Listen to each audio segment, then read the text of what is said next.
Q&Q Pharmacy, quality healthcare at affordable price.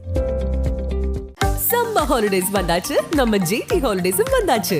GT Holidays, South India's #1 travel brand. Vandachu, the Chennai Silks in Mega Combo Sale, Summer Chill Out Sale.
Q&Q Pharmacy, quality healthcare at affordable price. Summer holidays vandachu, நம்ம GT Holidays vandachu. GT Holidays, South India's #1 travel brand. Vandachu, the Chennai Silks in Mega Combo Sale, Summer Chill Out Sale.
Good morning from the beautiful Misano World Circuit Marco Simoncelli for round 3 of the Michelin 12H Series here in Europe. 12 hours of racing in the beautiful Italian sunshine lay ahead of us here on this gorgeous morning on the Adriatic coast. We have 21 cars ready to go for action here at Misano in this third round after what's been a really interesting start to the season. We kicked off in the changeable conditions at Mugello in March before progressing to the absolutely iconic Spa-Francorchamps. Here we are for round 3, the midpoint of the season, with Paul Ricard next up in the heat of mid-July. And then, of course, our traditional season finale at the 24 Hours of Barcelona in the Circuit de Barcelona, Catalunya. Cannot wait for that one. Always a highlight of the year. Weather, well, yesterday it was changeable. We had some heavy rain, we had some dry weather. Today it looks absolutely spot-on conditions for racing. Air temperature just over 15 degrees Celsius at the moment, and no doubt it will warm up across the course of the day. But in terms of performance and lap time, I think we could see some very good lap times indeed, particularly as the track rubbers in throughout the day. Ideal conditions in this early summer's day. Now, one person who will be enjoying himself down on the grid and about to go and speak to some of the drivers is Nick Damon. Nick, down to you. Thank you indeed, Peter, and welcome everyone to the grid here at Misano for the 12 hours. Quick one here. Beauty and the Beast, you make up your mind. Here are the trophies, the very large class trophy, the very special Spirit of the Race Award, which we award, and a watch. A free, free, could charge you for your winner's watch. Omologato watch. Anyway, let's get into the grid, and you can see that at the front of the grid, it is the Proton Huber number 73 Porsche, and Manuel Loic is, well, Manuel, are you starting the car? Yes, exactly. So we saw Klaus Bachler putting in some fantastic times, but you've decided to hold him back for later in the race. No, to be honest, I have to do the start because I have to leave this race a little bit earlier because I go during the night to the Nürburgring and have there tomorrow another race to drive. But yeah, in the end, it's also kind of a strategy to put me in now than one of the AM drivers, and in the third stint, it's Klaus who will gonna take the car. I don't think you'd find two circuits with bigger contrast than Misano and the Nürburgring. How do you get your mind switched between the two? Yeah, I think it's not that easy because it's also a completely different category what I drive there. And but yeah, if you're a race driver, you have to adapt very quick. Okay, here's our pole man. Along the other side, we have the Red Ant Mercedes. Here's the team. They're all talking to each other, which is good because they went karting last night. I'm not sure. Quick question: who won the karting? I think it was one of the mechanics from the Porsche. Oh, that's no good, is it? You're racing driver. You should just destroy them.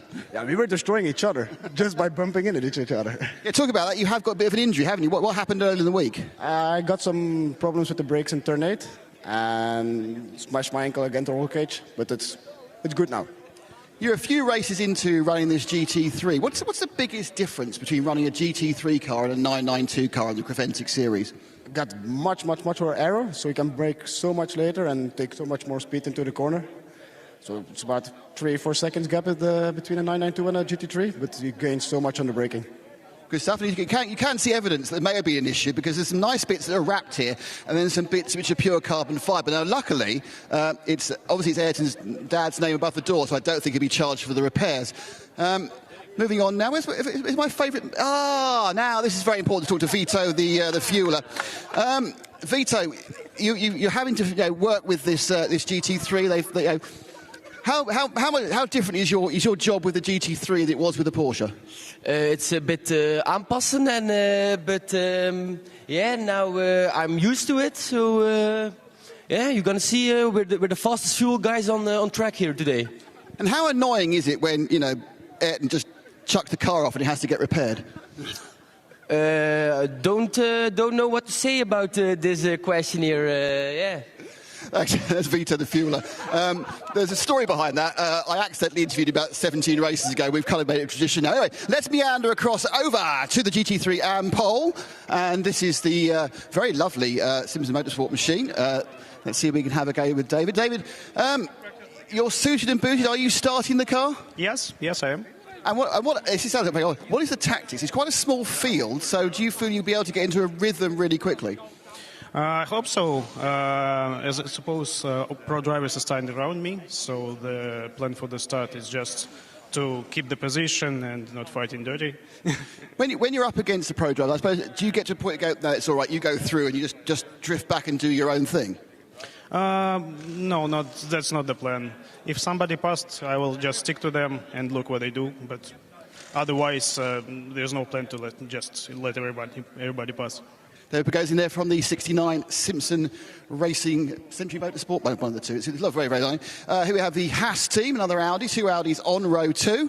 Let's have a quick word with one of the drivers. I'm sorry, I've lost. Your name is? Peter Hulings. Ah, Peter. Now, there's 2 of you. Is Matty starting, is he? Yes, he's starting. So how did he get that job?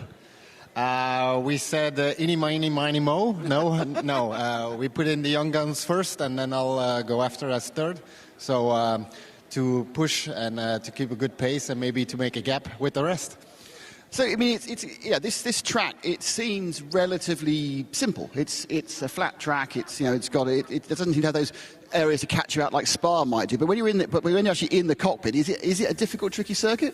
It's a very tricky circuit. I mean, it demands a lot of courage because for me it's the first time in the GT3 car, and there's some really high-speed corners where you have to use the downforce of the car. So and then a nice in-track here with a lot of curves, high speed as well. So no, it's a great track to drive. Thank you. I'll give a quick word with Chris. Chris, is the team manager. Chris, a last look at the car, looking pristine. When you send it out, how worried are you it's going to come back in pieces? I'm very confident. I trust my guys. Do you have to tell them to slow down, or I always tend to speed up? No. We always go full speed. No discussion about that. If I have to visit you in the pits later, I'll remind you of that, Chris. Back down on to 5th place, and it is the Scuderia Praha Ferrari, the 296 GT, and the orange, colourblind there, yellow and black. And we're going to meander down to the back of the selection of racing drivers. Well, talk to Joseph. Again, me, sorry. Well, no. We've known each other for so many years, it's for 10 years, 12 years. Scuderia Praha, been around for years in the Creventic series. Took a bit of a break, didn't you, for a couple of years. How different is the team now to the team which joined back in, 2011, 2012? Well, in the end, it's quite funny because the core team is still basically the same. Just the drivers a bit changed, except me, luckily. So I'm still here. And yeah, most of the people are similar, same, and just few young guns helping us, especially during the pit stops, but otherwise the same team. Yeah, when we were here last time, they used to get one of those Ferrari Italian hot shoes turn up, didn't they? I mean, is that not really what you're looking to do now? You are just looking to look at Czech and Slovak drivers. Yeah, well, it depends. Mainly we focus now for the 24-hour series. That's our aim, and we'll see how it goes till the end of the season. Because at the moment it's going very well, but still we have very important races ahead of us. So we have to wait for the results, and during that, of course, we do other series with team Scuderia Praha Racing. We do also Ferrari Challenge, and but it's short distance races, sprint races, which are different. It's fun, but I definitely prefer the long races or endurance racing. And of course, this is a 12-hour straight through, which isn't that common within Creventic. What do you think is the key single factor in this race? What is it? Is it tyre management? Is it fuel management? What is the key thing? Well, I have to say that during the years, as the series progressed, to be honest, it's much more difficult than it used to be, and it's not really the one key factor that can change everything, but basically it's something where many people think that you have to preserve the tires, preserve the car, and just wait, but in the end you have to push all the time, and just to really do maximum in one stint. Of course, it's let's say balance between how you prepare the car for the rest of the drivers or for the other drivers in your team. So that's kind of the only limitation, but otherwise you have to really push all the time, and especially here the tires last very long, so you can really enjoy the stint properly. And to be honest, I think the biggest difference can be the Code 60. Thank you. Indeed, actually. And you've been in a few of them, you know about the Code 60, but all this will be, if you're new to us, be explained by our marvellous commentary team later on. E2P Racing, they're over on the other side. They are currently qualified in 6th, I think it is. To meander in, let's see if I can find a suitably excited racing driver. Antonio, obviously happy with the qualifying overall? You aced the first sector, but ended up as first session, but ended up 6th. Was that okay? Yeah, our position is not the best one, but I think that we are really happy with the car pace and qualifying in general. Yeah, we are quite happy. And how do you think the Aston suits this circuit in comparison to the other GT3 cars?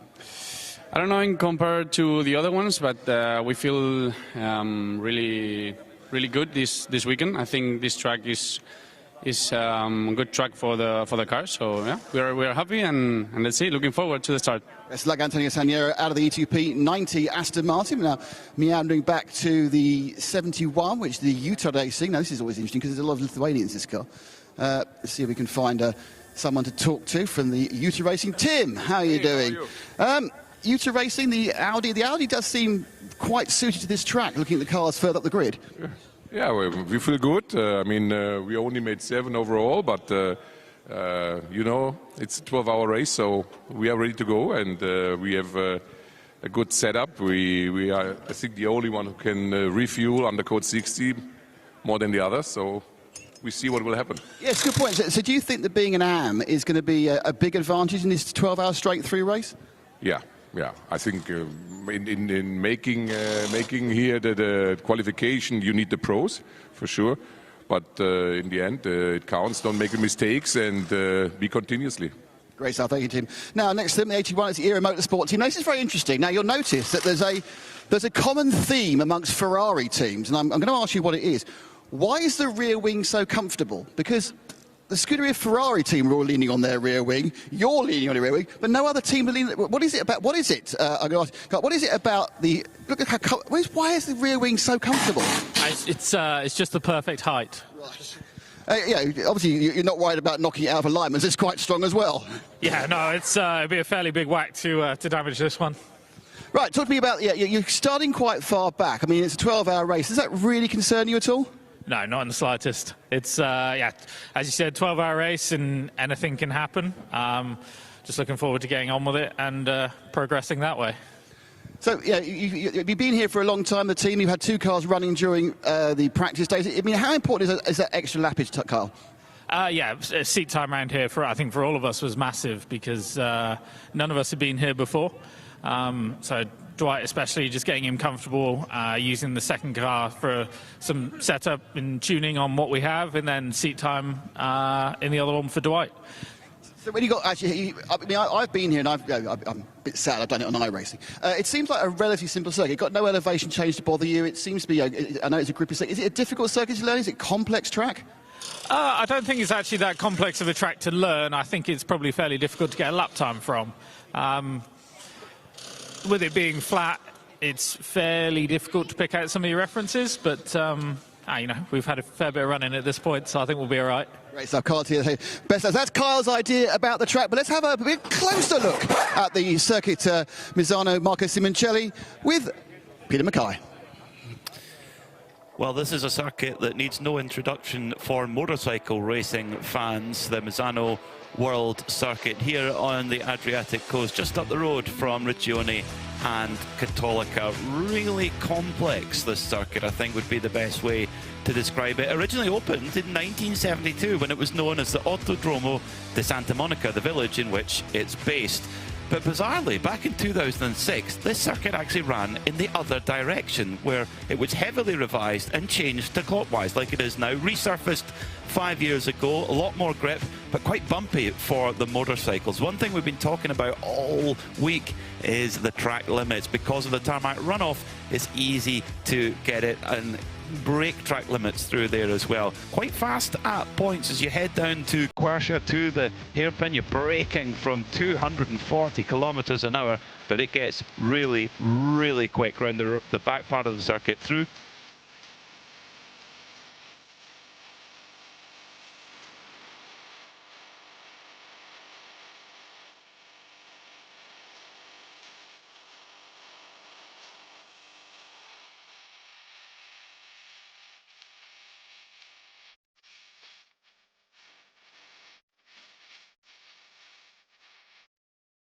Back down here on the grid, we're now going to row back further, and we're with RAFA Racing. RAFA, who had a marvellous result in Spa, and the man whose name isn't really above the door, but he is the man who pays for it. It's Michael Kroll. Michael, big result last time in Spa. Must have been a real boost for the team. Yeah, it was fun, and we try to do it again this year, this event, and hope it stays like that. Quite a different track and a different challenge, isn't it here? A low car count, but very fast cars here at Misano. Yeah, it's some parts are real fast, so you have to stay on it. And it's only 20 cars or 21 cars, so it's much easier than on other tracks where you have 90 cars. And how are you going to finesse your driver's time? Because you've got a very flexible chance to put drivers on. Are you going to go out first, or are you going to wait to go out? Well, it's Alex does the start, always the fast ones. And Chantal and me, we will do our stint, and then we'll see if we go in for a second time. It depends on how we are. And what's your aim for this race after your podium last time? Podium. Good stuff. Thank you, Michael Kroll there. Next door we have the Viper Racing. It's a GT3. It's the all Malaysian team. I'm going to see. English okay? English. Fantastic. Let's. Oh, it's a boss. This is great. Not only is his English okay, but he knows the hierarchy. He knows how. This is a man who wants another drive. Yeah, you're in for next race as well. Well done. Lovely looking car. Really good project. I mean, you must be very proud to bring a Malaysian team into an international competition like this. Oh yeah, but we've actually been doing quite a number of international competitions. And we've been racing in Europe off and on all this while. But yes, it's good to be back in Europe. It's good to be back with Creventic. We raced with them when we did the TCR 500 in Spa. Yeah, so it was nice. It's nice, yeah. That really is Creventic history, the TCR 500. Yeah. And of course, the difference between a TCR car and a GT3 Mercedes could not be bigger. Front-wheel drive, not much power, to rear-wheel drive, lots of power. Yes. I mean, I take it, it's a silly question, I take it that's more fun to drive, isn't it? I think all cars are fun to drive, no? Yes, yeah, you certainly go faster in the GT3. And once you actually get used to the speed, you always want more and more and more. So you actually move up the radar. But this time around, we're actually moving down because we used to be racing LMP3s, and now we're doing GT3s. Oh, so you've gone down. You've actually got less downforce. Yeah, less downforce, but yeah, the LMP3 was really nice to drive. Yeah. Is there an ultimate aim, perhaps, to move back into prototypes and perhaps P2 and then go on the sort of Le Mans environment? Yeah, we've been doing Asia Le Mans for maybe like 3-4 seasons, and now, well, these days because it's over in Middle East a lot more, so we've decided probably we will actually rather do GT3 racing rather than LMP3. Great stuff, thank you. Douglas Coe from the 73 Viper. Let's meander across the front of the next grid. This is the 909 Red Camels Jordan, and it's very, very important that we have our every race chat with our resident home strategist, Mr. Paul Truswell. Paul, you managed to regain pole after a application to stewards to get a lap back, but I get the impression that your opinion is that he shouldn't have been that far off the track to begin with. Well, I mean, obviously pole position means nothing for an endurance race over 12 hours, so we're not really concerned whether we're on pole position or not. But it's a great way to start the weekend. It means that we're obviously starting from the front, staying out of trouble, and looking forward to a gorgeous race. Yeah, we've got the weather for it. Now, we're 12 hours straight through here on a track which doesn't seem to be particularly instant-inducing. Does that make your job much simpler than it was perhaps at Spa with a split race? And it's simpler when it's a straight-through race, certainly. With it being 12 hours, it's just keep going for as long as you can, doing what Red Camel always does, which is to keep a reliable car, being quick in the pit stops. All our drivers are very closely matched, and that's the big key. None of the drivers is particularly slower than any of the others, so keep our fingers crossed. So quiet day, Paul Truswell. Just look at the lap, yeah, it's fine, off you go. That's right, yeah, absolutely. Just keep to the plan.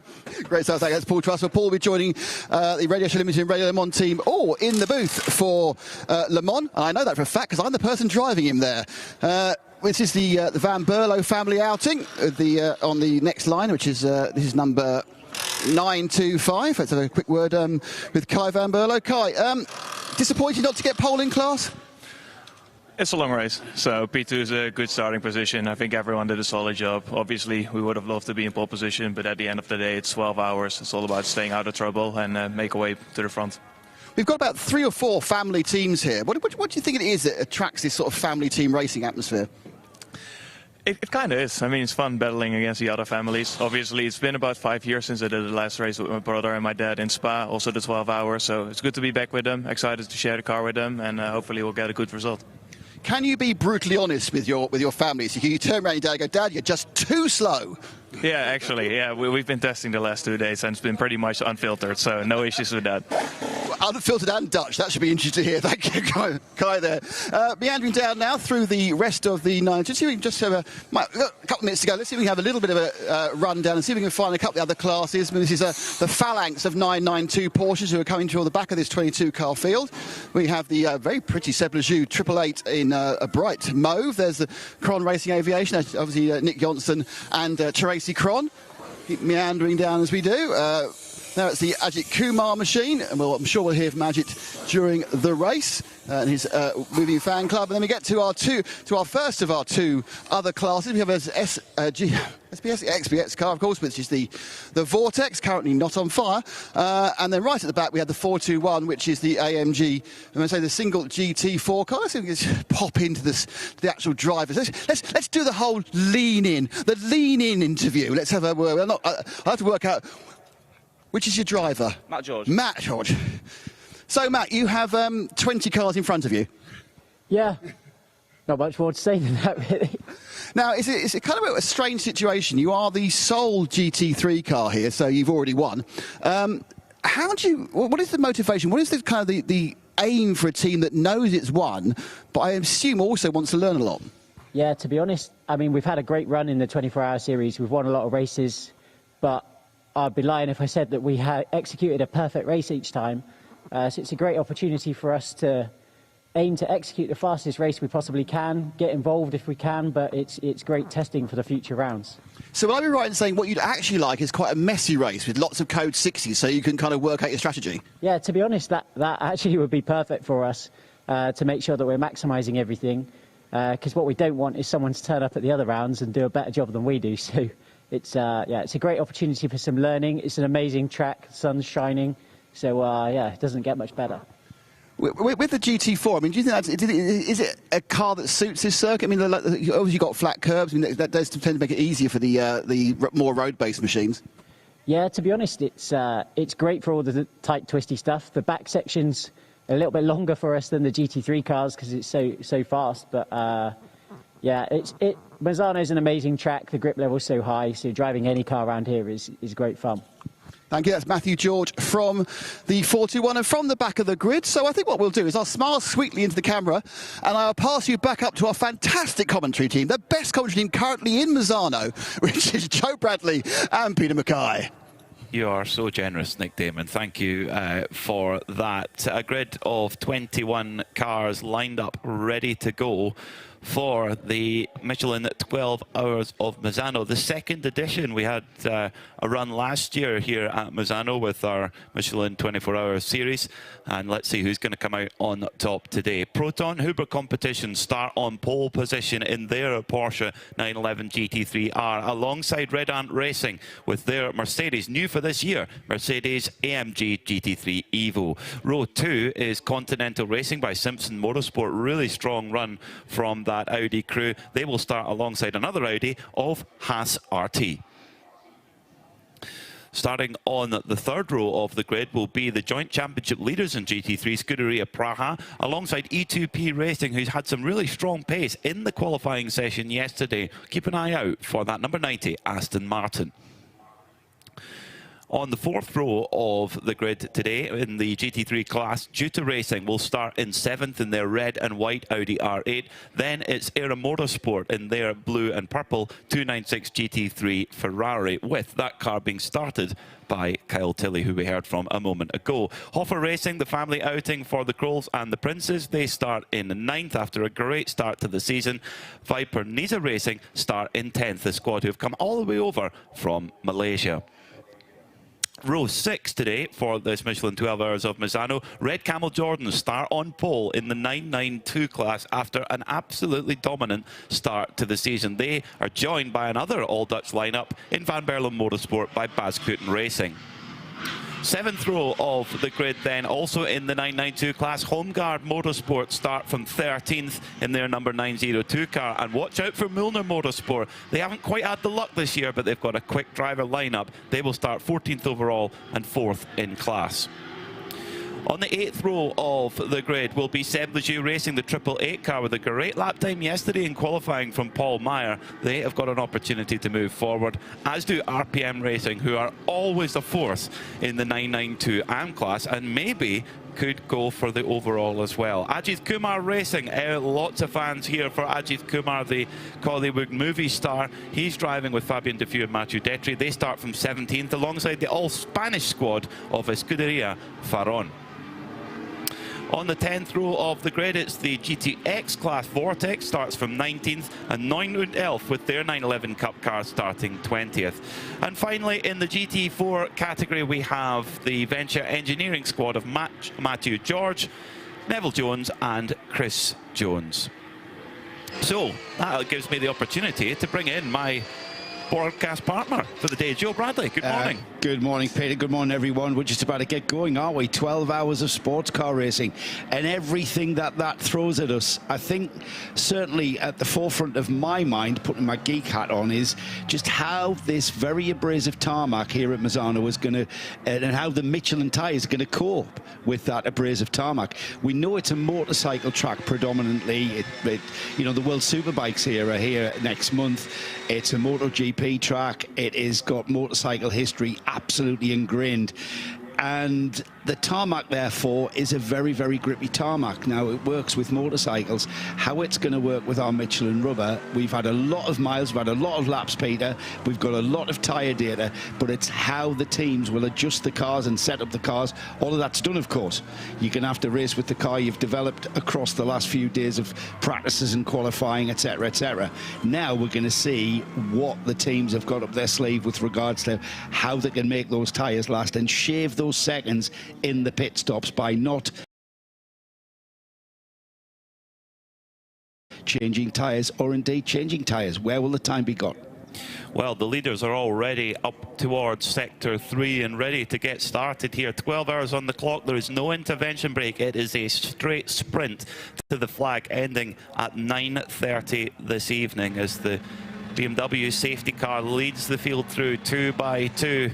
Kyle Tilley there in the 4th row, ready to go in that Ferrari 296, but it will be the Proton Huber competition car of Manuel Lauk pacing the field. The orange and purple Porsche 911 GT3R, the field together. Green flag in the air here at Misano as they run down towards turn 1.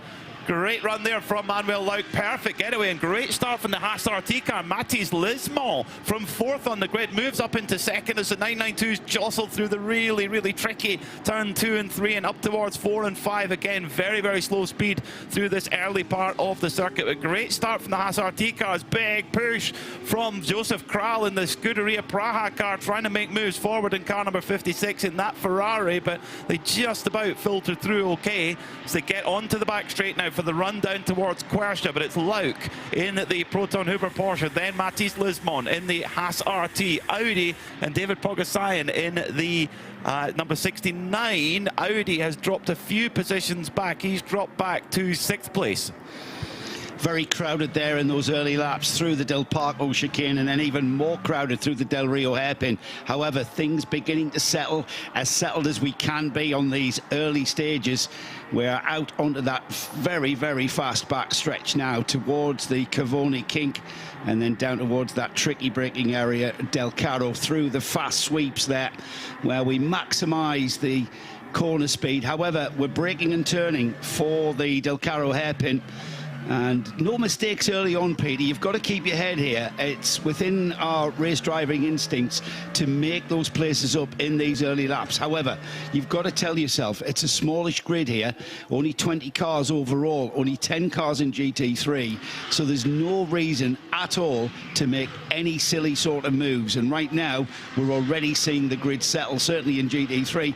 Different case, I think, in the 992 class, which is still pretty much bunched together. Now, 992, we've got a change for the lead. The pole sitter, Rick Breukers, he's been passed by Glenn Van Berlo. So great start from Van Berlo from the front of the front row in class. He's got past the pole sitting car, the red Camel Jordan. So a little bit of a change in 992 at this early stage. Steady start for Kyle Tilley in the 296 Ferrari. He's dropped into the clutches of the 992 field, so perhaps something gone wrong there on the opening lap. But the opening order then, Proton Huber, Manuel Lauk from Matthias Lismon for Haas RT Audi. Then it's Red Ant Racing with Yannick Redan on board. Antonio Cenero, good start from him from 6th on the grid. He's moved up to 4th in the E2P Aston Martin. Also the Ajith Kumar racing car 901, Fabian Defoe, is on the move, and he's right on the tailpipe now of Holmgard Motorsport. Jonas Holmgard at the moment fighting over 15th place overall. Yeah, Holmgard, actually, the Holmgard car just forcing its way past the Ajith Kumar Racing.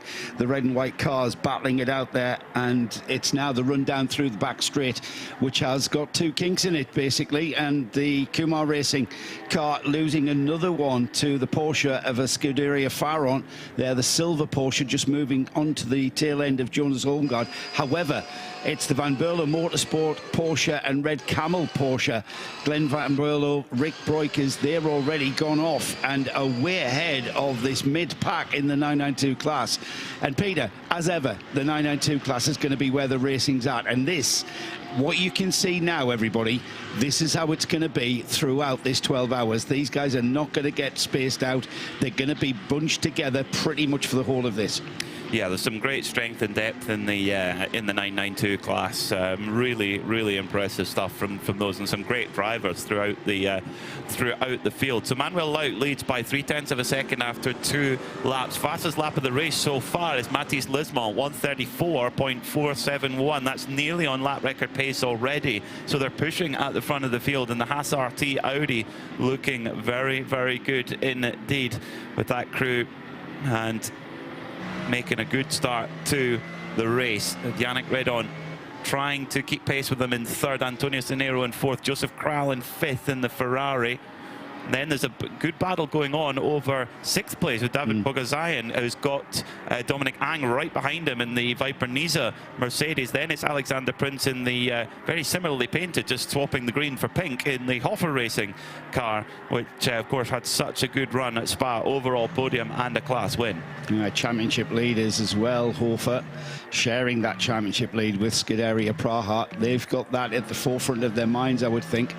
And now, you know, we've been going for almost 5 minutes, and we're finding that drivers just finding their pace, easing into that race pace that we're looking at, and not really finding any real opportunities out there to maybe seek out where their cars are stronger than what the cars around them are and how they're racing. And we are going to see movement in the field, but right now everybody just sort of sussing everyone else out and seeing who's where and who's fast in what places, where are my car's strengths, where are my car's weaknesses in comparison to who I'm racing with. And now we see Aston Martin and Ferrari battling it out there. The Aston down the order in 4th place with the silver Scuderia Praha Ferrari, looking like Joseph is just, as I say, and that sussing job has been completed with the Mercedes there, the green and grey Mercedes, trying to get by that Audi,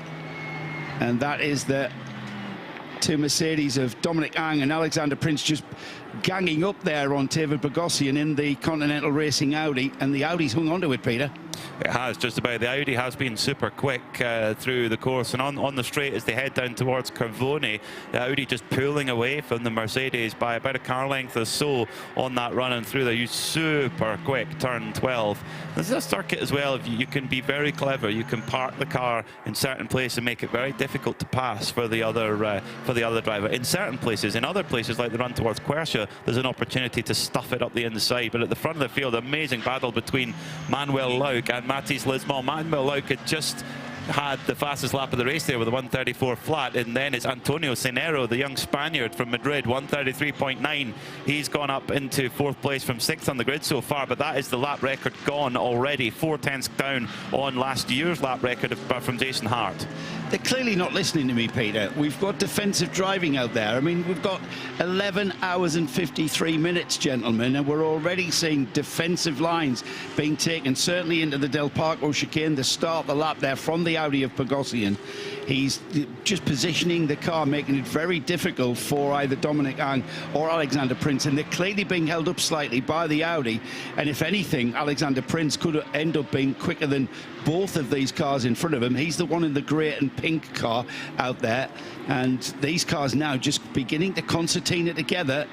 The green Mercedes of Dominic Ang looking for that gap, but the Audi again putting itself in the middle of the track there, and it's kind of a defensive line, isn't it? And this track is very narrow out there on the back sections of the track. As I say that, the Mercedes moving alongside the Vipa Nisa Racing Mercedes, moving alongside the Audi, but again has to settle back in and slots back in behind the Audi. This is quite intense for such an early part of this 12 hours. Wow, that was a game of chicken at 240 kilometers an hour, going through the right-hander of Carvone. Is super fast through there, and Dominic Ang had the nose up the inside, but Pogosian really toughed it out on the outside and holding off well. Nothing wrong with the straight line speed of the Audi, but Mercedes looking good as well. Mercedes is the heaviest car according to the balance of performance, but does have good straight line speed too. We saw that at Spa.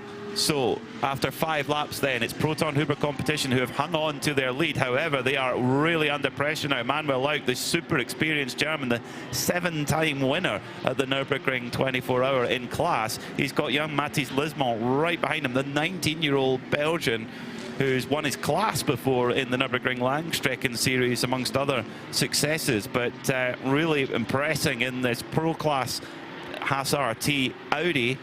But Manuel Lauk placing that Proton Porsche exactly where it needs to be to make sure that Lismont can't get by. And actually, they've put quite a bit of time into Kobe no, that's not Kobe de Bruyker in that car. It's Yannick Redon who's in the car. So our graphic is wrong. Apologies for that. It's Yannick Redon who's in the car number 93 in 3rd place. But actually, Redon last time got a little bit of time on the leaders. Yeah, because, Peter, they're closing up to one another. The Audi of Lismont now beginning to challenge Manuel Lauk. So he's not going to be optimizing his lap time. He's going to be driving offline. He's going to be costing him lap time. And that's allowing Yannick Redon in the Red Ant Mercedes to gain ground on them. And before long, we may even have a 3-car battle for the lead. We may do, yes. We may do. 1:33.995 then for Manuel Lauk, 1:33.966 for Mathis Lismont, then it's 1:33.968 for Yannick Redon. So the top 3 at the moment, all very close on pace. We mentioned Redon catching the 2 leaders. He has got the E2P Racing Aston Martin right with him as well. So that 2-car battle for the lead might even evolve into a 4-car battle. Is that Nick Damon shouting up from the pits? Let's head down to the pits, Nick. I think I was very quiet. Just hello, excuse me. Yes, it's very exciting. We don't want to interrupt your flow at the start. Unfortunately, it's not quite as good a start for the 949 Scuderia Fallon Porsche 992. Everything was looking fine. But interestingly, it's actually, luckily, it was a garage where we were based. We were just sitting there watching their screens. Everything was fine. They were looking at tyres, and suddenly everything got pulled away. The car's come in, it's rolled in, and unfortunately, the computer of doom is connected. So it looked absolutely fine. There's been no incident or accident. It's absolutely some form of electrical or a gearbox issue, which I'll endeavour to find out the exact nature of. But unfortunately, this is our first caller. I'm just looking for any clues from where they're trying to look in the car. Looking underneath the car. It's they're just putting the car on the safe jacks at the moment. So mostly when this happens with 992s, it's some form of gearbox or gearbox selection issue that is why they go to the computer. But let's see if I'm right as we watch this one unfold. Back to you guys. Thank you, Nick. Mathis Lismont just having a little peek on the inside of Manuel Lauk for the lead of the motor race, but decided against it right now. Really interesting battle between 2 top German marques here. The Porsche, the 992 GT3R, that's in its 3rd season of competition, whereas the Audi R8 LMS is very much an experienced competitor, the venerable Audi R8 in its second evolution. In fact, the third evolution, actually, because it's the Evo 2. So it's standard Evo 1 and then Evo 2. So it's great stuff at the front of the field after 12 minutes of racing. The top three covered by just 2 seconds. And Manuel Lauk, from that race start, got on the gas nice and early.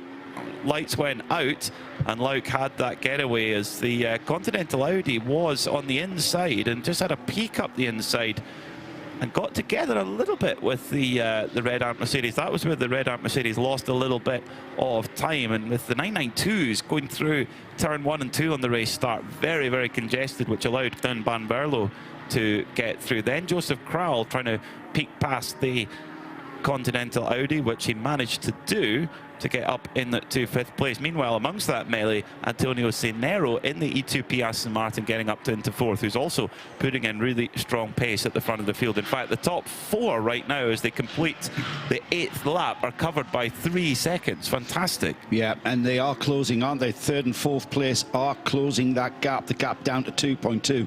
It was about almost 3 seconds between the 2nd and 3rd, the 2nd place Audi and the 3rd and 4th place of Yannick Redon and Antonio Cenero. We've got a Mercedes AMG GT3 and an Aston Martin Vantage that is closing, and the reason they're closing is because Cenero is playing the game. He's not challenging Redon.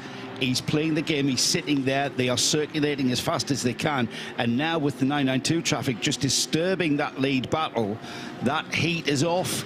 We've now got Manuel Lauk who can optimise his lap times and maybe just begin to stretch that lead a little bit. But Mathis Lismont is going to close the gap back up, and once they start tripping over one another, once Lauk has got the attention and has to pay attention to the car behind him, the 3 cars, 3rd, 4th and 5th place now, with the Ferrari of Scuderia Praha joining in that 3rd, 4th, 5th place tussle. That's going to be absolutely awesome to watch here in this early stage. And think how many different brands we've got in there. We've got Ferrari, we've got Aston Martin, we've got Porsche, we've got Audi, Mercedes. Fantastic. The Creventic technical team have done an amazing job to get all these cars within a window to compete together. They're all very, very different. You know, the Mercedes has got a naturally aspirated 6.2 V8 in the front of it. It's a big car. The Aston Martin's a 4-litre turbocharged engine, but in the front, the Ferrari's a quite small capacity V6. There's a 2.9 V6 that's in the middle. The Porsche's got a 4.2 naturally aspirated flat 6. You know, you've got turbo engines, naturally aspirated.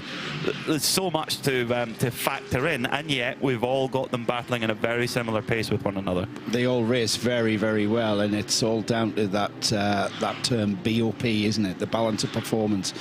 And certainly the 24H Series boffins have pulled out another good job here at Misano, because that changes track to track as well, Peter. There's I'm not sure which car actually suits Misano, because it is, in comparison to where we've been, we started off the 24H Series year, of course, in Dubai, which is quite a unique track, and then we went to Mugello with that long straight, kilometre of straight line speed needed. Spa, I need to say enough about Spa. Spa's absolutely massively fast and flowing. Misano, you need good mechanical grip at Misano. It's not so much about the aero, but aero is definable as well, though. You do need good aero through those fast sweeps, but you need good mechanical grip through the tight hairpins. Here comes Dominic Ang then, 4th, 6th position. Is he finally going to get by David Pogačarin as they go up towards Kervoni? They nearly touch it, 240 kilometers an hour. Is Ang going to get through? Pogačarin's going to try and go around the outside. Is he there side by side? And then Alexander Prince is spotting an opportunity now, but is the door going to shut on him coming down into turn 14? I think it is, yes, but Ang is through. So Dominic Ang for Viper Niza Racing then moves through into 6th position. Great battling there, and very, very clean driving. It looked aggressive, didn't it? But it was those drivers knew exactly what they were doing here as they crossed the line. We've had just over 15 minutes of this race, and now it's Alexander Prince's turn to get on terms and do that overtake. He's got to do exactly what Dominic Ang has just done and get by the Audi. So yeah, that's difficult because that Audi is quick, and of course the Continental Racing by Simpson Audi is an M-Class car, so it has a slightly different balance of performance. It has a wider air restrictor than, say, the Haas RT Audi, which is a pro car. That being said, both of these Mercedes are running in the M-Class as well, so they have that slightly more advantageous restrictor compared to the equivalent pro car. But Pogosyan definitely parking that Audi exactly where he can to try and keep Alexander Prince at bay. Prince goes a little bit wide to try and get the run out of turn 10, and then the run down towards Carvone, flat out through there, getting to 240 kilometers an hour. Is he close enough as they come to Carvone? No, not quite. It's all about getting out of Tremonto, the Tremonto hairpin and right-hand hairpin, onto that back stretch through Carvone, the kink. And if we watched how Dominic Ang, I mean, Alexander Prince has got the textbook on how to pass at Misano. He's got it unfolded there. He's got the page open, how to pass at Misano. On the passenger seat, it's there. He's just seen Dominic Ang do it, and he's learned from that. He knows where he's got to be quicker. He knows where he's got to carry momentum. And this is perhaps not the place where he's going to make this happen, especially when Pogosyan has got the defensive line, just positioning that Audi on the middle part of the track. It kind of narrows the track into the braking area for what is a very, very tight chicane section, the Del Parco chicane, which is the right-left turns 1, 2, and 3. However, it's a sequence of corners that you could group together and call it a chicane or a fast S, isn't it? Yeah, exactly so. Alexander Prince trying everything he can to get through here in the Hofer Mercedes AMG. And you think for a driver who started racing in the Dacia Logan Cup in Germany, I would imagine that's pretty aggressive series to race in. So he knows how to get into it in hand-to-hand combat. He's been in really a rich vein of form all season, has Alexander Prince, particularly at Spa. He's just that pole position effort along with his teammates was quite amazing. But Pogosyan, you have to say, is driving really, really well. And when he spoke to Nick Damon on the grid, he was saying, well, we'll see how we match up with everyone, but if they're faster, we'll let them go. But he's definitely been a little bit more elbows out to make sure. And why not? You know, they're both racing in the AM class. This is very much absolutely for position, as Yannick Redant just set the fastest lap of the race with a 1:33.5. Well, we've just seen how quickly Dominic Ang has distanced himself from the Audi, and Alexander Prince has that in his mind here. That's why we're getting to the point where frustration might start creeping in. Yes, Pogosyan isn't doing anything wrong, flashing the lights there of the Alexander Prince Hofer car. That's the frustration that's creeping in now from Alexander. He can see Dominic Ang has disappeared off into the distance. That's the green and grey Mercedes. Just in the foreground there is the Audi. Again, not doing anything wrong though, Peter. He's driving his race. He's positioning his car cleanly. And this isn't this the vagaries of Misano though? It's very, very tight, and you've got to plan your move. You've got to plan your move into the corners here, and that's not ideal from Alexander Prince, who went down the inside and had a look into Quercia. This is where he's got to be close though. Up to the Tremonto hairpin, it's a kink followed by the hairpin, so another braking and turning sequence of corners here. Tremonto, which means sunset in Italy. We'll see the sun coming down across that hairpin at the top of the circuit. And now this is the run, but again, he didn't quite have the momentum to pull alongside before Carvone. That's the right-hander through the kink there, and then on towards the braking area. You're starting to go through these kinks, but you're thinking about the brakes and you're easing this, getting rid of the speed, bleeding the speed off for this very, very tight turn of the Del Caro hairpin. And Alexander Prince just needs to get out of Tremonto a little bit with more momentum, get alongside. That's what he saw Dominic Ang do, and he just can't quite match that technique. Massive moment there for Alexander Prince coming out the final corner curve of Misano. The car really snapped on him over the curb. He's really driving ragged to try and get by David Pogosyan, but You know, actually, looking on that previous run through, coming out of Tremonto onto the back straight, he was on the power earlier than Pogozayan, and yet Pogozayan just pulled away. So the Audi's got really good straight line speed down the back part of the circuit. They've shown really good pace. We've of course got a pro class Audi right behind Manuel Lauk at the front. Lauk and Lismont, they must be having a great time. They are. They've never been more than 0.3 of a second That's apart. right. I was just about to mention that. Actually, Manuel Lauk is doing a great job leading this race. The Proton Huber Porsche just holding off the Haas RT Audi. That's a great race. That's perhaps going to go on for quite a while. We continue to focus on the frustrations of Alexander Prince behind that Continental Racing Audi, though. And if anything, he may just want to settle in now, Alexander, and just get through this first stint under his belt, not dropping too far away, but at the forefront of his mind, pretty much, Dominic Ang immediately goes as quick as he has done all race there. 34.6 his last lap time through, and that's the quickest that the Dominic Ang Viper Nisa Racing Mercedes has put in. And he's now 4 seconds away from the cars he passed just a handful of laps ago, and Alexander Prince will know that, and he'll see that Viper Nisa car just pulling away in 6th place, and he's thinking, oh, come on. But interesting, Alexander Prince has just backed off a little bit. I think he may have been, not spooked, but I think he might have just knocked it back a touch after that big moment coming out. Still flashing his lights, still Peter. flashing the lights. Still flashing his lights, full DTM style, yes. Maybe he's also thinking another opportunity is to try and force Pogozayan into a mistake, and he's trying to be as visible in the mirrors as possible in that grey, that kind of dark grey, but completely contrasted by the bright pink of Hofer Racing, team that have been around for quite some time now. It's founded by Alex's father-in-law, Michael Kroll, who started racing, imagine this, started racing in a Dodge Viper GTSR. That's quite a serious car to start racing. Yeah. Did he not sneak some sort of mini racing in before that and just steps straight into a Viper GTS? Well, that's a bit like driving a firework, isn't it? I hope so, yes. Yeah, I would say it's more like having the space shuttle in front of you. Yes. You're sitting on the back of it in a just Viper. light the fuse. Yes. When you press the throttle, light the fuse. Bosh. There we go.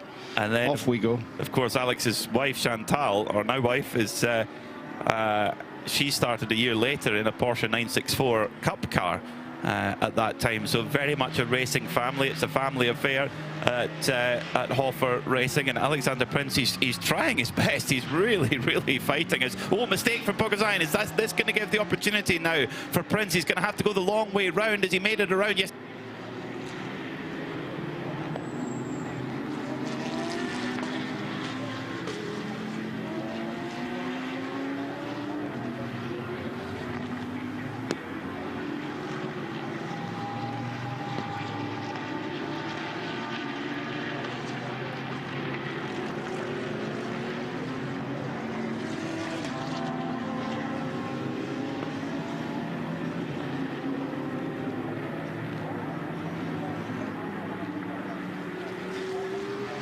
Ever ahead of him to force that error, and that's what came. The cards that were played, the cork has been popped, Peter, and it's going to be interesting to see if Prince can now draw back up to the rear end of that light. It's very similar in liveried Mercedes. It's a bright green with grey. It's grey with bright green stripes, and then the Hofer car, the grey with the pink stripes, with a gap of, where is the gap? Let me just check on that. The gap is.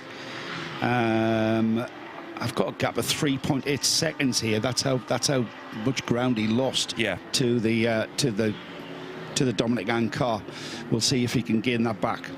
Joseph Kral is on the move as well. He's moved up into 4th place. He's got past Antonio Cenero in the E2P Aston Martin, and now starting to run down the gap towards the lead. And actually, Yannick Redon in the number 93. It's not. It shows Kobe De Bruyker on our graphic. It's not. It's Yannick Redon who's in that car.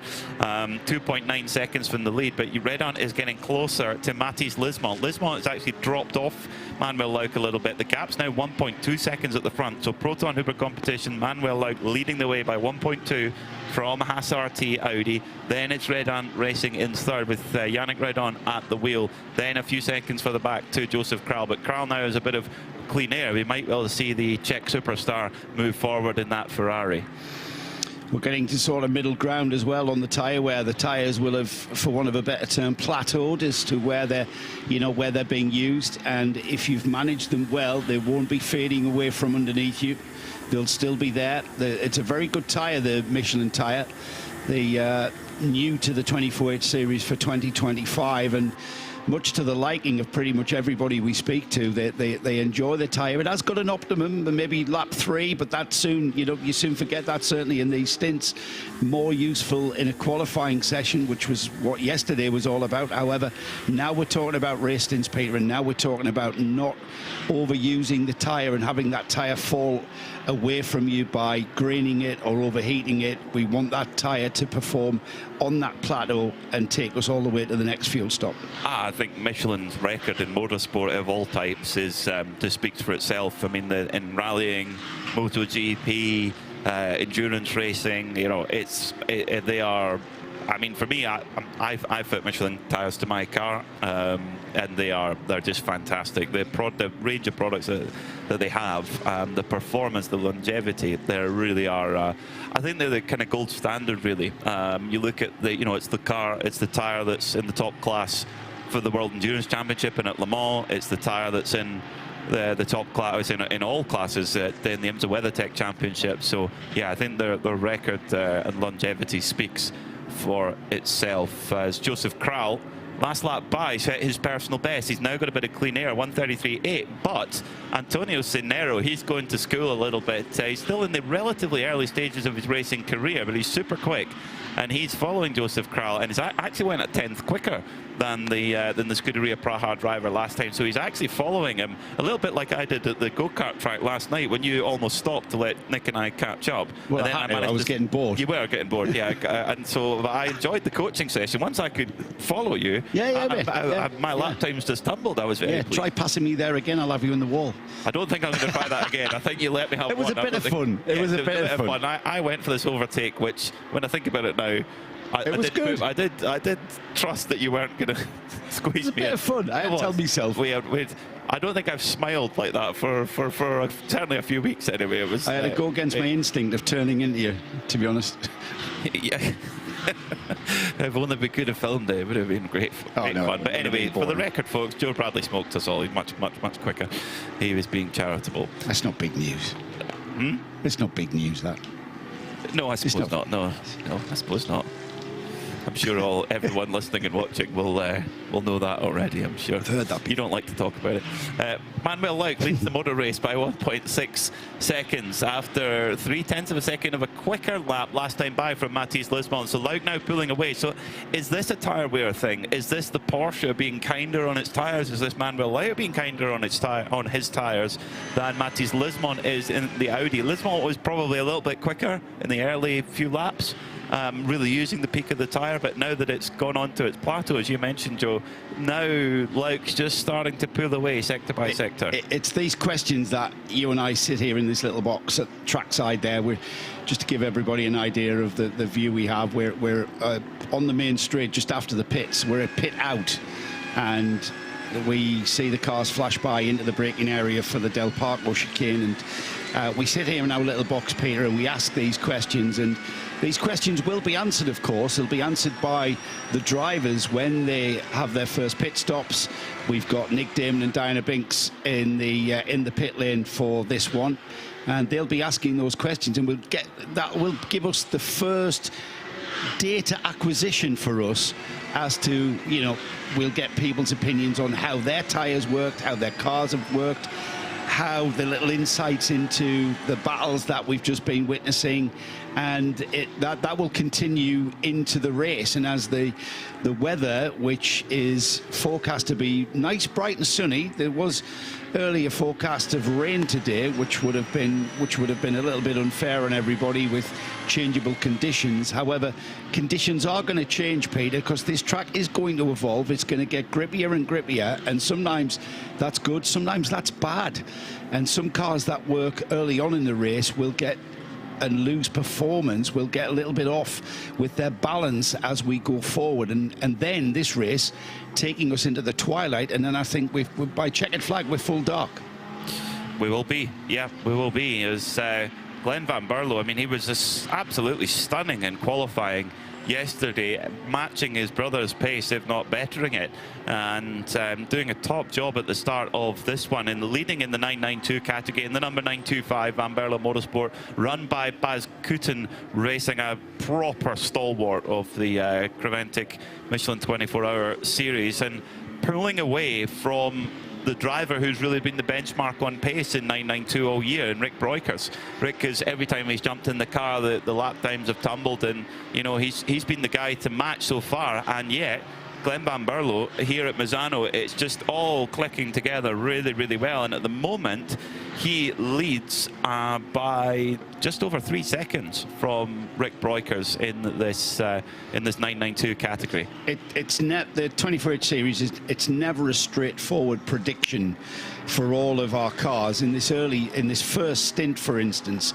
we're not really going to see the true performance of the spread by half distance until we've seen that full spread of variation of drivers that have cycled through the cars, because you have very fast drivers and you have not so fast drivers that are going to share this car, and we won't really get an indication. I think we're actually, after half distance is when we're perhaps going to see where people's true potential is, and then add in the attrition of a 12-hour endurance race, add in the concept of incidents and occurrences that go on in these longer races, and it's very, very hard to predict, and it's even harder, I think, when we've got such a small but perfectly formed grid of these 21 cars in 4 classes.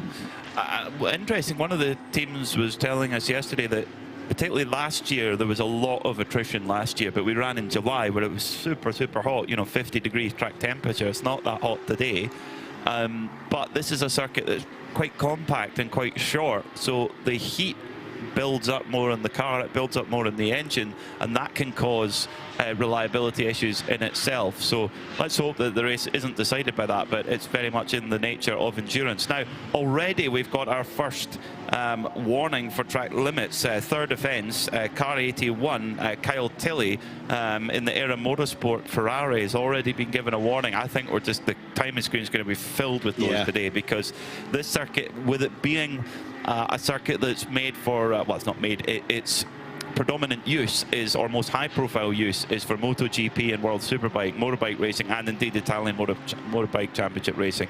So therefore, you have more tarmac runoff area, and it's quite flat coming over the curb, so it's easier for the cars to run wide and to use that speed. And it's, you know, a driver's trying to maximize a lap time, it's so easy to just step over the track limits. But the race control, they're going to be tired tonight watching after watching them all day.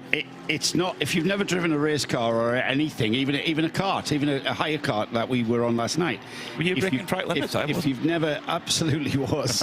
The track limit decision is at the apex of the corner, especially the faster ones. And it's not like driving to the shops where you can just deviate and turn left and right, left or right. I'm gonna go over the curb here, so I'll just turn the car away from the curb. That commitment, that flow, that momentum that you are carrying on the exit of corners, as we see Kyle Tilley is using the curb, but not excessively. But that decision is being made at the turning point, and the amount of speed that you're carrying through. You've got to do what I call let the car breathe. You just let the car breathe. You don't stifle that momentum.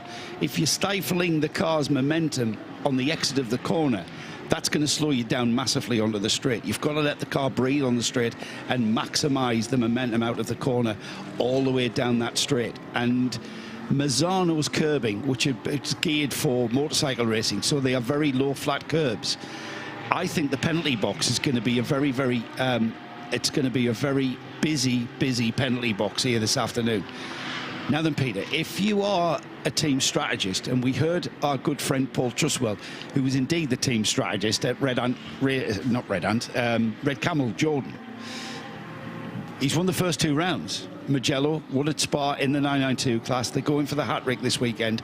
You heard what his opinion of his racing drivers were with regards to track limits this morning at breakfast when we had a quick chat with him. It's like, why do you need to do that? Why do you need to do that? It's going to cause team strategists problems if they've got to factor in potential time wasted in the pit stops in the penalty box. And it just, again, adds to the challenge, though, doesn't it? That's why we love it.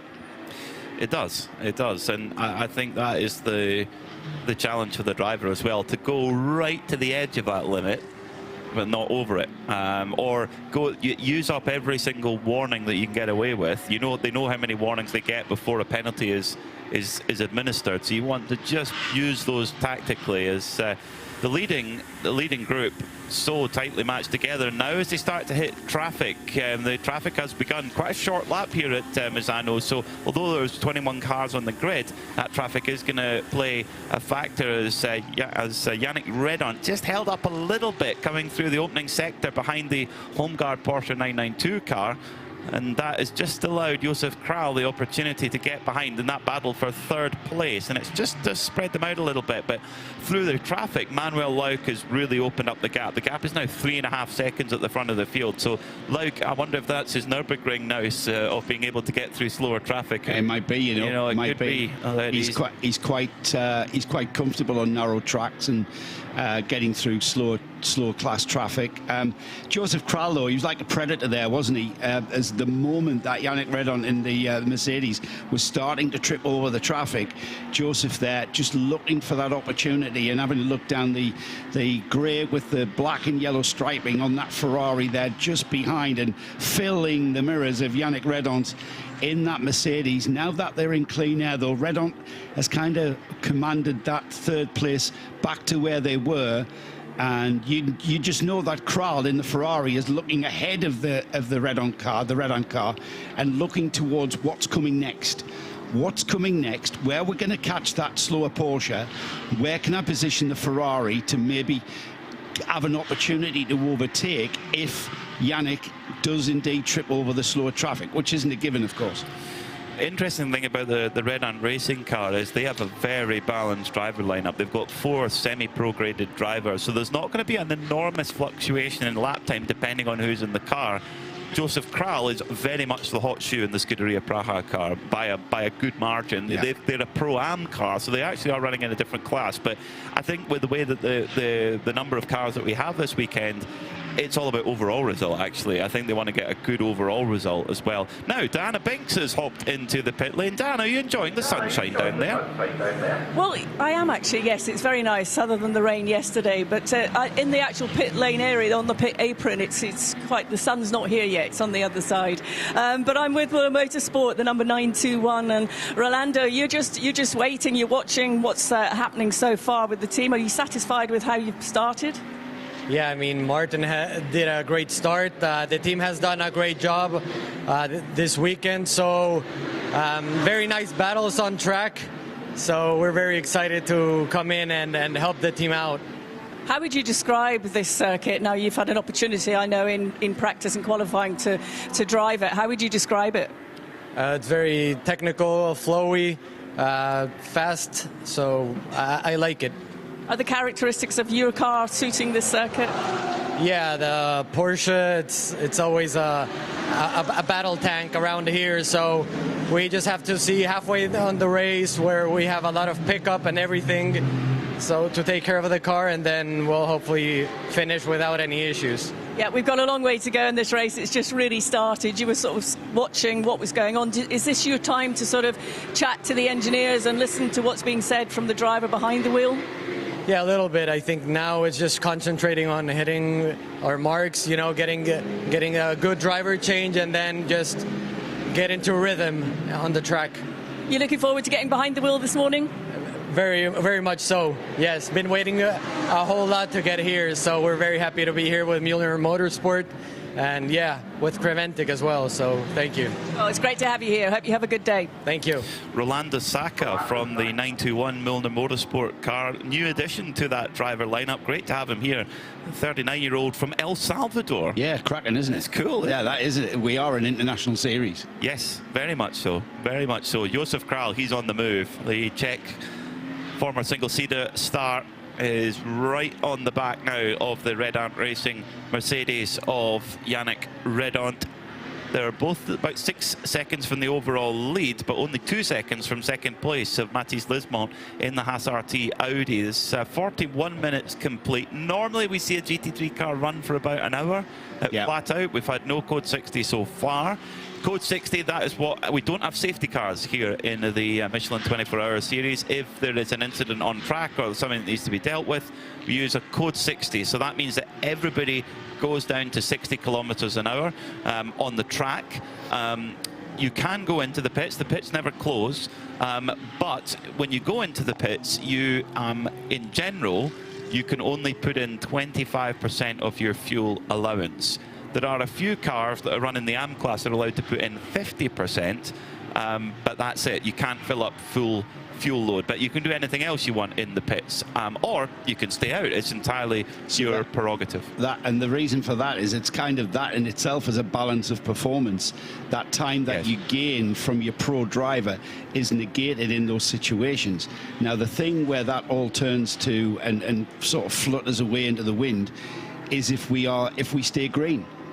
I mean, 12-hour race staying full green is something that I've never experienced. So the chances are, but it's just how many Code 60s are we going to have?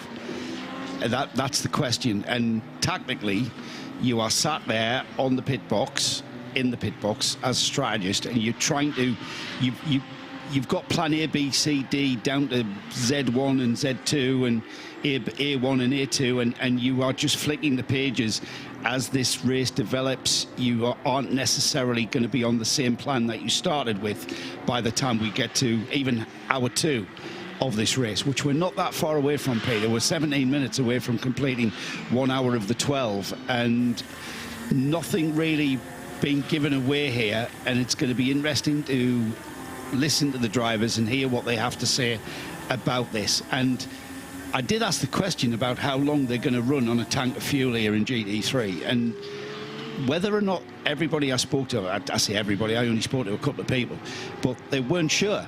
And they were going to, I think they were keeping their cards close to their chest, because I'll be amazed if they didn't know exactly how much and how many laps they were going to get out of that first tank of fuel, considering you've got the rolling lap, etc. We've got a challenge from Kroll here, though. The Ferrari just looking down the inside and just poking a nose, not quite alongside, but the mirrors of Yannick Redon certainly filled with a yellow and grey Ferrari.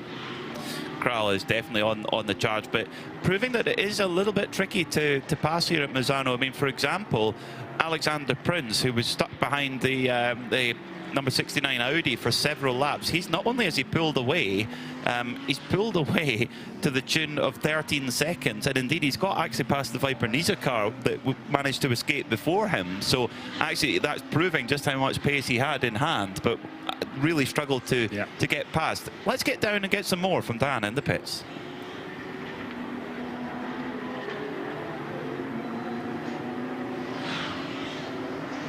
So far with the team.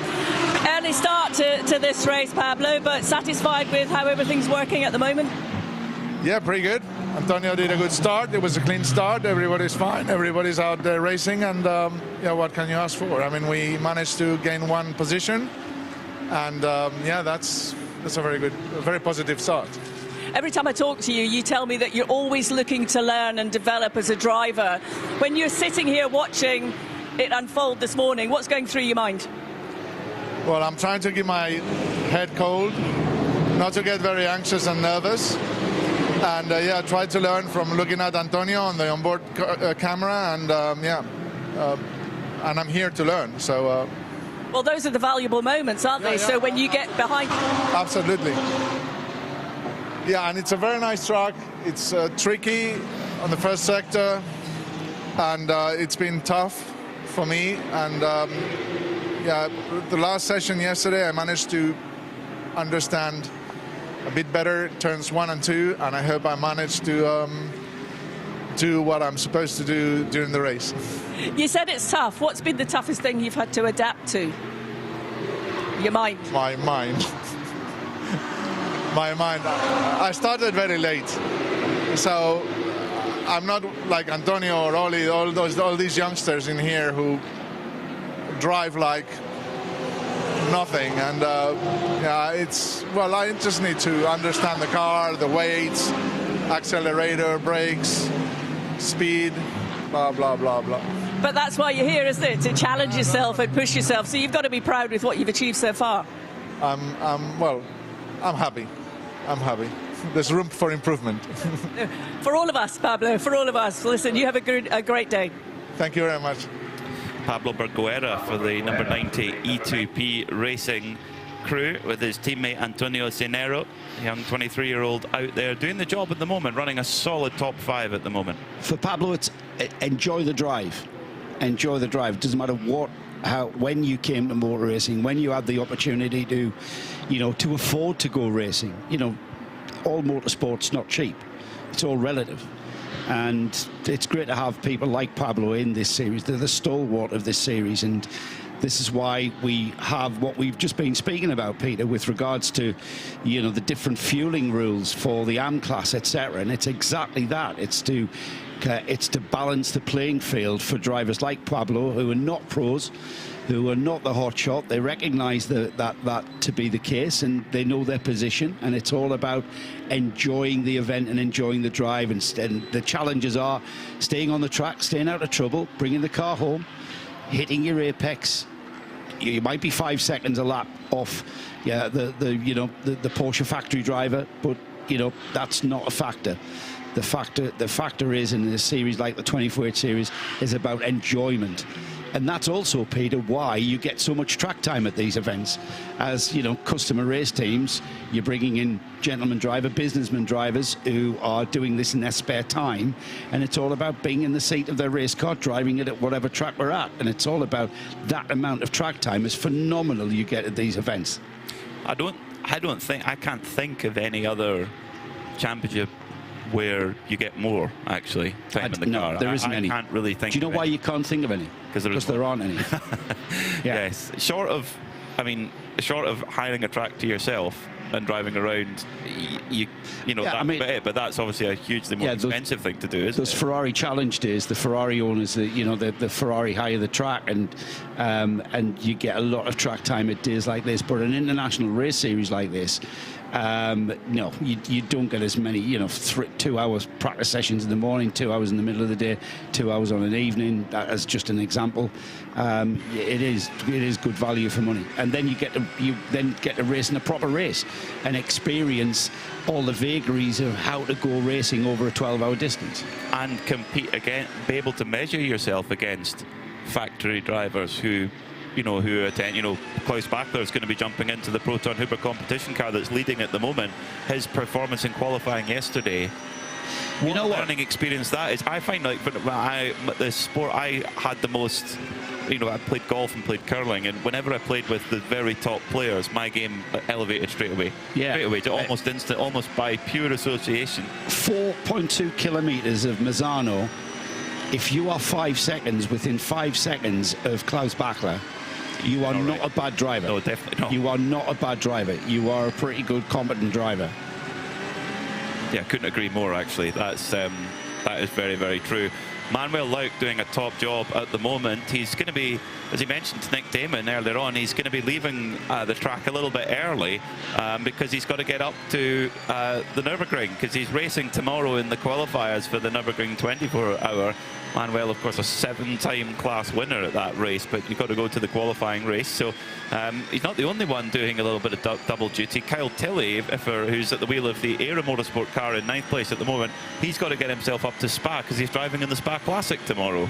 So he's got to switch from Ferrari, from a 2023, 2024 Ferrari to an early 1970s Ferrari Daytona. Well, as well as that, completely different cars. The car he's driving today, absolutely glued to the track, using all of that aero and especially the damping, the shock absorbers. The damping on modern race cars are completely that's what makes them so different.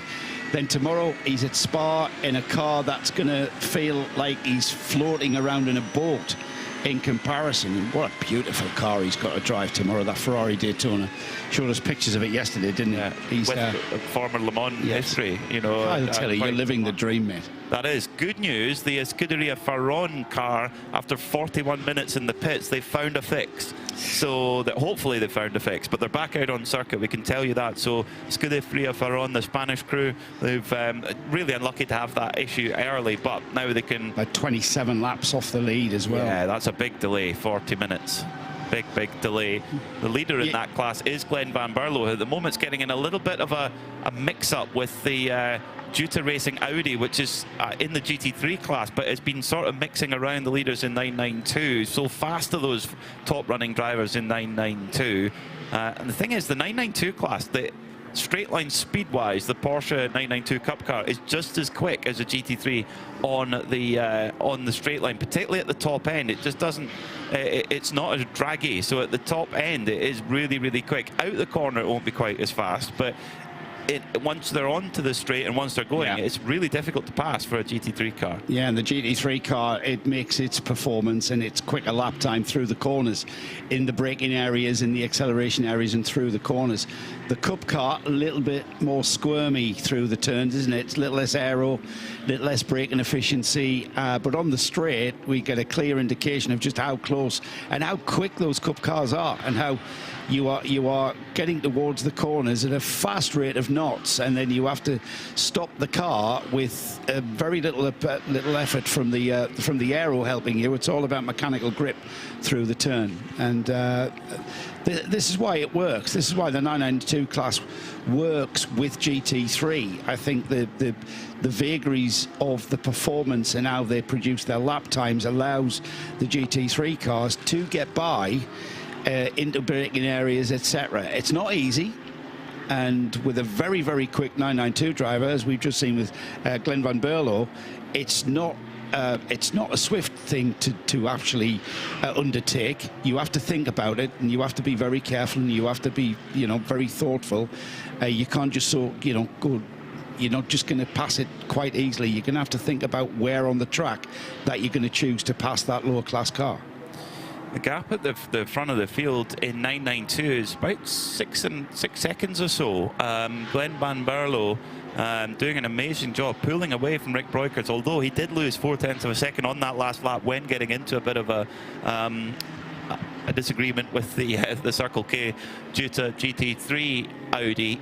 Glenn would probably prefer to kind of get his head down and get some clean air and keep on building that gap. Of course, the 992 cars, they have, in terms of fuel capacity, they can run quite a long way. They run 110 litres of fuel and don't use as much fuel as the GT3, so they can run much deeper into a stint, and it's not unusual at all to see a 992 car leading the race overall while the pit stops stagger out. But the GT3s, they pit usually around an hour for a stint under green flag conditions. Matthias Lismont still holding on to second place, but he's got the Red Ant Mercedes and indeed the Scuderia Praha Ferrari right behind now as they get past lap traffic, past the 992 class Red Camel Jordans machine of Rick Breukers through turn 5 and then turn 6 onto the little short shoot down towards Curva Quercia, where they break in a GT3 car from 235 kilometers an hour, scrubbing the speed down to 95 kilometers an hour as Kral has a look.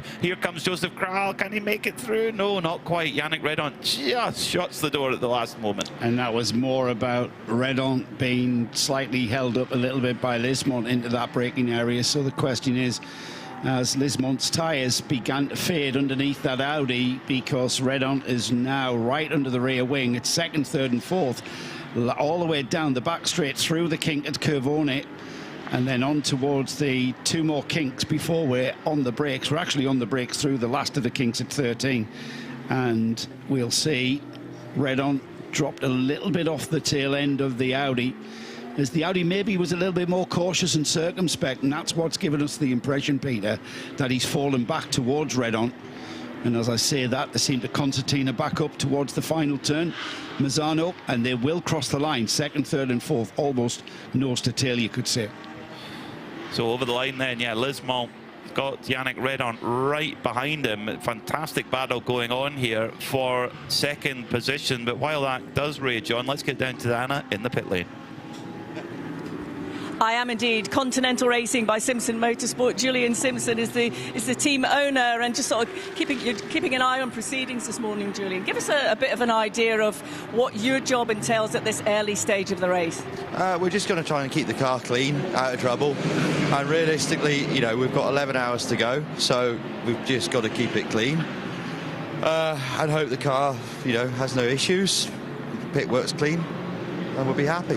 Well, you've got a good team of guys around you that know what they're doing, but how important is it for them to sort of work with the whole team and all the drivers as well? Yeah, I mean, the team's been building over the season, so they've, as drivers and as a crew, they're all beginning to get a lot better, a lot sharper. So, you know, aim today is to aim for a podium, and as long as we can do that, we'll be really happy. What do you think is going to be the biggest challenge here in Misano? Is it going to be the tyres? I mean, we've got the grids are fairly clean, if you should say. Yeah, I think the biggest thing today will be just maintaining track position through the day. And how challenging and tricky is this circuit? Tyre deg is pretty bad. As we start to see an increase in temp, we've not really seen those temperatures this week with all the rain, so we'll just have to wait and see.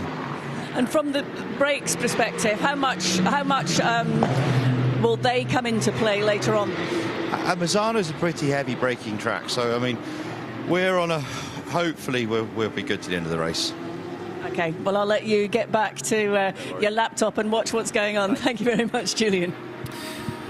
So Simpson Motorsport, we're just getting stronger every single race with that Continental Racing Audi. While we were chatting there was a switch for position. In fact, we've had two switches for position. Joseph Kral on this lap has gone from 4th place to 2nd place. He first of all got past the Red Ant Mercedes after a tiny mistake from Yannick Redon, and then managed to get past Mathis Lismont. So Kral really making that tyre work well and getting the performance late in the stint as the fuel load's coming off. The fuel load will be quite light now. You know, that Scuderia Praha Ferrari in its trim will be running, in terms of a fuel load, 100 litres of fuel. So you can imagine the weight of that compared to when it's down to its last few laps. It's a big difference in the balance of the car and how it behaves. And it seems like... Do you know what a litre of fuel is, Peter? Go on, tell me. 0.7 of a kilogram. Okay, so that's a lot. That's 70 kilos of 70 fuel. 70 kilos of fuel. Yes. 70 kilos. Yeah. That's like me. That's like having me in the car. And a bit. Pause for effect. Moving on. It's a chunk of weight. It's a chunk of weight. Yeah. And the 70 kilograms cost us a lot when I was in touring cars. 70 kilograms is what they put on to kind of stifle our car, and it made a massive difference when I managed to get it took off. So I actually do know the dynamics of what that causes. And from a driver's point of view, they will feel the weight in the car under braking and under accelerating and through the corner. And you've got to be careful in those early laps when the car is at its heaviest, that you don't overstress the tyre and you don't start, burning up the tread and start graining the surface of the tyre, and the tyre will just go away from you, and then you've got to fight that the whole stint. And whether or not the tyre comes back to you, I don't know. I'm interested to hear what the drivers have to say about their tyre life. It will be very interesting because the Manuel Lauk, the race leader, does have the fastest lap of the race, just 89 thousandths quicker than Joseph Kral's best, 133.410. For context, that's nearly a second quicker than the lap record from last year, albeit that was in much hotter conditions in July, and of course different manufacturer. Now we've got a problem. Yeah. Seb Lejeune Racing, the front right is big damage on the Seb Lejeune Racing cars, grinding to a halt out on circuit. We've had a problem as well. We understand for the 90 as well. The E2P car as ERA come into the pits. Joe. We had a yellow flag at turn 4, which is the Del Rio hairpin, the two apex hairpin going into turn 4. That's going to bring out a code 60, and I'm not sure whether this car is the cause or whether we've got another car involved out there. And you can see on that car has got damage. We'll check on the damage when it comes into the pits, but this is perfectly timed, Peter, because we were getting towards initial sequence of pit stop times, beginning the clock towards the pit stop phases were coming, and that's timed perfectly, pretty much on the hour, with 10 hours and 59 seconds on the clock as I look at it. Code 60 has come out and everybody's dove into the pits. So, of course, under a Code 60, though, you can only put it, the Pro and Pro-Am cars can only put in 25% of their allowance. An AM-class car can put in 50%. Now, the leading AM-class car was the number 90 E2P racing car. Now, was it involved with the 888 Porsche car that's trying to make its way back with Seb Lejeune at the wheel with big damage on the front right? Let's get more in the pits where it's getting very busy with Diana Binks.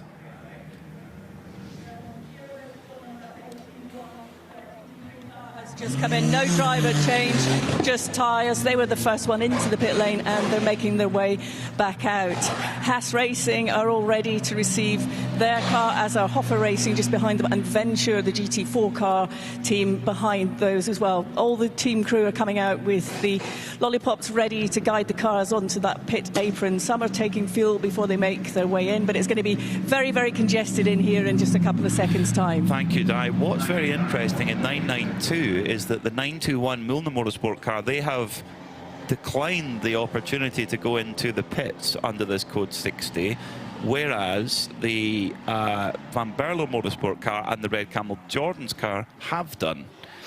Haas RT also in, and they're going to put at least 2 new Michelin tyres on the car.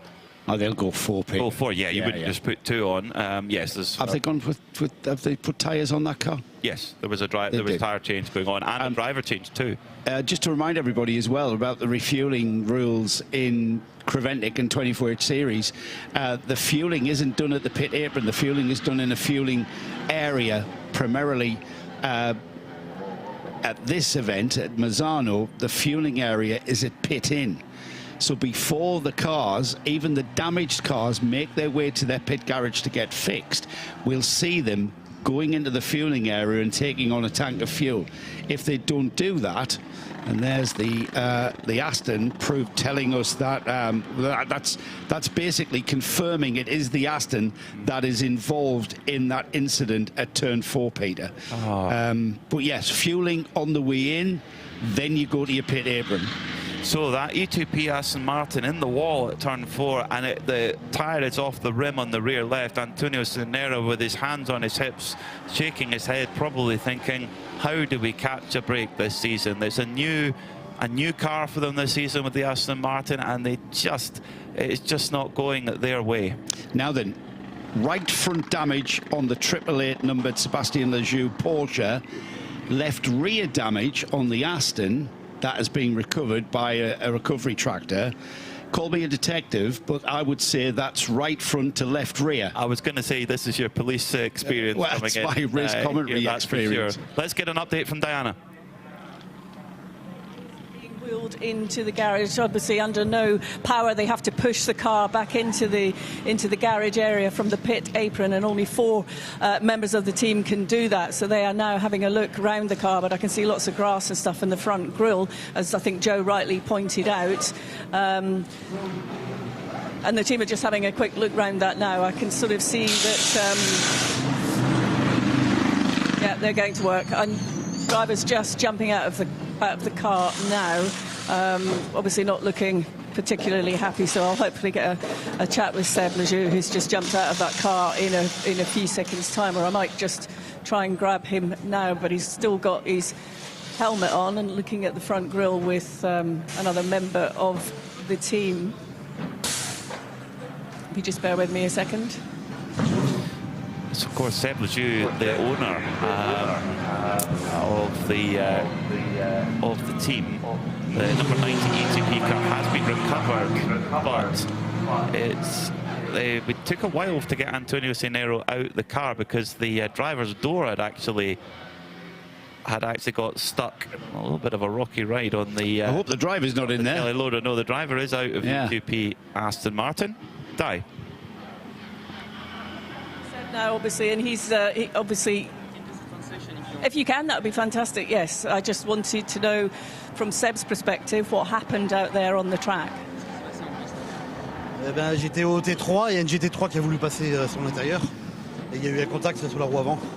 At the turn 3, the GT2 wants to overtake safe on the inside and they had contact on the front wheel. And so the damage, we are looking for what we have to repair. And then our mechanics are working on the car. Clearly, I could see from his face, not happy, very frustrated by that situation at this early stage. Ouais, frustré. On était dans le rythme, c'était très bien. Je lui ai mis le clignotant qui passe à droite et il aurait dû attendre un peu. Yeah, it's very frustrating. We had a good rhythm and we were on where we would like to do on the beginning of the race. And for Seb, the GT4 has to wait a little bit more to overtake him in a better place. But it's very unfortunate and sadly he wants to repair as fast as possible and then come back to the race. They're fixing the car. You'll be back out as soon as you can. Yeah, we hope. Thank you very much. Thank you. That's heartbreaking for Seb Ledoux Racing. And yeah, just a little, we talked about multi-class traffic a moment ago, didn't we, about how do you get through, and it's such a balance of not hesitating, not losing time, but also keeping the risk under control. It's so you tough. have to think about it, don't you? You have to think about it. It's not an easy task, even when you're in a GT3 car, which is much quicker across a lap than a 992 car. However, such is how they produce their lap time. Is, you know, we've talked about the 992 car being really quick in a straight line, so you're not necessarily going to just fly past it on the straight. You're going to have to plan it.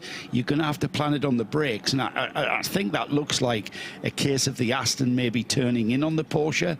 That's usually what happens with the faster car. Yeah, it's turned in, and it looked like a steering rod had been snapped, isn't it? Which is kind of common when you get an impact on that front axle. So that's at turn 4, which is the enter there to hit the brakes at 200 kilometers an hour and apex at 80. Given that it's on the right-hand side of the Seb Ledoux car, I think that the E2P Aston Martin tried to fit up the inside and then bang, they caught each other. Maybe the other way around. Maybe they turned the E2P car round and into the wall. Yeah, we haven't got any footage of that. No, we're able to analyse, but just assumption. Yeah, we are. We are, of course, speculating at this point, but what it means is that there's two cars that are going to have lengthy delays for repair. It seems like there is significant damage to the front right of that beautiful 888 Porsche. It brings to mind, though, Peter, a thing that's been at the forefront of my mind coming into this event.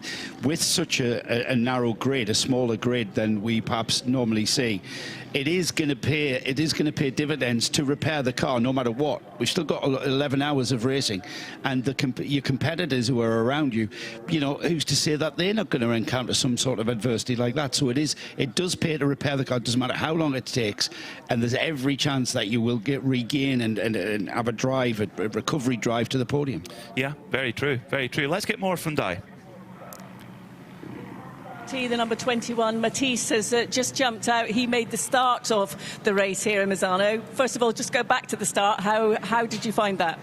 Oh, it was quite nice, to be honest. We had a good start directly into P2, around the outside in P1, in T1. So yeah, I'm pleased with how I did the start. We pushed quite hard to follow the Porsche.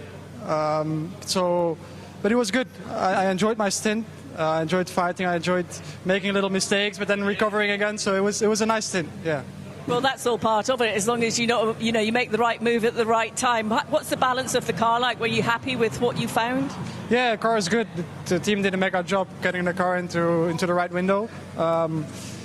It was really strong on the front end, and then got a bit worse throughout the stint. But then the rear end catch up again. So it was nice in balance. It was a good car to drive. How would you describe this Misano circuit? It's technical, it's nice, it's pretty quick as well. It's not an easy track for an endurance race, I think. It's quite physique as well, but it's a nice track. It's really quick, really technical, especially the first sector and the last sector. And then the quick right-handers, which you have to really send it in to keep up the pace. So it's a nice track, I enjoyed it a lot. Well, you look very happy and satisfied with that. I guess you're looking forward to getting back behind the wheel as soon as possible. Yeah, of course. You got to make one position extra, and then I'm happy. Thank you very much. Thank you.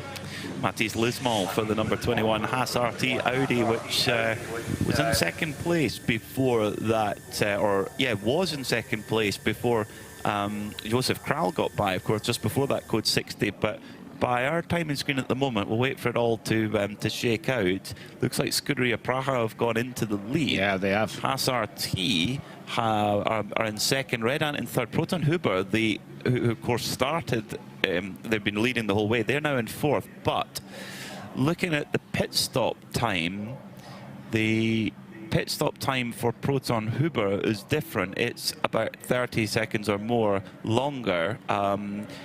Probably because they've done a driver change, but I would imagine they've put new tyres on as well. Whereas, interesting, the Haas RT team, they managed to do a driver change, and you would think that they would change. They did change tyres. They've done a pit stop way quicker, 2:11 compared to 3:08 for Proton Huber. So there was a delay for Proton Huber in the pit. Well, they've lost 30 seconds in comparison to pretty much everybody, haven't they? Yes.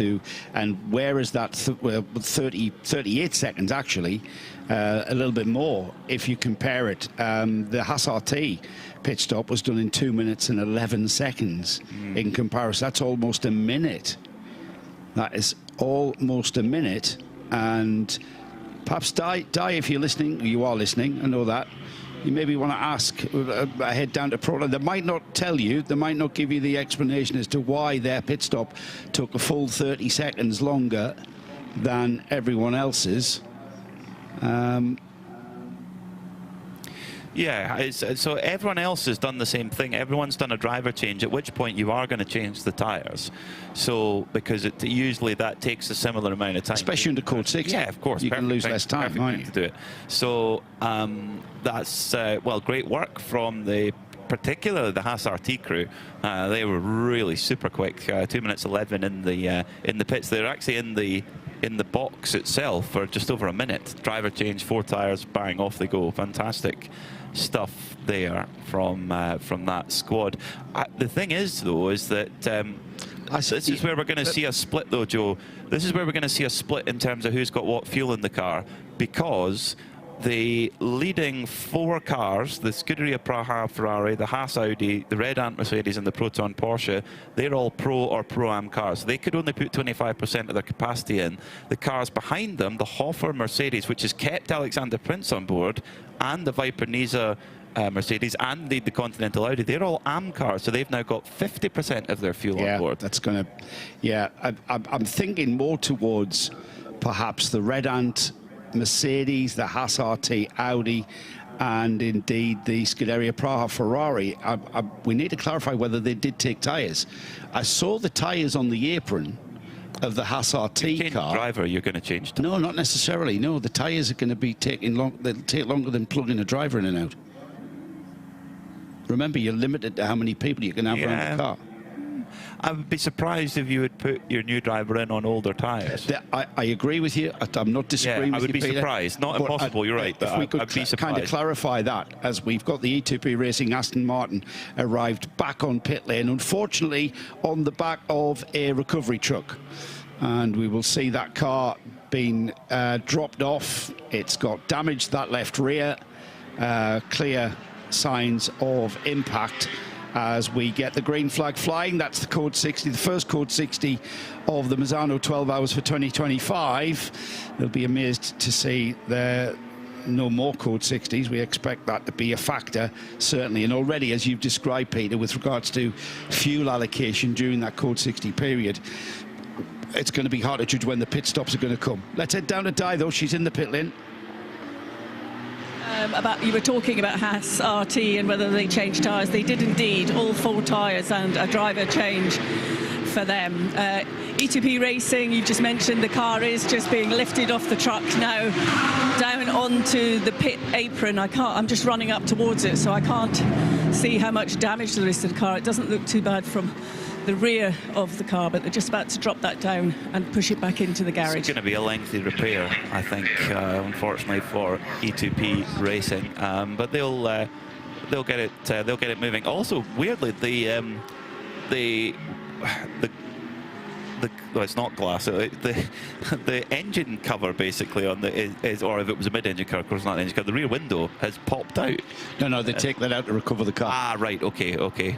That is a strange one. So yeah, a little bit of damage there to repair.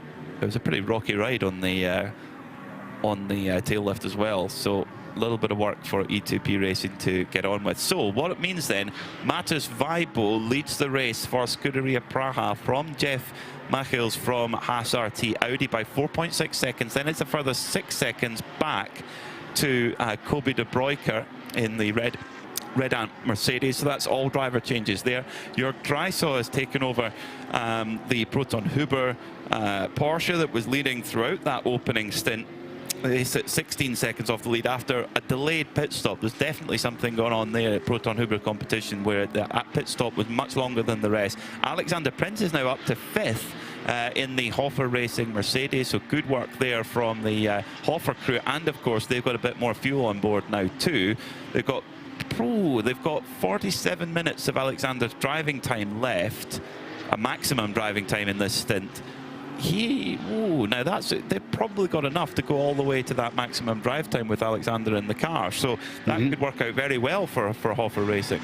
Yeah, and that's because of the limited amount of fuel they've been able to take. Yeah, in the Code 60 stop, or more than all those cars ahead of them at least. They lead in the AM class, which of course the AM cars, they get to put 50% in under Code 60. Pros and Pro-Ams are only allowed to put in 25% of whatever their fuel allocation is. So it's Jörg Dreisau now for Proton Huber competition, he's had a couple of incidents, unfortunately, in the opening couple of rounds. Just getting used to Crevendic competition, getting used to the car, etc. But he's got some very strong teammates in Manuel Lauk and Klaus Bachler. I have tasked Dai to find out why that team took over 30 seconds more than anyone else around them in that pit stop. Dai did clarify that the teams that we were speculating hadn't took tyres. They had indeed took tyres.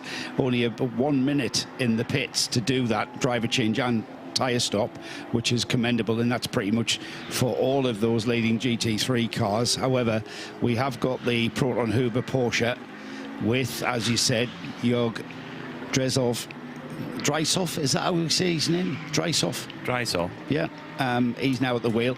That car was the early leader by a comfortable margin, or relatively comfortable margin. Now that car has dropped back down to 4th through that pit stop by taking over 30 seconds more than the cars around him.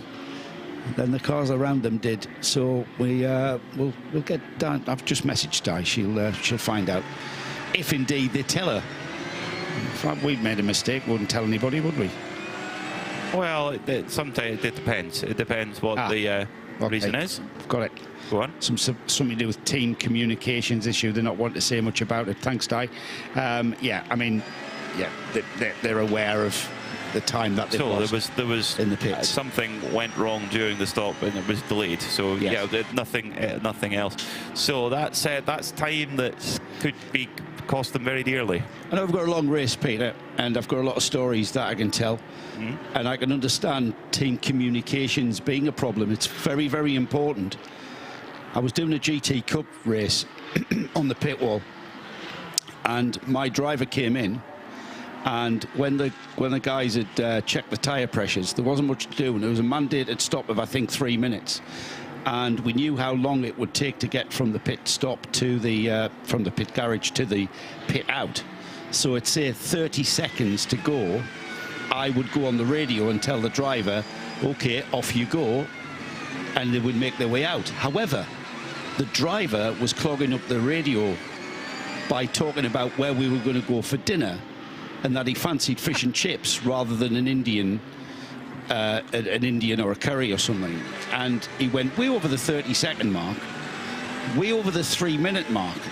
It cost us about 45 seconds extra, and we came 3rd, and I think we were about 30 seconds behind 2nd, and that without that chat about dinner. Well, I hope you enjoyed the dinner anyway. I'd call that a communications problem if Di was to ask me in the pit stop, in the pit lane.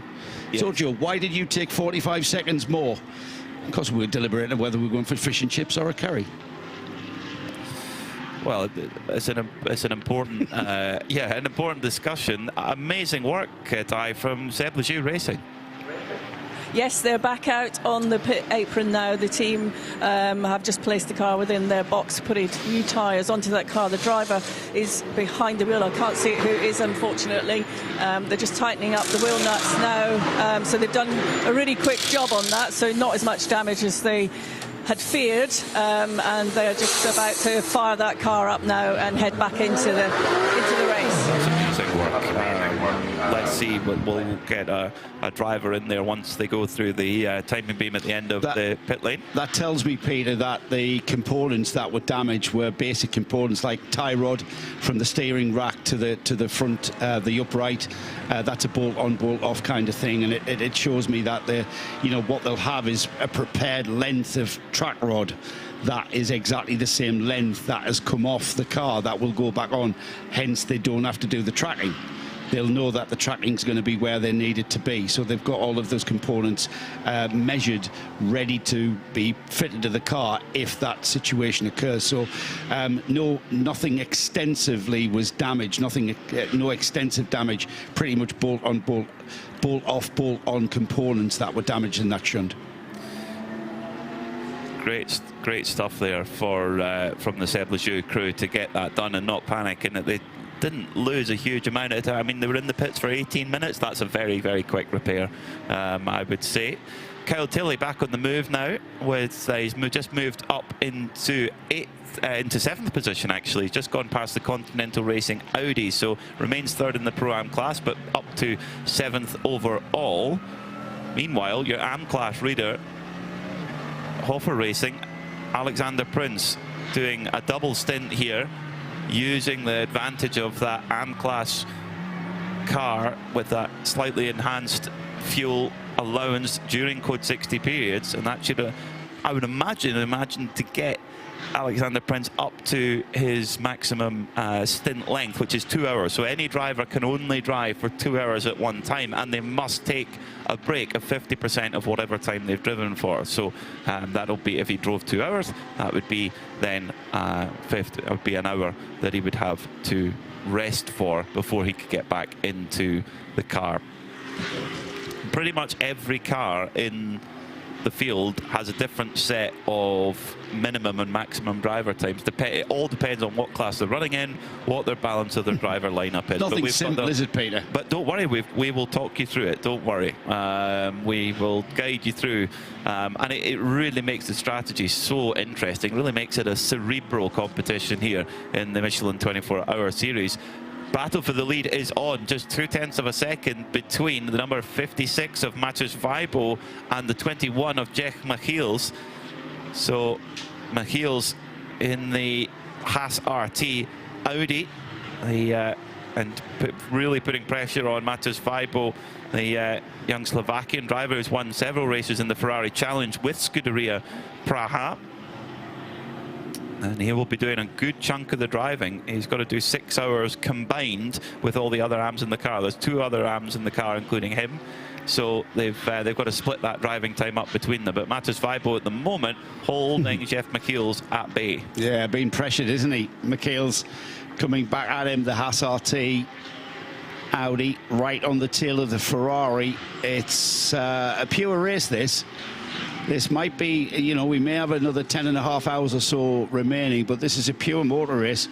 Kobe de Bruyker in the red ant Mercedes as well, just keeping a watching brief slightly behind these two, as the gap is about 3 seconds to that 3rd place red ant car. So he can see them he can see them up ahead, and he'll be seeing that the Haas RT Audi not showing any signs of hustling or hassling Matheus Weibo in the Scuderia Praha Ferrari, I should say. But they are driving hard. I mean, you can see that, Peter, by the way that they're using all of the curbs and and now they've got traffic up ahead of them, and things got very, very crowded there. They might have got to physical, actually. I think it did, and it's not over yet. So that was at turn 10. Michiels going up the inside in the Haas Audi, and he's got past Matheus Weibo. This is for the race lead then. So Haas RT lead here at Misano. The Belgian Antiguan team, through they go then into the lead of the race, and Jech Michiels, the young star who was racing at Brands Hatch in the GT World Challenge in a Ferrari, ironically enough, which has just gone past. Great move there, picked the pocket a little bit, going into Tremonto. It's about looking ahead and seeing the slower traffic. The 992 car there, just coming into play as they went into the hairpin, and the Audi put himself on the inside. Was there a little bit of contact there? Definitely, I definitely think so.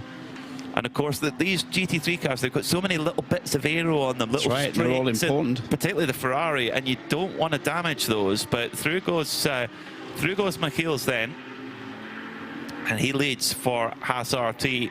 That gorgeous blue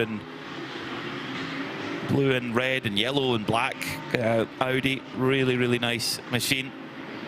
I said this yesterday on our qualifying show. It's remarkable to think that Haas RT is only 2.5 years into its racing career. I know. It's as if they've been here forever. Yes, they're very much a pillar of the Michelin 12H Series paddock. The team co-founded by Sandrine Haas and Chris de Donker.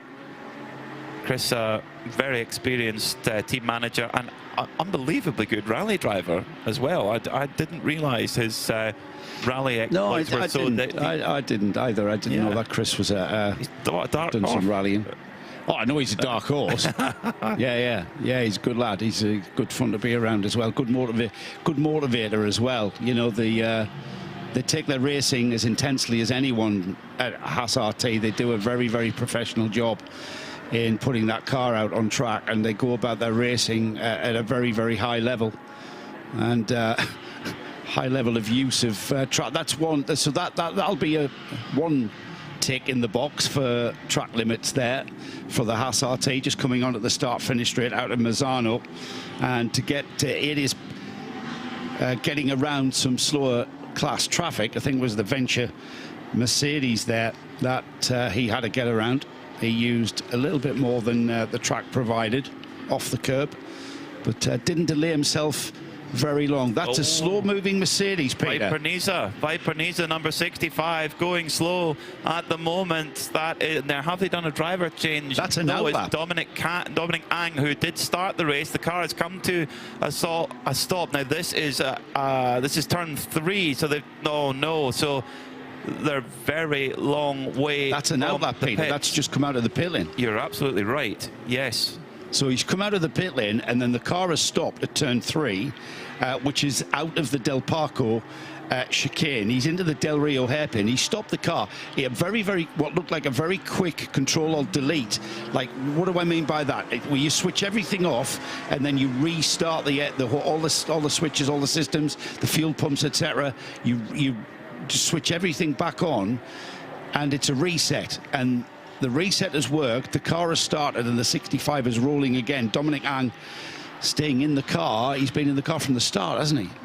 Yeah, he has, and it was a very short pit stop. It was less than a minute in the lane, 45 seconds in the box. Yeah, that's a strange one. Maybe we're certainly keeping Diana Binks busy down in the pits, but Viper Niza Racing, there's definitely, I think they're off sequence there, unless they weren't able to get fuel during the Code 60, but they did pit during the Code 60, so you would think that they would get fuel. Dana came into the pit lane, and it looked like the team were getting ready to receive it, and when it came towards the pit apron, it carried on and went back out onto the track. And then you've picked up, obviously they've got some electrical issue, it looks like, and now the team are back out onto the pit apron waiting for the car to make its way back in.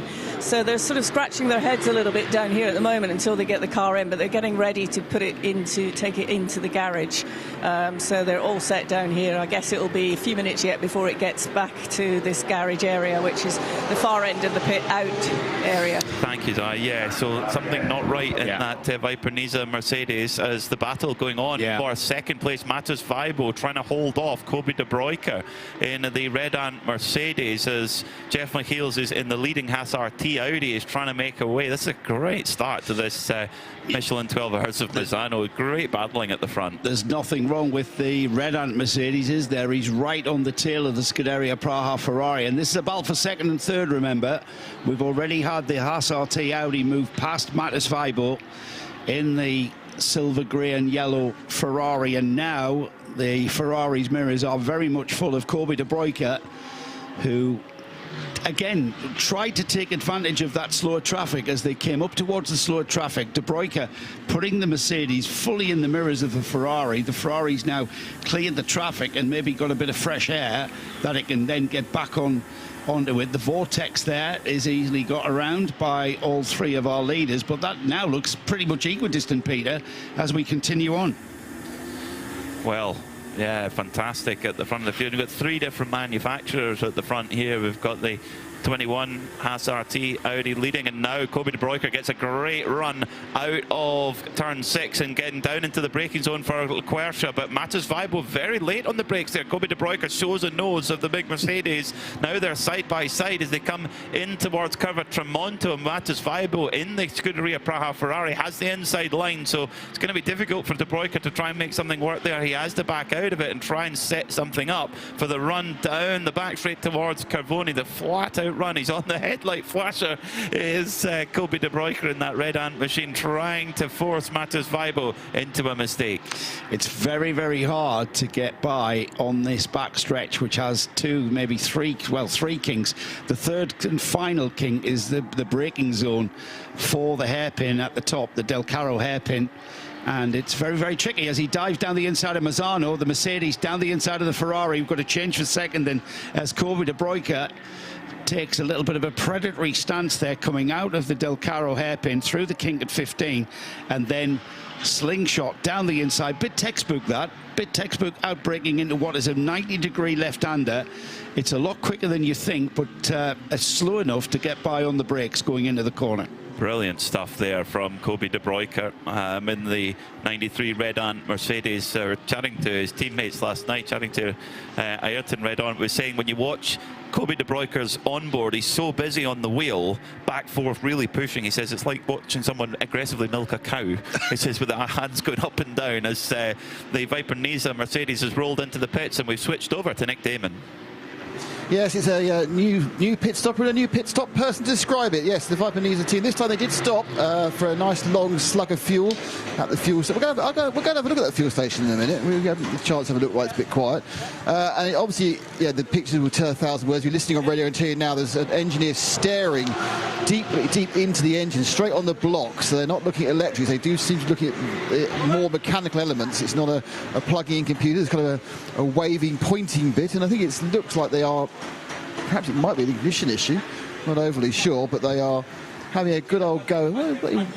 Yeah, so having a look at the top mount. Yeah, I think it's certainly from the electric issues on the. What about that? This is a spot the unit. Now I'm not totally au fait with your multi-litre AMG V8. They're pulling off this particular unit at the top. It's not now. There can't be the alternator up there. No, it's not. They're working on, but it's like an electrical element after all. Let's see where we can get a quick word with Dominic, see what the problem was. Hi there, how you doing? So what's brought you in the pits? I think we have some power steering problem, yeah. It's a power steering pump they're taking off, I see. So I mean, is it a problem where it's failed completely or it's gone intermittent? I think it's already failed, but I'm not sure what caused the problem, yeah, but it's really no power steering now, yeah. So it's very heavy, yeah. So is it impossible to drive the car without power steering or just very difficult? Yeah, for the car like this you need. Maybe Formula 1 you don't need, but this you need, yeah, too heavy. How's the rest of how's your first stint going? I mean, the car seemed competitive to that problem? Yeah, I think overall was quite good. Yeah, we were trying to feel safe to go long.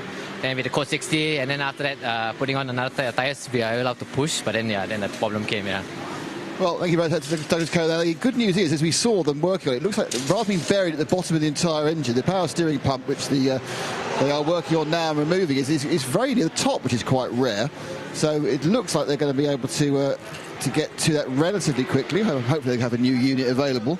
And they won't be in too long, guys. The Mercedes teams, they all stick together. We were hearing that last night. That the Red Ant team, they didn't have any drive shafts, and they managed to get some drive shafts from the Hoffer team. And yeah, that was at Spa, wasn't it? Or was it Mugello? Oh, good question. Yeah, anyway, it wasn't here. It was previous round. Exactly. So they do stick together, and the engine will be really, really hot as well. You'd think, and the mechanic straight in there to work on it. So hopefully the Viper Niza crew will get back going again. When Bert was saying that, and he went to Hofer and said that we couldn't, but you know, we'll replace them when they get them in stock. And my thoughts were, I'm not sure I could do that, because you know, Sod's Law would dictate that once I've given you those drive shafts, and I am going to get them back eventually, but I just know that my car's now going to have a failed drive shaft. So the reason I've got drive shafts on the yeah, they may have had more than two. Yeah. But if they were my last two, I'd be... That's the height of generosity. Yeah, it really is, yeah. Jeff Michiels has just set the absolute best in Sector 1. So he's really pushing on in the Haas RT Audi. And Haas RT, you know, it was an Audi that won last year, of course, in this event, the Santalock car. Haas RT would love to double that up for Audi. Speaking of Audis, the 69 machine, the Continental car, is of Andrei Saluksev, is battling away with Kyle Tilley over 6th position after the demise of the Viper Niza car. They've moved up a position each, but Tilley did get by the Continental Audi, but isn't able to quite pull away here. The Air car a little bit quieter than what we usually expect from that crew in this early stage of the race. Pushing on, isn't he? He's not hanging around. He is pushing on, not falling out of rhythm, about to put the Era Motorsport Ferrari a lap down. That Era Motorsport Ferrari, the black and grey car there ahead of him. That's the Continental car, that's a different Audi. Is that an Audi? Looks like a Ferrari from this angle. That's a Ferrari. I need to be close to the screen. For 6th. All right, okay. You do need to be close to the screen. I do need to be close to the screen. In their defence, the Haas RT car is also blue. It's a blue Audi leading the race. Right, so that's right. Okay. There we go. Can I swap seats? Yes. You're closer to the screen. Good idea. Yeah, I'm only kidding. I'm only kidding. That is the 69. Yes, so this battle over... Right, over let's start. Oh, coming again. We'll start that again. Right, that's the Continental Racing by Simpson Motorsport Audi. That is chasing down the Era Motorsport Ferrari. So that is actually a battle for position. 6th and 7th places coming together now. See, we can edit that bit out, can't we, in the edit? Get rid of it. We'll just get rid of that.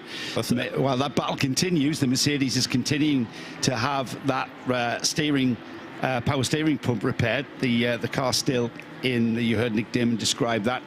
But I think, Peter, the battle for 6th and 7th, there's absolutely nothing in it. We don't really need a stopwatch to tell us how close those cars are. They're about to come through, and the question is, we know how experienced Kyle Tilley is. He's not going to give away that position too readily as they just get around the GT4 contender, the British team, Venture, here with their Mercedes GT4. And it was, we heard from the starting driver, Matt George, was saying that they were going to go about their race as they were, you know, they're going to learn, they go through, they're going to drive as fast as they can. And Neville Jones, the team principal, the team owner, he's now at the wheel of that car. But it's this battle here that has just cleared that GT4 Mercedes and will continue on. And Kyle Tilley has responded, hasn't he? That blue and white Audi appearing in his mirrors, and the Ferrari there, the black and blue Ferrari, has responded to the blue and white Audi in its mirrors, and he's pulled a bit of a gap back out. Well, he had made the move about 5 or 6 laps ago. He had made the move to pass the Audi at Curva Quercia, but the Audi driven at the moment by the Simpson Audi, driven at the moment by Andrei Saluksev, is really actually recovering quite well. Now we've got pit stops for 3 different GT3 cars. We've got the Red Ant racing car in fuel, we've got the Scuderia Praha car in fuel, and the Proton Hoover competition car, and indeed throw the former race leader Jeff Michiels in. Now this is what we're talking about with the fuel. Up into the overall lead of the race, having just set the fastest lap of the race, Alexander Prince for Hofer Racing. So Hofer Racing, with that extra fuel capacity in the Code 60, this is where their advantage comes in, and they are using it. Let's get down to Nick. Well, I was all prepared for a fantastic, exciting pit stop battle, but they've all just taken fuel and rolled down in the same order. They've rolled down in the order Mercedes, Ferrari, Porsche.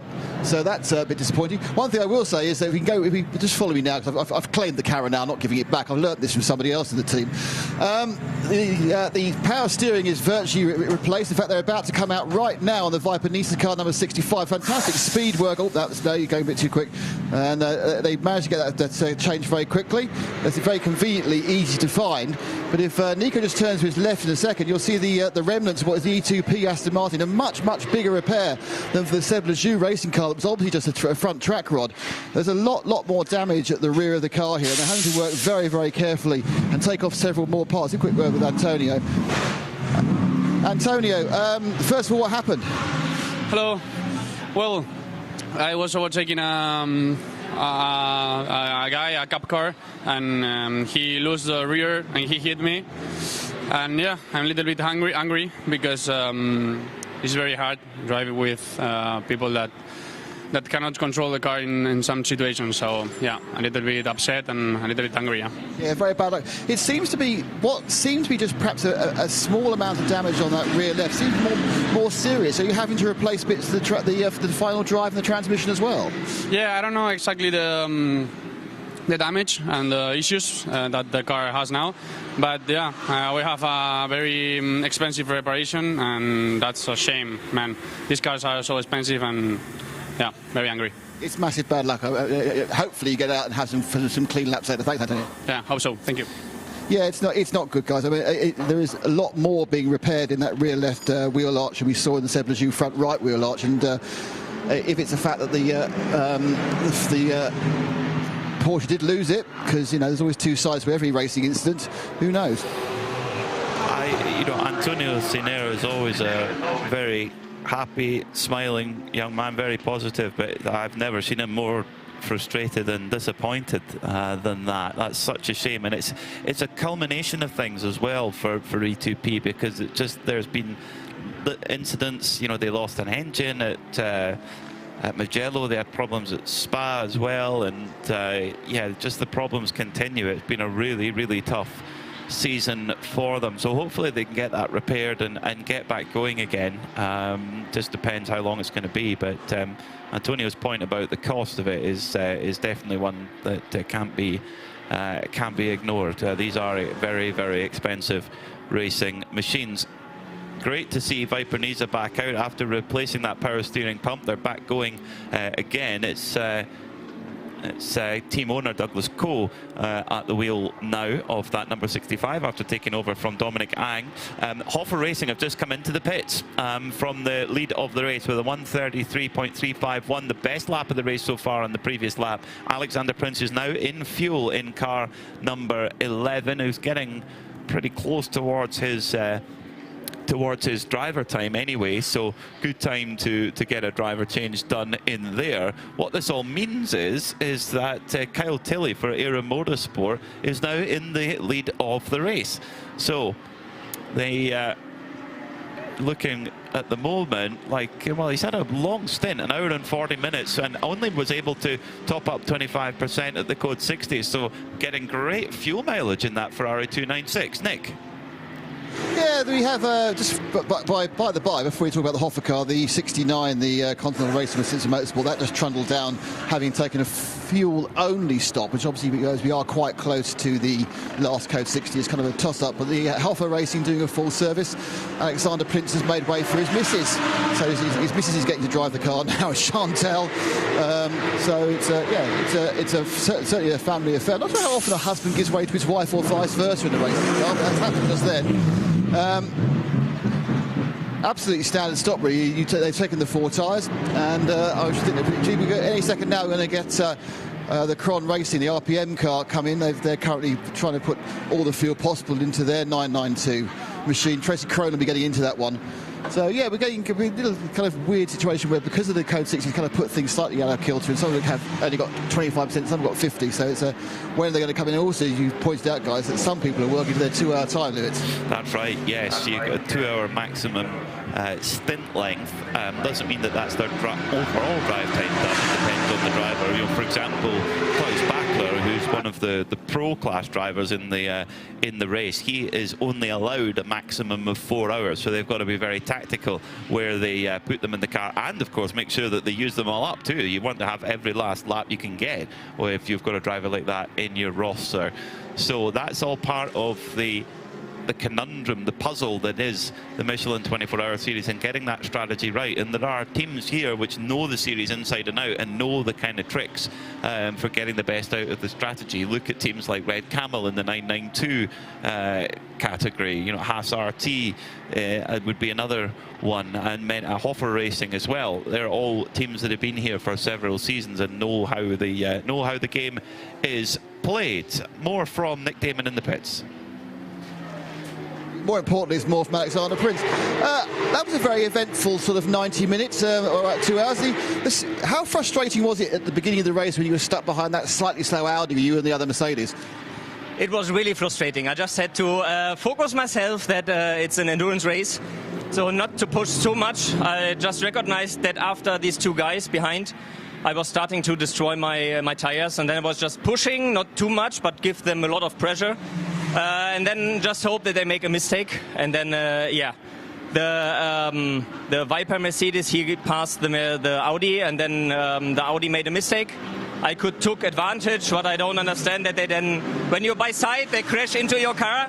This makes absolutely no sense in endurance. Also, fight so hard at the beginning of the race, you destroy yourself and the race of the others because both teams are losing so much time. This is really frustrating, and yeah, I can't understand this because it's also not my mentality to just blocking other drivers in the first part of the race, so it makes no sense. But yeah, after that I could find my rhythm. It was quite comfortable for me in the race. I could push a lot. Yeah, so I had fun in the car. Interesting what you say second there, when you were following the car, you were destroying your tyres. Is this the same as we see in Formula 1, where following a car damages the tyres, damages because of the temperature? Is it just a case because you were having to take lines you didn't want to take that you were damaging the tyres? Yes, absolutely. It's just you try to just dive bomb at one point, you brake later, so you overheat over the brake, the front tires. Yeah, and also you try to push at the exit of the corner more on the long straight. Then you have a little bit like oversteer, you're sliding, so this is not the best tire management. So yeah, it's just you have to handle it, and then at one point you have to decide if you push quite hard, if you make really a hard move with the risk to have a contact. Yeah, I just decided not for that one. I waited, patient, and then luckily I made a mistake. Well done, thanks. Thank you very much. Always good to hear from Alexander Prince in the RAFA Racing car, and yeah, that fills in the gaps of how that opening tussle played out. Former leader of the race, Kyle Tilley, has brought the car in and has picked up the first penalty of the race, a 10-second penalty for track limits. They're having fun though, aren't they? Yeah. They're having fun, letting that Ferrari breeze over those curbs. Yeah, so it's that six offences gets you a 10-second penalty. Will not be the first. Sorry, it won't be the last. That's for sure. No. In this race, as Kyle Tilley done an hour and 40 minutes at the wheel, he potentially will have quite a lot of drive time to do because he has to do a combined 6 hours with Dwight Merriman. So who's the other AM-graded driver in the car? So they'll have to split that between them how they wish. But I would suspect that Kyle Tilley will do. I would think in the region of 3.5, 4 hours, maybe even more than that. Dwight Merriman, his minimum is 1 hour. Kyle Tilley has already done his minimum of 1 hour. He's done quite significantly more than that. So that's something they have to think about. Nico Verdonk, the semi-pro driver, they don't have any limit with him. And Ryan Dalziel, as a pro driver, the maximum he can do is 4 hours. So they've got to balance all of that together, and I'm sure they've got it planned out. These early stages, Peter, that Code 60 refueling, that Code 60 coming right at the point of the pit stops at the end of the fuel window for pretty much everybody, has certainly spiced this up, hasn't it? I mean, let's not get too excited. You know, Fabian Dance has just taken over second place overall in the 992 class car. However, let's not get too excited with 10 hours and 10 minutes remaining, this is not going to be the situation we find ourselves in 4 or 5 hours' time. It's purely because of that different fuel allocation, that the allowance that people were allowed to take under the Code 60 regulations has completely knocked us out of sync and made things very, very tricky to perhaps foresee and predict where people are going to be in, say, an hour or two's time. We're going to have to let this sort of settle in, aren't we, and get some green flag running under our belts, and we're going to see who is going to sort of rise to the top of the timing screen, which at the moment, this race is being led by the number 71, the Actor Racing Audi, Nikolai Michelin at the wheel of the car, and he's got about 11 seconds over the next car overall, but he's got 43 seconds or so before the next car in the GT3 field comes through, and that's another Audi in the form of the Haas RT. And so down to the pits, hey, Nick Damon, I can hear wheel guns.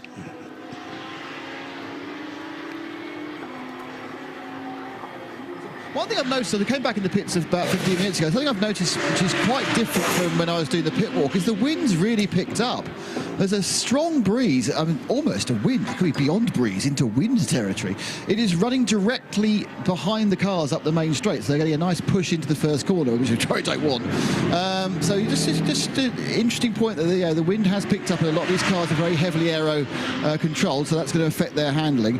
But we are going to get a couple more cars coming in quite soon, but this Era Motorsport stop is taking a bit longer than it should. They finished the tyres, but just getting Dwight settled in and belts on has taken a few seconds longer than was necessary, and down the way. And just something I was listening to whilst I was in the pit lane, and something that Joe said, if the teams get their stops absolutely correct, they can change the driver before they've changed the tyres. That's a real sign in Creventic of a good stop, is when your driver is in and ready to go when the tyres are finished. And the really top teams can get that, certainly, like if some of the teams who've been here, they will do that within a second either way. So that's what you're really aiming for. And another succession of cars come towards us, but you've heard enough my voice, so back to the booth. I don't think we could ever hear enough of Nick's voice, do you? Especially when he's speaking in context, which is quite rare, I suppose. But yeah, the Ferrari of the Scuderia Praha team has got the Mercedes of Hofer on its tail. However, that is not for position, is it? No, there's a lap between them because no, that shouldn't be the case, because they both had 2 pit stops. Why is that? I think it's something to do with the amount of fuel taken on board. Yes, it's everything to do with that. Yes. So the Hofer racing car will now be absolutely filled to the brim. The Scuderia Praha car probably won't be. So that's, again, like you say, it's going to unwind. In 992, which we know is going to be a really close battle, all of the leaders are in fuel at the moment, or have been in fuel. So the Red Camel Jordan's car in fuel, Holmgard in fuel, and Ajith Kumar, they are classified as the top 3 in that class at the moment. And then in the pits, so who have already taken fuel, Van Berlo Motorsport, Milner and RPM, all of those cars I just mentioned, any of them could raise not just the class, some of those are AM cars, not just the class trophy, but they could win the 992 category overall. Yeah, absolutely. It's anybody's race. To be honest, Peter, it's anybody's race in GT3 as well, as we've seen, how the pit stops are going to affect the running order every 2 minutes there, or not 2 minutes, every hour or so. We're going to see cars coming for refueling, and then that's going to be the complexity of the Code 60 process will just add complexity to that. And it's all about getting to that stage of the race where you're back timing to that final fuel window, but that's way, way off. We've got another 10 hours or so before we even start thinking about that. Yeah, we've got a long old way to go. Yeah, 10 hours and 6 minutes on the clock in this Michelin 12 Hours of Misano, the second edition of the 12 Hours of Misano. We did have a TCR race here 7 or 8 years ago, but in terms of the full Michelin 24-hour series, this is only the second edition of coming here to the Italian seaside. I have to say, it's a very pleasant place to come to. You mean generally this part of Italy? This part of the world is a very pleasant place to come to. And you can't help but notice the historic history of motorcycle racing, though. It's the, you know, the hometown of Marco Simoncelli is where we're staying, for instance, which is right on the coast, right on the beach. You've got Valentino Rossi, was born and bred around this part of Italy. Misano itself is one of the main circuits on the motorcycle international motorcycle racing calendars.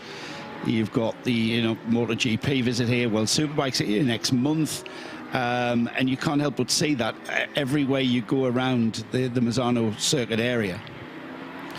Little issue for the number 81 era Motorsport Ferrari of Dwight Merriman, just getting into a little bit of a disagreement with the Scuderia Farron 992 car, which is scampered off into the distance a little bit.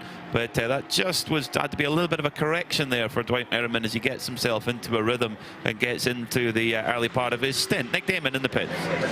Yeah, we just had the 992s running through. The 921 Melbourne Motorsport car came in. That was all going full service driver change. Going great till they dropped it off the jack. He just sat there for about 15 seconds. I think they tried to select neutral before they could start the car again. Right in front of me, it's the Red Ant Racing with Ajith Kumar machine, and Ajith himself is getting into the car. So the YouTube channel should get ready for quite a lot of comments coming in the next few minutes. We've also had the Red Camel Jordan. They just came through for fuel only and then rolled past. I can see about 9 and 11, the green and red Porsche, that's also stock, but they've been quite towards the back of the field the whole time. The Vortex is in. Vortex, of course, remember, leading SPX and not on fire. Pretty cool. I didn't see which driver it was going into the Ajith Kumar car. As they come through the end of the pit lane now, it's Fabian Defoe who is Ajith Kumar who's got in. And you think for Ajith Kumar as well, he's been strapped in by Mark Goossens, sports car racing legend, the team manager for and talent spotter, as we discovered last night, for Red Ant Racing. But that's pretty cool to get tucked in by into your belts by well, I think it's commendable that Burt Reddon and the Red Ant Racing organisation, who we see in the 24H series, but it's very much a part of the Benelux racing scene in Carrera Cup. I mean, you know, he's got Mark Goossens as the team manager. He's got this progression, Mark Goossens spotting people coming through karting, and from karting sort of opening the door for them to try car racing. It's very, very commendable that Burt and his sons are embedded now in the world of motorsport in this in the Benelux area. A problem at turn 14 for Scuderia Farron. They're off the road, and that's down towards the end of the lap at Curva del Carro. Don't know if there's another car involved or not, but this will very likely trigger a code 60 because that Scuderia Farron car is in the gravel. Certainly its front wheels are in the gravel. So the car's coming by at quite high speed there. Scuderia Farron were just ahead of a few of the GT3s, just side by side with the Mühlner car, the 921. Now, did they get together? Too difficult to tell, to be honest, but certainly they were close together. Mühlner Motorsport and the Scuderia Farron. The Scuderia Farron car off the road. The 921 Mühlner car did get through, so we're going to piece that together. We have gone code 60, unsurprisingly. Yeah. Oh, they both get together, yes. So the Mühlner car spun also, so that the Mühlner and the Scuderia Farron car getting together on the exit of 13. That is fast through there as they're trying to scrub speed off going into Curva del Carro. It's where you're going right all the time. And we have gone code 60. Jutta Racing have just gone into fuel, so they are first into fuel. Nick? Interestingly, because I thought it was going to be a kind of a quiet period before this code, I thought, I'll wander down and I'll have a look at the fuel area. But of course, the fuel area where it's all going to be. It's very much more accessible than most of the fuel areas we see, because it's actually just using the initial garages in the pit lane. Normally, there's some sort of convoluted route round the back or out the front where they go around a little circle, don't they, at 15 miles an hour, 20 kilometres an hour to pick up fuel. As you can see, because if you've got the camera work, the camera's on, yep. There are 1, 2, 3, 4, I think there's 5 sort of portable sort of Tesco petrol pumps. Other supermarkets are available. 2 pumps on each side, so I think there's a maximum capacity. I'm going to say 10. I can't see another one after that, so at any one time. Hopefully there's some shots with all the various fuelers. The team, they actually sit down in deck chairs inside the garages waiting for their respective car to come out. Now, with only 20 cars and with the way this Code 60 has been running, it's unlikely we're going to have a free-for-all this time. There's probably going to be enough spaces for everybody. But, of course, historically, we have seen situations where people are absolutely falling over themselves to get a space. Now, Jutta Racing, I don't think, got in before the Code 60, so they will only get 25%. It doesn't matter anyway, Nick, now. Once it goes Code 60, that stops. They've changed that rule, yeah. So the Code 60 rules have changed, well, more often than the British government during the Brexit debates. So it's a lot for those of you who aren't involved in British politics. It's unbelievably large amounts. So the Haas RT have slightly the Haas RT have slightly overstepped and are stopping. I think it comes with a penalty. There's not your penalty box. It's a very long line. That's why. So you got interestingly, one of the people, the Era Motorsport, who've just come in, I thought took a slug of fuel, have come in for more fuel again. They've been out about 10 minutes. Yeah, they're just. We've also. I think Nick, that Dwight Merriman will want to try and get his driving stint in the bag, so to speak. So he's just topping off, so it'll get him to 2 hours. The thing to remember is that whilst they're only allowed to take whatever it may be, 85, 90 or whatever litres, the tanks are all at least 120 litres. So you can actually, there is space in it. After the first stint, there will always be extra space to put fuel into, and that's being shown by 2 of the Mercedes that stopped, and they're well known for having a massive tank. The Red Ant machine in the 93 is just crawling past me at 20 clicks, and the Hoffa machine is in for fuel as well. Neither of those have been out for a while, and joining them is the Ferrari from Scuderia Praha. They've all taken a bit of slurp of fuel, and now a couple of the actually that's the Porsche, the Scuderia Ferrari Porsche that was caused the problem, didn't just coming in there. I have a mission for you, Nick. Oh, is it impossible? No, it's Do I need to get Tom Cruise? At all. Looking forward to that one. Okay.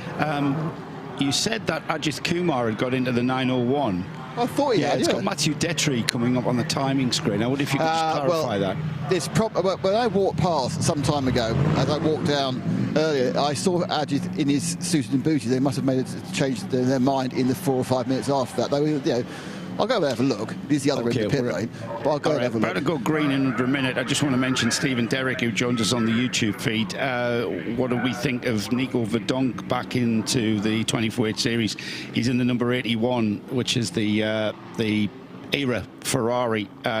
Regards from Stephen Derrick to Nico, and yes. We're so happy. I saw Nico on the entry list midweek before we were coming out here, and I thought, Nico Verdonk, he should be in this series forever. Former Bentley boy. Yes, well, raced Bentley in the Nürburgring 24 Hour, among so many other things. Racing Formula 3000 in the early 2000s. Really cool to have him involved. Back to green flag racing we go then. On the fuel capacity point, all these cars, the FIA GT3 fuel capacity is 120 litres. Some of them have less than that in terms of their allowable fuel fill, and you think, how on earth can you keep on top of that? It's very impressive. Creventic, the organisation that run the Michelin 24-hour series, they have smart pumps.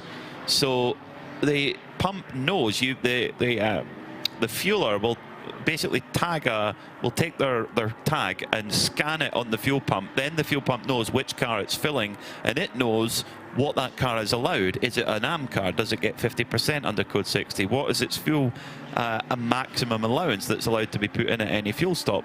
It all knows that straight away. So all the fueler has to do is put the nozzle in and hold it onto it until it stops pouring, whatever that might be.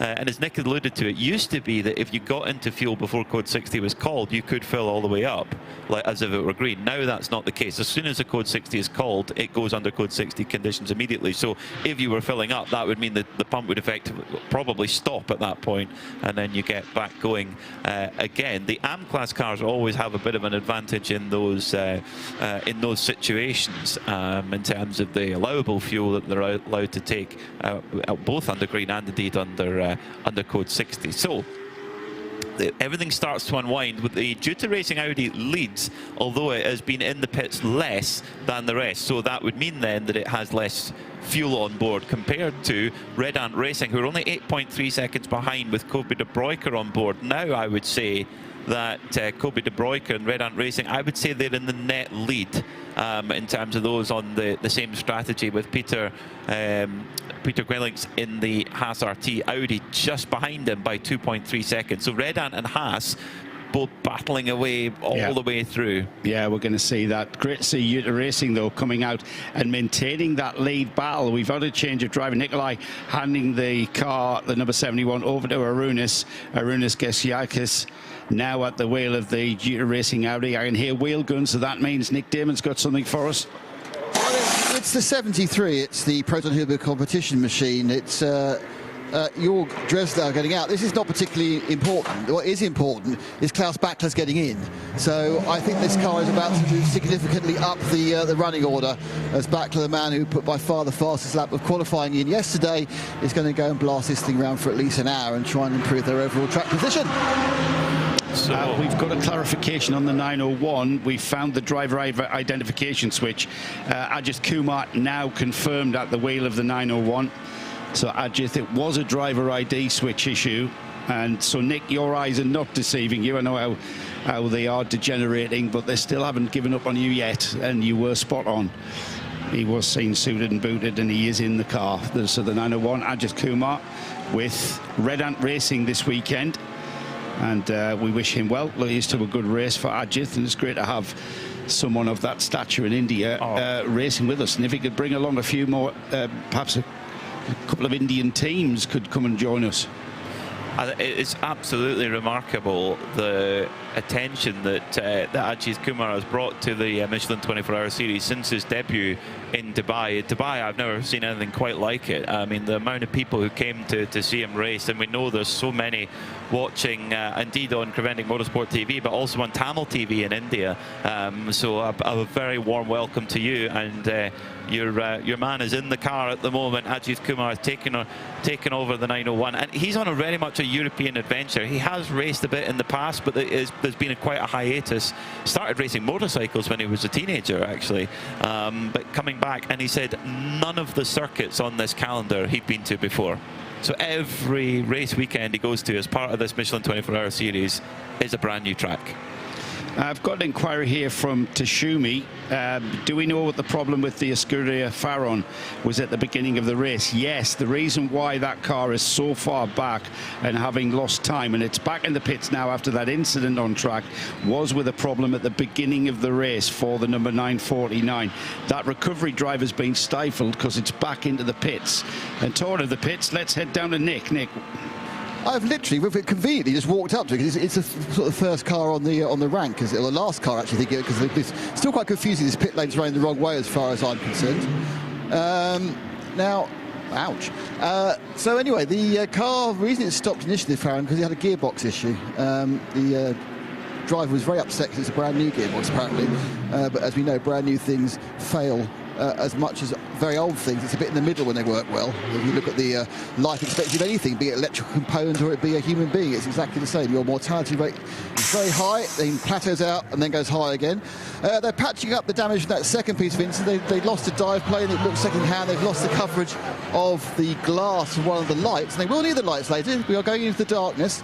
But it's already, and we're only, what, a couple of hours in, been a bit of a rough, toughy time for a Scuderia Faron. Yeah, it looks like it tripped over another car out there, didn't it? And a little bit of damage on the front. That'll not deter them too much. The car already on the apron, as we heard from Nick Damon.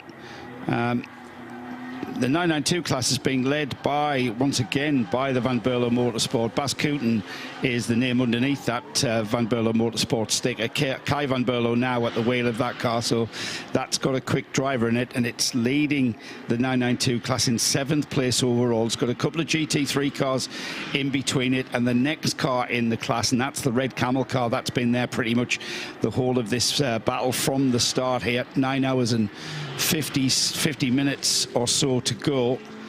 GT3, and overall is being led by Jutta Racing. The Audi now pulling it just under 9 seconds from the Red Ant Racing Mercedes. Kobe de Bruyke still at the wheel of that one, and then a further just under 7 seconds is the Peter.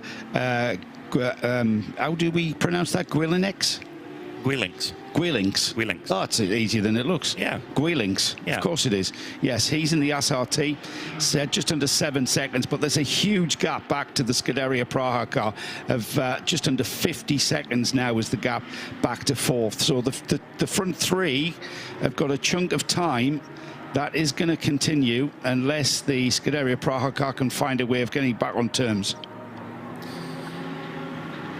So Dwight Merriman at the wheel of the 81 Ferrari at the moment, sitting in 9th place, just 6.8 behind the number 73 Proton Huber Competition Porsche of Klaus Bachler. So they've decided to put their hot shoe at the wheel, have Proton Huber Competition. So we should see that car forged to the front of the field, or forged forward anyway, over the next little while or so, particularly if it stays a long run of green flag racing. We've had 2 Code 60 interventions so far, so an average of 1 an hour at the moment, with varying degrees of severity so far. It was a great job by the track team to get that Scuderia Ferron car recovered back so quickly, but unfortunately some difficulties for them over so far today, sadly. A lot of time certain clock. He's asking who we've got here this weekend in the commentary team. It's I'm Joe Bradley. The last time I looked, I've got Peter Mackay, who's the number 1, and then down in the pits we've got Nick Damon, who will be relieved by Dinah Binks sometime in the afternoon. So that's your team, the RSL team here at Misano. And we've got Iron Earn 1, who's always appreciate the colour match tape, which he means the tape that we saw on that repair going on that Porsche that Nick reported on. And I'm a big stickler for colour match tape. If you're running an orange and blue car, then you've got to have orange and blue tape. If you're running a black and blue car, and so on and so forth. Here's the battle between the Porsche of...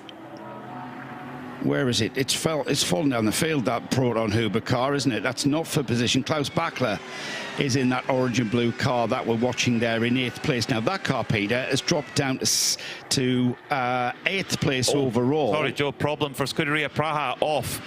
Problem for the number 56 Ferrari. Matches Vibo at the wheel, 4th place at the moment, and is going to get back going again. So is it just a spin?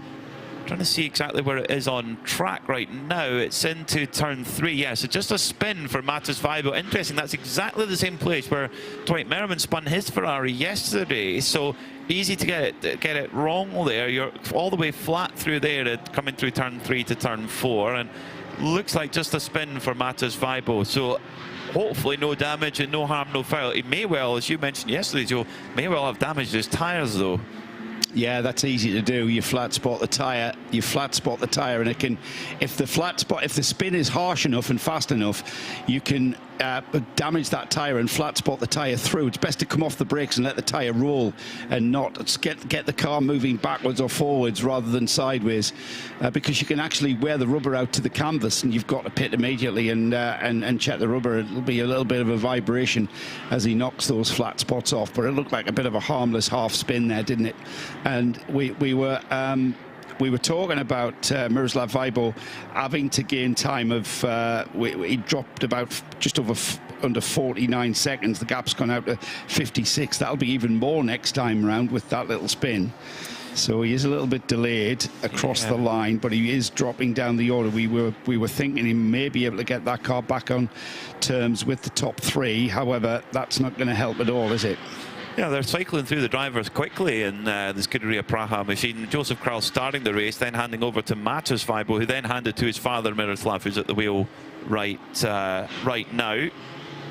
So they'll also have Denis Sashik looking to get in the car shortly as well. They've got a 4-driver lineup in that Scuderia Praha machine. Of course, joint championship leaders with RAFA Racing, in not just in their class but in the overall too. As fastest lap of the race, surprise surprise, Klaus Bachler, 1:33.1 That is absolutely rapid. 1.2 seconds quicker than the lap record set last year by Jason Hart in the Herberth Porsche. The tale of woe continues for the 949 that has incurred a penalty, and thanks to Tin Plate Geek too for mentioning this as well. I did notice this coming up on the screen. It's been given a penalty of 20 seconds time penalty for causing a collision in that issue that we saw earlier on. So that tale of woe continues for the 949 that had that issue at the start, caused a lot of time delay in the pits. Now it continues and it's got a 20-second. So that recovery drive, just add that to the pile. I'll deal with it when we come into the penalty box. Yeah, that's a pity, because that was the 921 Milner Motorsport Porsche that was involved in that incident, as well as Klaus Bachler. He's sitting in 8th at the moment, trying to make up as much time as possible. While he's in the car, he can only do a maximum of 4 hours out of the 12. So he's every lap, he's got to be pushing all the time. As Scuderia Ferron, a little bit on the front right of their car, a little bit of damage to the front there, just a little bit of loose bodywork. The driver will probably hear that scraping along the tarmac. So the Scuderia Ferron car already looking pretty battle-worn, it must be said, but lapping around at the moment and hopefully be able to keep going to the end of the stint, and they can always do a little bit of repair at the next stop. We've got more updates from Nick Damon. Nick, what have you got for us?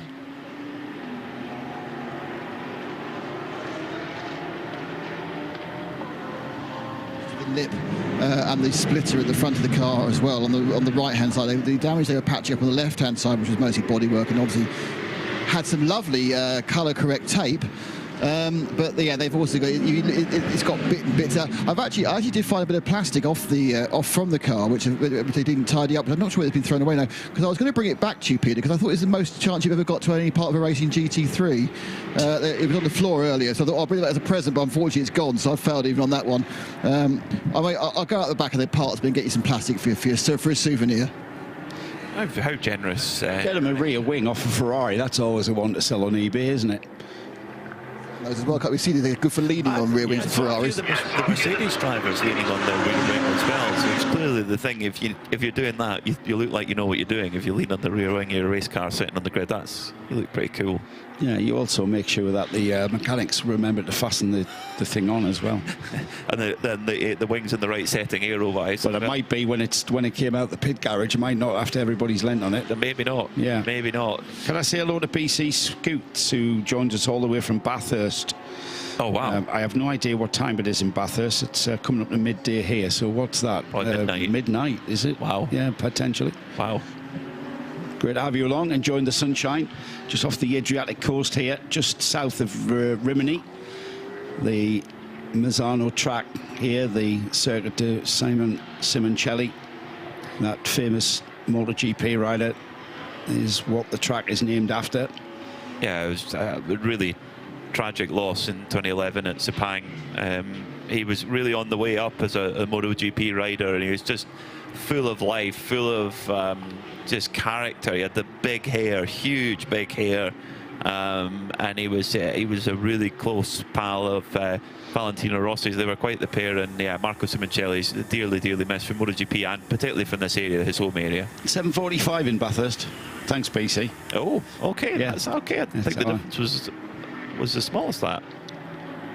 Perfect timing for watching some endurance racing. Yeah, it is. He's going to be dinner on. Let's see if he stays up all night though to see the finish. Well, there's the challenge. Another 9 hours. Yeah. 4 or 5 in the morning. Be used to it. You want to keep tuned in, I think, because this is a race that's just going to unfold slowly over the course of the next 9 hours and 42 minutes.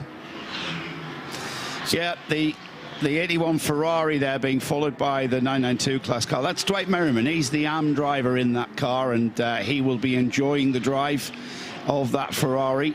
Dwight, the man with his name above the door at Era Motorsport. It's all about the drive, Peter, isn't it? And this is what I love about the Creventic series. We've got a mix of drivers, we've got a mix of driver abilities, and it's not all about sitting. You know, it's not the World Endurance Championship. This series, it's about a cross section of motorsport enthusiasts who come together and drive these quite exotic machineries in the form of GT3 cars. So you may think, why is that 992 car keeping up with that? Well, that's an AM driver, and the 992 class car, that's the red camel car, isn't it?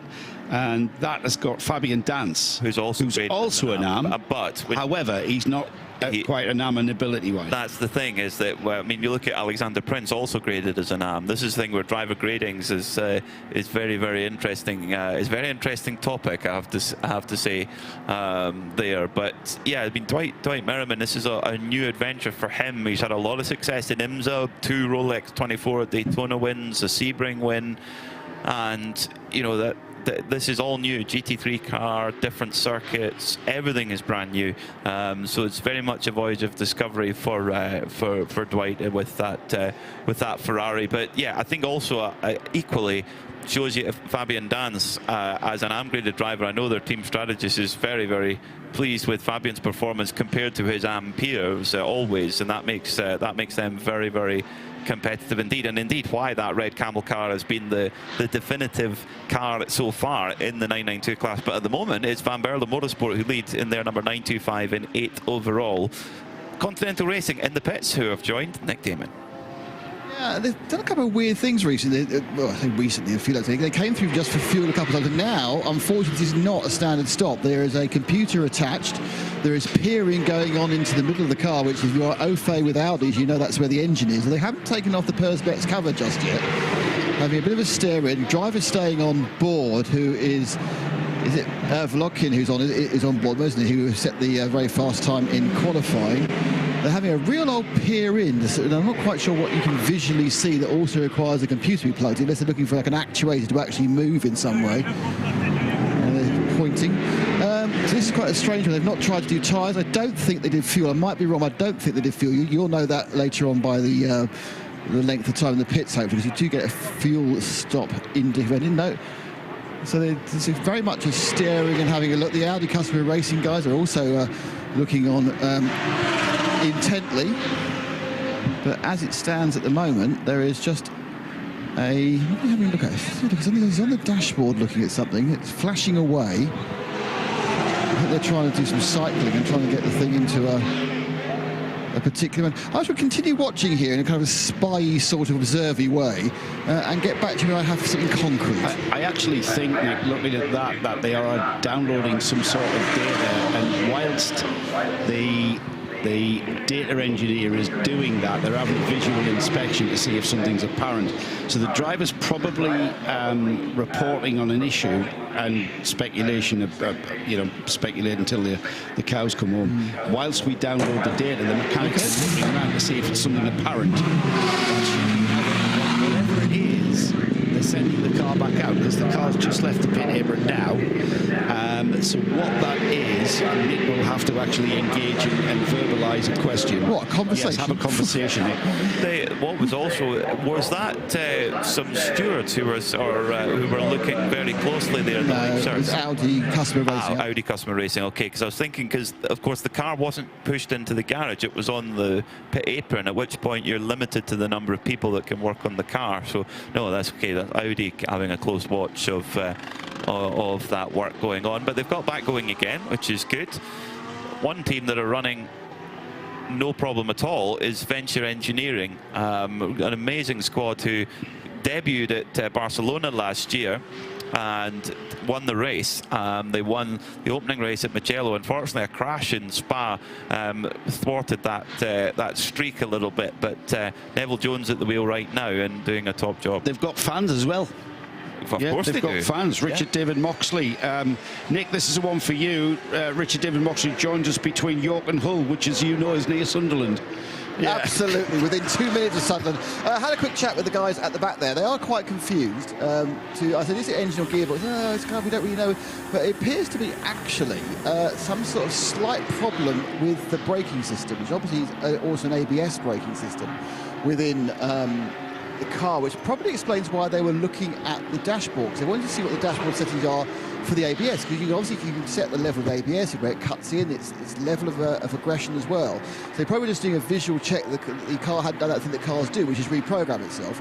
And they're going out now to test that, but it was actually, it's inconsistent braking has been the problem for that car. Right, there you go. So they've obviously adjusted something in the brain via the computer. Klaus Bachler is on a hot lap here. He was absolute best in Sector 1, personal best in Sector 2, and of course he already has the fastest lap of the race, the only driver to dip into the 32s. 132.9.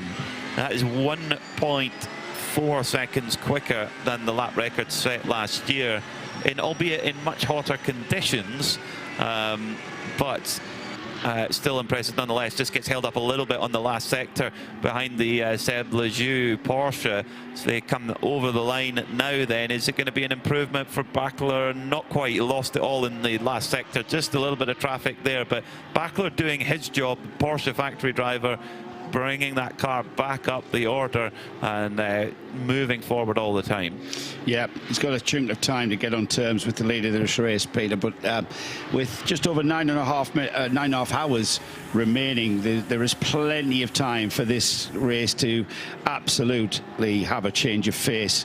The gap between the leaders, it's still the Actor Racing Audi leading by 12 seconds from the Red Ant Mercedes, who's got a 16-second gap back to the Haas RT Audi. So it is kind of settling down at the front, but we've got teams and drivers moving up the order.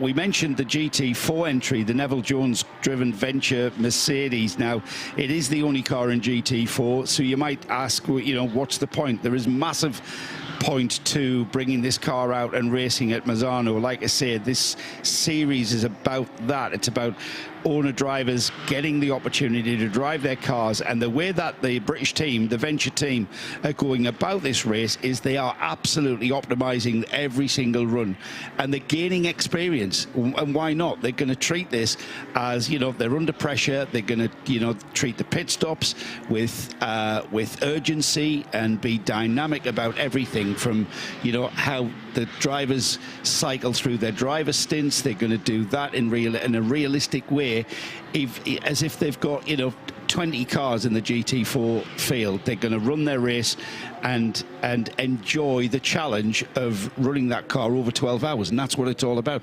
Hashtag this is endurance. And when we go to Paul Ricard in July, they'll be more prepared than their competitors in terms of how to execute that 12-hour straight-through race. Remember, we haven't had a 12-hour straight-through race this season yet.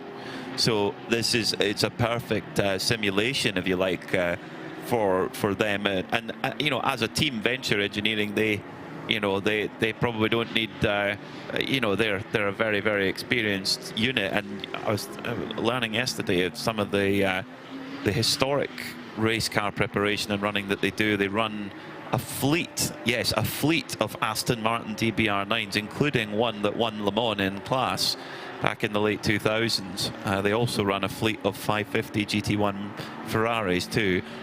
I think we need to go on a little field trip, Joe, and go and see those cars. I think. Yeah. We need to go to Venture for a busman's holiday. Yeah, that's it. Where are they based, did you say? Oh, good question. That's a good point, actually. But a DBR9 for me is one of the coolest cars ever built. In terms of its noise, the way it looks, the people that drove it, so cool.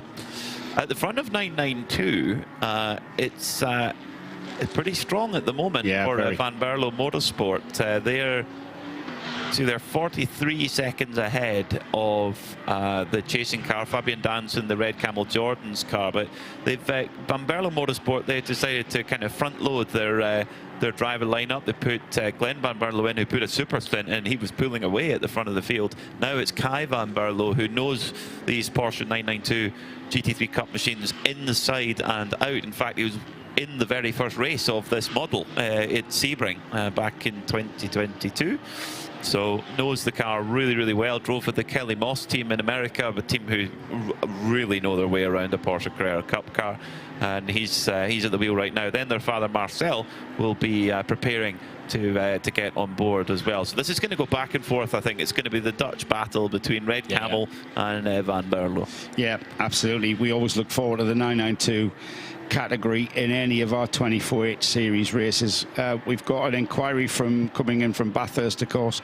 Commentators, have you been to the Bathurst 12 hours? None of us have. However, the Radio Show Limited, which are the commentary services partner to the 24H series, and the 0221, who provide the company that provide the pictures, we do have representation out there in the form of John Hindhoff, who is one of the main commentators alongside Richard Creel, as far as I'm aware, and he'll be there next year. She had him in the pit. Shea, who was a big part of RSL, of course, is one of the pit lane commentators there. So we are represented. This commentary team of Radio Show Limited is represented at Bathurst, but unfortunately, maybe I've always promised myself to get down there, but not to work. I want to be there up on the mountain drinking beer with everybody else. Good plan. I don't want to go there to work. I want to enjoy the race. Good plan. It's an amazing race. It is really. Not that I don't enjoy the race. Not that, you know what I mean. Yeah, I don't have to think when I'm drinking beer on the mountain. Special place for a fan experience too. And Bathurst for me is one of the main influences when I was younger in terms of getting into racing. We had great television coverage of it in the 90s in the UK, because there was British touring car drivers, super touring drivers, went over and competed in Australia. I mean, Rickard Rydell, he was my hero when I was a kid, and you know, he went over there and drove in the Volvo. John Clellan went over there and drove. So yeah, but that's one to definitely tick off the list. That is for sure. That's the thing I love about being a part of this Michelin 24-hour series, is going to just had a jump through my headphones there, apologies. Through this Michelin 24-hour series, is that you go to so many amazing tracks that you've never been to before. When we went to Estoril a couple of years ago, quite remarkable. Yeah, we have had the opportunity to visit a lot of tracks, haven't we, over the years. There's a lot of talk about drivers and lack of lap time in comparison, and our AM drivers are not going to be as quick over the lap in their stints as their pro hotshot drivers. We are going to see differences in lap times, and I can assure you, having driven myself, if you can get within 5 seconds towards it, you know, within 5 seconds of your hotshot Klaus Bachler, as an example, around Misano, with all of the intricacies, you are not a bad driver. You are a pretty good driver. No, you got to keep it context. Is that Klaus Bachler is hired by? He's one of a very small band of drivers hired by Porsche as a paid professional to go out and drive as fast as possible. He is one of the top GT drivers in the world. Right now, some might say he's even the fastest guy in the world in a Porsche at the moment, you know, in a GT Porsche. And then if you got someone who does not make their prime, it doesn't make their living from racing, they make their living in other ways, and they effectively are competing at the weekend for enjoyment and to win, that is a completely different set of circumstances. And I totally agree with you, Joe. If you can get within 5 seconds of the very, very peak of the world in terms of GT racing, I think you're doing absolutely fine. Yeah, absolutely. More than that, the thing is, it's very, very hard to contextualize unless you've sat in the seat and experienced it and seen actually what that takes. Yeah, exactly. But this is what the 24H series is about, and this is what makes the racing so interesting, because all right, if you compare it to something like, I don't know, maybe the Spa 24 hours, where you've got a team that has got 4 hotshot pros in it, the vagaries of the car's performance shouldn't vary that much across each driver stint in the full 24 hours, whereas in a 24H series race, which is a complete mix of AMs and pros and businessmen drivers who are doing this on their weekend off, remember, this is not how they make their living. And that brings in a completely different variation in how we go about a race over 12 hours, and gives us the complexity of trying to predict who's going to be where going into the last 2 hours. Invariably, into the last driver stint, you are going to plug your optimum driver, but it gives us a variation in sports cars. A variation of racing is what sports car racing is all about, especially multi-class sports car racing.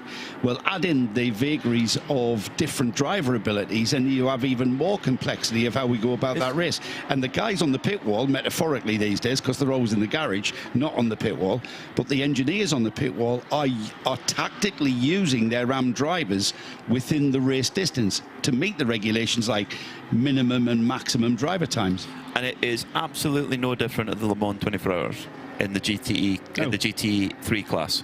You have to have a bronze, you have to have a silver, and then a gold or platinum. In LMP2, in IMSA, you know, the very, very top level, you have to have a bronze driver. So it's the same, the situation is the same. So, and you look back at that, I'm reading at the moment Richard Williams' book on 100 years of Le Mans, preparing for the big race in a couple of weeks' time, and that race started off with in that true spirit of professionals and amateurs together, and it remains so. So, you know, this is very much part of how particularly sports car racing works. So, yeah, it's definitely worth keeping that in context. And I love that, how you have to play your cards right at the exact right moment. The due to Audi, I tell you what, a great run from Marunas Gikuskis at the moment, the multiple race winner in the Baltic Touring Car Championship. He had Klaus Bachler behind him there for several laps. Bachler trying to get back onto the lead lap. Bachler finally through now and able to get his head back down and get some clean running in. But due to Audi, that Circle K back machine leading by 15 seconds from Kobe De Bruyker right now. In fact, set the car's personal best in the last lap, 0.8 quicker than De Bruyker in the Mercedes, albeit the Red Ant car, the tyres, they've had the tyres on for 51 laps. So more than half the race, Red Ant Racing have been on the same set of tyres, whereas the leading Duta car is only on 23 lap old tyres. So that's, you know, that makes a difference as well. So we are inside of 9.5 hours, Peter. We've still got the Utah Racing Audi. That leads by now 15 seconds, so the time is slowly coming down.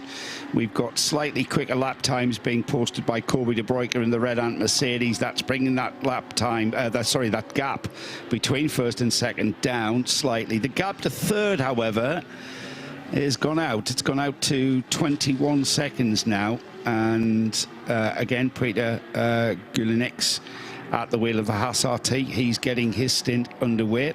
There's still that chunk of gap to Miroslav Vejbo in the Scuderia Praha, that Baja Ferrari, that car currently in fourth place.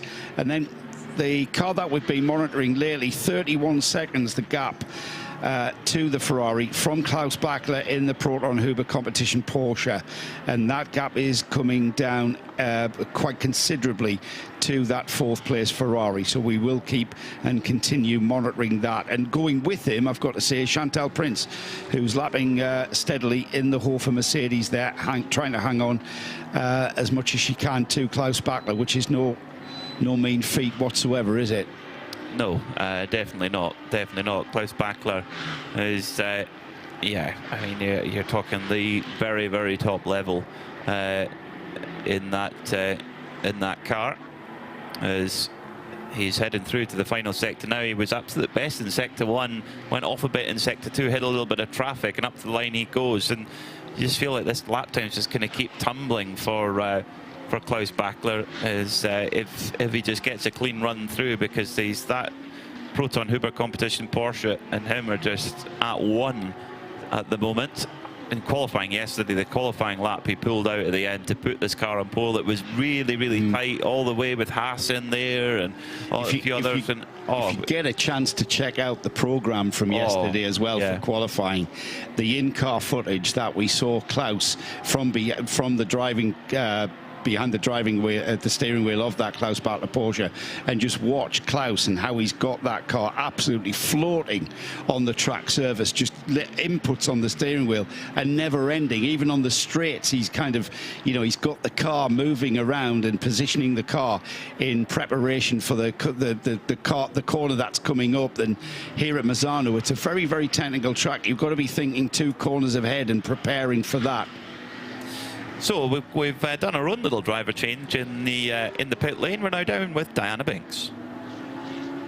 Certainly are. And I've just made my way up the pit lane, come to speak to Max Partel at RAFA Racing, who's just watching proceedings. And I know it's early stages, Max, but this is your chance to catch your breath before you jump back in. Yeah, I'm getting the next turn, so yeah, the race is quite about 9 hours to go, so we are not at a position we would like to be, but it's a long race and it's going to be hot here, and hope for a hot stint for me. I like that. What's the feedback been from Alex, who was out earlier, and Chantal, who's in the car now? Any feedback from them? Yeah, it's difficult to understand the car right now because of the temperature of the tires. We had a bit of struggle the last days about the brakes and so on. Then yeah, it's tricky. It's tricky on this track. I love this track. It's a really dirty racing, but yeah, the yellow sausages are not my best friends here. I can imagine not, but I guess it's just, you know, being across everything moment by moment and reacting to what happens and what changes, because as you say, the conditions here can make it quite tricky, certainly with the tyres. Yeah, I think the big thing here at a 12-hour race, it's a 12-hour race at one stage, so you have to be on time, round by round, and then you have to, yeah, like I said, you have to be on time, and you have to get concentrated lap by lap, so that's a point to get on the top at the last 2 minutes. You've got a great team here who all know what they need to do, when they need to do it. How much does that build the confidence for everyone as the day goes on? You know, they have to do the right thing. Yeah, it's a great team. I'm racing here for about 4 years, but I know them a long time, so it's always fun to be here. And how would you describe this circuit here in Misano from a driver's point of view? Yeah, it's a hard track, I would say. There are a lot of curbs, so the track limit is a bit range of how to get around that corner. The yellow sausages are, I have to take ready for the last leg. Okay, I'll let you go. Thank you, Max. Max has to leave us now. There's obviously going to be a change here. I think Chantal's clearly on her way in. He's just gone to get ready, so I'll leave him to that for the moment. Thank you, Di. Binksy just teasing Maxi Partel there. Just he's very keen to get behind the wheel of that RAFA Mercedes, isn't he? And get on with his day job. The car currently second in the GT3 AM class, 6th overall. Gap still coming down between the leaders as we've got a car that has spun off harmlessly. It's one of the 992 class cars. I'll try and get an ID on that when we do, but it's had a half spin onto the off track and then continues on its way. No harm, no foul. It's a purple and black one. That's all I can tell you at this point. But he's getting straight back on it and flashing his lights behind the other cars that he's now found himself behind, and it is the Stefan Perrin, the 888 car, that is on a recovery drive. Stefan lost a lot of time with a little bit of damage earlier on. The Sebelji Racing entry had a coming together with the Aston Martin of E2P Racing, which remains in the pits actually. That car has not returned to racing, so more damage, and again rear end damage on the Aston Martin, front end damage on the Sebelji Racing Porsche, and that car was fixed quite quickly. However, being early in the race, lost time, and now Stefan pushing very hard. He's right on the tail now of a Porsche, but that's not a battle for position. That's a recovery drive for the purple and black car as he moves down the inside of the number 921, which is the Rolando Saka Mulner Motorsport entry, currently 5th in 992, and the 888 numbered car. In a hurry, he's got a kind of his body language is very much one of urgency as he is making up ground, and with 9 hours and 17 minutes or so remaining in this race, he's got a lot of ground to make up. But if he continues with that urgency, he's going to start making ground on pretty much everybody, as we can see, one of the fastest cars in that 992 category as we speak. Lap times just beginning to tick by. So the gap at the front, Peter Mackay with the Actor Racing Audi, now down to just over 12 seconds with consistent lappery, slightly slower than the car behind him, and that is one Kobe Breuker in the Red Ant Mercedes, who's lapping consistently about a second quicker than the leading Actor Racing Audi. But that's what we've come to expect, isn't it, with that variation in the field? Yeah, interesting one. In the last lap, though, it was a second in the favour of the Duta car, and actually that lap just gone by now. Yeah, 0.6 of a second on that lap, so the gap's actually increasing again. So it's kind of flowing back and forward with traffic. Very interesting there. And Kobe de Bruyker is much further into his stint. He's an hour and 35 minutes into his stint. I'm thinking right now you're probably going to be getting. You're going to be getting a little bit tired, but also the main thing is the tyres are tired. 57 laps on the tyres for Red Ant Racing, only 29 on the Duta Audi at the front, but nonetheless they're running well. And then of course don't forget Haas RT, they're only 30 seconds or so back from second place, and the Audis I think have proven to be very, very strong, particularly in the AM specification, with that slightly wider restrictor allowing more air into the engine. That just gives that really good straight line performance in there. So we'll watch it with very, very close interest over the coming laps right now, because for Kobe de Bruyker, regardless whether he has the fuel or not, he has to pit within the next 33 minutes. Otherwise, he will blow over his drive time. So he will have to be in the pit lane within that time. The Tracy Crone 907, that's the RPM car, the bright green liveried car, the Crone Aviation livery that we've become so familiar with, not just in Europe but also in America, is where I first saw it. Tracy Crone, the driver that has been around now for over 20 years, the gentleman driver that's been around for over 20 years, currently leading the AM class in 992 and doing a sterling job. I hope I haven't hexed him there, Tracy. Been in the car a little while now, hasn't he, Peter? And he's just steadily making progress. 12th overall in the overall field, 4th overall in the 992 class, but leading the AM class, which is what these guys are all about in that 907. Yeah, they've been just fantastic in that class. They really are the car to beat in 992 AM, and have had a lot of very good results out of all the 992 cars as well. Such a well-drilled unit, and Tracy Crone at the moment in lapping quite quicker, a bit quicker than his nearest rival is the Ajith Kumar racing car, and he's very much against his opposite number there. Tracy Crone is the AM in the car, likewise Ajith Kumar is the AM in that car, and Tracy Crone at the moment running 3 seconds a lap faster, so he's doing exactly the job he needs to do in that car. So 9 hours and 14 minutes left to go, and the Duta Audi is into fuel. So that then means that Kobe de Bruyker for Red Ant Racing moves up into the lead, with Haas RT moving into second. So Duta Racing very much off strategy to everybody else. So they brought that red and white Audi in, and a good stint there from Arūnas Kauskas. Some very, very good lap times. Yeah, that was a good stint, actually. Arūnas just did the job he had to do. He's not going to be as quick as Kobe de Bruyker. Kobe de Bruyker is a young driver, quick, very quick driver, and but he did stifle the progress of that Red Ant Mercedes, making ground. He was making ground, maybe a second, just under a second every lap, and that was a good, strong drive there. Once they come back out after this pit stop and then sort of sync with the rest of the field, we'll get an idea, certainly by the time we have the next pit stop phases for the two lead cars, which is the Red Ant car, the Mercedes, and the Haas RT car.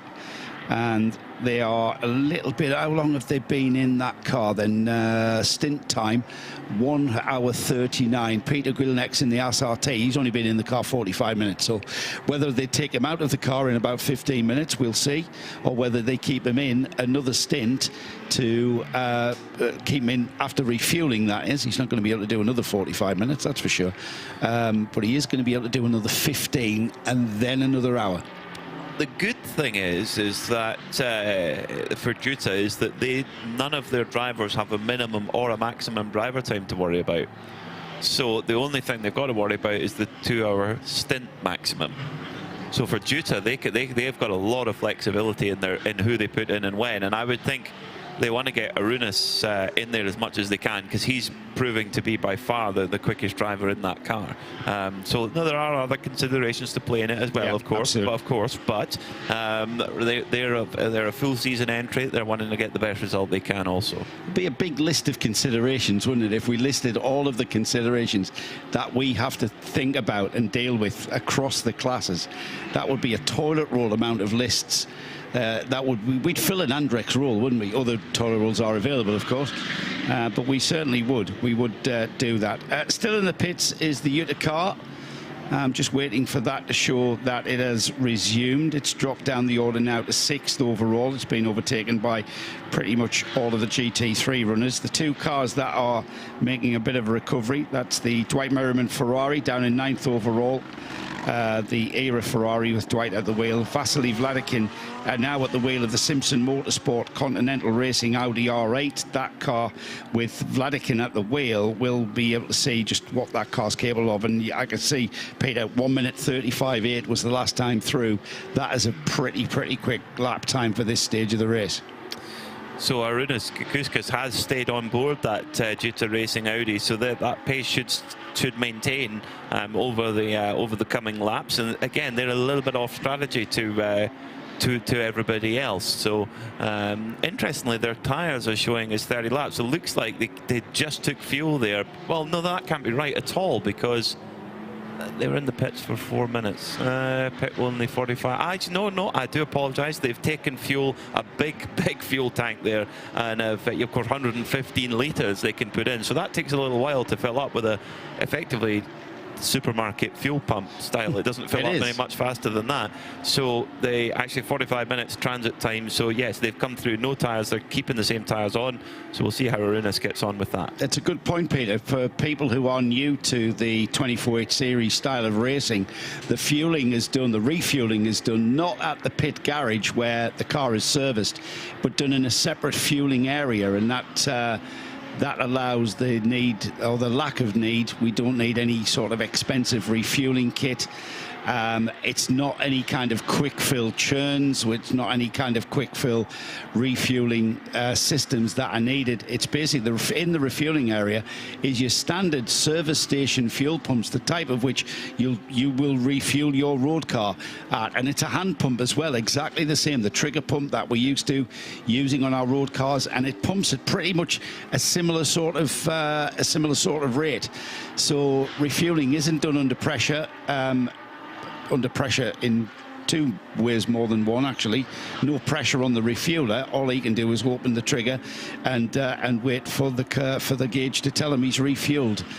But it does add a completely different complexity to how you go about getting your car in and serviced and back out. And this is another thing where the pump is so clever, is that the technical team, the Creventic technical team, can adjust car by car, not team by team, it's car by car. They can adjust how fast the pump fills up at, because they're having to balance performance between the V10 mid-engine Audi, the front-engine turbocharged Aston Martin, the rear-engine Porsche, and so on. And to do that, there's different ways they can do it. They can adjust the weight of the car, they can change the restrictor, the turbo boost. But one other way is how fast the fuel will actually go into the tank. So for example, Audis, they get 95% of the pump's fuel flow. A Mercedes gets 100%, for example, and that's all to do with the amount of fuel they're allowed to put in, and indeed what car it is. Dan Binks down in the pits. Let's get an update. Yeah, RAFA Racing bring the Mercedes GT3 in with Chantal Prince behind the wheel, and she is going to jump out. And as I was chatting to Max Bartel earlier, he was getting ready. I think he got ready a little bit too early, but they've refueled. They're doing a driver change and tyre change up that end of the pit lane. The midway, RPM Racing, the 907 Porsche 992 car. Nick Johnson is just warming up and getting ready to get into that car. That car is going into refueling, and Tracy Crone will jump out. And I'll grab Tracy later on as well to have a chat with him. We've not spoken to him for some time. Just behind me, the Viper Noosa Racing, the number 65 GT3. They're all on the pit apron as well, waiting to receive that car, which I guess is up in the refueling area. So it's hotted up a little bit down here, so let's see how many more come in at this moment, but it's RPM that are the next car to come down from that refueling area. Nick Johnson has, I think, the coolest helmet design in the Creventic paddock. The blue and yellow is native Sweden with little other colours in there. It looks absolutely superb. Must be a Swedish thing, because Rydell's helmet was so cool with the blue and the yellow on it. Yeah, I mean, it takes me back to Ronnie Peterson, actually. Perhaps the biggest racing star to come out of Sweden. Tragically killed in Formula One in 1978. Never quite completed a championship win, but certainly won a few Grand Prix. But yeah, that blue and yellow, the Swedish blue and yellow, that most of the drivers that we've come across will still be there representing Sweden. And I mean, Nick's been an American citizen now for quite a number of years, I think. He's been in America for probably over 25 years. But however, still showing his native roots and still proud to be Swedish underneath. Cool to have two places to call home, really. As Viper Noosa Racing come in with their Mercedes AMG. They're going to keep the driver on board? No, they're going to do a driver change. So that was brought in by Douglas Coe, the team owner. We had Dominic Ang in at the start, so I would think by the laws of deduction, that would mean that Melvin Moe will be next into the car, who had a really impressive career when he was younger. Came through the Petronas Formula Experience program, which got him a drive in Formula BMW, and he's very much the coach in this car for Douglas Coe and for Dominic Ang. A great racing scene in Malaysia. It's an amazing country. I had the privilege of visiting there. On a couple of occasions I visited there about 10 years ago, and yeah, had a really good time in Kuala Lumpur. A great racing scene. You look at the number of drivers that compete in Carrera Cup Asia and all the way around as well, and Sepang very much a part of international motorsport as well. Let's get more from Diana. Just at that moment, Crone Racing have come in, and Tracy, or RPM Racing, I should say. Tracy's just jumping out. Nick Johnson will get in behind the wheel, but Philip Hemprecht is standing watching with me. So, Philip, just give us an idea. I can see Nick helping Tracy get out, putting that seat in. What is it like from a driver's perspective when all that's happening? Yeah, I mean, it's really hectic, because here we can be, or you have to be as quick as possible. There's no standing time, like, for example, 24 hours Nürburgring or stuff like this. So we have to be really quick. Obviously, in our case, it's a little bit funny, because Tracy is very big, very tall. Nick is quite short, and I'm just in between. So we do have a shell that Nick and I share. Actually, we have the same shell, and then we just have to move the seat forward and backward. So yeah, we practice quite a bit always from Wednesday onwards when we're testing. But it is quite hectic, yeah, and it's a science behind it. Yeah, you have to be quite quick and get basically the flow of the whole pit stop right. Yeah, very precise. I mean, you've got a great team of guys that work with you here, so that's important as well. How much are you enjoying being here in Misano, Philip? Oh, it's beautiful. I really like this track. Yeah, it's really nice to drive. Not too long, but really flowing, and also it's good to the car. The curbs are not too high, and it's right by the water. We're staying right on the beach, only 5 minutes drive, so really, really nice. Looking at you as a driver with Nick and Tracy, what are the similarities between the three of you, and what do you think you all bring to it? I think we all have our strengths.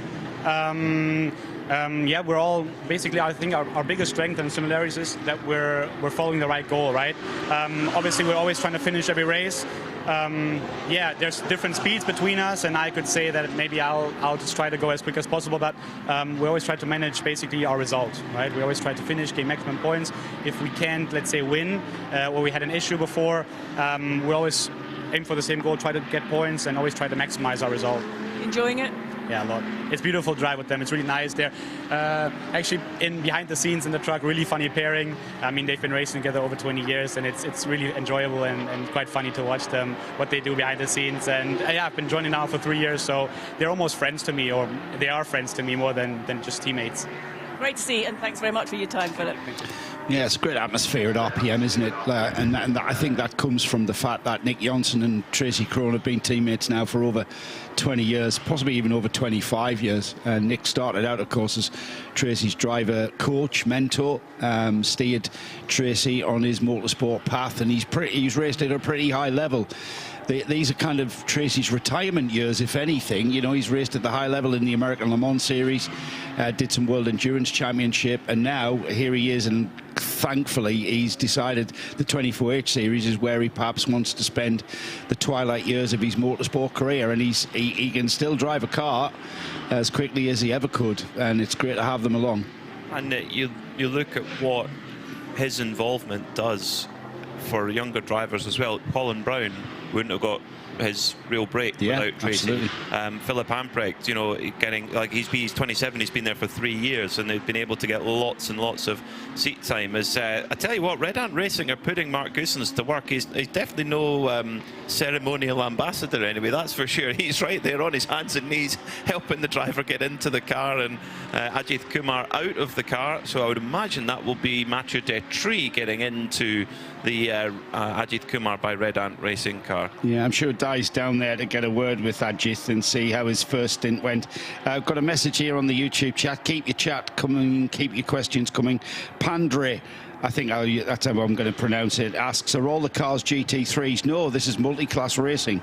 And although we've got a very small grid of 21 cars, we've got 10 GT3 cars split into 3 groups of Pro-Am and Am and just GT3. The next class, the next largest class, is 9 992 class cars, and what they are is basically Carrera Cup cars, exactly the same cars that you will see racing in national series of Carrera Cup, whether that's America, the Far East, the UK, Germany, across Europe. They are basically what they are in the 992 class. We've got one car in GTX, and that's basically an open formula for any kind of car, home-built specials and the like. You bring an experimentation car. The Vortex is representing GTX this weekend, and that's, I'm going to say, home-built car. It's built in a pretty high-level, sophisticated factory environment, but it's the only car we've got in GTX. GT4, unfortunately, only one car has made the journey for GT4, but GT4 is the level of sports car racing underneath GT3. It's what we see in things like Michelin Pilot Challenge, British GT, other national GT series, and the one car in the GT4 class, the Venture Racing Mercedes, that's still got Neville Jones doing his thing in that car, and they are going about their race, albeit only one car in the GT4 class. They're still going about this race as they would if they were under pressure from other GT4 runners. So Pandre, I hope that has cleared that up. But this is multi-class racing with 2 main categories here at Misano for the 12 hours of Misano for this one.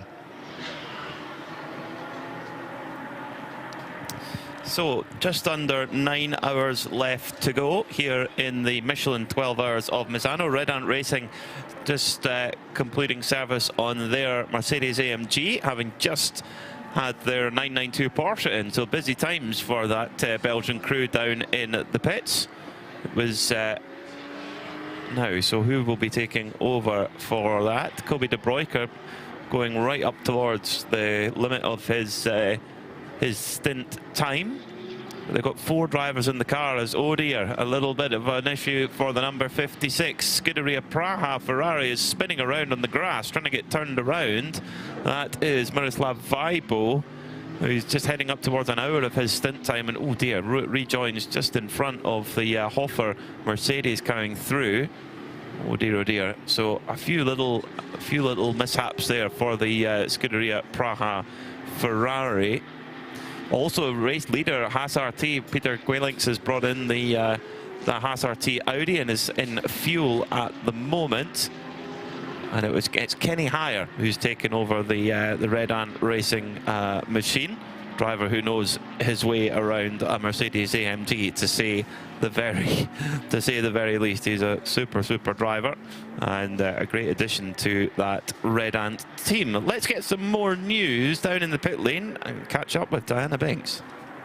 I'm still here at the Red Ant Racing teams. Obviously, the 93 and the 901 are both run from this garage area. Ajith Kumar has just jumped out of the 901, so I needed to give you a second just to catch your breath. But how are you feeling after that stint today? Very, very good. Very pleased with the team, with myself. Good day today. Started well. But though I couldn't match my practice timings. But okay, the car's on the circuit. And yeah, I hope it gets better. Yeah, well, it's just about being consistent, isn't it? Every time we talk to you, you tell me how much you're learning as a driver and how much you have to learn. So you've got to take your time and let it come to you. Of course, but I'm so grateful to Matthew, Fabian, and my teammates, Mr. Mark Goosen, and all of them. You know, I mean, it takes a lot of patience for them to get me up to pace. And yes, we've been doing just that. 141, not a bad timing at all, you know. And you know, we missed out the first couple of days. One because of a crash, we damaged the car, and then of course our engine failed. We had it replaced. So the miles that we have put in as a team on the circuit, Matthew, Fabian, myself, is pretty less compared to what we expected. So keeping all that in mind, I am pleased with my timings. And it can only get better, Diana. How much are you enjoying the challenge of the Misano circuit? Because it brings a new challenge to you. Of course it does. Like I told you, I used to watch GP500 races way back then, Kevin Schwann's, Wayne Rainey. So very fond memories of watching Misano on the television set back home. And to be here, like I always tell you all, I'm so grateful to the Almighty. And thanks to all of you for making this possible. If I may interrupt. I want to thank everyone at Creventic, because most of the time interviews are about drivers and their timings, their emotions. But a great what should I say, effort by Creventic, Michelin, Porsche to put this series together. And I hope the series goes on to get popular, not just back home in the Middle East, maybe all over the world. Well, we love it because we get an opportunity to talk to drivers like yourself that are starting. It's a great opportunity to learn about you and your journey. It's not just where you've started, it's what you're doing and developing, and we love that. We love the sport. Thank you so much, and I hope I can live up to all of your expectations. And all the fans back home, to everybody in Europe watching this series, thank you all for your support. Extremely grateful to all of you. Thank you. Well, it's great to have you here. And listen, we've got to keep learning. We all need to keep learning. But thanks for sharing your journey with us. But I promise you all, I'll get there. I'll get to the top of the pyramid one day very soon. You're doing very well. Don't worry. Thank you so much. Bye-bye. A true gentleman, Ajith Kumar. He just brings sunshine to the paddock. Always smiling, always immaculately polite, and yeah, a joy to have him as part of the Michelin 12H Series, and they're very much in the fight for victory in the 992 AM class, sitting in second in class at the moment. Fabien Diffused is taking on over the number 901 car, with his job now is to try and chase down Nick Johnson, which is RPM Racing. Speaking of speedy Nicks, we have another one here. Nick Damon has joined me in the I am first reserve for Joe's lunch, but that's excellent news. Yeah, just it's interesting because I walked away and I had like refreshment, and then I've come back again, and Klaus Bachler's at the top of the list. You know, when he got in the car, they were 5th or 6th. I know there's a few people are out of sync as far as the fuel is concerned, but it does go to show what a super hot shoe can do. And Klaus certainly, as he did yesterday, giving us indication of the pure pace he has. Yeah, he's in a kind of elite of an elite level, the factory level. You know, if there are, you know, you think of the racing factories, Porsche, Mercedes, Ferrari, etc. They all have rosters of factory drivers that they deploy around the world. And if you're a customer team that have bought a racing car from one of these factories and you have one of these drivers deployed to you, it makes a massive difference. These guys are, you know, there's nowadays particularly, there's so many young drivers who want to be a factory sports car driver. It is, you know, now with single-seater racing being so expensive, it's so difficult to get through the ladder that often drivers find their way into sports cars, and particularly when they're still a little bit undiscovered, they can get opportunities in sports cars. But to get to the factory level where you put on the factory suit, that is the elite of the elite, and Klaus Bachler definitely is one of those. Yeah, there's definitely a change of focus for a number of young karters and young drivers. Obviously, karters quite a lot. I mean, the thing is, you know, 25 years ago, 30 years ago, it was F1 or bust, wasn't it? I'm going to have a single-seater career. There was a short period where made with British drivers here, because they had the most conversation with. Suddenly they were aiming to get to touring cars because there was a big paycheck there. That disappeared. And at the same time, of course, we had the growth of Le Mans, the growth of the SRO organisation. And suddenly they could see that, yeah, if I'm not going to end up being the next Lando Norris or Lewis Hamilton or Max Verstappen, I can actually earn some money by being a professional racing driver. I think that's the thing, it's the aim should always be to be a professional racing driver. You're starting out your career, if you're a year or two into your career, this is what you want to do. Aiming for F1 is, even to be honest, if you're the best driver in the world ever, it doesn't actually necessarily mean you'll ever make it to F1, because there's so many variables and luck and everything else that plays into it. But you can aim to be a professional racing driver, and you can, you know, have a very long and lucrative career as long as you continue being fast and not crashing. Apart from that, straightforward. Yeah, it's really easy. Fast, don't crash. Oh, don't say things silly in interviews either. That's, oh, well, that can be the most difficult. That's my one. That's my issue. Yes. Klaus Bachler has brought the number 73 Proton Huber competition car into the pits. He was around an hour on his stint, so he can stay on board that car if they want him to, go up to a 2-hour maximum stint time. The other thing they have to consider is they've only got 4 hours. Yeah, I don't think you burn 2 hours of Klaus at this point. He's done what he needs to do. He's done the hours, brought them back into contention when they dropped off a little bit. And now what they're going to do is they're going to try and perhaps finesse in their other drivers, because obviously they want to have Klaus in for as long as possible at the end, because that's when it really counts, and when the temperature drops down and when the real speed. And obviously your professional driver is going to go slightly better in the dark than the amateurs. So class leaders at the moment, we've got the Pro-Am class, GT3, at the moment led by Proton Huber competition, but that will potentially come back because they've just come into the pitch. The leader in GT3 Am is due to racing with their Audi. Then we have in 992, it's also a car that's in the pits, Van Berlo Motorsport in the 992 class. They lead at the moment. They were running strong, so they may well come out in front of Red Camel Jordans and maintain that lead. And then in GTX, it is Vortex who lead the way in that class, alongside Venture Engineering in GT4. Let's get down to the pits with Anna. Miroslav has just jumped out of the Ferrari. The GT3 class is very competitive. How's it going for you this morning? Yeah, it's going very well. We are happy. I don't know which position we are now, because you took me for the interview right now. And yeah, first of all, we are happy that the weather is better than last days, and we are totally enjoying that. It's there are not many cars. But I think the competition in GT3 is high, as usually, and yeah, we enjoy Creventic, we like it, and I hope we will win. Yeah.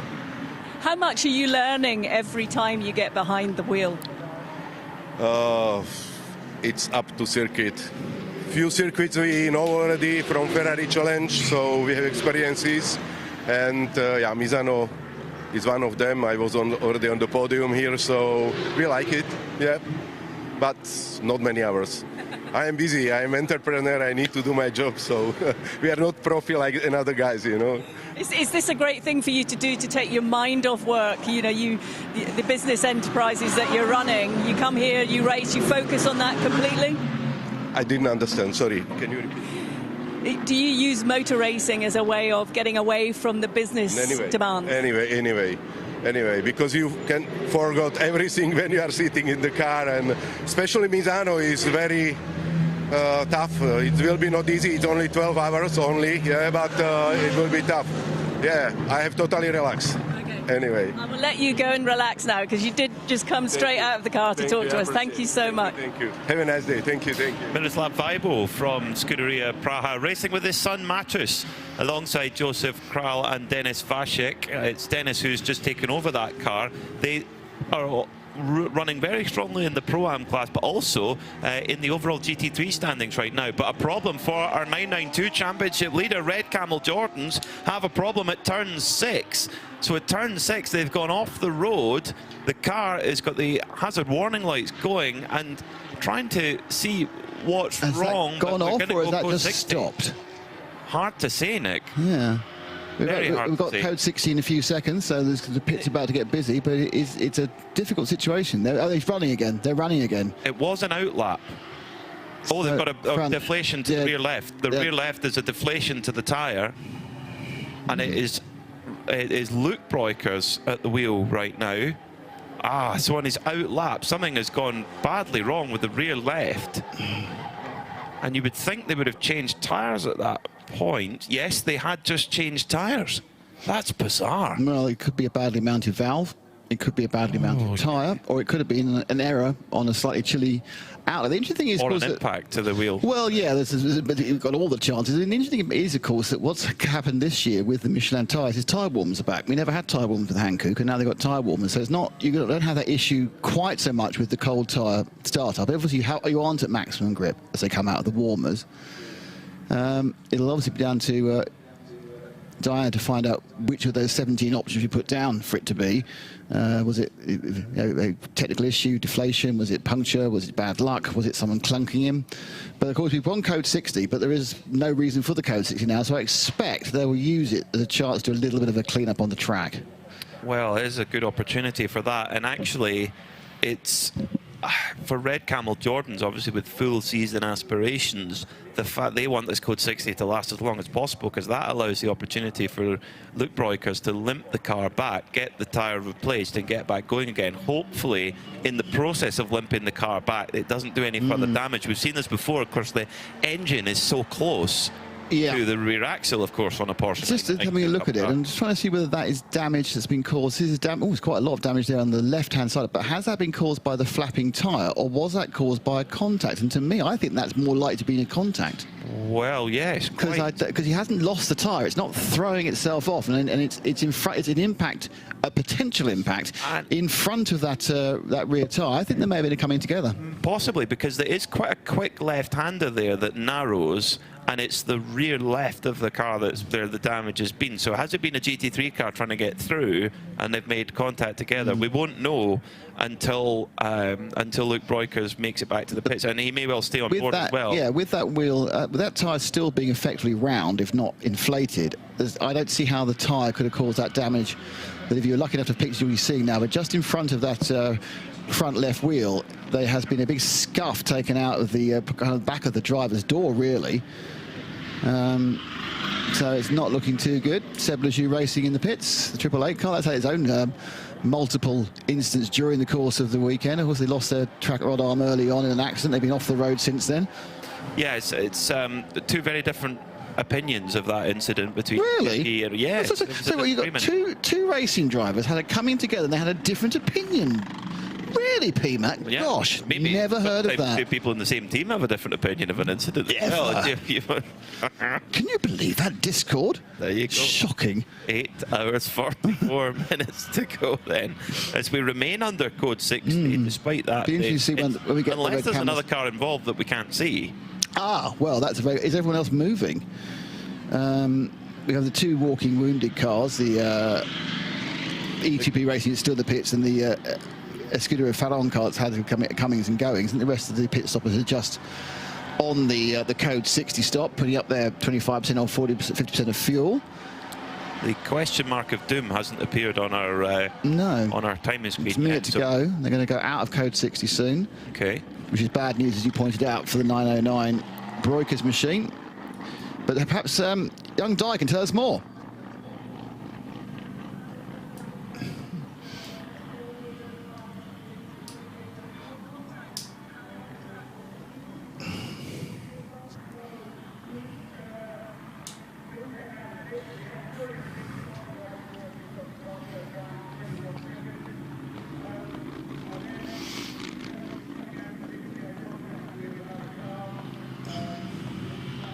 I've seen him, apparently not.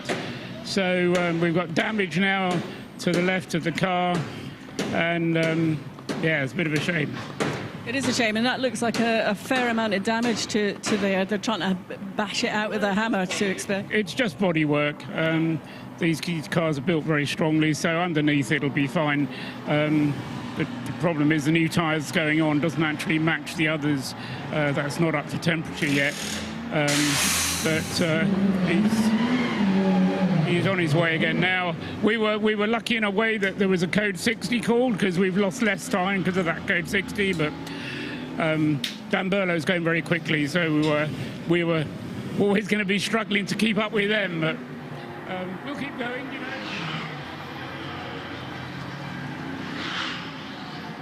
Cautious on the first out lap. Well, yeah, no, I think, as I say, the wheel's on now. The damage, as I say, was just bodywork, so it should be fine.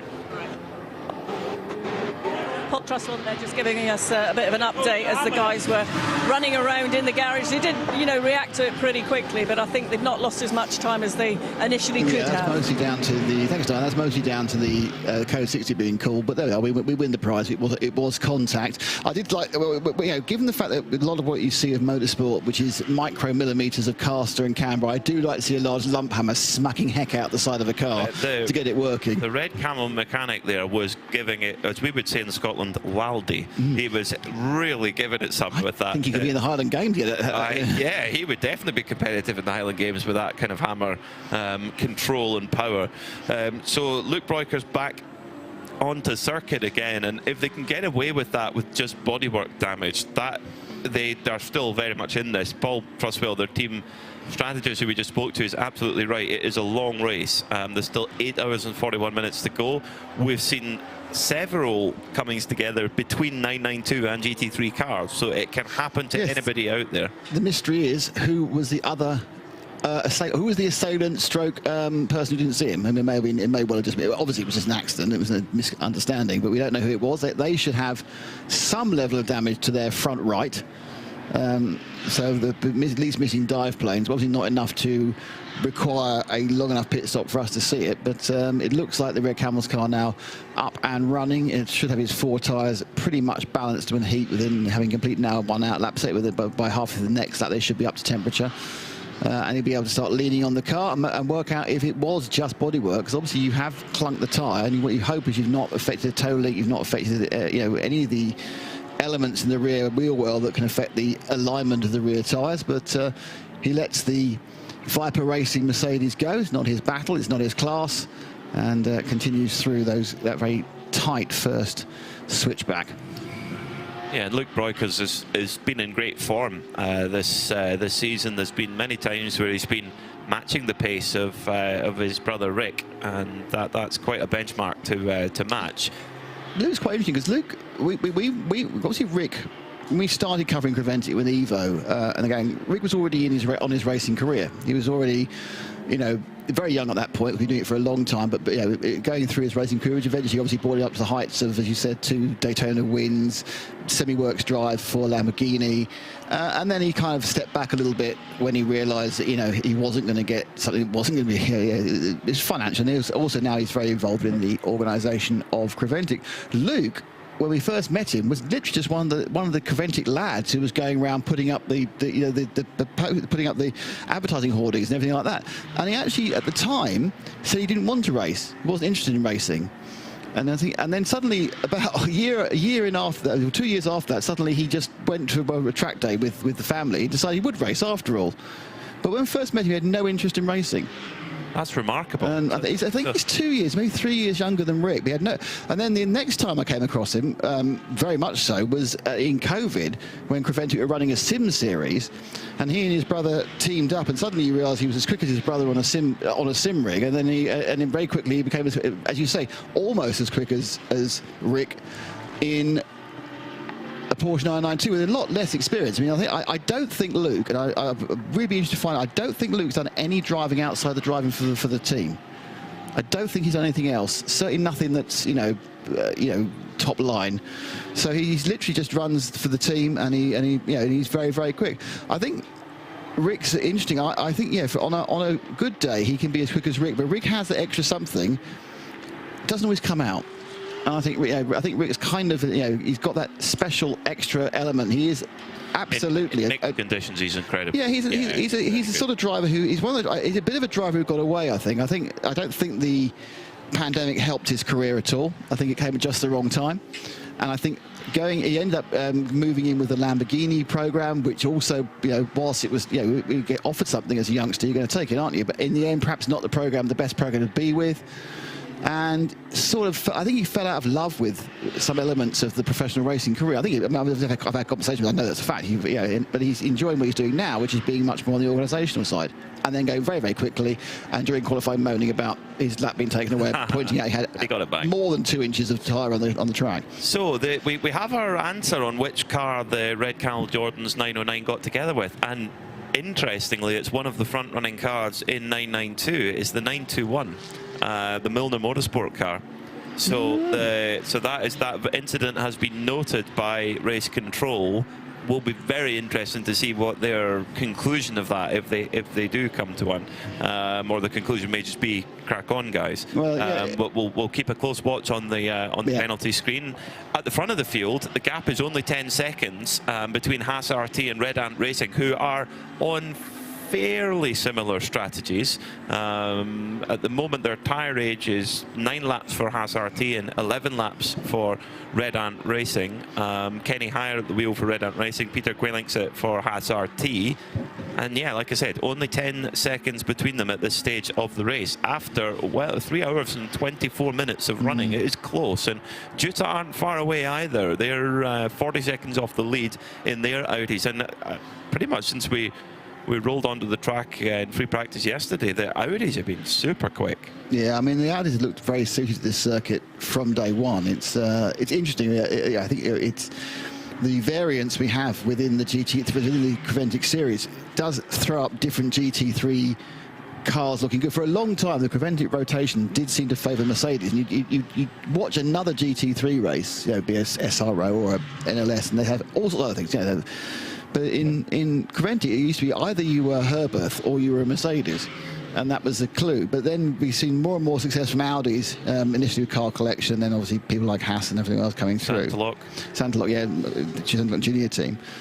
I love that how it was called Santalock Junior team, but there was several drivers in the team who were of more advanced life experience. I wasn't sure there was the question. I think, was there a Santalock senior team? Was never quite answered. But yeah, I mean, it's interesting. But there is a fact, of course, that if you look at the Blue Ribbon race of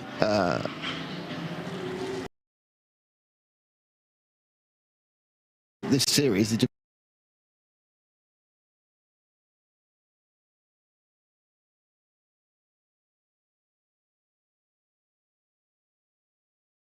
Misano was going to, and how the Michelin tyres are going to cope with that abrasive tarmac. We know it's a motorcycle track predominantly. The World Superbikes here are here next month. It's a MotoGP track. It has got motorcycle history absolutely ingrained. And the tarmac, therefore, is a very, very grippy tarmac. Now, it works with motorcycles. How it's going to work with our Michelin rubber, we've had a lot of miles, we've had a lot of laps, Peter. We've got a lot of tyre data, but it's how the teams will adjust the cars and set up the cars. All of that's done, of course. You're going to have to race with the car you've developed across the last few days of practices and qualifying, etc., etc. Now we're going to see what the teams have got up their sleeve with regards to how they can make those tyres last and shave those seconds in the pit stops by not. Number 69, Audi has dropped a few positions back. He's dropped back to 6th place. Very crowded there in those early laps through the Del Parco chicane, and then even more crowded through the Del Rio hairpin. However, things beginning to settle. That to have happened, but we have got many hours yet to go, so it's important to get back out racing. Yeah, we are very lucky. We have all the parts we need. Aston Martin is here with us helping, and we have a really good technical team. So on that side, we're completely covered. We just need people not to hit us during the race. Well, yes. And what's the strategy going to be for the rest of the race for you now? Well, we want. Well, it's still a lot of hours to go, so anything can happen. Never give up. and we have to put our best effort. As always, try to understand more how to race this car. It's basically a big test for the rest of the races. So yeah, we won't give up and see what we can do. But it's a pity because we were fighting generally for the win. Look, thanks for taking the time to update us and let us know what's going on. But it's great that you're getting back out there. Thank you. Javier Mortillo from E2P Racing there, telling us all about the trials and tribulations. 188 kph impact with another car. That's going to cause a lot of damage. 115 for people who do real speeds. That is, yeah, that's fast. Very, very fast. And yeah, E2P Racing, they've just not had any luck at all this season. New program with the Aston Martin Vantage, great car. It's just not clicked together for them. There's been little things that have gone wrong, and in case today, quite a big thing's gone wrong. But they're also ploughing a lonely furrow with their GT3 choice, and I wonder whether that is, whether it's necessarily the best way. Sometimes when there's 3 or 4 similar vehicles, we have we have several out, even 10 cars. We have several Audis, and we have several Ferraris, and we have several Mercedes. And you just wonder whether there's a kind of an element where you can kind of learn and grow and work out where you've got a benchmark, where you should be able to get to. Yeah, there's a fair point. Sometimes it can come down to all sorts of things in terms of the decision-making process of what car to go for. It can, yeah, there's so many different things. It can be even down to the owner of the car, what the owner of the car wants to drive as well. That's very much what brand do they feel affiliated to. Of course, they all should, in theory, be balanced together. We have several different types of several different brands of car competing in GT3, and in theory they should all be balanced together. So yeah, I mean, but of course the flip side of my own argument is if you turn up with the one car that's got a really good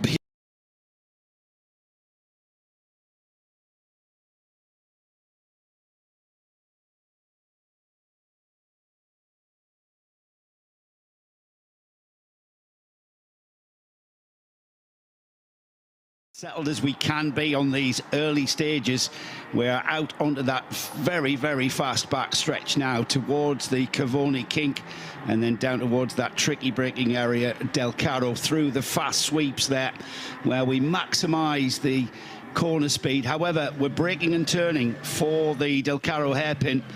And no mistakes early on, Peter. You've got to keep your head here. It's within our race driving instincts to make those places up in these early laps. However, you've got to tell yourself it's a smallish grid here, only 20 cars overall, only 10 cars in GT3. So there's no reason at all to make any silly sort of moves. And right now, we're already seeing the grid settle, certainly in GT3. Different case, I think, in the 992 class, which is still pretty much bunched together. No, 992, we've got a change for the lead, the pole sitter. It's not fight, yeah, let's just get into a groove and get back into a rhythm and see where we can get. Go for it, Di.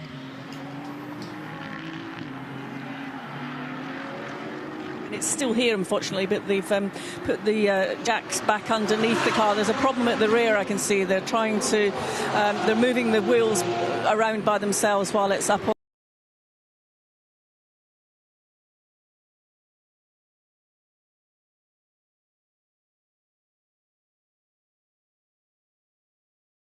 He's been passed by Glenn Van Berlo, so great start from Van Berlo from the front of the front row in class. He's got past the pole sitting car, the red Camel Jordan. So a little bit of a change in 992 at this early stage. Steady start for Kyle Tilley in the 296 Ferrari. He's dropped it. One, okay. Very important to get our driving strategy correct, obviously. You said you would. I just walked in there while you were describing to Peter what you saw on the Aston, and that I speculated that the damage caused was that rear end shunt, which have the energy would have transferred through the drive shaft into the diff, destroying potentially the whole diff and nothing but the diff.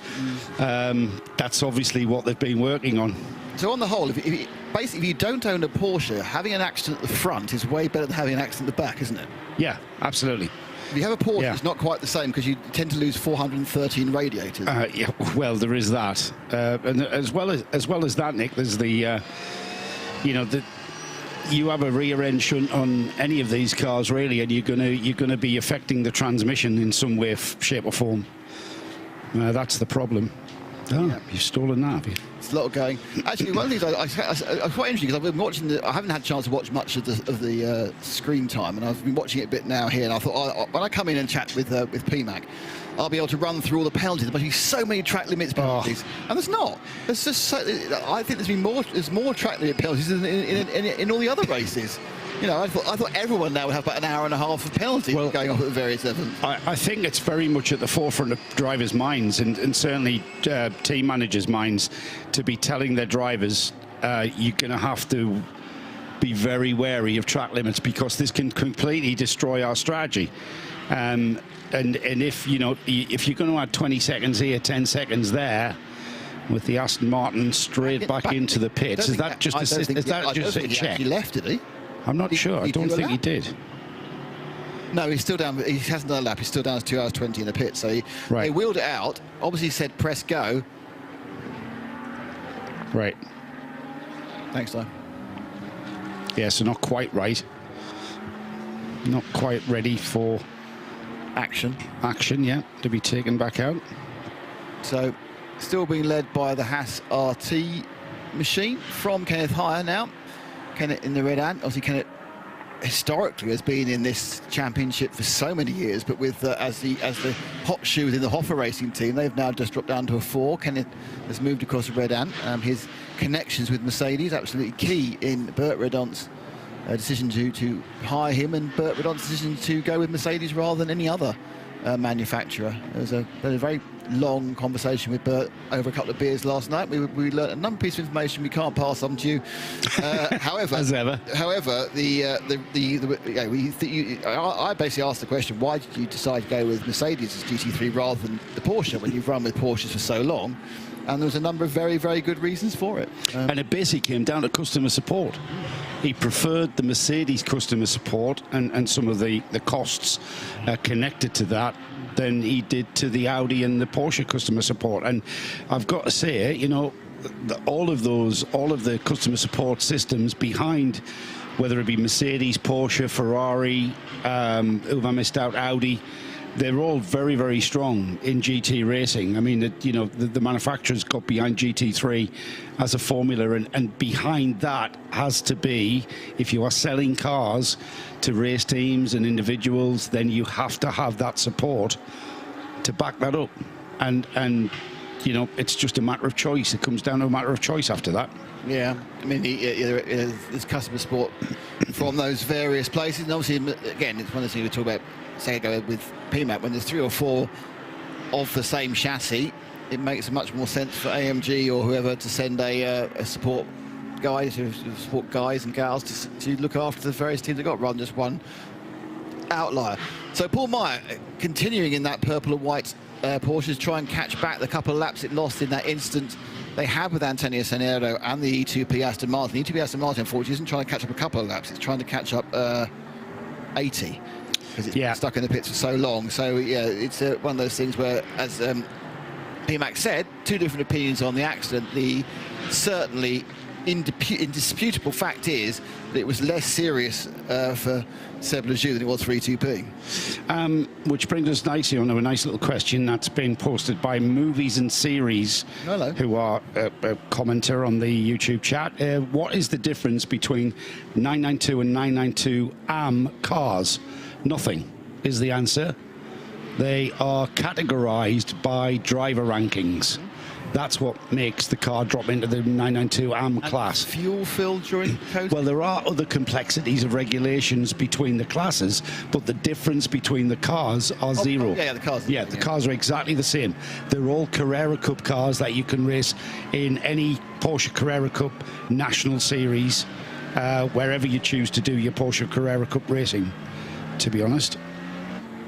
Maxi Partel dispatching Fabien Defeu in the Ajith Racing by Red Ant car. Ajith and the Kumar team have changed support. They've moved over to be run by Red Ant for this event, and it's going quite well. obviously a lot of experience in running those 992 Porsches for Renault, because that's what they were doing up until the beginning of this season when they switched to GT3 as the 992 champions. But we're in that stage of the race now where the actual overall positioning is a little bit difficult to completely work out, mainly due to the fact that we're on very different fuel strategies, not necessarily pit strategies, but fuel strategies due to those couple of code 6 that we had. If you've taken 25% of fuel and somebody else came in a couple laps before you took 100% of fuel, yes, you may be shown ahead of them, but you're actually effectively 45 seconds to a minute behind. But in pure competition levels, it's Haas RT by 12.5 seconds from Red Ant and Kenneth Hire. So another question regarding class differences. Nick Rinks 83, is a 992 Cup car is the 992 Cup car more power, less aero compared to the GT3? It has less power and less aero than GT3. And less drag.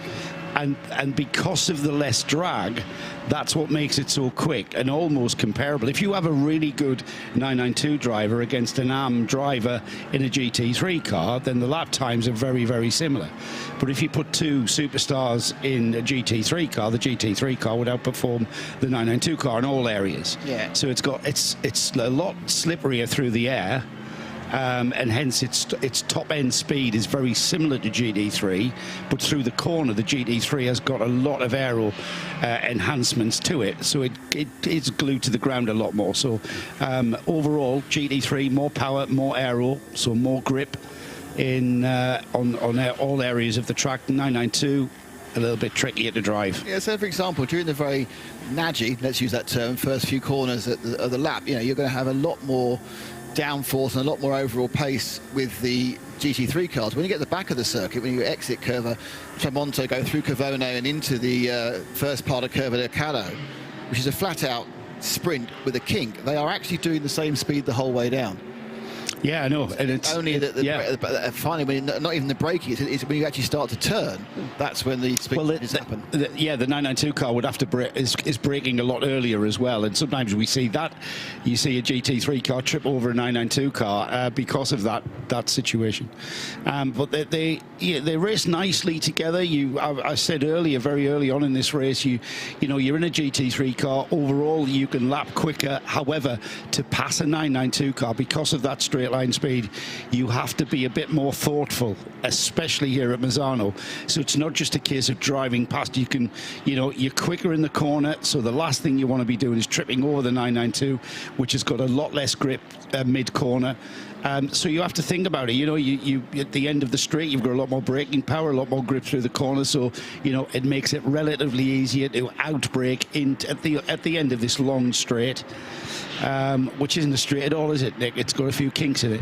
Yeah, there's a lack of straights, but that's quite typical for motorbike circuits, because a flat out straight is just a recipe for disaster. The following corners, they like to put a little bit of a curve and it just takes some of the pace off it. But yeah, it's a good point. I mean, I think the reason they race well is because the GT3 has enough parts of any track where it can get past, which means that the person following doesn't get frustrated. That's when mistakes are made, when you've been stuck behind someone for a while and you get frustrated and make a lunge. Well, we talk about focus, don't we? We talk about driver focus and driver concentration, and that's exactly what we mean. Part of that, getting flustered and getting frustrated and getting desperate to get by, that's when you can start making mistakes, and that's where you get out of sync. It's all about timing. When you drive a car around a track, it's about timing. You get to know the track, you get into that rhythm, and the rhythm is all about timing. And in multi-class racing, that timing can be upset, that rhythm can be upset, a lot and very frequently. So the skill is to get back into that flow. Well, whilst you were enjoying lunch, the main news was the coming together between Luke Breukers and who was it? I've got a different page to find out who he came together with. It was the 888 of Seb Lejeune. Well, it's been declared that the error was for Luke, and he's been given a 20-second penalty. Ah, right. Well, Seb Lejeune's having a nightmare of a race here at Misano, isn't it? Well, it's coming together with people. Yeah, and it's been deemed not to have been the 888 car's fault, after all. So, yes, as an outlap, effectively, and obviously as it said, Luke thought he saw it, but obviously that wasn't the way. I'm assuming he moved across onto line, not aware of what Lejeune, aware of the Seb Lejeune machine, which is quite hard. It's bright purple. It's hard to miss. So yes, they're going to have serving a 20-second penalty at some point in the next 2 hours. You have 2 hours to serve a penalty. You don't have to serve it the next time. Now the penalty box here is at pit out. Often it's at pit ins. That probably would change the tactics of when you serve it, I would think. Well, you're going to have to serve it after your pit stop, aren't you? Before you leave. And the thing then is, do not forget to serve your penalty. Yes, yes. And, you know, if your radio system will hopefully work and you've got your team manager saying penalty box when you move away from the pit apron. But yeah, that's a different one. Battle of the Mercedes on track out there at the moment. Hofer it's not a challenge for position, that the grey and green Viper Nisa Racing Mercedes. Melvin Moore at the wheel of that car. That car's down in 16th place overall, 9th in GT3, 4th in GT3 AM, and that is on a bit of a recovery drive. We saw that car having a problem that brought it into the pits. The Hofer car, that has got Maxi Partel at the wheel of that car, currently 2nd in the AM class, 5th overall in the overall race and GT3, but 2nd in class, on for a class podium there at this rate. Still 17 minutes away from 4 hours completed though, Nick, so still a long way. Yeah, a couple of the GT3s came in. The Continental Racing by Simpson, that's come in. Looks like it's stayed in with David Pagozzi. Mikhail Tilly's got back in the Aero Motorsport car, so they are using the Kyle and the Dwight's time up at the beginning of the race. They're saving the Nico Verdonk and brain's complete. This is I've lost my brain. Nico Verdonk and who are you looking for? The Scottish guy at the Aero Motorsport who we've spoken You mean Ryan? Ryan, yeah, Ryan Diaz. Yeah, that's because he's not very Scottish these days. He still speaks like a Scot. Wow. You know, yesterday we had a conversation with Ryan Diaz. myself tested. Yeah. Have you had lunch? You know. Oh, there you go. So we chatted to Ryan, and I did notice, you know, I've known Ryan for a long time now with IMSA racing in America and stuff, and Ryan's been there a long time racing sports cars in America. I did notice that with Peter Mackay chatting to him. Oh, did he get more Scottish? He became more Scottish, yes. Yeah, it's a bit like Di. Di becomes more Scottish, doesn't she? Yeah, that's what, as Di gets more tired, she becomes more Scottish. That's what happens there. Is Di Scottish? Apparently.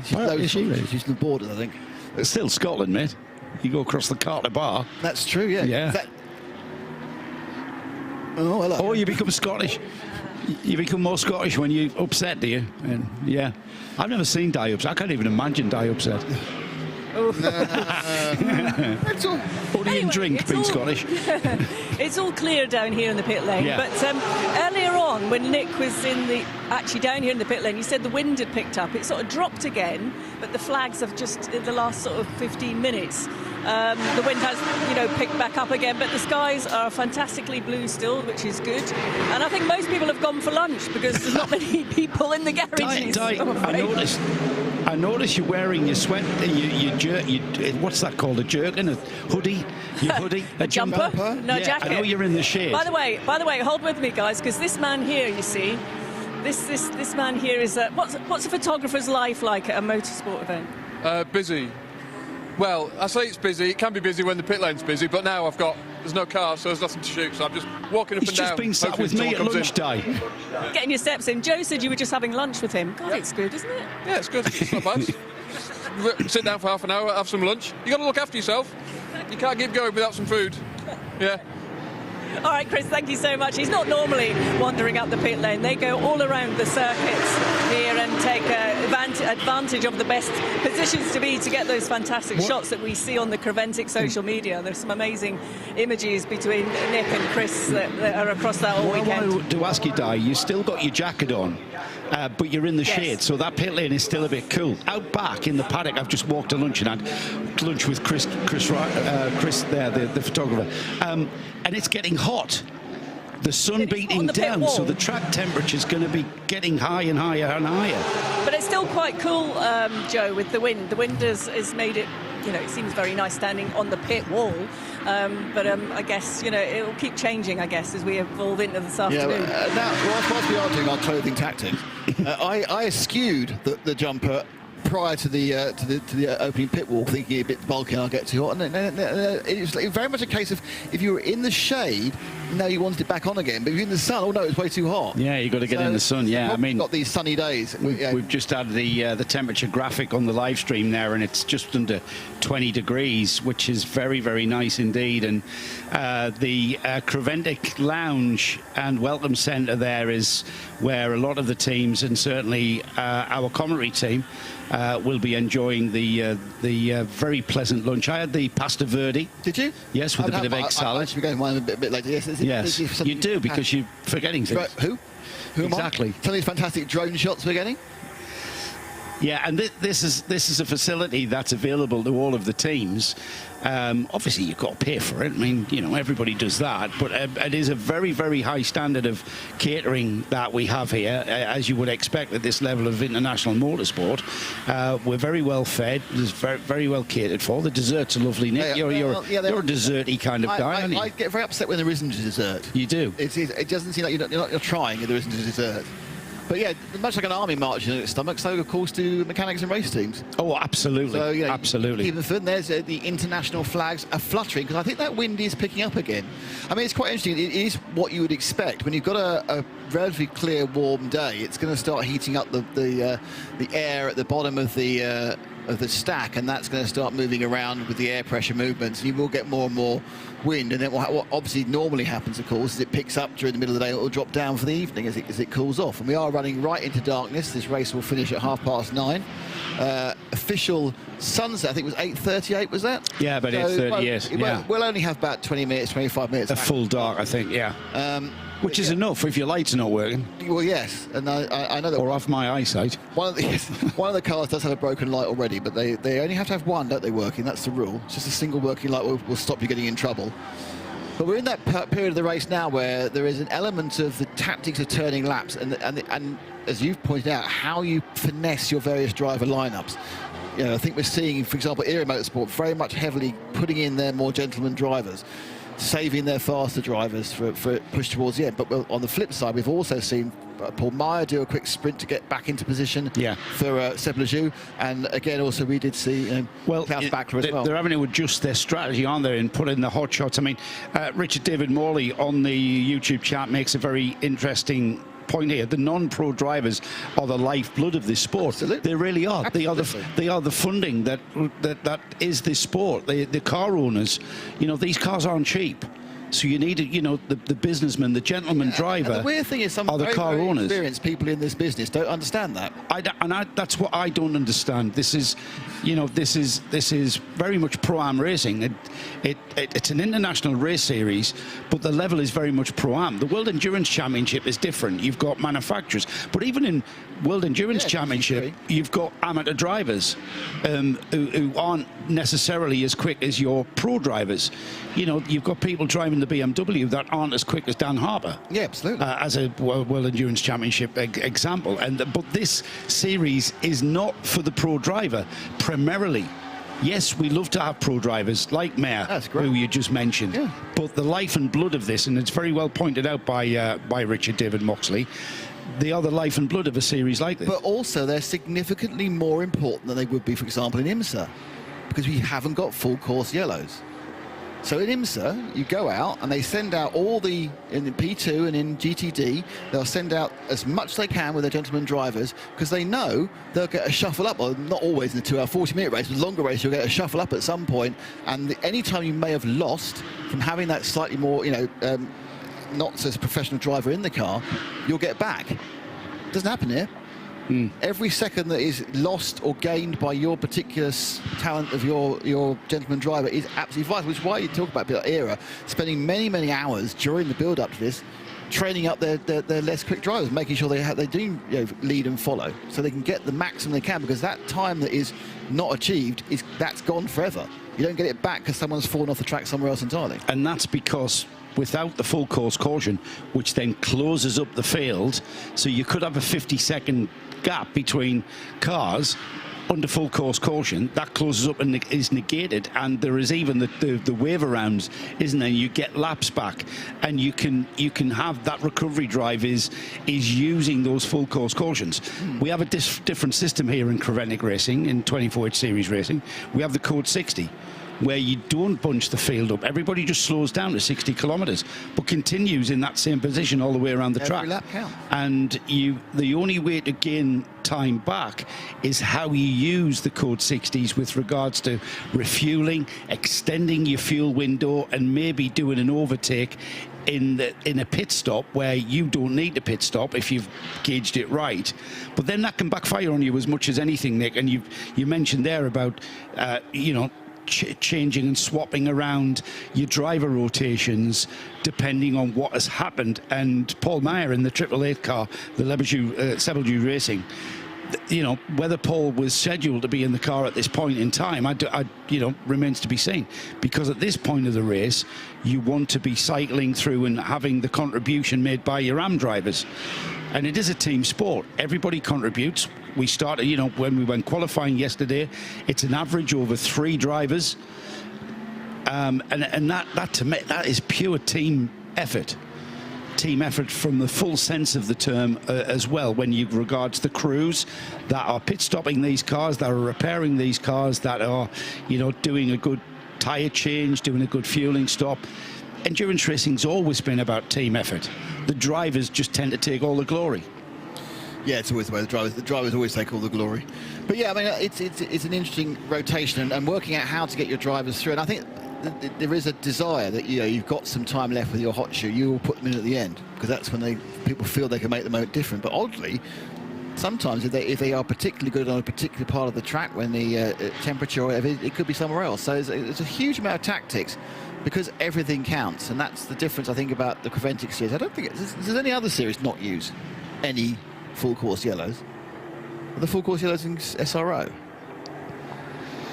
I do not. I know nothing about that series. Quite sure. I love how Richard David Moxley's used a term from sim racing, referring to the likes of Klaus Bachler as an alien. That's a grass cutter. Yeah, if you're lucky enough to see the pictures, there's a Husqvarna grass cutter going around doing it. That's not just off track, though, is it? That's way off track. Yeah. Right. A robot the runoff area. Mower. Yeah. Not sure. You need one of them, Nick, for your land. It's too complicated programming them. You've got to work out everything. If you don't want to put like little wires around them, they kind of, yeah, otherwise they'll run away. They get away quicker than a tortoise will. I've had enough problem with that recently. Yeah, your robot lawnmower would probably escape. Yeah, it's not a robot tortoise, but yeah, she decides to go for a trump. They are very, very, very, very strong creatures. They don't look it, but they have a huge amount of shove force. So we've got a Paddock Club environment on the roof of the pit lane. A lot of spectators here. A lot of spectators, obviously, specifically for Ajith Kumar and the Ajith Kumar racing team. But we do have a lot of the locals in as well. And we do, if you can see the pictures now, what you can see in the background of that shot is what looks like a little kind of easy up village, and that is the Japanese car show. So we have. So if you were in the Misano area and a big fan of massive turbos, dustbin lid exhausts, and a selection of some really rather nice old Subarus and everything else. That is a Japanese car show that's taking place here as well. We've started something. Pretty well attended that as well, looking at the shop. It is. It's absolutely phenomenal. We've started something because Jack Wells is wanting to join in on the amateur driver chat. He agrees with what Richard David Moxley said about, you know, those guys pay the bills in this kind of series. And then, where is it? Where did I see the comment about the World Endurance Championship? Yeah, amateur drivers in a World Championship is a different conversation entirely. 24H Series is different as it relies on those AM drivers to keep the championship alive. You'd be surprised to hear, Jack, that there's a lot of AM drivers at World Championship level are actually the money behind the teams. They actually are the owners of the drivers. And I'm not going to name names here, but they are actually the owners of those cars in the World Endurance Championship, and that's been for a few decades, if not forever. Yeah, I mean, it is a very similar. It's just the standard of lap time that you get in the World Championship is perhaps a lot higher, and those AM drivers are closer to those aliens. I think now with GT3 being taken into World Endurance Championship and taken into Le Mans itself, there's a lot more manufacturer involvement. So I don't think, but even though 2 or 3 years ago the cars were owned entirely by a rich person, clutches of the 992 field, so perhaps something gone wrong there on the opening lap. But the opening order then, Proton Huber, Manuel Lauk from Matthias Lismon for Haas RT Audi. Then it's Red Ant Racing with Yannick Redan on board. Antonio Cenero, good start from him. Them being in that car, but you'll probably find that the manufacturer is also supporting a reasonable percentage of that cost. Well, actually, there are people who buy cars and then in a very... He's moved up to 4th in the E2P Aston Martin. Also the Ajith Kumar racing car. The customer support services behind, and I'm talking GT3, I'm not talking about hypercars, and but there's an element even in LMP2 the P2s of that P2s are all owned by some. The cars are owned by privateer owners, not necessarily the teams, and the teams are running the cars at a cost. There's no works Oreca, and somebody's paying the bills. Yeah, exactly. Someone's footing the bill. There's no works Orecas. Exactly, Nick. You know, but and that's fine because that's how motorsport has always been. This revulsion to the pay driver, which comes out like this pay driver is the ultimate insult. Well, no, that's what 98% of all drivers are. They're paid drivers. You know. You're doing like a Super 7 clubby down at Alton. They're all paid drivers. Yeah, they own the car themselves. It's their car, but they've paid to do that race. I mean, you could even include Formula 1 in this. There's still a few paid drivers in Formula 1. Not everybody's paid. Very few now. Very few now. But I don't think there's any paid drivers. There is one whose dad owns a team. There is that, but he's not actually paying. There are a few drivers, Nick, who are paying to be in that Formula 1 in their Formula 1 teams. And I can name names. Well, those who are on the junior programs, yes. Those in the seats, I would say no. But it's a conversation for a different day, but I would say no. It is, because we're here at Misano with 8 hours remaining. In the sunshine. In the sunshine. The sun has come out. We've had a lot of rain over the course of the week. There is on the horizon beautiful blue skies there that we see, not a cloud in them. Well, there is a cloud in the sky if you're the 421 car. Is there? Now, the 421 car, which is the venture Mercedes-AMG, who wanted to make sure they ran a perfect, clean race with no mistakes, have made a mistake. They've exceeded the driving time limits. Oh, no way. They've exceeded the driving time limits and picked up a 6-second penalty, so they have made an error, which is good. So was that Neville? Well, Neville's the owner of the car, talking about that. So Neville owns the car, so it's his prerogative. Error, yeah. So the interesting thing about that means is that they've learnt that now, so that means that they can not do that next time when there's competition. So that's gone wrong for the 421. Well, maybe they were experimenting. You know what? This is kind of it's not a shakedown or a test session, but it is a race test. They're testing themselves, and maybe they just pushed that window to see how close they could get to that window. The thing is, the interesting thing is that the 2 hours does not include any time in the pits, and that includes refuel. So it's 2 hours actually on the track. So if you get you've got a stopwatch going like that, and you go, well, that's code 60. That's right. Yeah. What have I done? I don't know. And it's easy to get it wrong. I don't think so. You don't think so? You think it wasn't Matt George who's gone over the 2 hours then? No. It was Neville Jones. Right. He's the driver that was in before Matt. Daniel Bishop. I don't know who's making those decisions, but Bishop's involved in there. I think he's engineering the car to an extent. Because Matt started the car, and Matt's back in the car, and he's been in the car about 45 minutes. Chris has not been in the car. Chris Jones. So it was not been in the car bit yet. In the middle, they've missed it by. I assume they probably missed it by a tiny amount. By a lap. I mean, I don't know if you remember, there was one time quite a while ago where there was a car that they were absolutely touching the limit, and then on the in lap, a code 60 was called. So the in lap took a minute longer than it should have done. That's right. Yeah. And I think Binksy's still in the pits there, wondering whether to take a jacket off. Hey, we haven't got cameras at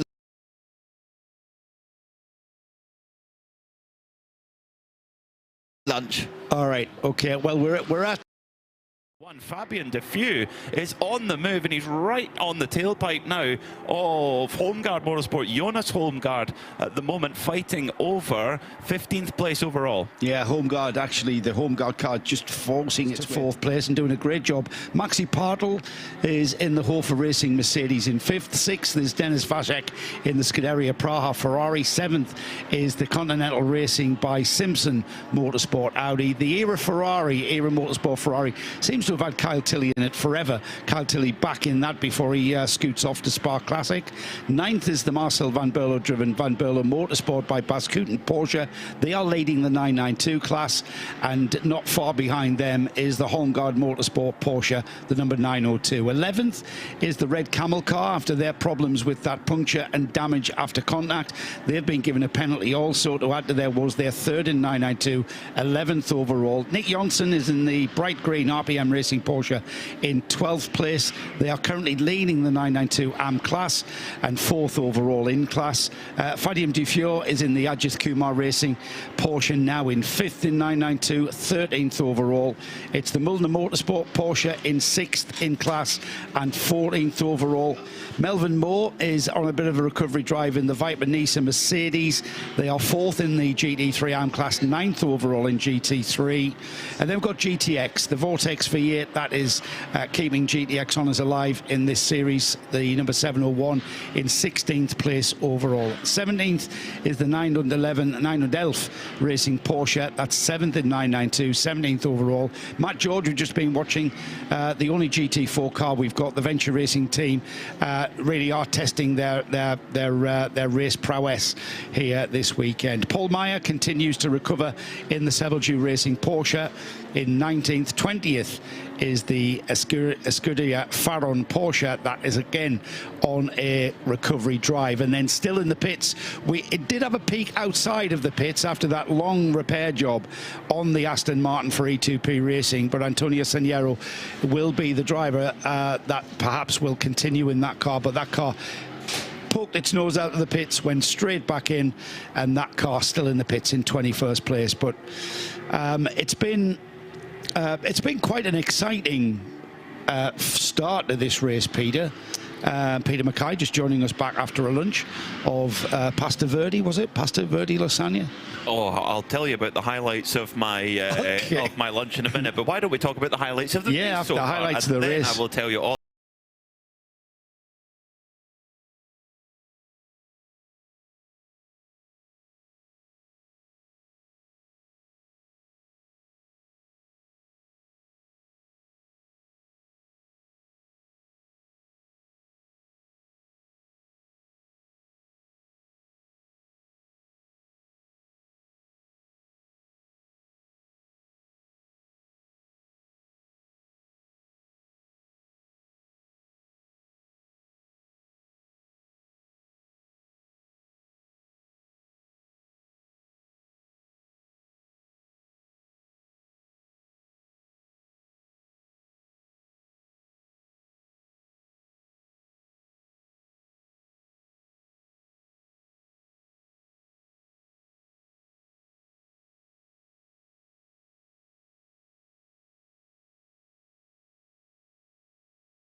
Endurance racing, and the hashtag for the 24H series, hashtag this is endurance, as ever, Peter, with 8 hours to go. That is very, very apt, isn't it?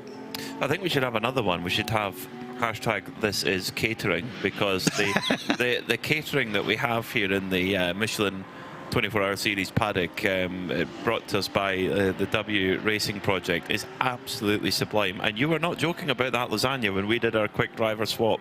You said the lasagna was incredible. You were correct. I think you're maybe even underselling it. It was that good. And I can say this because my mum isn't Italian. It's definitely the best lasagna I've had. Hands down. We are in Italy. Exactly. And it's nothing less than I expected. No matter where we go on our European adventure with the Michelin 24-hour series paddock, we always have Italian food, because we have an Italian caterer. In fact, it's very much their home fixture. They're from just up the road. So yeah, they're from the San Marino province, aren't they? Exactly. So it's just north of here. Exactly. So we're we're very, very. We tend to be spoiled, don't we? No matter where we are in the world with this lot. Very much so. Oh, spin for the Vortex coming out of the final corner. Mount Curva Misano, little spin for the Vortex, but managed to keep it out of the wall there, which is good at the moment. That is cars driven by Lino Amrouche. The Vortex 2.0 is such a big improvement on the previous car. I mean, the aero work particularly, I think, is the big thing. Olivier Gomez's new aero concept, new PKM suspension, actually replacing the Olin suspension on the previous car. New Sadev gearbox, and it's a carbon tubular space frame. So now you talk about, you know, space frame, you know, metal effectively, but to have a carbon space frame. I think the cockpit is carbon, and there is a space frame attached to the rear bulkhead just behind the driver, which is where the engine is hung from. Yeah. So you've got that space frame chassis on the rear of the car, but the actual tub where the driver sits and the front end where the suspension is bolted onto that's all carbon tub. Very, very well designed, very well put together, and that has got a Chevrolet V8 engine attached to it, and pretty much you can see it's quite a diminutive in size and dimension. It's virtually like strapping a Chevrolet V8 to your back and lighting a fuse, because that car is like driving a firework, that amount of power. Yeah. The power to weight ratio, I haven't got the figures on the power to weight ratio. 1,000 kilos, so it's a very light car, yeah, and 550 horsepower. So 550 horsepower per ton. The majority of that 1,000 kilos is in that motor. Yeah. You know, the actual chassis, you'll be lucky if it's like 350 kilograms with it being carbon. Wow. They are talking about changing to a different engine in the future, and you can imagine, like, you can get an engine that weighs a lot less than that develops the same power. So when you think about that, that's quite a prospect. Well, it's going to change the power. It's going to have less weight. Yes. It's a bulky, you know, standard V8 block. Yeah. Chevy, whether it's a Ford V8 or a Chevy V8, they're both pretty heavy lumps. You know, the more modern, I mean, the Chevrolet V8 is what, a 1960s motor, you know, it's an old stock block motor. That's why it's popular, I suppose, to be, you know, running in any kind of car. Yeah. The parts are still there. You can get this, you know, Chevrolet V8s, Ford V8s, in America especially. They're still, you know, those stock block motors are easy to run. They've got a long life. They're not heavily stressed, so you get a long longevity out of them, and they are very, very powerful. Marcel van Barlo at the wheel of the class-leading 992 car for Van Barlo Motorsport, way off the track on the exit of turn 16 there. That will certainly accrue a track limit infringement, as Marcel is taken over from his two sons, Glenn and Kai, who started off the race. Glenn taking the start of the race, then Kai switching in after that. What a great opportunity. We see that a lot here in the Michelin 24-hour series paddocks, of families getting together to race. Of course, Red Camels with the Breukers family, Hoffer with the Kroll and Prince family. It's just wonderful to see, and I think that's got to be one of the greatest pleasures in life, is to go and compete with your children, or compete with your parents. Absolutely. I mean, just such a cool opportunity to be able to do that. Not many sports you can do that, actually, and share the share the team as a team. As a team, yeah. Yeah, absolutely. You can do that.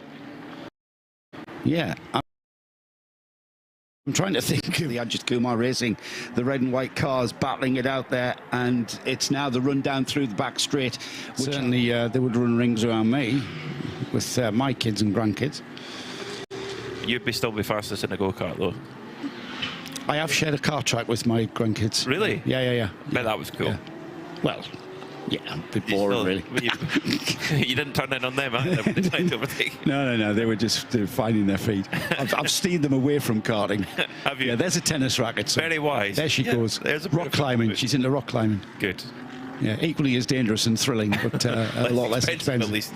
Yes. Yeah, pair of climbing shoes, a lot less than a set of tyres. Well, another track limit penalty coming through. We've seen a few so far in this race. Red Camel Jordans, who are on the recovery after an incident with the 921 Mullner car. They're actually up to third in class now. It's been an amazing fight back. They lost time, but not as much as they would have done had there not been a code 60. But they've been given a 10-second time penalty for for breaking track limits. They are, as I say, they are not the first, and I doubt they will be the last to get that penalty. The way that the penalties are served, there is a penalty box in the pit lane. So when you come in to take pit service, you can serve your penalty. If it's under a code 60, the penalty is doubled. So you, the teams can decide whether it's better to serve it under code 60 or not, depending on what they're doing and what their strategy is at that particular moment. The first third of the race is done. We're well into the incredible, isn't it? Third of the race now, and it's, you know, you look at the balance of things at the front of the field. There's still 5 or 6 cars, maybe more, that are all within a near enough equal chance of winning. Yeah, and I think that's what we like to see. We like it to be competitive, and that, you know what, I wasn't worried about only having 21 cars here over 12 hours, Peter, because I knew that we were going to have some close racing. My adage that I've used for a long time is we only need 2 cars to make a race, and you know, with 21, 10 in GT3, 9 in 992.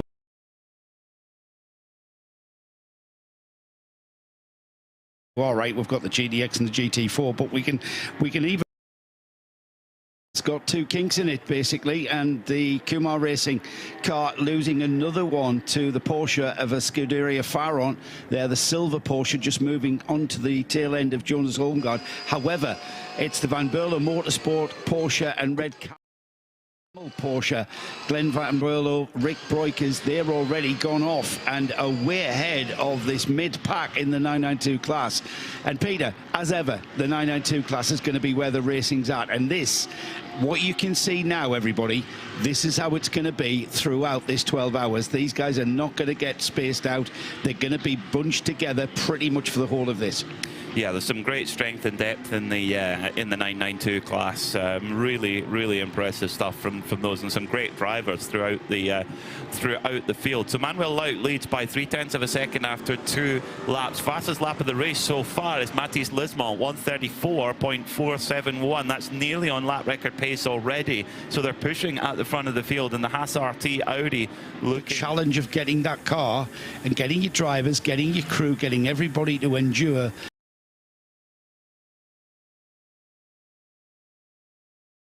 Very, very good indeed with that crew, and making a good start to the race. Yannick Redon trying to keep pace like Le Mans. The difference in the brand's profile is noted straight away. That's been the motorsport as a marketing tool for manufacturers. Win on Sunday, sell on Monday was the American adage.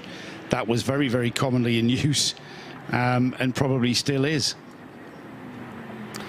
E2P Racing have had another tumultuous day. They've been in and out the pits after managing that repair, and Diana Binks has got an update of how they're getting on.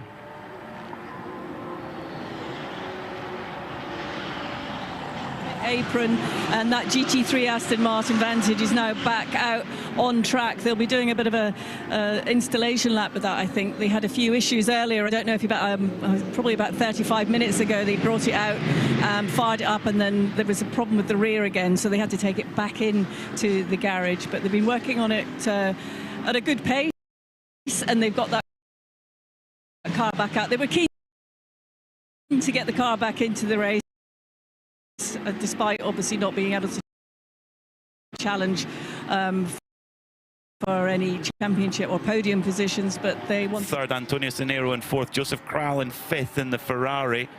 And then there's a good battle going on over sixth place with David Bogazayan, who's got Dominic Ang right behind him in the Viper Niza through 3 hours. So it's, yeah, they're running significantly down, but keep going. You never know what happens to the rest of the field. Look, I actually just when I just popped out for a second, I had a chance to look at the footage which E2P have shared from the onboard from the car, and it's quite scary actually. As they're coming round out of turn 3, which is, you know, as they said, the impact was at 188 kilometers an hour.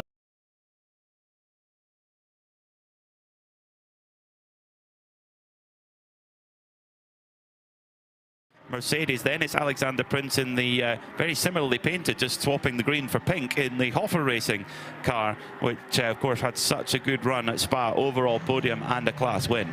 Championship leaders as well, RAFA sharing that championship lead with Scuderia Praha. They've got that at the forefront of their minds, I would think.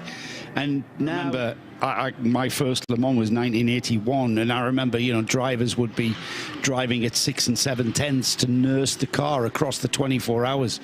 And we'd have drivers, you know, obviously clutch and stick shifts and gear changes and straight cut boxes that would, if you overused them and abused them, wouldn't last 2 minutes.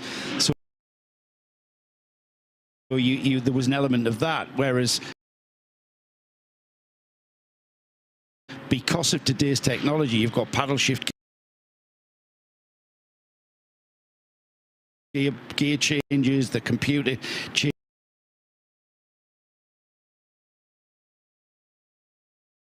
changes gear. You can't over rev an engine on a downshift anymore by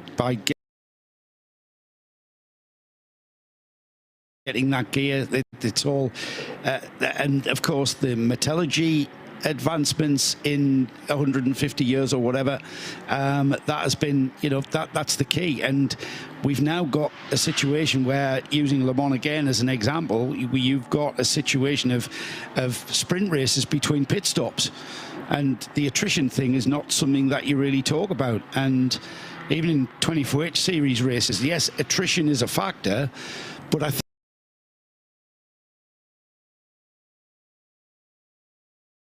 you know, we've been going for almost 5 minutes, and we're finding that drivers just finding their pace, easing into that race pace that we're looking at, and not really finding any real opportunities out there to maybe seek out where their cars are stronger than what the cars around them are and how they are racing. And we are going to see relatively smooth. It's, in terms of a motorbike context, it's a little bit bumpier. Actually, the riders complained about that a bit after the track was resurfaced, but in general it's a pretty smooth track.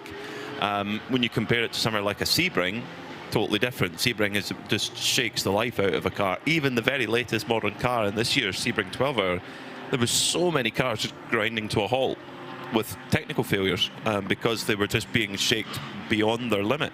And so it's not a perfect science, just, you know, I don't think it ever will be, and I hope it's not, because that's part of the challenge. But in general, it's a pretty smooth track. When you compare it to somewhere like a Sebring, totally different. Sebring just shakes the life out of a car. Even the very latest modern car in this year's Sebring 12-hour were striking a curb in a certain way, and it damaged the steering rack.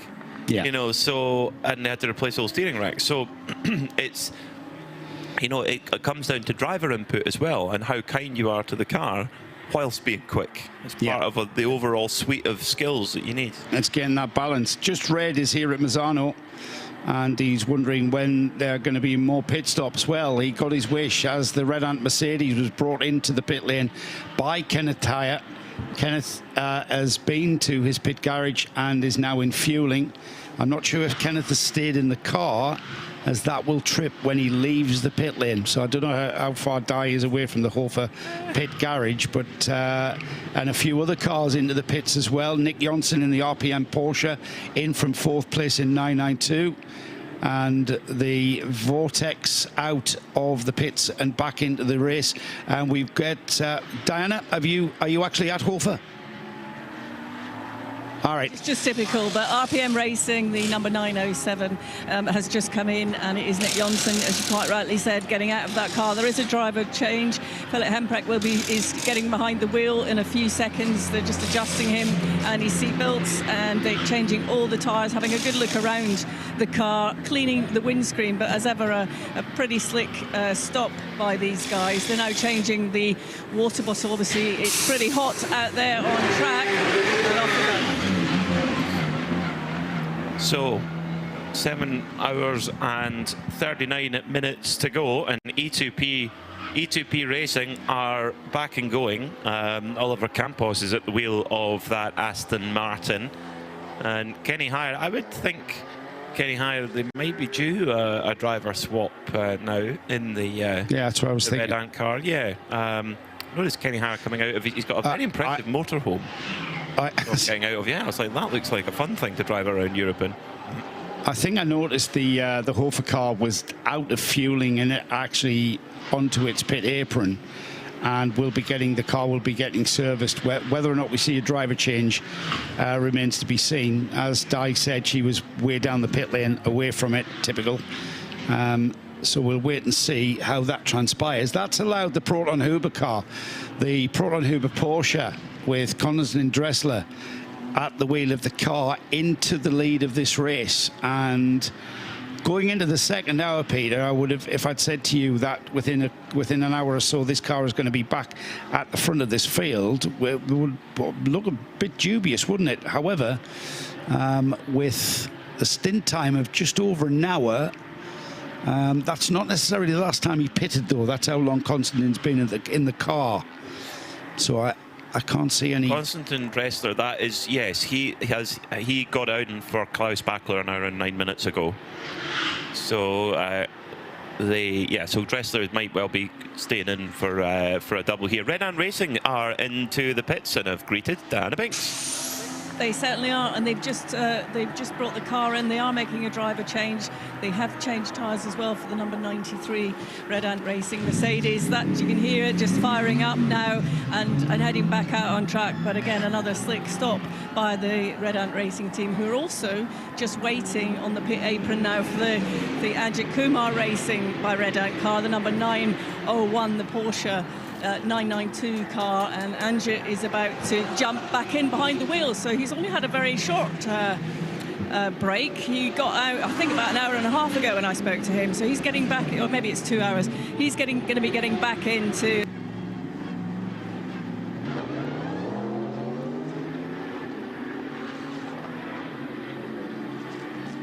Mercedes taking over from Kenny Hire. So they're very much in the mix. I think because they've got a consistency across their driver lineup, they're neither up nor down too much, depending on which driver they have in the car, which is really, really helpful. And so they're just keeping up the top of the order and let the others make mistakes, let the others have problems, and just slowly make the way forward. But Konstantin Dressler doing a really good, strong pace at the front of the field for Proton Huber competition. Dressler, a really interesting case, actually. He drove at Spa in two different cars. He drove in the Proton Huber Porsche and one of the Ferraris. He's decided to go just for the Proton Huber competition Porsche this time. 36 years old German, and his most notable point on his CV, it was the ADAC VW Polo Cup champion in 2007, really? Which two very hot drivers that came out of that championship were the Van der Linde brothers. Was he, Rick? Yeah, I mean, that's a similar sort of thing to what you would see Mini Challenge being now in the UK, or Clio Cup back in the day. Yeah. I mean, that is the pole position car, remember. That's the car that started at the front of the grid, but for reasons I forget now, Peter, it kind of dropped back out of contention in the top four, didn't it? Just a bit of driver rotation. I think so. Yeah, I think so. Driver rotation coming into play there, making it very, very hard to predict who is where, with the difference of these drivers, as we've discussed in great detail. And of course, they are a Pro-Am car, so to be leading overall is punching above their weight. You would expect the pro cars of Haas, RT and Red Ant Racing to be in the conversation, and they absolutely are for the overall victory. But as the Pro-Am cars are strong as well. Aero Motorsport, they've seemed to have kind of front-loaded their driving time a little bit with, they've got quite a lot of Kyle Tilley's time in early, they've got Dwight Merriman's time in early, and then perhaps keeping Brian DL and Nico Verdonk for we're not into the second half of the race yet, so they've still got plenty of time. We know there's a reason for that, and Kyle is heading off to Spa for the classic event. Whether he's leaving this evening or tomorrow morning, I'm not sure. But it seems that Kyle is, every time I've looked, I saw Dwight Merriman in the car for maybe, I'm going to say it sarcastically, 10 minutes. Oh, it was one. Eastern ones. It was a stint of about an hour, wasn't it? Yeah. So he has to do the Kyle Tilley in the 81 Aero Motorsport Ferrari and Dwight Merriman, they have to do a combined driving time of 6 hours, 6 hours, yeah, together. yeah. But a minimum of 1 hour. So theoretically, Dwight Merriman could do 1 hour and then Kyle Tilley do 5. Yeah. But it'll probably be more of a balance than that. So I wouldn't be surprised if we see Dwight Merriman in the car again.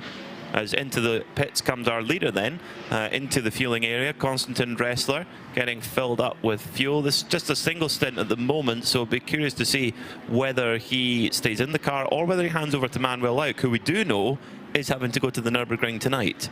So he was wanting to get his driver time done early, so we may well see Manuel Lauk. I think he will then. Yeah, maybe do a double stint. Well remembered that Manuel Lauk was off to the NLS, which will be taking place tomorrow. Qualifying for the N24 as well, isn't it? A qualifier for that.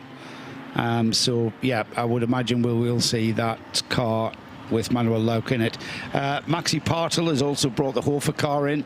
That car in from third. This has allowed Tim Muller in the Utah Audi to resume the lead for Utah. The Utah Audi, car 71 with Tim Muller, is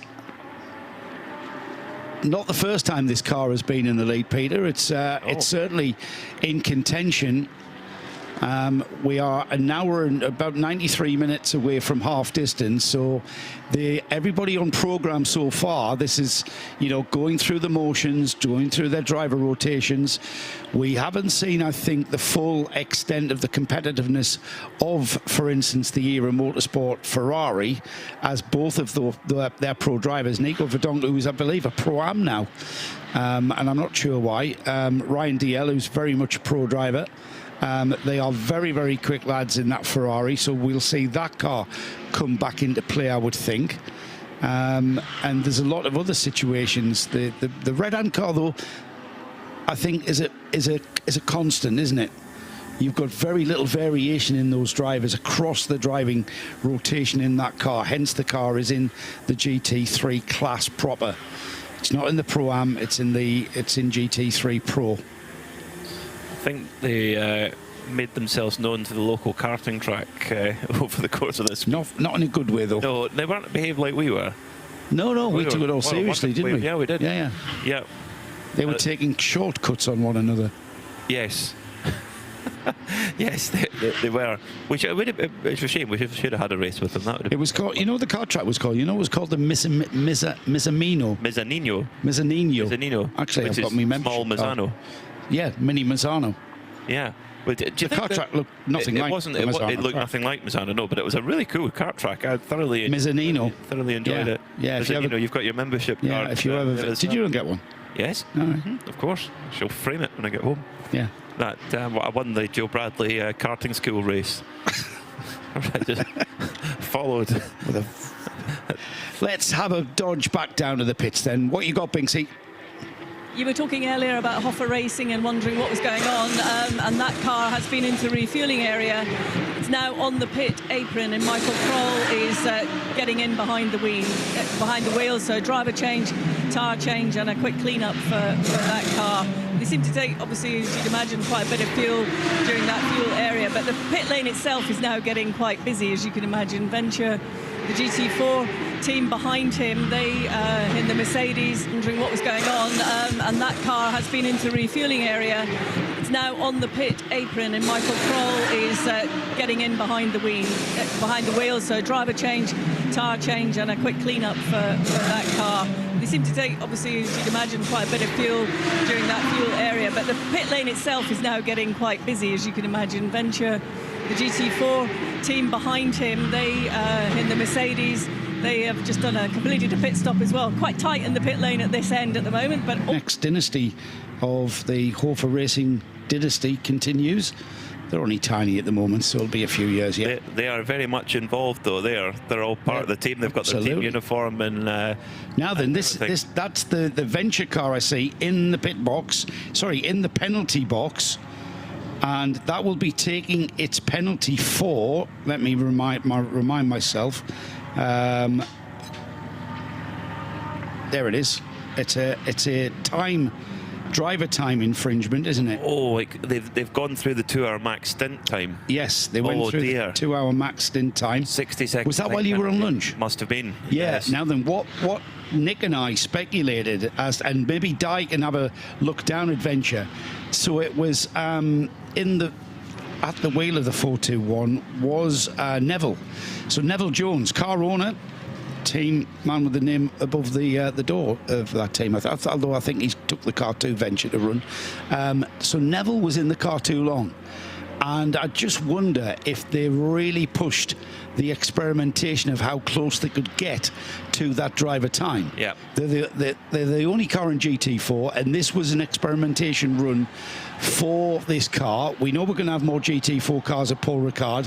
We know we're going to have more GT4 cars at Barcelona. So it gives the team, without any pressure of having competitors around them, but they're kind of trying to emulate that pressure and put themselves under personal pressure, and they've maybe just pushed it a little bit too much. Yeah. And Neville was in the car too long. And maybe Diana can have a dodge down there and have a chat to Neville and see if our speculation is correct, because it is pure speculation. Or it might have more GT4 cars at Barcelona, so it gives the team, without any pressure of having competitors around them, but they're kind of trying to emulate that pressure and put themselves under personal pressure, and they've maybe just pushed it a little bit too much. Yeah. And Neville was in the car too long. And maybe Diana can have a dodge down there and have a chat to Neville and see if our speculation is correct, because it is pure speculation. Or it might have been just an honest mistake. Yeah, and or the other thing it could be is that they were running beyond that time as a way of preparation for, you know, when we go to Paul Ricard, it's going to be hot. It's going to be very hot. It is. So from a preparation point of view, you go and they've got nobody to compete with anyway. So they go, actually, if we go over the max stint time, it's fine, but it's a way of preparing physically for that as well. I mean, Neville's a very experienced rally driver, very successful rally driver, but relatively new to endurance racing. So could have been that. We'll no doubt Diana Binks will find out from the Venture crew, who are a wonderfully nice bunch. There's one of the crew chiefs from Venture just making his way back from the penalty box. He has to manage their car once a car has been given a penalty, and I noticed that that car will take up when it leaves the pit apron here. So that's where they serve it at the end of the pit lane. That must be annoying if you've got a penalty and your garage is away down the other end, a bit like it is with Venture, and you've got to walk all the way. You've got to walk all the way down to the penalty box to time the penalty to make sure that it's been served in full. Sepulchre Racing on the way then, as race leader has come into the pits. Our former race leader, I should say now, due to racing, and Tim Muller to go to fuel. That means that Matisse Lesmont for Haas RT now goes to the front. So it's great, isn't it? It's just one car to the front next. That doesn't mean that it's, you know, filtering back between two different cars. There's probably 5 cars that are cycling through the lead at the moment. That's fantastic. And then when you consider, all right, you've got the Hofer Mercedes. Michael Kroll's in that car now, and by Michael's own admission, he's not as quick as Alex Prince or Kenneth Heyer. We'll see that car coming back towards the 4, and more, I think more excitingly, the Era Motorsport Ferrari, you know, they're cycling through their AM drivers, Dwight Merriman, Kyle Tilley. We have got locked in a dark cupboard, Nico Verdonk and Ryan DL, that will be taken out of the cupboard, switched on, programmed to go as fast as possible. So that Era Motorsport Ferrari, I expect to be into contention as well for overall honours. Do you think before Ryan DL gets in, they crack open a can of Iron Brew and pour it down him like... Well, no, because he's not Scottish, really, is he? He's American. Oh, he is. He's very I was Scottish. just talking to Nick about that, and I would chat yesterday. His Scottishness came out because he was chatting to you with the Scottish accent. Which I mean, yeah, there's a Scottish twinge underneath his accent, but he's been in America for so long. He's got an American Scottish sort of twang. But he was very Scottish yesterday. I met his dad John for the first time at Spa, and I would imagine his dad John and Mum Mary will be watching. I'm sure. Hopefully they are. If you are, hello, John and Mary. So a little bit of windshield clean there. Well, for, as well as that, what I was going to mention is the speckledness that you see on that windshield. It looks like the windshield is cracked. It's not. It's got a covering. it's got a tear off. And rather than, I mean, you need a load of tear-offs for a 12-hour race. So they're cleaning that windscreen, but there's a sheet of clear plastic that they will eventually tear off the windscreen. Like you have a visor tear off, it works the same, but it's been applied to the windscreen, and it's very, very hard to apply without any of those dots and speckles appearing. You've got to be you've got to be a very good rapper, and I don't mean music rapper. You've got a rapper with a W, that is, to get that on and have perfection. So there's always going to be the dots and the speckles and the air bubbles, but that will be ripped off eventually when they've cleaned it enough and it's too scratched and scruffy. They'll pull it off and they'll have a pristine and clear windscreen to look out of. I do remember it was in the days of the Mazda DPI car, the car came in for a pit stop, and I think the mechanic, in such a rush, he sprayed the windscreen, cleaned it all down, got it all nice and shiny, and then tore the tear off. So it was nice and clean when it went in the bin. Nice clean tear off just got pulled off. It's very funny. So Jutta running really, really well. The Lithuanian squad, a proper stalwart of Creventic Racing. They ran a car for the Red Camels team actually at Barcelona last year. Typically run Audi R8s from their awning. Dafa Razaka is on the YouTube chat. Boy, it's raining penalties. Or boy, it's raining penalty. Yeah, this is not a surprise, Dafa, and I think it's not hallelujah either. It's the nature of it's the nature of Misano, isn't it, Peter? We'd mentioned it earlier. We chatted about this earlier, but it doesn't stop us repeating it. It's predominantly a motorcycle course. This is where MotoGP, World Superbikes, etc. come to, and the curbs are very low. Penalties. Or boy, it's raining penalty. Yeah, this is not a surprise, Dafa, and I think it's not hallelujah either. It's the nature of it's the nature of Misano, isn't it, Peter? We'd mentioned it earlier. We chatted about this earlier, but it doesn't stop us repeating it. It's predominantly a motorcycle course. This is where MotoGP, World Superbikes, etc. come to, and the curbs are very low.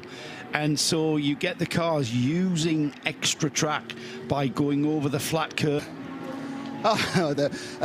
We're going to try and do a few chats with teams with family teams, basically, just because there's a lot of family teams here on the pit lane. And we're going to start with Bert Redont from Redont Racing. Simple question: is it more fun racing with the rest of your family, or more stress? More fun, definitely. Stress, there will always be stress in racing, and when your own kids are driving, it's a little bit extra. And my wife is also looking on the screens when the kids are driving, and the rest of the day she's in the kitchen, but that adds some stress also, yes. So you got 4 drivers, 2 of course your sons and 2 are hot shoe racing elsewhere. Do you treat them all the same, or are you a bit harder on your boys, or? I try to treat them all the same, but if I'm honest, I try to be more honest to my kids than to the other drivers, because, yeah, we're a family and we can be honest to each other. If it's not good, then I tell them. So what did you say to Ayrton when he threw the car off on Wednesday or Thursday? That happens. I had that too in my career. If you're not going over the limit, you're not racing, and you're not searching for the limit. So if you cannot handle that in a team, you should be, you buy a PS5 and you play at home on the television. Yeah, good point. Now, you are into your 3rd race or 4th race with this new GT3. Explain to us the idea of why you moved from 992 to GT3. What's the thought behind that? Please come again. I didn't. What was the thinking behind moving to GT3 from 992? That was the plan from the beginning. From when we started racing, we started with a GT4, then we went to a Cup car, but the plan was always to end up in a GT3 car. And the Mercedes, again, an interesting choice. Yeah, that was the smartest choice for us at this moment. It's a very accessible car, and it's also a car with a lot of data. We had a driver in our team, Kenneth Heyer, who has a lot of connections with EMG. So for us, we felt as a team that was the smartest choice for us. Does it help also in the Creventic series as a number of these Mercedes cars? So there's more information you can share or more references you have? Yeah, that is true. The Mercedes teams, they're one family. We all help each other out with parts, also with data and with setups. So it's not like in the 992 class that once you're winning, everybody wants something from you. But here in the Mercedes family, for the moment, it's different. They're more like one happy family.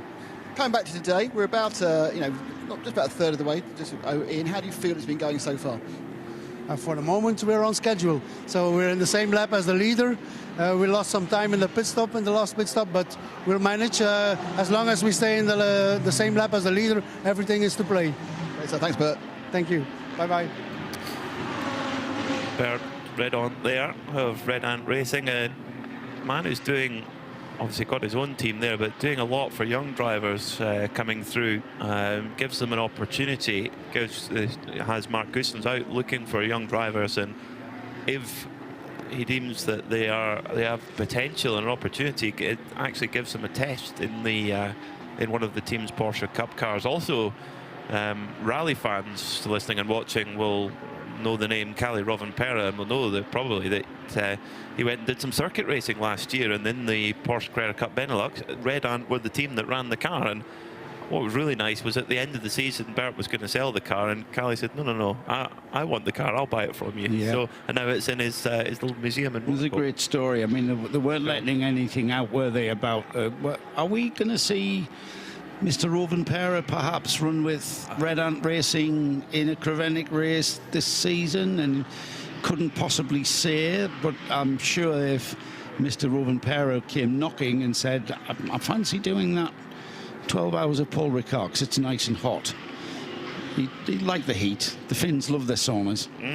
Yeah. Being inside a GT3 car at Paul Ricard's July is about as close an experience it's as hot you can outside get. of a GT3 It's a sauna car on wheels at that point. Well, let's hope so. It would be really cool to see Kalle Rovanperä. Of course, he raced in Dubai with Proton Huber competition and acquitted himself very well. That was his first time racing a GT3 car. I'm sure he's had little private tests here and there. I'd love the thing with people at that level. You wonder what they do completely in private. You hear about. There's a rumour that Lando Norris has tested a WRC car, but where, I don't know. And these things that could be arranged when you're of that level of profile. Well, we had Max Verstappen out in GT3 car on the Nürburgring, didn't we? That wasn't a secret. Mr. Franz Hermann, the pseudonym, he kept that well, didn't he? Hid that well. Everybody knew. And as far as I'm aware, it was a GT3 spec car to run in NLS, and whether or not he's going to get his license, and we may even see him, that would be. I mean, you know what? I do a lot of historic racing as well, and having current Formula One drivers running in sports car racing or any other kind of racing was a thing in the past, the 60s, 70s, and even into the 80s. That was a common feature. You'd have Jim Clark running in the British Saloon Car Championship in a Mark 1 Cortina. You'd have them running in, because basically they didn't make any real big money in Formula One. It's perhaps not necessary for them to make money these days, but what a great, I mean, that's pure. That's Max Verstappen. Doesn't matter what you think of him, he's an outstanding race driver, and it would be fantastic to see him running in a GT race, running in an endurance sports car race. We know how much he loves his sim racing. I think there's a rumour that he was feeding his baby whilst driving around on his sim, which he isn't the first one to do that. No, yeah, it probably won't be the last. Yeah, he isn't. Yeah, no, it's wonderful. To see, what I want to see is if he's going to do the Nürburgring, he has to go and get his permit. To see him doing it in like a front-wheel drive Hyundai or a BMW 320i or something to get his permit. Yeah, that's right. I know. That's even better. The other day, Lionel Amrouche got out of the vortex, and it's been in the pits for a little while. He looked to be a little bit stiff getting out the car. Nick Damon's right there with it. I came down here thinking it's like a relatively normal stop. Lionel hopped out. There was no real effort on the car. I mean, not saying they weren't trying, but they're just general nothing. Oh my God, there's a problem. But there was no one actually ready to hop back in again, which makes me think that Lionel, as you said, the hopping out part could be the clue. And perhaps he wasn't supposed to get out of the car at that point, and it was an injury, or he's sitting down, and he's getting a glass of water. Lionel doesn't speak English very well, so it's hard to work out what's going on. But it's a possibility that I think it's Cyril Kalman who's got in, but I wouldn't want to bet my house on it. Maybe I think it's Philippe Bonnell around. I'm going to try some language, some sign language with Leonard. Oh, okay. He's an ankle problem.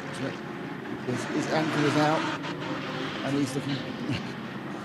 Yeah, he's whether it's or a just basic problem. I know that feeling. We had that feeling yesterday when we climbed up those front cuts.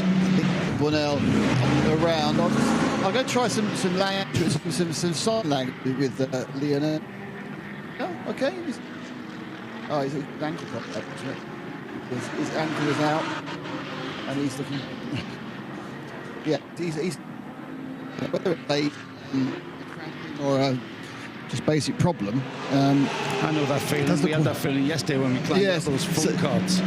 We were talking about the Vortex V8 as we watched the RPM team change their brakes after 6 hours. No, 5 hours 45. 5 hours 45. By that again, 4 hours 45. Well, this is very heavy. Before we tell Kevin about the Vortex, we'll just discuss this RPM Racing's change of brakes. You could ask very early on, is it early? You know, how long will the brakes last? Will the brakes last? If the brakes last 8 hours and you're in a 12-hour race, then, you know, you can change them once you get inside that 8-hour window. We might see this as a first of 2 changes of brakes because Misano is relatively heavy on brakes. Let's have a dodge back down to the pits, Nick. Okay. Can you film those pads? Okay. See the meat on those pads. That's from the right-hand side. Now, Nico, come with me. Film those pads there, and you see the amount of meat on the left-hand side. They've got uneven wear, really uneven wear on their pads, boys. So this is I'm not sure it's a show or not, but that's their problem. They've got uneven wear left to right. Isn't that common that you get uneven wear on a? Not side to side, Joe. No. Might get uneven wear from the leading and the trailing shoe, but not side to side. Right, you might want to chat to them about that. Is that what's causing them problems? You might have had one of those pads glaze, so it just becomes a brick. They're now also examining the rotor as well, which came off the right-hand side, the brake disc. I'll be multilingual there, but yeah, so that's why they've changed it. This one of those pads looks virtually unused. Now, that was a strange thing to happen, but we'll try and grab a word with someone. There's Nick Johnson. Let's see if Nick can. I've got to meander in here. Well, I have to say, the microphone's working brilliantly here. It is, isn't it? Another plus point for Misano. Nick, quick question. Brake change there. It seems like you had very uneven brake wear left to right. Yeah, that's very normal here because you have so many kind of, hard kind of brake zones in the trail braking. So you wear the right much more than you do the left. And last year, when it was much hotter here, we had to have 2 brake changes, almost go to a third. So we knew we were going to be very, very much on the edge. And obviously now we had to change here. So we're probably going to have to do another one. We're not going to be able to kind of, nurse it enough, I think, to just do one hard kind of brake zones in the trail braking. Be safe and stay out of trouble out there and try to not push too hard. I mean, I was very conservative in my 2 runs here and taking care of the brakes as much as I could. So I think we pushed it almost an hour longer than last year so far. So I think we should be in good shape. The cooler temperatures towards the end of the day won't help at all?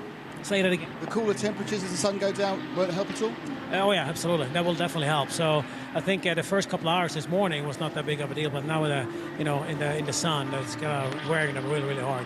Thank you very much for the information. Well, there we go. That is something I didn't know. But I suppose if you are braking and trail braking, you've got the unloaded side is going to need much less resistance to stop, isn't it, compared to the loaded side? So there we go. It's good. Look, every day is a school Nick, day. That was a great spot, I've got to say. It's easy for me. Yeah, commendable spot from Nick Damon there in the pits to point out the uneven brake wear, and then that was clarified by Nick Johnson's explanation, I think. Yeah, very good spot there, Nick. And it's easy to say this now, but once Nick had spotted that, I thought, I wonder if it is the nature of the track. Because it's clockwise. Makes sense, doesn't it? And yeah, absolutely. I mean, you look when you're going through Carvone, 200 in a Porsche Cup car, 240 kph, turn 12, you're 250 kph. Then all of a sudden you're braking while turning down to 150, then down to 65 kph, all while the wheel's not straight. So you're always going to be leaning on one side. The car's weighted towards the left-hand side. So that makes a lot of sense. What will be curious to see do the other 992 teams follow that same pattern?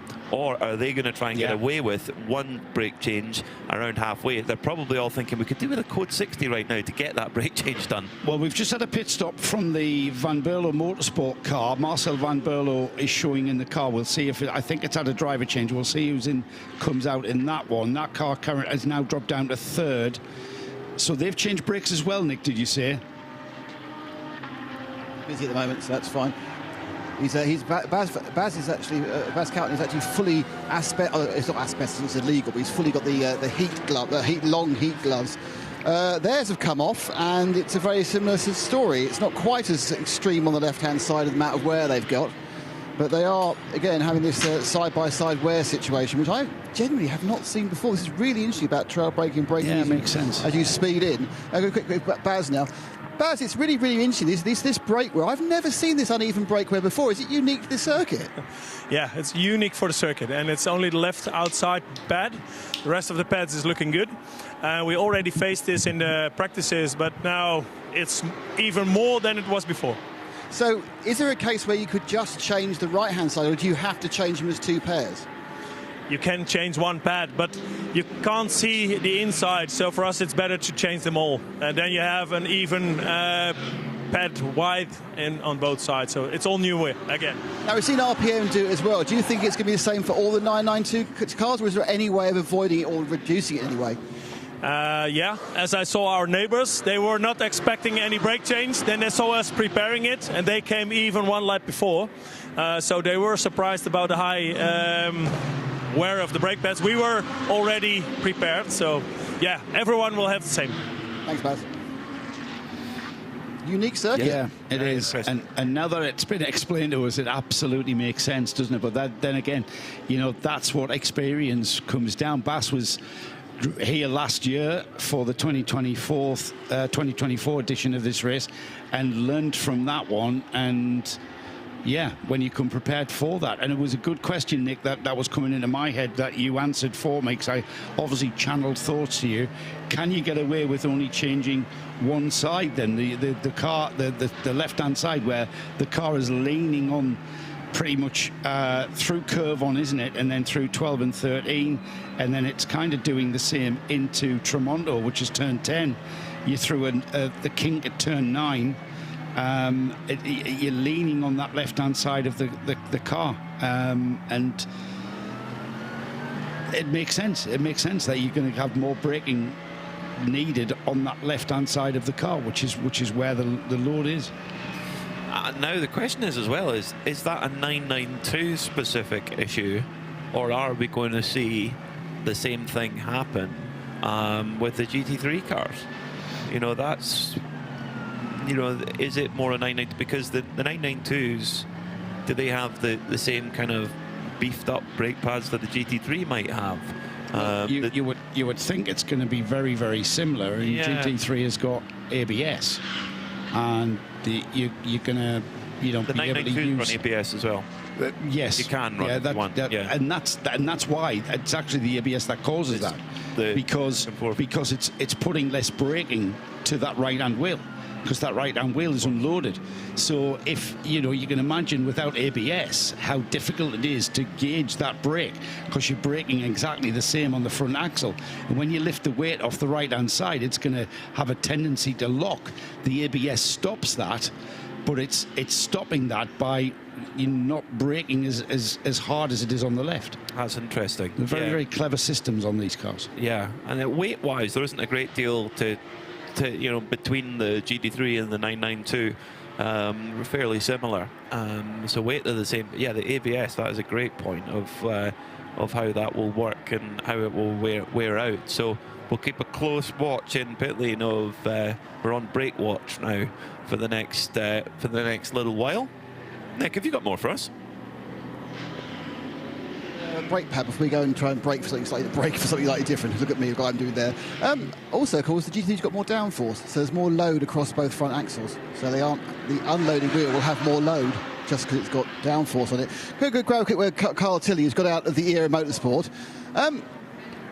Is it do Nico and Ryan not want to do any work today? Because it's been you, it's Dwight, it's you, it's Dwight.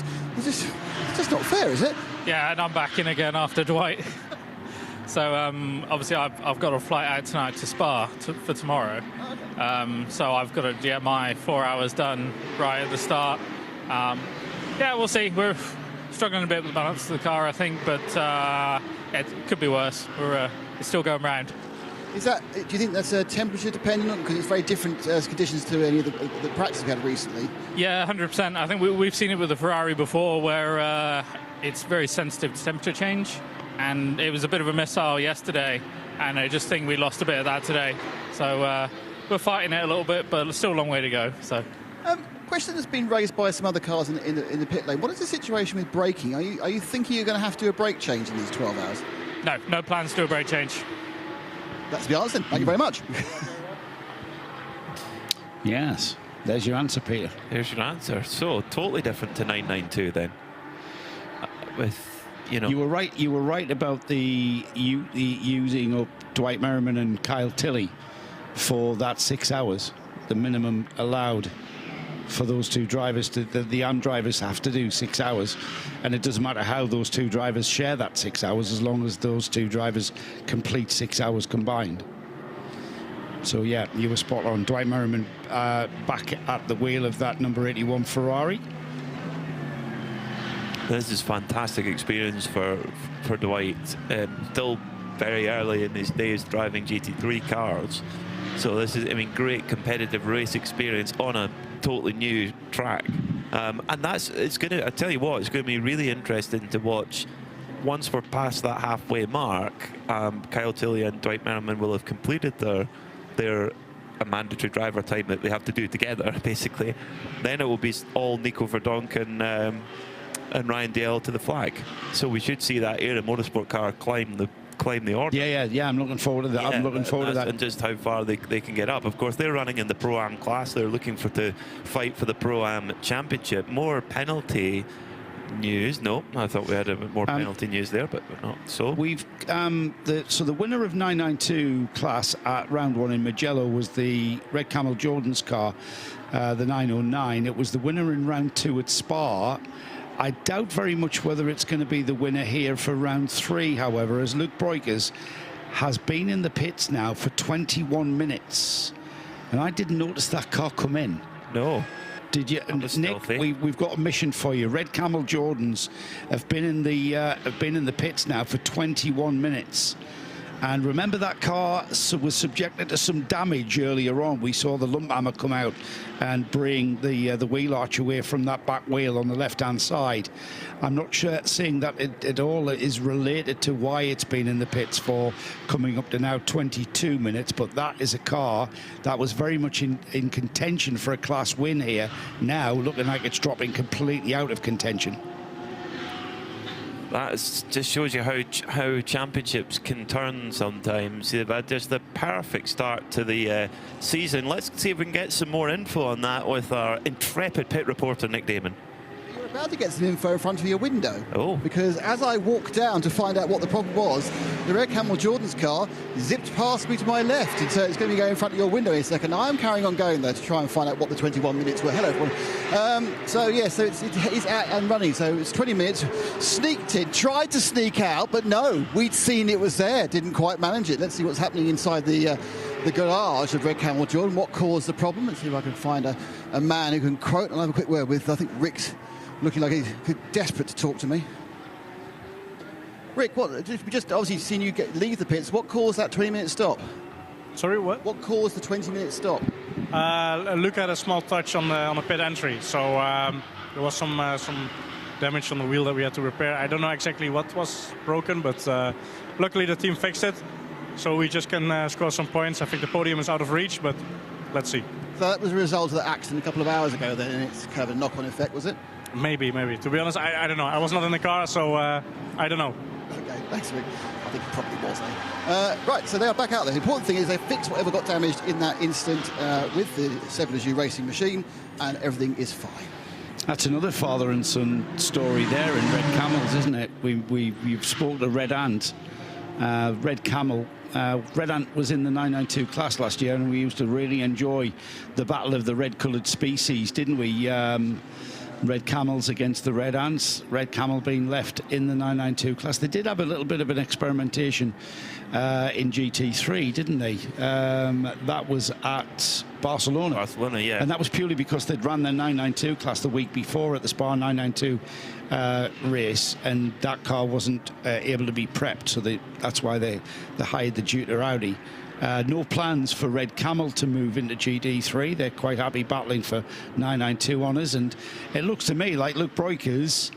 It still is Luke in that. No, it's Ivo Breukers now. Now, Ivo was kind of shuffling the wheel there, Peter, and it's looking to me as though whatever the issue was that caused them that 21 minutes stoppage in the pits, Ivo was kind of feeling his way around there, but it looks to me as though he's up to speed and doing a great job of holding up the Proton Huber Porsche. I don't know if he's up to speed, you know, as the Milner car is going by. He may well just be keeping out the way until he's sure that everything's right, but I'm not sure if everything is right.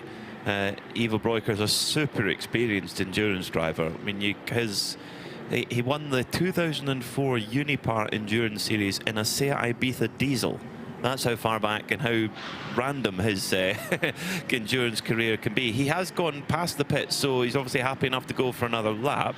But Ivo, of course, driving with his two sons, Luke and Rick, and Fabian Dance, who, as we said yesterday, might as well be called Fabian Dance Breukers because he's been there that long. He has, he might as well be a Breukers. Yeah, big part of the family. Yeah. Big fat, and of course that Red Camel team is a combination of volunteers and weekend workers. They are a team that comes together purely at the races. They're not a professional race team back home, and they come together to prep the car and then run the car at these events. And they do, considering how that team is put together, the results they get, they are way punching above their weight.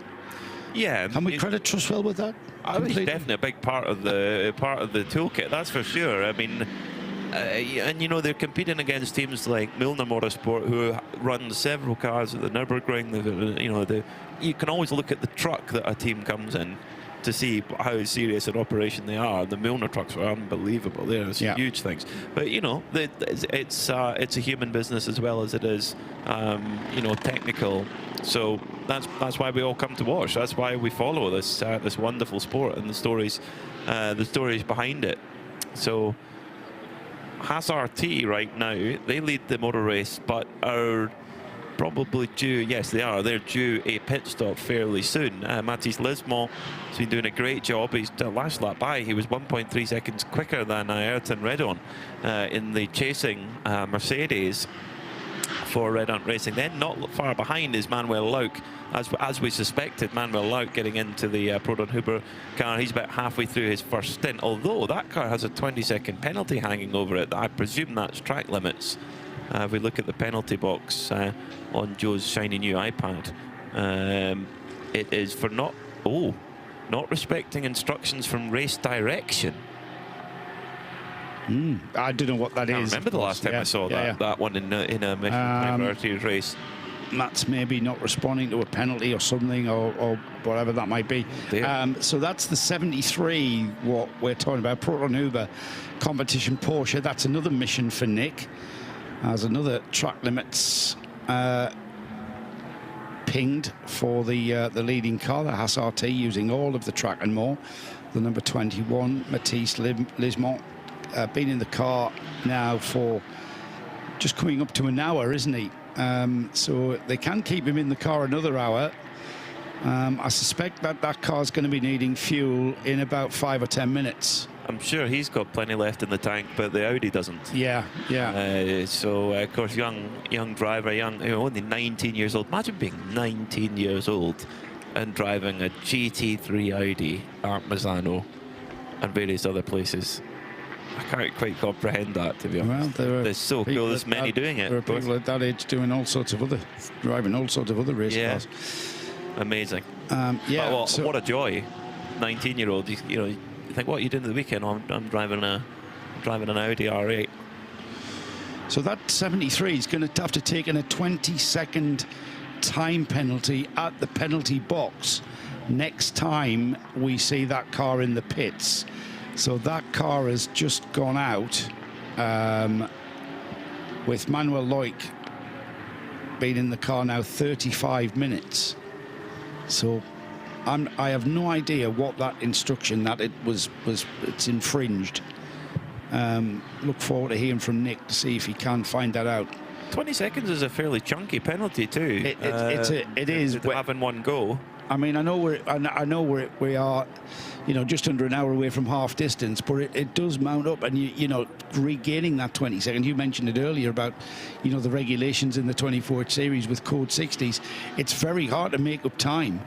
You know, you're shaving tenths of seconds, hundredths of seconds from your competitors out there on the track under race conditions. You can lose a chunk of time in a penalty, 20 seconds, chunks of time in pit stops if you haven't got if you're not doing it right, and you just can't. It's very hard to make that ground back up, especially at this level and this pace.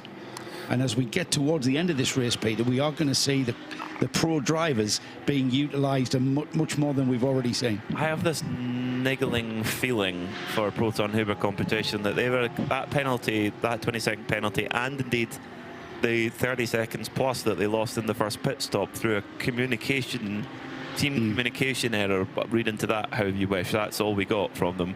That could mean lots of things, but let's call it maybe an operational miscue, maybe.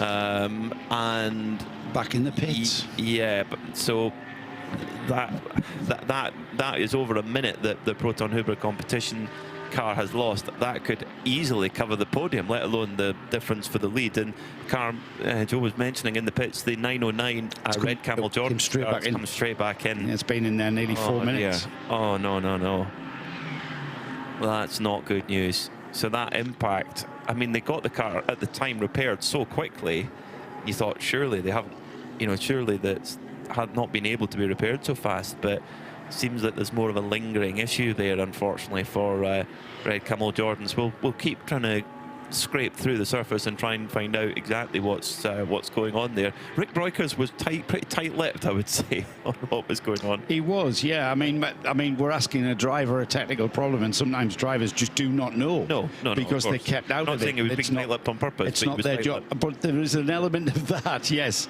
there is an element of that.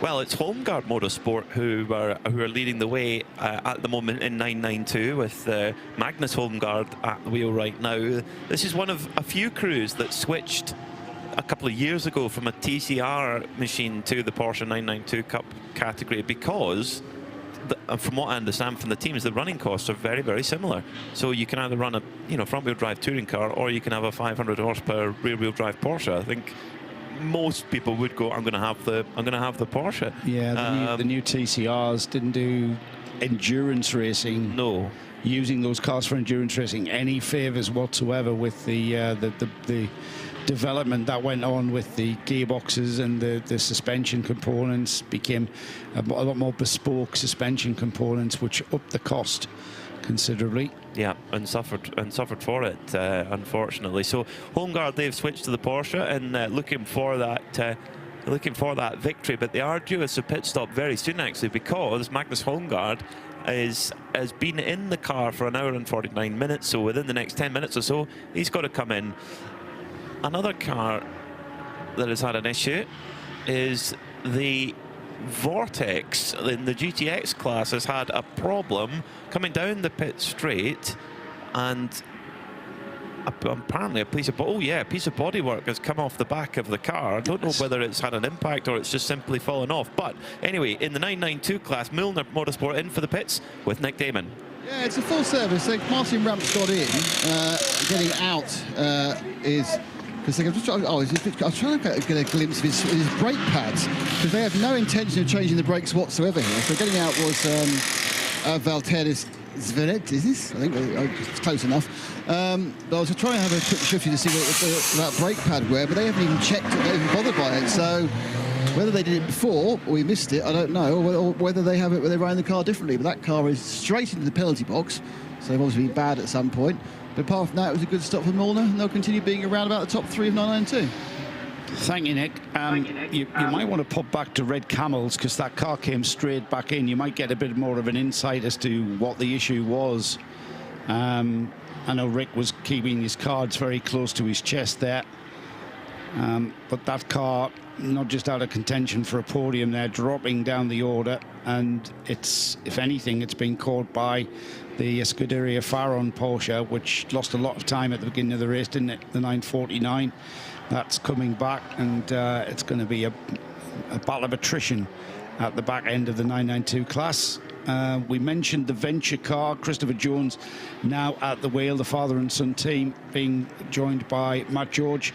It's Chris Jones at the wheel. Now, Chris had a huge shunt at Spa, didn't he, Peter? Yeah. Which you were at, and was very lucky to get away with just, I think he said, a sore back, did he, or sore neck? Yeah. But the car was the car did its job. It kept the car was safe. Yeah, I mean, destroyed. It's huge.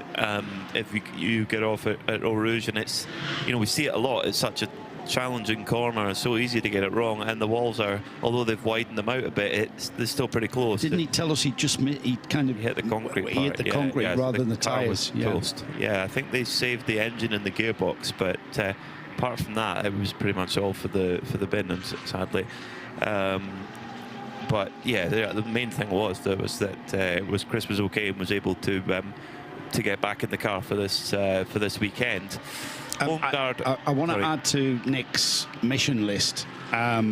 We remember the venture car with Neville Jones at the wheel incurred a penalty for Neville being in the car for too long. And Nick, if you could ask that question of whether that was deliberate, whether they were, because we know this car, it's the only car in GT4. They're having an experimentation run with regards to just gaining experience of running these 12-hour races. Before you do that, though, you've got one mission to tick off, and that's the Red Camel report. What have you got?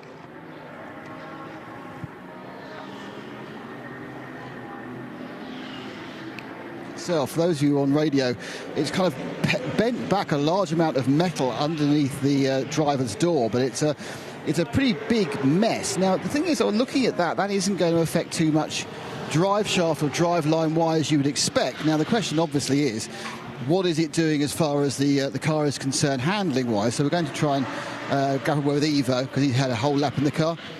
Ivo, my friend? He can see me coming, but he can see me coming 20 seconds ago on delay.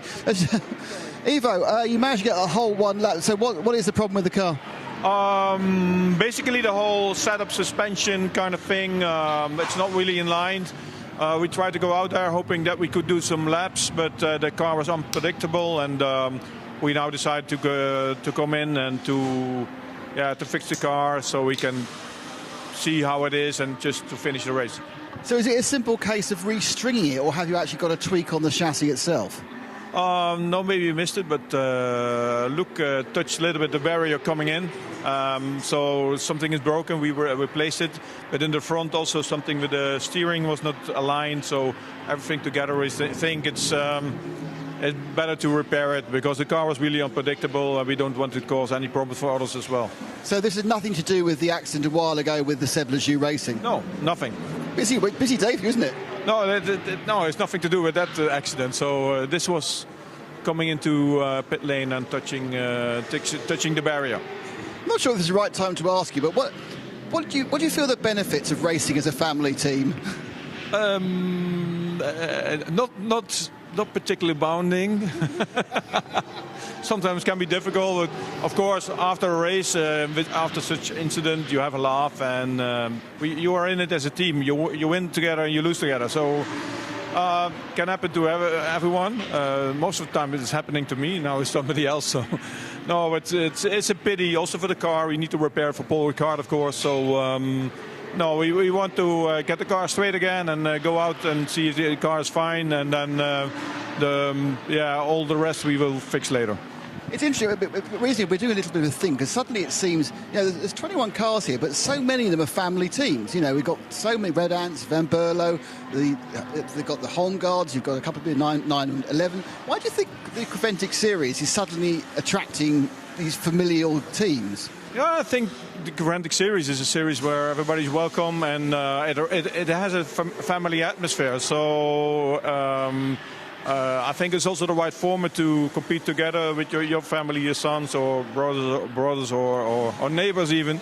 I mean, the level of competition is very high, but still there is this family-friendly atmosphere which we all like. I mean, it's good to walk the home guard and to have a laugh and to have a joke about a small accident they have or we have, and the same was with Redan. So yeah, I think the relation between among the teams is very nice and friendly. Great stuff. Thank you, Ivo. Welcome. Thank you, Nick. Hopefully they will get that car repaired. I've always said that when the grid is small, it's always worthy to get the car repaired and get back out there.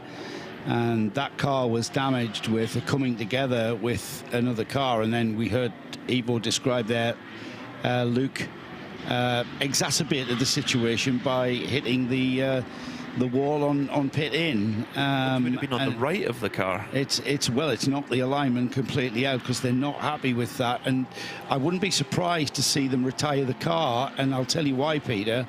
When you've got something awry in the handling of the car, who's to say that you haven't broken something that's not apparent? There's a crack somewhere. Good point. And the best thing to do is to just, call it a day, get the car back to the workshop, get everything fully stripped off, get the engine out, get the gearbox out, and just check everything over before the last thing you want is for something major to break.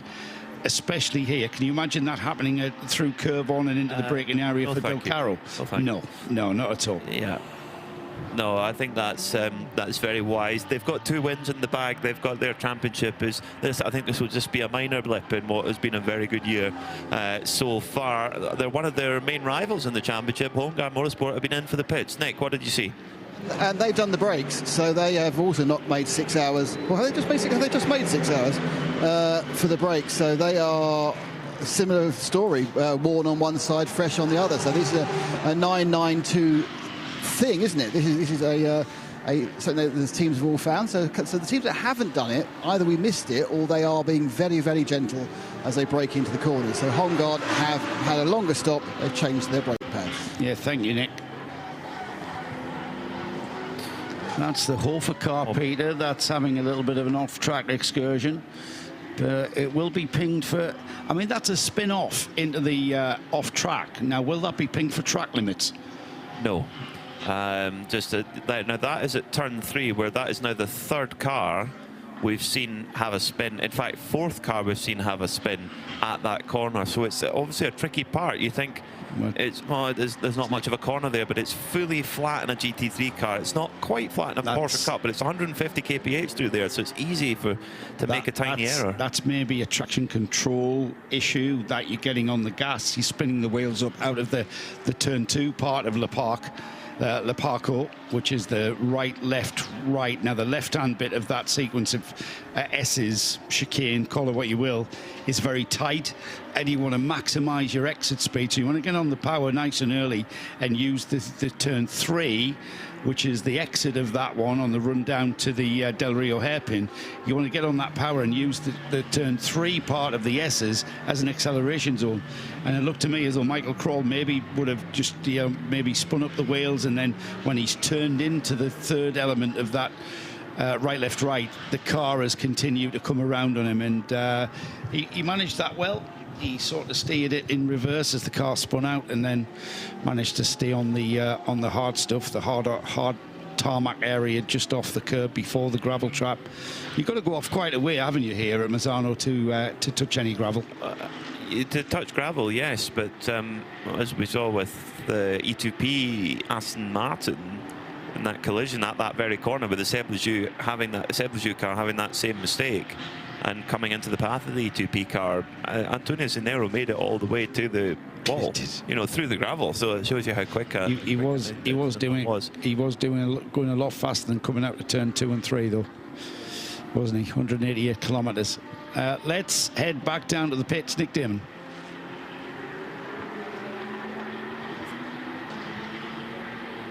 Apart from the issue it had previously, obviously, of driver time, it's now they're repressurizing something with what looked like a kind of a hand pump. Bonnet went up, he stuck in a little kind of a small bicycle pump type thing, and they've repressurized something. I'm not au fait with GT4 requirements pressurization. That front right, as you can see, has had a bit of a smack. He's got in the back of something or someone. It's broken the glass on the lights. You'll need those later, chap. And it's had some excellent tank tape work as well. Driver stayed on board, no tyre change. That one was simply to pump something up. For 41, he will drive down to the end of the pit lane, where he should now serve his penalty for the driver time infringement. Yeah, we want to know just if try and have a word with Neville, because he was the driver that went over his driver time, which was over 2 hours. All I want to know, Nick, is was that deliberate? Were they pushing the envelope? Were they really sort of trying to push just how close they could get to that envelope, knowing that without any other competitors in GT4, it wasn't really going to cost them a class issue there? So now's the time to experiment with such things. And I think it was you, Peter, who said, you know, you are going to push that and just see how close you can get to, because the time in the pits doesn't count. So how far over the 2 hour driver stint were they? Was it 2 seconds, 3 seconds, or was it 20 minutes? We don't know. We need to find that out. So it's game on at the front of the field. Red Ant Racing and Proton Huber, who are on fairly similar strategy. The tyre age is similar, the stint time is similar. Manuel Lauk is running down the lead with Ayrton Red Ant leading the way. But the gap is now down. It was 2 seconds at the last lap. It will be slightly less than that now, because coming through the opening sector, well, actually no, it just corrected itself a little bit. So Ayrton Red Ant responding slightly on this lap here, but it's game on at the front. Mercedes versus Porsche, Red Ant versus Lauk. Manuel Lauk had a great opening stint to the race, and he's really enjoying it here at Misano. And he thinks he's going to go from the almost snooker table flat Misano in a GT3 car to the absolutely not snooker table flat Nürburgring Nordschleife, the uphill Downdale Nürburgring Nordschleife in a Hyundai TCR car. You can't get those. You can't get those curbs mixed up, can you? No. The ones at the Nürburgring, they're like a street curb. We don't talk about track limits there, funnily enough. No, there's no issue with track limits at the Nürburgring. No, not at all. Not at all. Race being led by Red Ant Racing then. They've got a 2 second gap to the Proton Huber Porsche. So we've got Mercedes, Porsche, Audi, Ferrari, Mercedes. That's your top six, with 2 seconds between first and second. Ayrton Red Ant at the wheel of the 93 Red Ant Racing entry. That's in the lead. Manuel Lauk at the wheel of the 73, as Peter's just mentioned. Nicolas Michelin at the end, at the wheel of the Utah Racing Audi in third place. They're about just a lap down off the lead lap for the Utah Racing Audi. Jeff McKeel's in the Haas RT Audi, not far away from the Utah Audi, 4.9, I might as well call that 5 seconds. And then another lap down off that one, Josef Kral in the Scuderia Praha Ferrari, who's got a lap lead on Michael Kroll, who's just had that harmless spin there just to wake himself up in the middle of that 50. He's been in the car 53 minutes, so he's getting towards the final stages of his stint, is Michael. So, and then may well be handing over to Alexander Prince, or indeed Maxi Partel there for the number 11 Hofer team. But the gap is fluctuating all the time as Ayrton Red Ant has jumped into fuel now. So Manuel Lauk will move into the lead of the race. Manuel Lauk has actually got company in the form of Josef Kral, who's running a lap down. In fact, he's running 2 laps down actually on Lauk. So he's got probably a little bit of a nuisance there with Kral right behind him, as Hofer in the fueling area, fueling up, as is the Vortex. The Vortex, they are fueling on the right-hand side. The Mercedes of Hofer on the, of Red Ant Racing on the left. It's the Red Ant car, not the Hofer car, excuse me. They look fairly similar after the Red Ant car is, it started off in a lovely navy blue with red accents, but it's had to be, they've had some off-the-shelf parts that haven't had the chance to be liveried yet, so it's sort of a mixture of that and the factory carbon fibre body components, which actually makes quite a cool livery, actually. Proper warhorse. Now, Manuel Lauk is similar position in his stint to Redon, but may be able to get another couple of laps out of the fuel tank of this Porsche here as he comes around to the end of Sector 3, and indeed he is going to keep going, although still on a very similar programme to the Redon car. It's easy for us to work out when they do that, aren't they? You know, it's sort of pit stopping around the same amount of time. Lauk's done 55 minutes, just over 55 minutes at the wheel of the 73. The cars behind them, the Haas RT car has just put Jeff Machiels at the wheel, behind the wheel of the Haas RT car in 4th, and they have dropped off the back of the Yuta car ahead of them in 3rd by about a lap, but that's probably because of that pit stop. That is because of that pit stop, I should say. Meanwhile, Peter, 992, that's now being led solidly by the Van Berlo Motorsport, by Bas Kooten.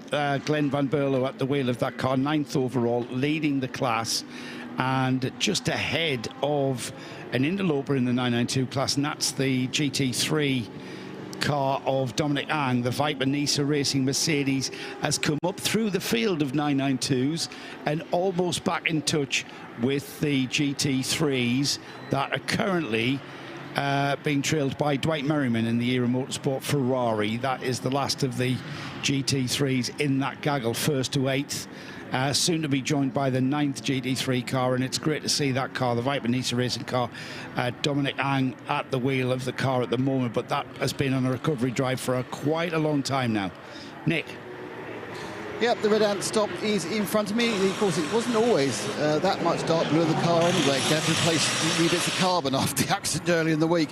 Yannick Redon is getting in. He's being eased into the position we go. Again, no one's looking at doing anything with brakes here. This is GT3, of course. I try to avoid being hit by a tyre.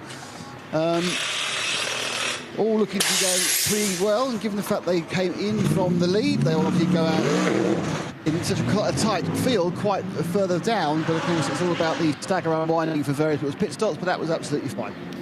This is it seems to me like a race is going to come in whether a code 60 could fall at the right time or the wrong time for many different teams, because it is so tight. There is so many cars that are cycling through to the front that it is just going to be so tight. Jeff Machiels has just moved up into 2nd position there as we were following that red ant stop. Has got past Nicolas Michelin with seeming ease and is now setting off in pursuit of the lead now. And Machiels is as early in the stint. So actually, does this mean that Haas RT are maybe just starting to emerge as the potential front runner when everything staggers out? It's flip-flops through the pit stop phase, though, doesn't it? It's going to be Haas RT's time, but it depends on what we go into the last hour on. It does, but I would say right now, if you were to say who's got the edge, I would probably stick my neck out and say that Haas RT do, because they've come out the pits 11 minutes ago and they're still in 2nd. I think that's a good sign for them at the moment. Nick Damon is absolutely pounding up and down the pit lane and getting all the news for us. Nick, what have you grabbed now? I've grabbed the Redon straight out of the Redon Mercedes. We're in this middle part of the race now, and it seems you guys are alternating with several other teams to be in the lead. I mean, is that how you see it as well? Actually, to be honest, I don't know exactly what position we are or even which cars are fighting for the lead at the moment. I just got out, as you say. But I think we have quite a good pace. I think the moment it's the hottest of the day, so the track is at the hottest as well, so the tires start sliding a bit. But I think we're in it for a good result. It's interesting you say that you don't know who you're fighting. Do the team not keep you informed of those sorts of things? Is it at this point where you're just turning laps at a certain time? Actually, I was only interested in the Audi, the number 21 from Haas, because I know we are fighting them for the lead. But this race always keeps on changing. I think the Huber guys will be close as well, and I think there's also another Audi that will be there for the lead as well. You say the car's sliding more. Does that make it particularly tricky? Because it seems this track's quite forgiving. You know, there's lots of runoffs, lots of wide curves, so it's not likely. I was not struggling. No, I noticed that. These youngsters are so fit. Thanks, Ed. Cheers. I got a great practice yesterday, betting against you. I noticed you're not. I got up this morning. We both went karting differently. All I could find out was the new bits: elbow hurts, knee hurts, back hurts. No problem at all. No, I don't get any issue. I got trained for it. An important thing to remember is I was fastest in qualifying. Yes, Nick, you were. But then again, I did the Nicky Lauda approach, didn't I? I was looking for the race setup and where the damp patches were going to go and dry up. I did the Gilles Villeneuve approach. You just kept going off. And spinning in practice. Fine. But Nick is quick, yes. Yes, yeah, well done, Nick. That was good. I think we all have a story to tell. He wasn't anywhere in the race. I just want to add that. Moving on. That's where they hand out the trophies. Absolutely. Nothing for qualifying. Moving on nicely. 992. Becoming a little bit... There's somebody putting a flag on the 992 lead here, isn't it? It's Van Berlo Motorsport, who are Bascooten underneath the sticker. Glenn Van Berlo, 183 laps completed. They are 2 laps ahead of the RPM Racing Porsche, interestingly. And just wanted to get the championship standings up, Peter. And the RPM car is due into the pits within the next, I would say, maximum 15 minutes, maybe even 10 minutes. Philip Hamprecht has been at the wheel for 1 hour and 6 minutes, so yeah, he's going to be due in fairly soon, I would suspect.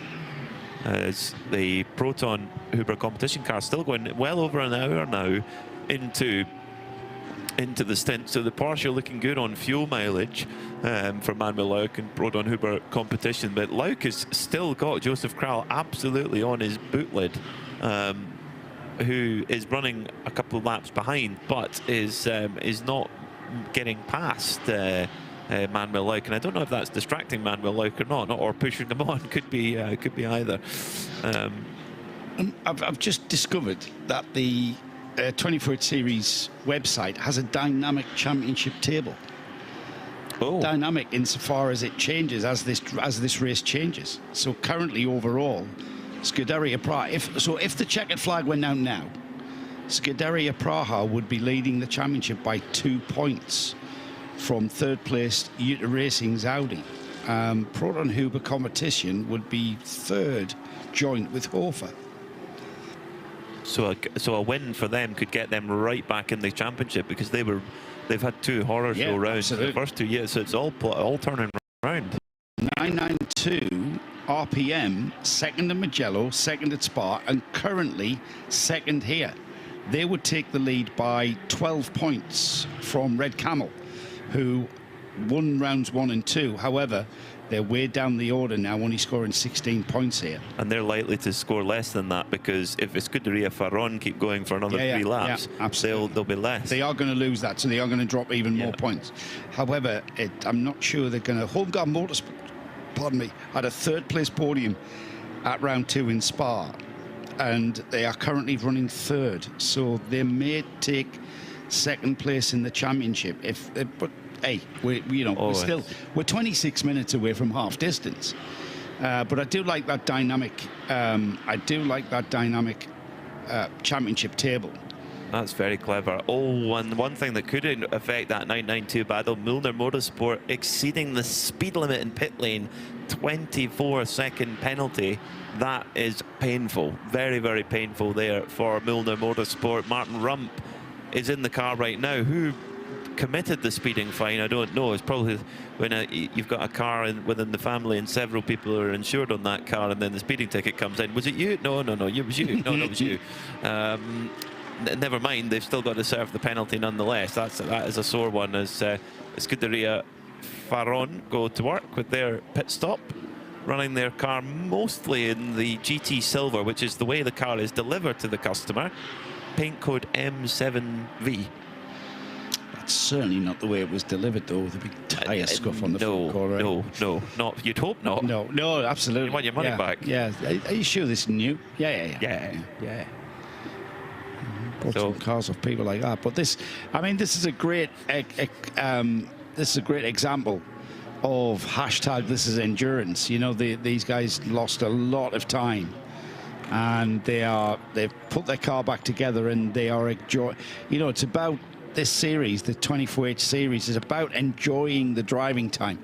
Again, I'll reiterate, it's enjoying the challenge of getting the car to the finish. Brake change as well for Scuderia Farron. one very used brake pad being kicked across the pit apron there as the Spanish squad go to work, trying to get that battle-scarred Porsche to the end of the race. And you never know what else could happen. Meanwhile, at the other end of the pit lane, RAFA Racing have come in. So I'm actually waiting for the Scuderia Praha pit stop because the Ferrari is sitting in the fueling station. But using my eyes, yes, amazingly, down the other end of the pit lane, the pink and grey snout of the racing Mercedes is coming towards you very slowly. But actually, interestingly, we've also got another one. The top. You probably know, but the competition machine is in at the same time. That's coming in full service as well. I think it might be Klaus Battler getting on board.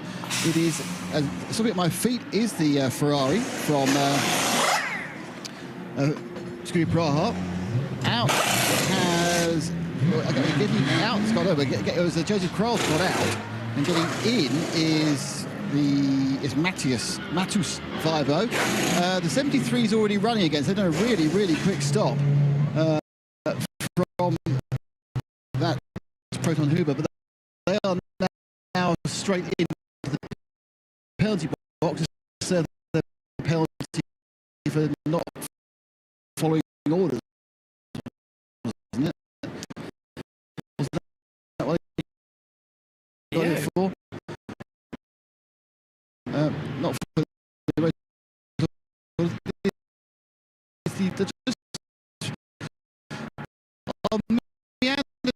down to the 73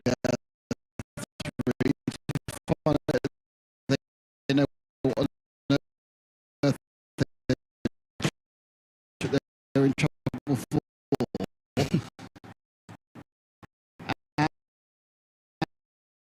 And just waiting for the movement in the field, but right now everybody just sort of sussing everyone else out and seeing who's where and who's fast in what places, where are my car's strengths, where are my car's weaknesses in comparison to who I'm racing with. And now we see Aston Martin and Ferrari battling it out there. The Aston down the order in 4th place with the silver Scuderia Praha Ferrari, looking like Joseph is just, as I say, for the 73. They have been overtaking the pit lane thanks to that penalty, but they are leaving the pits. In fact, they just flash by your window. That's good. That's the Venture Mercedes. That is the only car that we have here this weekend in GT4. They are having a run where they are pushing themselves to the limit and testing their guile. Did Nick find out why and how far over the driver time that they were? He's got a job list, quite a job list. He has, yeah. I thought he was already down there though. I might be wrong. Let's head down to Nick, who's going to answer that question. I've just moved into a new house, and you're giving me a longer to-do list than my wife does. It's ridiculous. Just go a quick word with Manuel, who's just out of the Proton Huber competition car. Manuel, it's all hotting up in every possible way. The race, the drivers, the track. Absolutely, yeah. Now that was nearly 1 hour fighting with the Scuderia Praha Ferrari, which I really enjoyed. Was really fair, and at some points on the track he was a bit faster, on other I could have a little advantage, so it was really nice to fight with him. But as you can imagine, that cost a lot of power, much more than when you can drive alone around the track. In the last hour or so, the team picked up a penalty. Do you know what the penalty was for? It was for not following instructions? From what I heard, we did a mistake for refueling. So the driver was on the wrong side, means he entered the pit at the right, not on the left for refueling, and then he was too late and cut it in, and that is why we have a penalty now. That's very unlucky, because unfortunately that was when how the Scuderia Praha got past you. Yeah.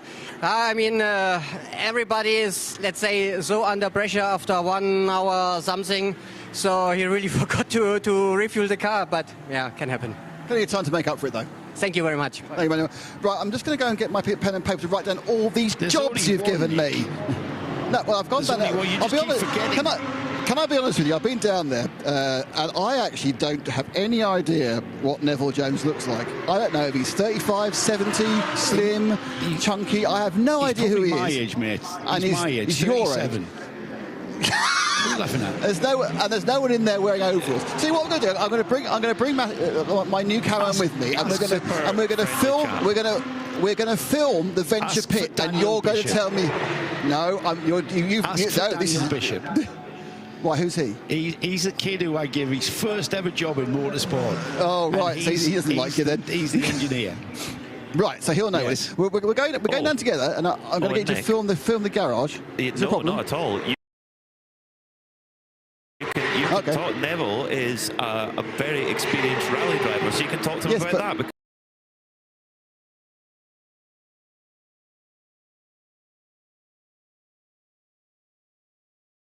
Because I know how much you love doesn't mean I know what he looks like. He's so who am I really asking for? Ask for Daniel Neville. Bishop. Neville. Daniel Bishop. Okay. He's on the back wall. Hello.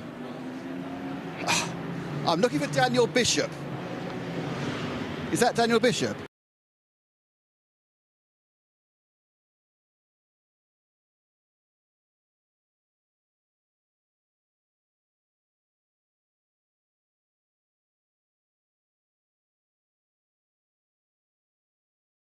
Yeah, it's difficult because the traffic at the minute seems to be coming in clumps. So we're getting 4 cars in one sector. So yeah, that over the last 2 laps just put us over. But yeah, it's fine. Bit of damage in the front of the car as well, I see. I mean, that's obviously all part of a 12-hour race, but it's not particularly car limiting? No, just all just superficial damage, just a bit of tape on the front, and yeah, it's all good. Final question, because I saw when you stopped last time, a man got a bicycle pump out and pumped up something in the engine. What was that about? We were just increasing the water pressure. It was nothing, no drama. It just triggered the alarm. So just to get rid of the alarm, we just boosted it at the stop. And thank you very much. Go back to talking to someone else. And apparently you still qualify for luncheon vouchers. So that's okay. Thank you. What does that even mean? You employed him. You got luncheon vouchers. Got him a burger. That was all he was. That's all he got paid. Actually, he got paid in luncheon vouchers. You owe him a luncheon voucher. I'm just saying. He's answered my questions. Therefore, you're officially his employer again, and his national insurance number is 81 35 27 BL3. Thank you. So that answers. We had it. Is that it for the to-do list now? I think so. I haven't got to decorate the bathroom or anything. Is that fine? Sit down in the shade, Nick. We had a few people asking who were actually following the race of the number 421, the Mercedes. It's the only car in GT4, but there's a bit of interest as to how they're going about their race, and there was people asking, not just me. I'm a geek, so I want to know that sort of stuff. But there was not just me asking how far over that limit or that driver limit that they were, and as Daniel's just said, they just tweaked it. You know, they are pushing, and I think I'm right. I think what Daniel said there, they're just trying a few things, and they're going through. You know, when they get to Paul Ricard for round 4, they're not going to be alone in GT4, so they're going to give themselves experience of pushing those windows and pushing the envelopes and just seeing how close they can get. And they've probably learned from that, Peter, that maybe they pushed that a little bit too much, so the margin of error, we'll just pull back on that. Might well have a switch here for what is 3rd position at the moment, but was the battle for the lead before the previous pit stop, where Redon Racing and Proton Huber Competition battling away. Yannick Redon is at the wheel of the Mercedes for Redon Racing right now, but Klaus Bachler is right on his tail. So after serving that penalty, Klaus Bachler has got the bit between his teeth right now, and he is underneath the rear wing of that Mercedes as they head towards Kervoni now. 240 kilometers an hour through the apex here, and Bachler gets through. He sets up a perfect draft, and Yannick Redon just plays it clever, doesn't fight it too hard, and Bachler goes through. And now they've got 4 hours of Bachler driving time to use. This will be his 3rd hour that he's on to now, so effectively they've got 1 more stint left to use of him after this, if you like.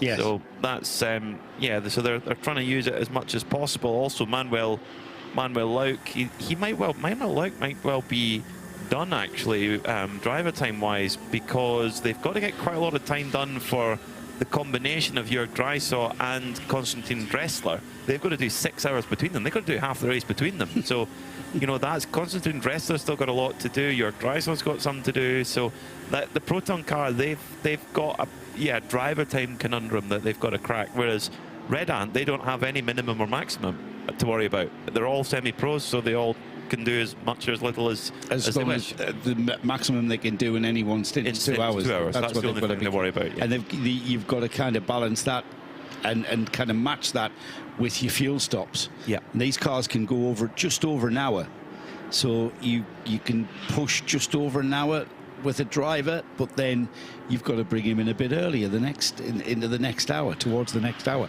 because of the driver stint time. Very clever regulation. It is, yeah. And from the organisers, that is. Yeah, I think so. I think it's really good. As Bachler now with a bit of clean air ahead of him, he put in an absolute best sector in Sector 1. And as Daniel Bishop, the engineer for Venture Engineering, said just a few moments ago, the traffic is coming in clumps, so you do see these lap times that just disappear. They're great laps, and then all of a sudden hit a bit of traffic and then it's gone. But Bachler driving so neat and tidy as he comes out of turn 16, not anywhere near the track limit there, using all the room on the curb and the entry to turn 1 as our drone team, the Dutch drone gods, for those enjoying the pictures on Creventic Motorsport TV on YouTube, and if you're listening in on RS1, get yourself onto Creventic Motorsport TV as well, because the Dutch drone gods, as they're called, Tim and the team are doing an amazing job trying to keep up with Klaus Bachler. You know, you've got a fast drone if you can keep up with him. yeah, fast drone driver. Yes, is the thing. Are they a pilot? I suppose they're a pilot. Yeah, I think the class is a pilot. Yeah. Don't you have to have a pilot's license or something, or you have to register? I mean, we're in Italy, so I'm not sure, but certainly in the UK. I mean, in the UK, you wouldn't be able to follow a car on the track, that's for sure. And the MSUK don't allow that. I think they're missing out, really. Some absolutely awesome perspectives if you are following on the live stream. If you're out in the garden or playing golf or doing the decorating, then we'll try and describe as much as we can the footage from the drone. But right now we'll head down to the pits as the Viper Nisa Mercedes comes in underneath Nick's nose. It came in by my feet, really. Come on, my nose. I've been standing in the wrong place, to be honest. Which wouldn't be the first time, let's be honest about that as well. Anyway, so the car is in. It is having its tyres changed. It's had a driver change already. They're very, very swift driver change. One of the things that helps is that both the drivers are quite diminutive, and they're able to slide in and slide out really, really quickly. So I would say if you're running a Mercedes team, smaller stature certainly speeds up the whole event. Drives away, and they are off and going. And that was a very, very slick stop. And it was, I think was it Dennis who was in it? Dennis? I'm making names up now. Who was in the car before? Who was in the car who got out, guys? You must know this answer. Dominic Ang. Dominic, that was it. Dominic, who was, of course, in earlier. We were with Dominic in more happy circles, because last time I spoke to him, the car had a problem. Yeah, that's the car that did a Control-Alt-Delete, isn't it? That seemed like a good fun stint for you. Yeah, I think it was quite good. Second stint again, just to continue after the car being fixed, so just keep running now. And how different is it now in race conditions to how it was when you were practicing? Well, the track temperature that is much warmer, and also the brakes. Now we are running almost 4 or 5 hours really. Yeah, so the brakes as well is not as good as when we are running in practice. Yeah. And are you trying to run to a time, or are you trying to run as fast as possible? Have you got a set time in your mind to stick to for safety's sake? We are trying to feel safe to go long, and also trying to still push to a certain time, yes, yeah. So, but not to drop too far back as well, yeah.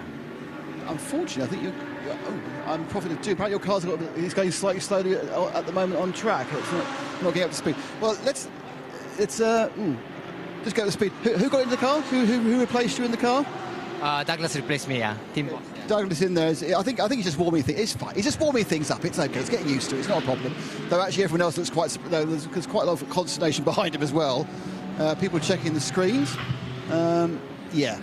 Well, I almost managed to get a positive interview with Douglas, but there we go. While we were catching up with Dominic there, Klaus Bachler has lowered the lap record once again with a 1 minute 32.688. It's 1.2 1.7 seconds quicker than we saw last year in this event. Michelin tyre performing very, very well indeed. Douglas Koo is... No, this isn't a what an outlap. This is the problem. I'm not sure that is him sort of easing himself into this stint. I think they've got a problem. There's a problem. Yeah, the consternation, Nick, is it? They've laid a rear tyre. I can't tell if it's a left or a right rear tyre. They've laid a rear tyre which has got light usage into the pit lane. So I think he has a warning or even a flat of one of the rear tyres. And he's obviously coming back under slow speed. Nothing else is really being prepared apart from this tyre. The dollies aren't being repaired either. So they do seem to be sure that it's actually a pressure warning. I'll wait to see when he comes in. I have no idea which corner he's. I'm about to say he rounds. And nearly there with you, Nick. Shouldn't be long. Oh, yeah, they are coming out. Now they've changed their mind again, and now they've taken that tyre back out again. And the man's put it on the air jack hose, which is particularly unuseful. And that tyre's gone back. That tyre's got in and out more often than the Okie Kokie at a local nightclub. It's back out again now. Quite a physical effort to shake it all about, though. A tyre on it.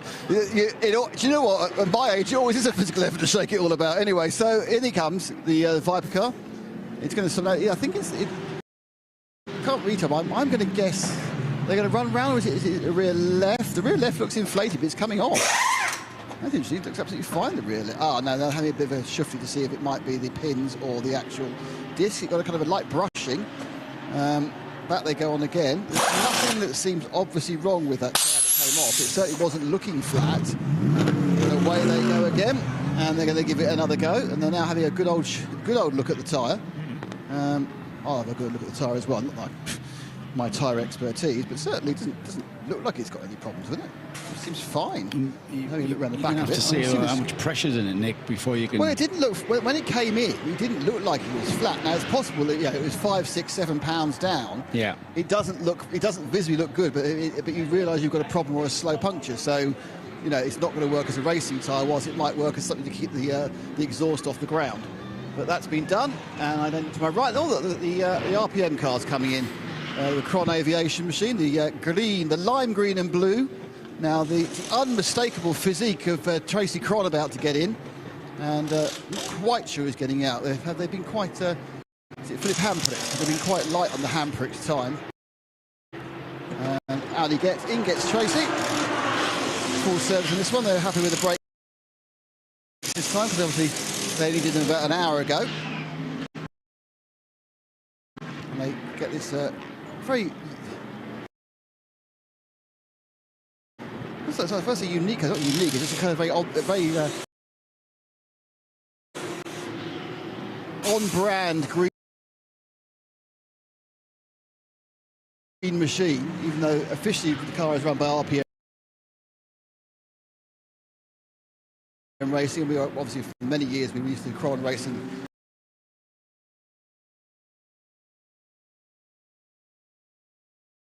Coming to Le Mans in the same colours. Do you think Tracy still has to have the super strong driver's door that he used to have story. to have? I don't remember that story actually, Nick. So you might want to remind us. There is a story behind Tracy choosing that bright green livery. And well, I do the door and you do the livery. So I do the door now. So basically.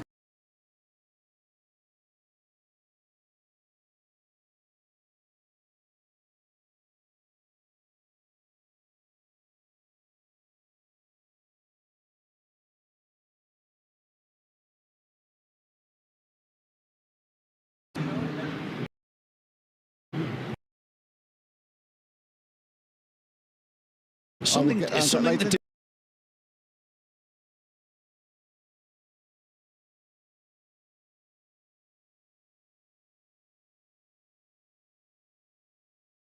do with being noticed, and you've got to see you can never.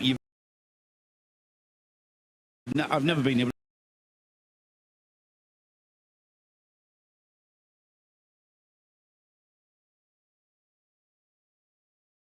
to miss his car since we've been. Well, that's true. They're actually having trouble getting him in. There's a kind of a strapping in issue that's going on.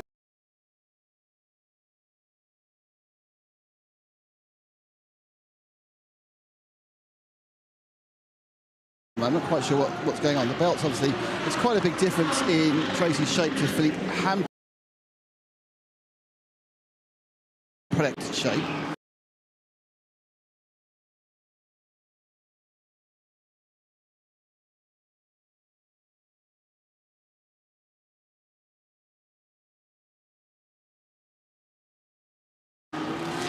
And they are having a little bit of problem with the 6 He's very belt. tall, this Tracy, isn't he? He's cars. Yeah, well, basically back in, when was that? Back in 05 or something. No, earlier than that, actually, like 03 or something. We were in Italy, me, Tracy, and a couple other guys, and he walked into a store and found a polo shirt of that color, and he said, that's the color we need to kind of be seen, you know, on the track everywhere. So that's actually the true story. That he found a polo shirt in a small store in, I think it was Vienna, actually, and that's how the color came up. Well, no one tried to talk him out of it, but no, you're the boss, it's fine. Yeah, exactly. No, that's the story, and yeah, so he's called it the chrome green, obviously, for been so for long, for many years. But that's ask him about the door, Nick. I'm surprised he hasn't patented that or copyrighted that one to try and sell chrome green. Yeah, well, you know, he used it for everything. Like, he has it on his airplane, he has it on, you know, race cars, and obviously sunglasses, and, you know, everything else, right? But yeah, so it's a pretty cool thing, it really is. Whilst we're talking about history, I remember hearing a story several years ago that Tracy had to use a special reinforced door. Was that correct? I'm not sure about that. No. One of those rumours that go around. Reinforced door. Yeah, for insurance reasons. No. That's something had the recognition. I've heard that story before. Yeah, a lot of people were talking about a lot of stuff back then in those days, but no, he didn't have any reinforced doors or anything like that. No, he didn't. Andrew, just a quick one. Was it just a simple issue with belts just then, or was it steering wheel as well? Yeah, no, it was a belt issue. Yeah, we couldn't get them, you know, loosened up. Basically, I think when you get like sweaty and like they start to kind of, you know, get wet, it's very hard to kind of, you know, move them. So that was the issue right now. Yeah. Thanks, Nick. I'm probably going to annoy you again in a few minutes, but thank you very much indeed.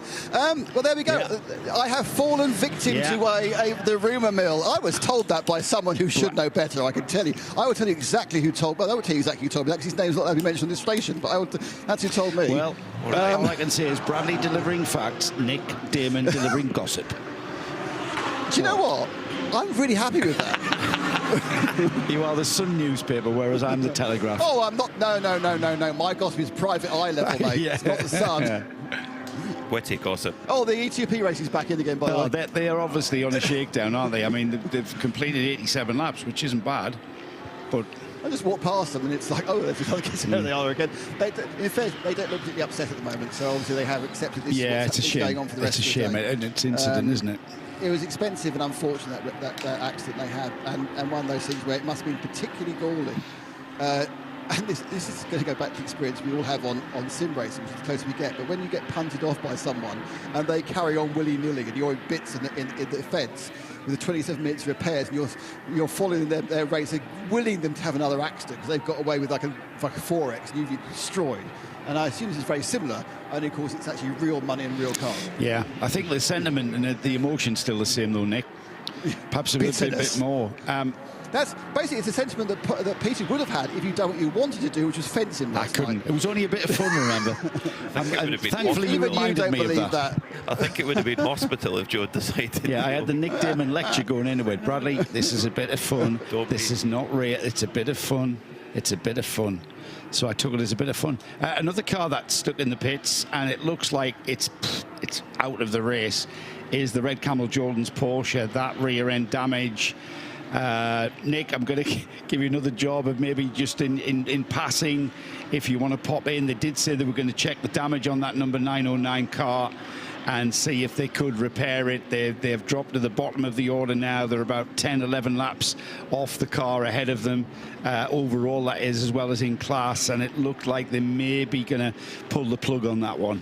Speaking of cars that have been in the pits for a long time, Milner Motorsport, 22 minutes. Yes, noticed that one. So that's maybe at the top of Nick's mission list. Is right at the top of the list. Milner Motorsport car 921 has been in the pits for just over 22 minutes.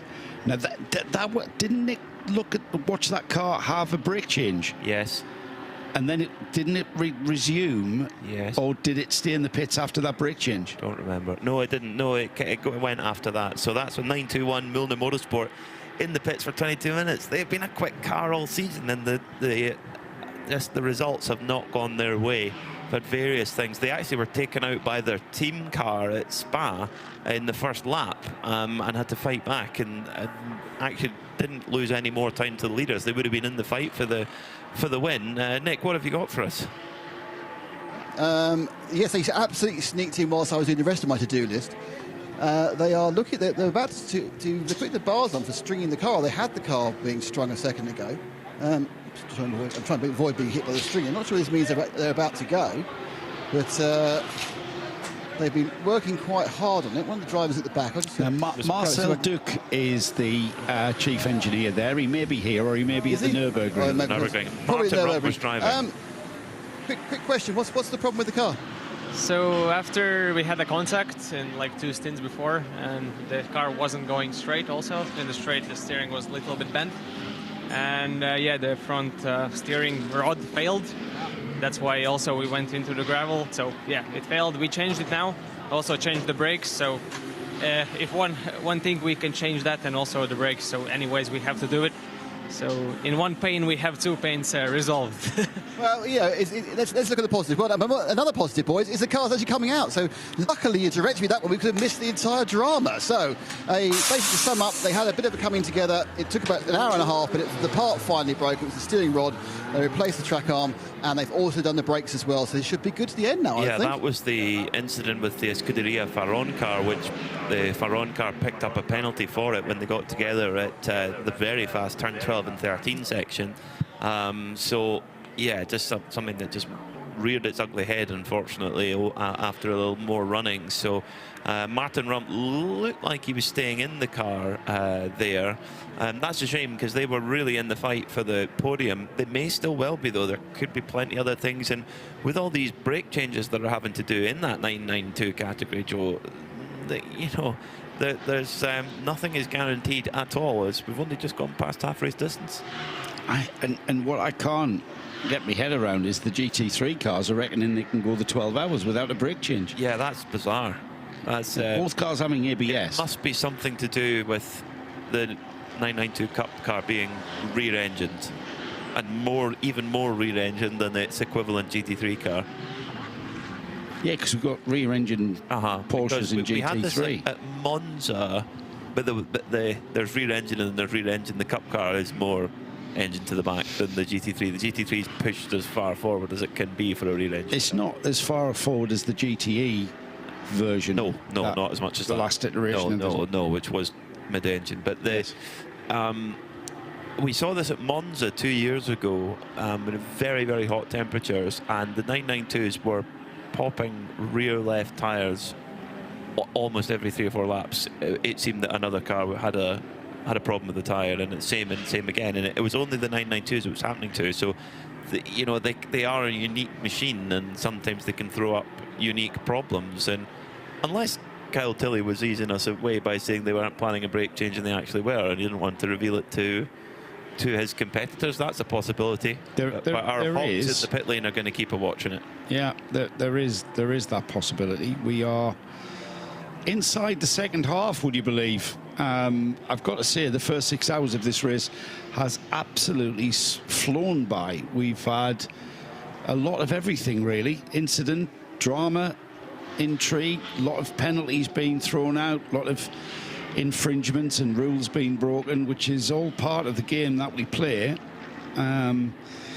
But now, Peter, when we talk about the strategies and positions with regards to where the pit stops are going to flip-flop through the, cars aren't going to pit stop necessarily together.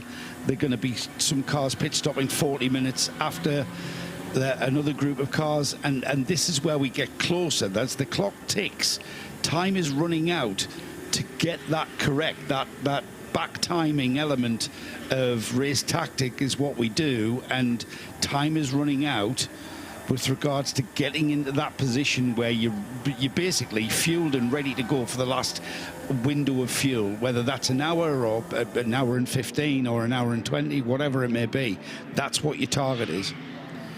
We've only had 3 code 60s in just over 6 hours as well, so it's averaging about 1 every 2 hours. So you can't really rely on that. You know, there's every possibility of going green all the way to the end. You know, that's not out with the realms of possibility. If you look at the kind of burn rate so far, it could happen. So the teams have they've got to try and anticipate what they do at the moment. It's throw fuel and tires at it as much as possible. And interestingly, Dwight Merriman in the 81 Aero Motorsport Ferrari, he's been in the car for an hour and 11 minutes on 1 tank of fuel. That's amazing stint length in a GT3 car. To get that to run, he's done 42 laps on his stint. Well, let's get more from Nick Damon in the pit lane. As Joe told me to, and they are finishing their alignment. They've had the laser alignment on it. They've managed to use a large amount of tank tape to cover up the gaping hole on the left-hand side. The damage on the second instant with Luke was on the right-hand side. That's been fixed. It's on the medium jacks. My guess, I'm going to get the real information. I'm going to see what the man himself, Mr. Trustwell, is going to tell me. Paul, are you going out again? Yes. So it was a simple kind of basically realign and off you go? No, a bit more than that. So the damage that was done when we hit the pit wall was actually quite extensive. Evo went out and did a couple of laps and decided that it wasn't worth continuing. So we decided to fix it properly. The thing is, because all these guys have jobs to do during the week, actually having them here for the rest of the day, they might as well work on the car, get the thing fixed here, because otherwise they'll be working, because they only work Wednesday evenings. You see, the rule is they go to the workshop on a Wednesday evening, work on the car for a couple of hours, and then go down to the pub. That sounds great. Well, absolutely. That's why so many people like working with Red Camel. But when there's a lot of work to do on the car, then they have to work a little bit later. When there's nothing to do on the car, they can get to the pub a little bit earlier. So getting it done now is kind of putting the money in the bank for the next few Wednesdays, being able to go down to the pub. This is a very good idea. So basically, you will fix the problem now for more beer later. Exactly. So we're going to fix the car. Evo still wants to do some laps because he hasn't done any. And it's his car. It's 12 hours. We're only just halfway through, so there's plenty of time. And more seriously, there are points to be scored in the championship, so we want to get those points in the bag. We have to drop 1 score, but it's nice to drop a big score rather than a small score. And you do, yes, and just if you turn around there, you'll see that Evo's actually getting in the car right now. Well, they're very few open face helmet men left, and they're going to up and running, and that means you've got to start strategizing. Well, I don't think there'll be much more strategy from here on in, but we do need to make sure we don't break the drive time rules or anything like that. But no, I mean, we'll treat the rest of the race as a proper race. You know, everybody's here because they want to be here. We're having fun, and we're going to do that until the end of the race. So thanks, Paul. And that car should be going out I would say the next minute probably, actually. The tyres are going back on again, and Evo's on board, the lights are on, and it's going to get waved. I think it's still sitting on a central jack that might have to come out. That's on wood, so I'm not sure they're going to get that one out, but never mind.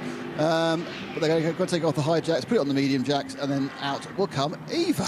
What an utterly brilliant story of how that team is put together and operated. I knew that they were weekend volunteers. The story about the Wednesday nights of getting together and prepping the car for the next race is utterly brilliant. And consider this, coming into this round 3, they were leading the 992 championship after winning round 1 at Mugello and round 2 at Spa. They're still on this dynamic championship table, still running second with this lowly points finish, which is where they're going to finish, where they are now. And if Holmgaard continue to run third, if Van Berlo Motorsport continue to lead, RPM is second. RPM are going to finish this one in 5.5 hours or so. taking the championship lead from a team that gets together on a Wednesday night, does a bit of prep and then heads down to the pub. That is utterly brilliant. That sounds like the race team you want to be a part of. Absolutely, not the 16-hour-a-day, 7 days a week jobs I've been doing. Yeah, you did it all wrong. Forget that. Should have been with Red Camel. Yes, amazing stuff. Well, let's see where they can get to. As Ivo Breukers heads out with that car, but leading in 992 is the Van Berlo Motorsport crew, have just come into fuel from the lead of the race. Meanwhile, the number 69 Continental Racing Audi, run by Simpson Motorsport, is in 5th position at the moment. Just about a minute and a half behind their fellow AM-class Audi of the 71 Juta machine, the Circle K-backed car, a red and white machine. And then just behind, in fact, this battle on track for position between the Continental Audi of Andrei Solyksev. He's been chased down by Maciej Weibo. Last time by, Weibo was quite a bit quicker. He was 0.8 of a second quicker. So Scuderia Praha Ferrari looking to move up into the overall top 5. They sit second in Pro-Am as well at the moment, but they've got their eyes set on overall honours as well as in their class. But they'll have to try and run down Andrei Solyksev in the Audi, which has proven to be a really fast package this weekend here at Misano. That mid-engined 5.2-litre V10 absolutely singing, and particularly in an AM trim where they have a slightly bigger air restrictor to give it a little bit more power, it's very, very quick indeed. But Maciej Weibo, the Slovakian entrepreneur and CEO, is giving chase in the Ferrari as they come up through the latter point of Sector 2. The first sector is very much the way of Maciej Weibo. Managed to take half a second out in the first sector, then another 0.2 in Sector 2. So that gap is going to come down all the time. Maciej Weibo getting really close to the Continental Racing Audi for 5th position at the moment here at Misano. Weibo driving for the Scuderia Praha team. But one team are having a very successful day so far at the Van Berlo Motorsport crew, and they've come to join Nick Damon. They're doing a full service, tyres and driver. Actually, I think they do the rear brakes, which is interesting. On the left-hand side, yeah, they're doing rear brakes as well, which is the first time I've seen rear brakes being done. Kai Van Berlo's got in, which makes me think it's Marcel Van Berlo has done his hours, I believe, the dad. This means maybe Glenn Van Berlo got out. They are just, say, the delay on this one is his rear brakes, which is taking a little while. Real effort on the spreader there from this young engineer, mechanic. And of course, the problem is you're dealing with things which are several hundred degrees, and they have got the very thick gloves and the asbestos arm protectors and everything, but it's still a bit of a pain, to put it mildly. Actually, I wonder whether that... now, the pad that's come out of there is possibly attached to a bit of string. That's weird. A string on his pad. I'm not going to touch it because I'm stupid to burn myself. I've done it in the past, by the way. Burnt myself on things. Yes, they've taken out some pads from the rear. Let's see what Van Berlo has to say. So, all going quite well, leading the class. Yeah, it's going well so far. Still a long ways to go, but pace is there. My brother and my dad did a really good job in their stints as well. The gradation on the brakes is really high, so we initially thought we had to change it just once, but now we already changed it, so we probably would need to change another time. But I guess it's the same for all Porsches. So. This is the first time the three of you have driven together, or is it something you've done quite a lot before? Well, we've done it once in Spa, the 12 hours, but it was back in 2020, so it's been a long time. And is it different when all your teammates are also your relatives? Yeah, it is different. Before you say something, you think twice, I would say. But on the other hand, you can be unfiltered to family members. Whereas with teammates, normally, yeah, you need to be careful what you're saying as well. So you're allowed to tell your dad he's too slow then? If he is, I would say him that. But he's doing quite a good job so far, so nothing to worry. Thanks, Glenn. Thanks. I like that. Stand up for your dad, definitely. Nick Damon trying to draw Glenn Van Berlo there, but no, team spirit is strong there, and yeah, very much a family affair. Father Martel driving with Kai and Glenn. And the mum there too. So it's a full Van Berlo family outing here on the Adriatic coast in Misano. One thing we haven't had is a proper ice cream, actually. We need to sort that out before we go. You mean gelato? Yes. A gelato. Anybody wants to bring us a gelato? Feel free. Well, yes, we're in box number 8. We're in box number 8, and just to put out, if anyone would like to bring us a gelato, we would love you forever. Yes. Yes. Why haven't we had gelato? We were too busy since we got to Italy. Yes, that was our gelato time, wasn't it? It was. The gelato should have gone to the person who came last in that first race. Was that you? Yes. Or was it? Did Nick beat you in the first race? He did. Yeah, comfortably. But I got my own back when I got a significantly faster car in the second race. Well, there's always the look of the draw, isn't there, in those places? Yeah, my balance of performance was definitely better in the second race. Nick Damon still thinks I broke track limits. I had an accident, basically. Well, I don't think it was breaking track limits. I didn't gain any time. It's just that he didn't pass me, that's all. It's the only difference. Have we mentioned, I heard you mention earlier, just before the Van Berlo interview, that we've had 3 Code 60s. There've been 3 very quick Code 60s, though, Peter. We haven't really had a chunk of time that has been at 60 kilometres. So the first one came at, and I'll give you the time of day for this, 10:28 to 10:42. What's that? 14 minutes.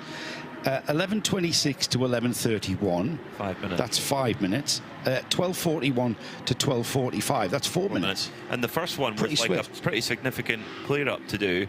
14 minutes to clear up one very damaged Aston Martin, lift it up. 40 minutes. That's relatively longish. But then they had to drive the truck all the way around the racetrack. There was no cut in. They had to drive all the way around the racetrack. So that's that's fair play. Yeah. We had this at Mugello where the Italian marshals are just fantastic. They're really, really good. You have to go in every year. You have to go back and get your Italian marshal license. And the way that they, not that it's bad anywhere else, of course not, but they are. I always think Italian marshals are fantastic. And at Mugello, it was a really tricky condition, so that we had Code 60 after Code 60 after Code 60. People just dipping off into the gravel, and the team were kept very busy there and kept us on the move. Nick, can you hear us? If you can, say hello, because I've got a fan of yours. Do you know an Edward Pickering in Japan? Is he? Well, Nick is a great interview. He's also very drunk at the moment. Very early. It's very late in Japan, isn't it? Well, yeah, exactly. Yes, he's big in Japan. Probably on the beer at the moment. Midnight on a Saturday night in Japan. That is the place to be. Yeah, I would think so. He's probably saki'd up to the roof. I got very, very drunk on sake once in Japan. And became very sake. Well, no, I then had to go to the Grand Prix the following day. My head hurt. It's not very conducive. Formula 1 pit lanes and hangovers. Luckily, there's only a practice. People look up to you as a role model. You should do better. Do they? Yes, they do. They must have very low standards. I've got somebody joining in with the chat. Erwin Grevin joins in with the chat regarding track limits, and that each circuit with an FIA grading is homologated, including the track limits. The safety features like barriers and gravel traps are designed with the track limits in mind, which we absolutely fully understand. However, at the little car track that adjoins the Misano circuit here, the track limits were absolutely thrown out the window by some of us. By Scottish people. Yeah, I mean, we understand. We understand it, and that's the reason why the track limits are certainly in the 24H series are policed so rigorously and so strictly. Oh, no, a little bit of consternation going on. Okay, I'm with it. The front left wasn't on properly, guys. It got dropped down before the front left got had to 69, the Continental Raceway Simpson Motorsport car that came in. Everything else was going great. And then they just dropped it. There's a bit of a row going on now. But if I look the other way, let's avoid the row. It's a lovely family atmosphere in this pit lane. And the Haas team are in. So the Haas RT, they are doing a full service and driver change as well with their Audi. It's 2 Audis the price of one. Chris Verdonk in a gilet. He's obviously a much chillier person than me, but in a gilet at this moment. It's very nice at the moment. Jeff McKees has got out, and they fly away with that Audi.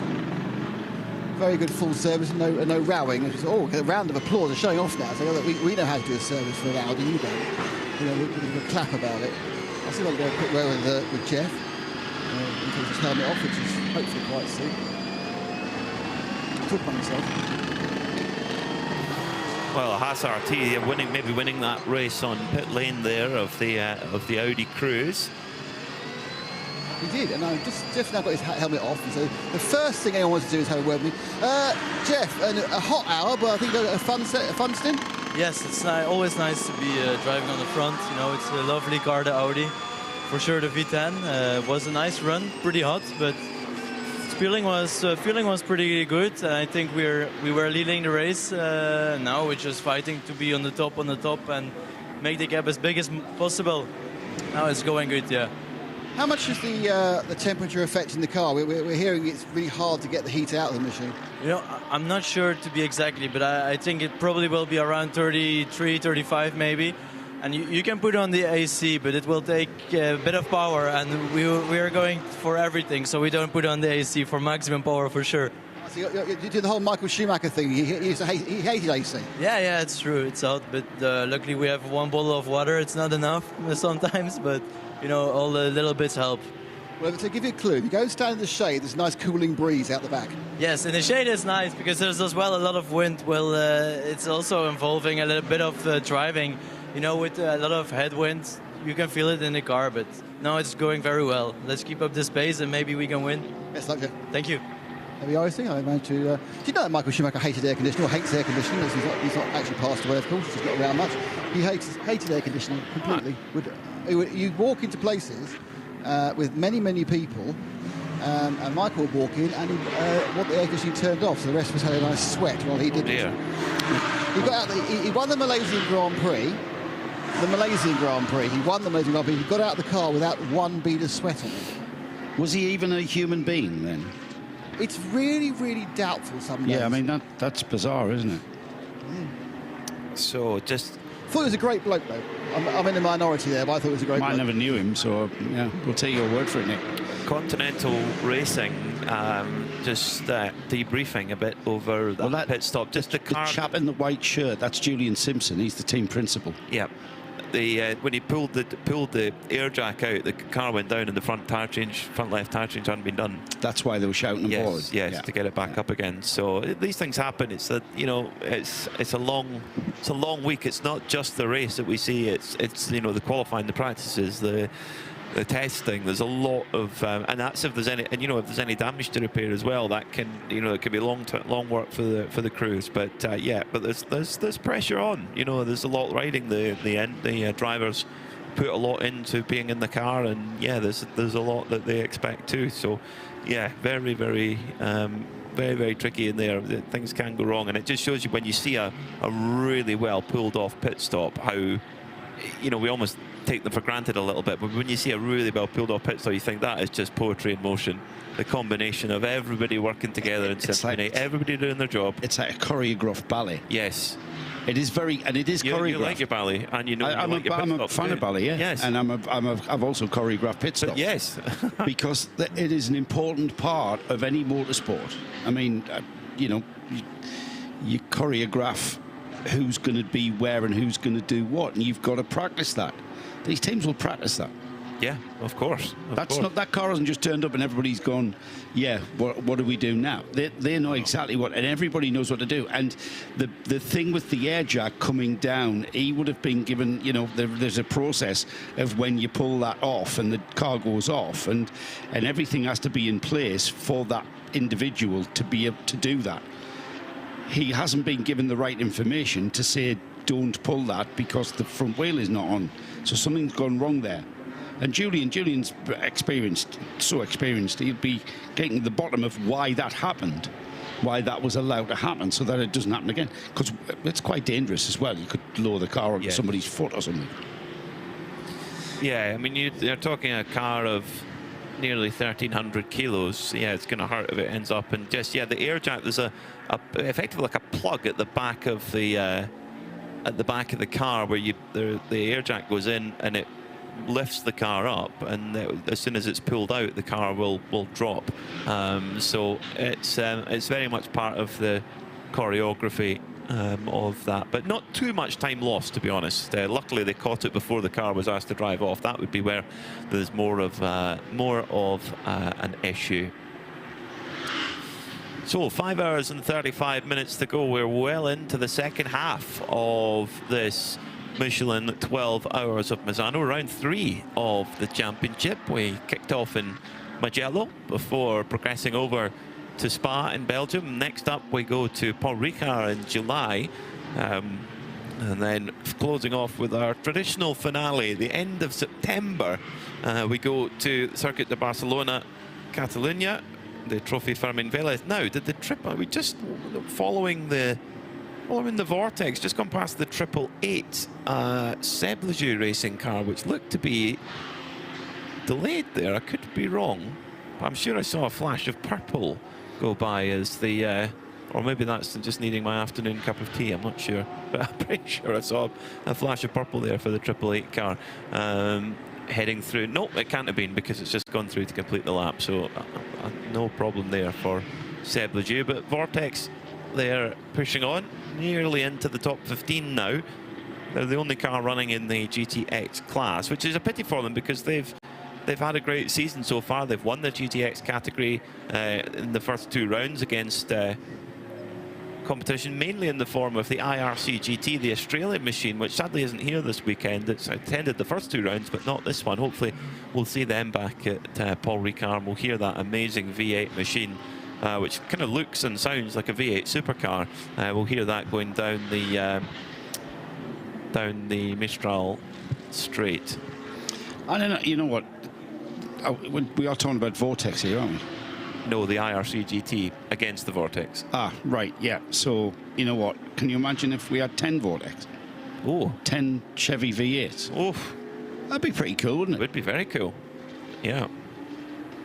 Certainly sonorous anyway, that's for sure. Exactly. Haas RT, this is quite big. Haas RT have just received a track limits infringement penalty. 10 seconds is the penalty, so they will have to serve that at an upcoming pit stop. And they are very much in the fight for the victory. Make no mistake about it. This is a race where the 73 Proton Huber car is taking a turn at the front. So is the Red Ant Mercedes. So has this Haas RT Audi, and indeed the Jutta Audi number 71 as well. And it all depends where, you know, who's on what part of the strategy. It's actually, they're all got a little bit of an edge at one point of the race, but I would say in general the Haas RT car is the car to watch for in terms of where they sit overall on strategy. But that 10 seconds won't help. Meanwhile, Klaus Bachler has just lowered the lap record again, 1:32.645. Every time he gets in that car, he just lights the timing screen up. It doesn't matter where he is in the race or where he can, you know, he just produces those lap times, doesn't he? Yeah. He's been in the car 50 minutes, and he's just put a purple lap time in. What, to optimize tyres, Peter? Not so much on a heavy car. On those tyres that have done 50 minutes, the car is light, and he's putting in a 32.6, which is the quickest lap we've seen all day long. He's a special entity, is Klaus Bachler. We've got a few specials here with us at Misano this weekend. I think he's he is the cream of the cream, isn't he? He's pretty good, isn't he? Yes, definitely. Now, for those enjoying our pictures on Creventic Motorsport TV, or indeed if you're listening in on RS1, the part of the Radio Show Limited network of channels, we've had a uniform change in the commentary box. Joe Bradley has taken off his beautiful, neatly pressed, I have to say, Creventic pit reporter shirt. It's an important time. And he's now got a different shirt. And you're happening gonna have to somewhere in the world. You're going to have to explain why you've had what you've changed your outfit to, and indeed why. Well, Hindhoff and I always wear our team shirts when we go to a game and when we're not at the game. And right now, in 3 minutes' time, at Wembley, the championship playoff final is about to kick off between Sheffield United and Sunderland. Okay. Now, this shirt I had on Tuesday when we got through to the Wembley final. Hindhoff has got a shirt on, and he is at Spa for the Classic. And no doubt that Hindhoff is doing the same as I'm doing now. I know it's a bit weird. No. Right? No. This is a winning shirt, Passion. right? If we get beat today on this with this shirt on, then it'll go in the wash. But if we win today, this'll see the first. This'll be on next season. So you say we need to keep that aircon on so it doesn't get too sweaty and smelly, so in case they go on a run. Well, there we go. So that's a little peek behind the scenes of the Global Broadcast Centre, which is currently situated at Pit Out here at Misano World Circuit. Marco Simoncelli, and yes, of course, John Hindhoff, our leader in the Radio Show Limited commentary team, is at the Spa Classic, where he'll be joined by Kyle Tilley tomorrow, who's in this race, driving for the number 81 era Ferrari, which is now being driven by Ryan DL for the first time. He's just set that car's best lap of the race, a 1:33.744. In fact, he's been in the car for 20 minutes now, having taken over from Dwight Merriman. By my calculation, that would mean that Merriman and Kyle Tilley's combined driver time is now complete, so DL and Nico Verdonk can basically drive from now to the flag. Red Ant Racing pit stop with Diana Binks. Yep, Red Ant Racing, number 93, just come into the pit lane. Yannick Red Ant has just jumped out, and Kobe De Boyka is getting in after him, and they're just helping each other with the belts and getting comfortable. They're changing all 4 brand new spanking tyres. They've dropped that car down. Another superb pit stop by that crew. They really do a fantastic job, and off that car goes, looking wonderful, I have to say. Thank you, Di. And I have taken my jacket off. It's getting, well, the sun's shining now on the pit lane, isn't it? You're out of the shade. Yeah, it's really, really hot down here now, so yeah, it's lovely. Now, you were at the 2024 edition of the Misano 12 Hours, weren't you? And it was a lot hotter because it was a lot later in the year. It was in July. Now, that was really uncomfortable because didn't we see temperatures towards 40 degrees? Yes, it got really hot, and John was here actually, and he was running around with shorts on and enjoying it, but of course I don't like wearing shorts, so that wasn't going to happen. But it was really, really hot, and obviously there was a lot of problems with cars because of that heat as well, so we were kept very, very busy in the pit lane. Yeah, do you prefer the earlier visit to Misano? I like both, to be honest. I just think it's beautiful here. It's such a great part of the world and the circuit. It's an enjoyable heat, though, isn't it? It's just perfect, isn't it? Yeah, today it's absolutely perfect. So all good. We've got pit lanes quite clear now. Quite a few people coming in for refueling, so I'll just keep across what's happening as they head their way to this end of the pit lane. Interestingly, the temperatures on track are going to perhaps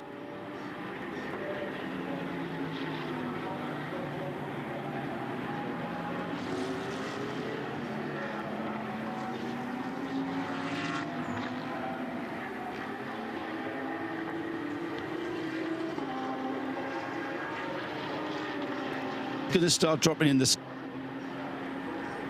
track temperatures cooling down. So, you know, you've chatted to people down there, and I know you don't just chat on air, but you chat off air as well. And has anybody mentioned anything about any worries regarding tyres and tyre wear? That we've not really had any issues, have we? Saying that, I've got a spin there.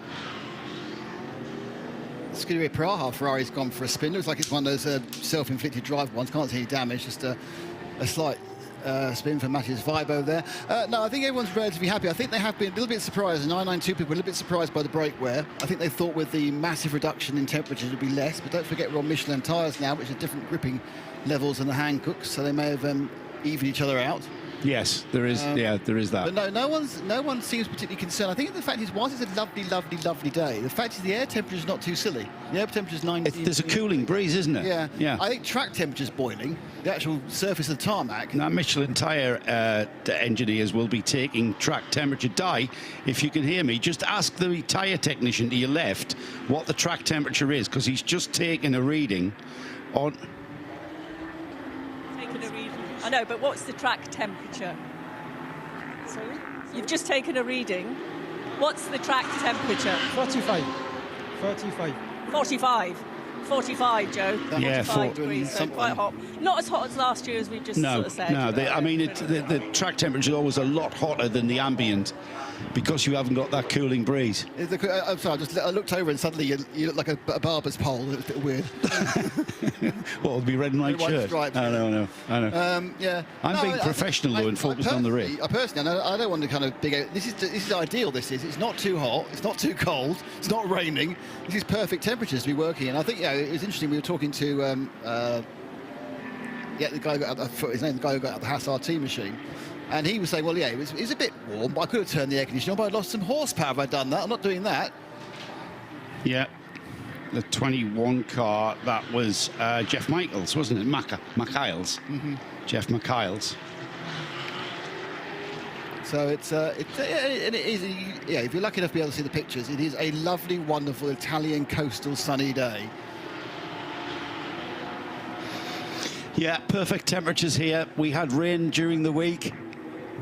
And we had a worried look on everybody's face there because we had the rain was actually spitting during qualifying. It didn't actually dampen the track to any great extent, and we saw a drop off in time, but it came back. Second and a half off, didn't it? Yeah, not massive. And then it went away. I think it's because people got a little bit less keen on using that much curb. That's right. However, the weather forecast changed, and we've had completely blue skies, beautiful, absolutely perfect weather to go racing. And you know what? There's an element of me being in the entertainment business that likes to see a bit of rain. You know, it spices things up. Had a shower yeah, I know, but up from the sea, but then dropped about. You know, a goodly 20 minutes of rain, which would then dry up again. Yeah, but you know what? Saturday you're doing that or wanting that, but the racer in me likes what we've got now. It's a pure race. Everybody knows what the weather's going to be. It's not going to rain. Everybody's on slick tyres. Everybody's, looking towards the next 5.5 hours of this event, and everybody's getting towards that important stage of any kind of race, and that the important stage being towards the checkered flag. That's the thing. I mean, we have 5 hours 23 minutes to go. I'm not sure when people start to back time, but I think in a race like this, which has so far had limited interruptions from from code 60s, and the same we said for the fact that the cars are all going, they're not. You kind of think, right, it's very likely, this is the famous last word, isn't it? We will run the rest of the race without interruption. So you can now start thinking about back timing when you put your top drivers in, what you do around that. But so it's a really interesting situation. Sometimes all I want is perfect weather, but then perfect weather throws up its own questions. Yeah, I know, and there isn't going to be any major variables other than what a 12-hour motor race can bring you, which are plenty, don't get me wrong. Into the pits has come the Viper Nisa Racing number 65 Mercedes. Now that car was having a great comeback, and that kind of fell apart a little bit, didn't it, when the car spent a little bit of time with that problem from that pit stop. When Douglas Koo took the car out, he had a strange issue where he had to come back in. They changed a rear wheel and tyre, and the car has been going round. It's just pit stopped again. It's down the order, fell out of sequence. Nope, there's 71, the UC car giving it an absolute full packet of power there. Yeah, we should issue penalties for not wheel spinning off the pit apron, to be honest. True, actually. We really should. So there's some close battles in the GT3 class. We just saw Matthias Weber dropping back a couple of positions on track. Not sure about overall positions. Trying out with the Klaus Bachler was going past, and also the Hoffa car currently with Alex Prince. So you've got the fastest Hoffa driver and the fastest driver in Klaus Bachler currently going just slightly ahead of the Scuderia Praha Ferrari, the silver and yellow 296. And Di has something for us. 65. Douglas has just jumped out of the car now. He was getting a quick drink. I just grabbed you as you got out of the car. At this point of the race, how do you feel it's going? Well, we had a power steering issue early on in the race, and that sort of cost us about 10 laps. So we're we're actually sort of climbing back up the ladder, but yeah, the front guys are, I don't know, about 5-6 laps ahead, so we'll see. It's still a long race, so hopefully we'll be able to make up a few laps, few places. How is the weather sort of now changing everything? It's got incredibly hot. Earlier on it was quite windy, quite cool. Now it's pretty intensely hot. I wish you would make your mind up, because one day it's like drizzling, the other day it's dry, but because we come from Malaysia, so we're kind of used to this weather, so it's actually quite nice and cool, in spite of the sun being out in full force. But yeah, we're happy with the weather for today so far.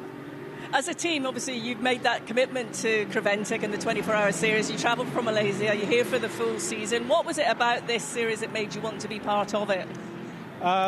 We've decided that because a lot of series in Asia are a lot of sprint race, like an hour race, and I find that for a sprint race, if you make a mistake on the first few laps, your race is gone. Whereas with an endurance race, you know, you still can have the opportunity to sort of fight back a few laps, even in spite of the whatever mistakes you've had.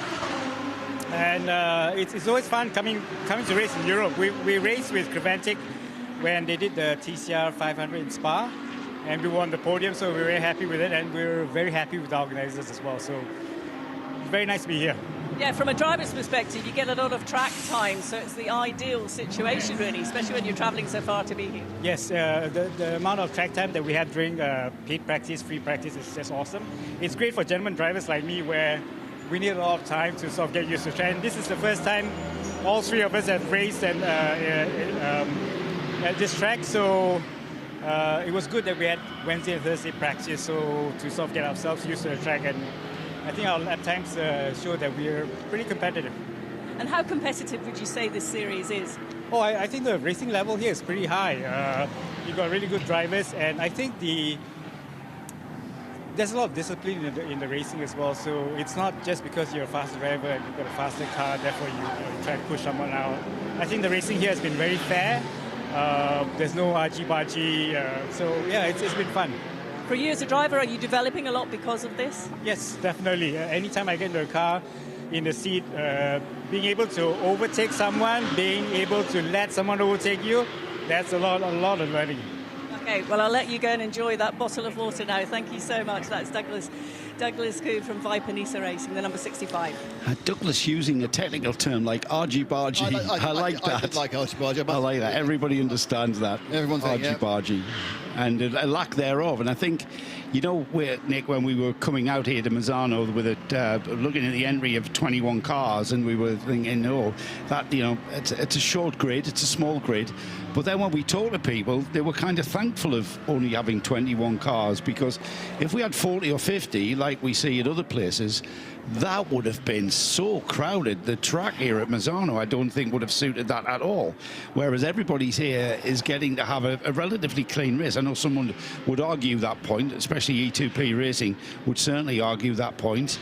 As into the pits has come the leader, Klaus Bachler. He's out. In the Proton Huber competition. Bachler will be taken out and put into a storage box and plugged in, reprogrammed for a next stint. Not sure what that was. But the Porsche will flip-flop the lap down to the Matisse Limont Haas RT. So Haas RT retakes the lead, as we've seen so many times here, and this for the next just over 5 hours is how it's going to be until something comes along, Nick, to disturb this equilibrium. We are going to see the swapping of the lead of this race and the command of this race between these teams. And Red Ant Racing is lurking as well to be part of that equation as well. So you can't quite discount them as well. Alexander Prince and Hof in the Hofer car, they are 2 laps down, or is that 3? 3 laps down off the leader, but only a lap down off the Red Ant car, and they're currently in 4th. Problem at the first corner, and it's the 901. It's the Ajith Kumar Racing 992. I saw it going slow at the corner of my eye, actually, because it went in front of us, of our viewing cabine here. It's Fabien Defer, and that's just run out of oomph. There's not an accident, it's just come to a slow halt. So that's some sort of technical problem. Hopefully control ultimately can sort it out, or we could actually be having after me saying there weren't going to be any, another Code 60, but that's right off at turn 1, so it's going to be a long pull back unless they can turn 90 degrees into the pit exit. Well, that car currently 4th in the 992 class. It's currently 2nd in the 992 AM class, a subclass in 992s. So it's just off the overall 992 podium, but certainly at the moment carrying the middle step. And we are about to go Code 60, so the countdown begins.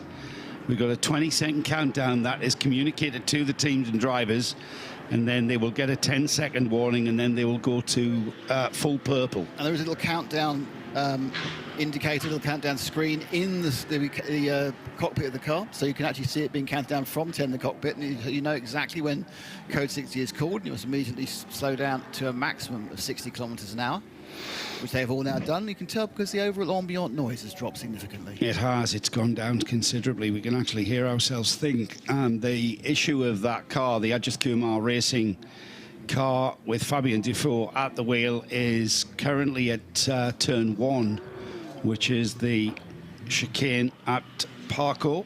Yeah, hopefully, I'm not sure what they're going to do, whether they can tow it back, going back the wrong way. Like, I don't think they want to go around the entire track on the back of a flatbed. It's sitting there looking like it has no drive. Now, and I'm sure he has tried the Control-Alt-Delete, the 3-fingered salute of computers, but that doesn't seem to be working. And indeed, they are strapping it up to the back of a tow vehicle. The car's just slowed down as well, Nick, hasn't it? It hasn't gone off into the gravel or anything. He's just pulled off. I saw him in front of the screen here, which is sort of level with the halfway into pit exit from pit out. And I thought he was slow. Initially, I thought he was slowing down to let someone pass, but then he went, "No, it's too slow." And he lucky it's going to be a short. It looks like a short pull. They're going to turn him back in towards the paddock. So this gives a chance. This gives a chance for a number of people to get a pit stop and get 25 to 50% of the fuel in.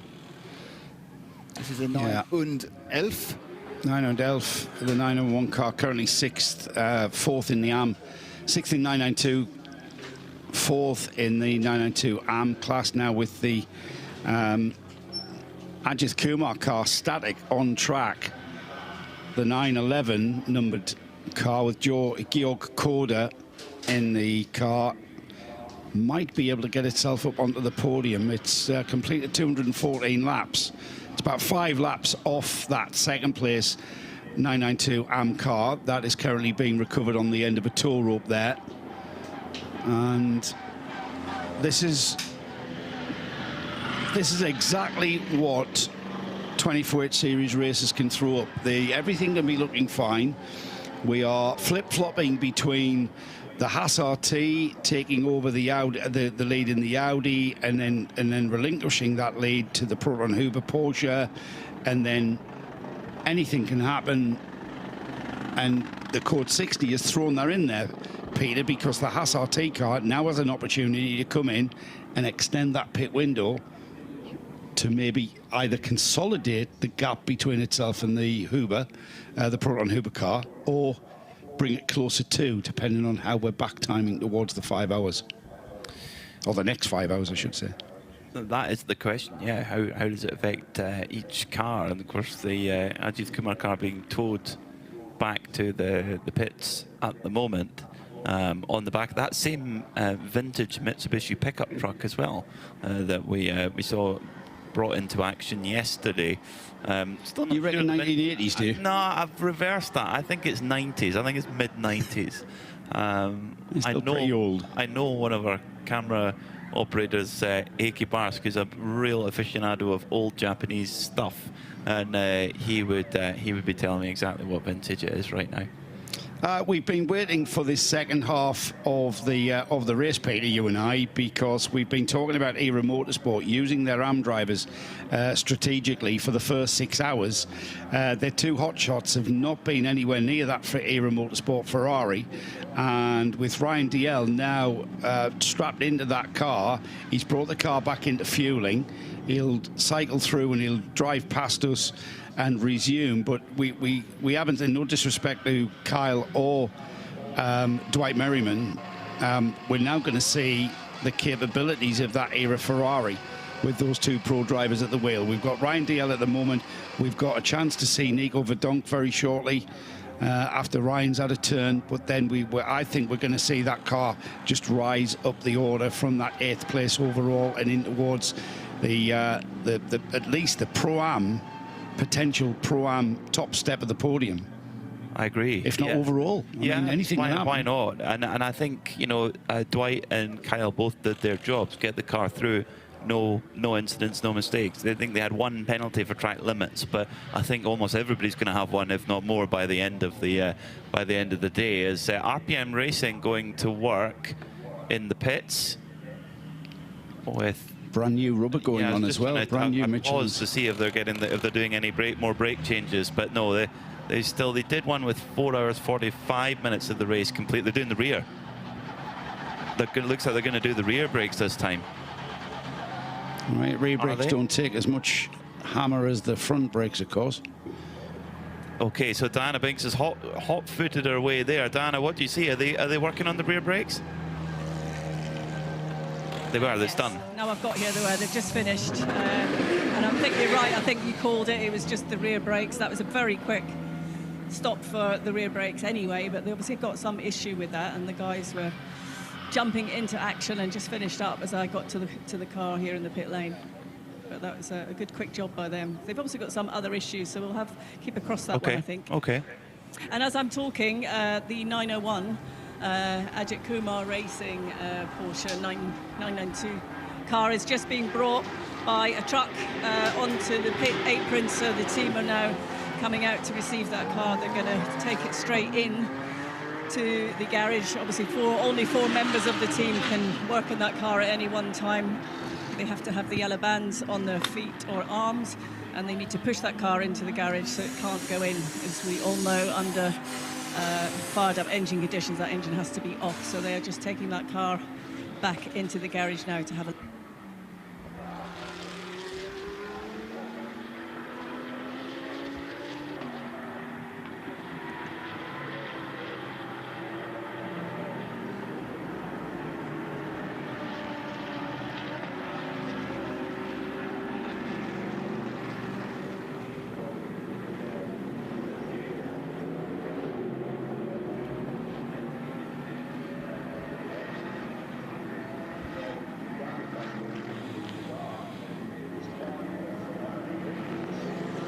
As that turned out, I mean, there's a lot of Indian citizens, residents in Dubai, and to see, I would estimate, you know, maybe 10 to 20,000 fans in the grandstand that sat there for the whole 24 hours.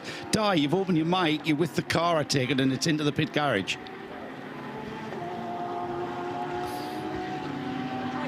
Did you not hear that? Yeah, we heard that. It's just the fine. ambience from your microphone seemed to appear. No, it was switched off. I think it's potentially because of the speaker system here in the pit lane. I think it's quite loud. So even though the mic was turned off, sorry. I think you're sort of still getting it to hearing it a little bit.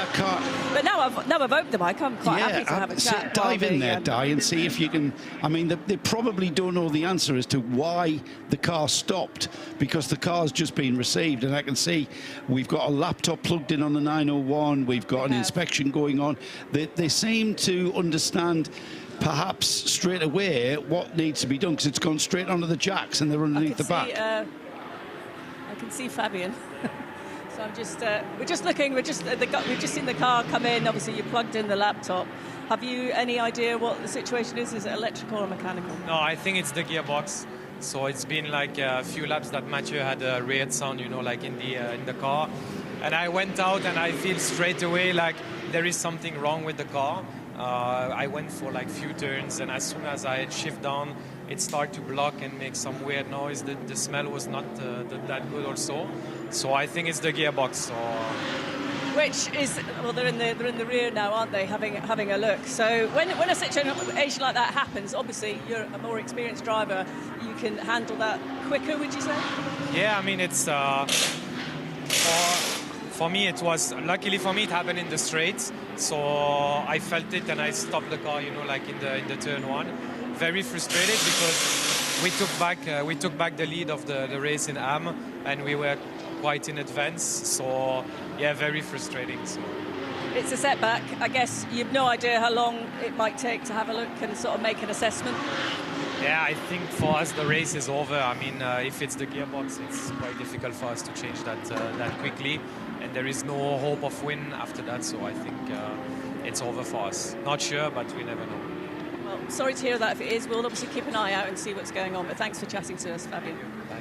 Yeah, the chances of even an AMP podium is going to slowly slip them by as well. I mean, they were pretty much nailed on for the next. Obviously 5 hours, long time, long race time, and anything can happen.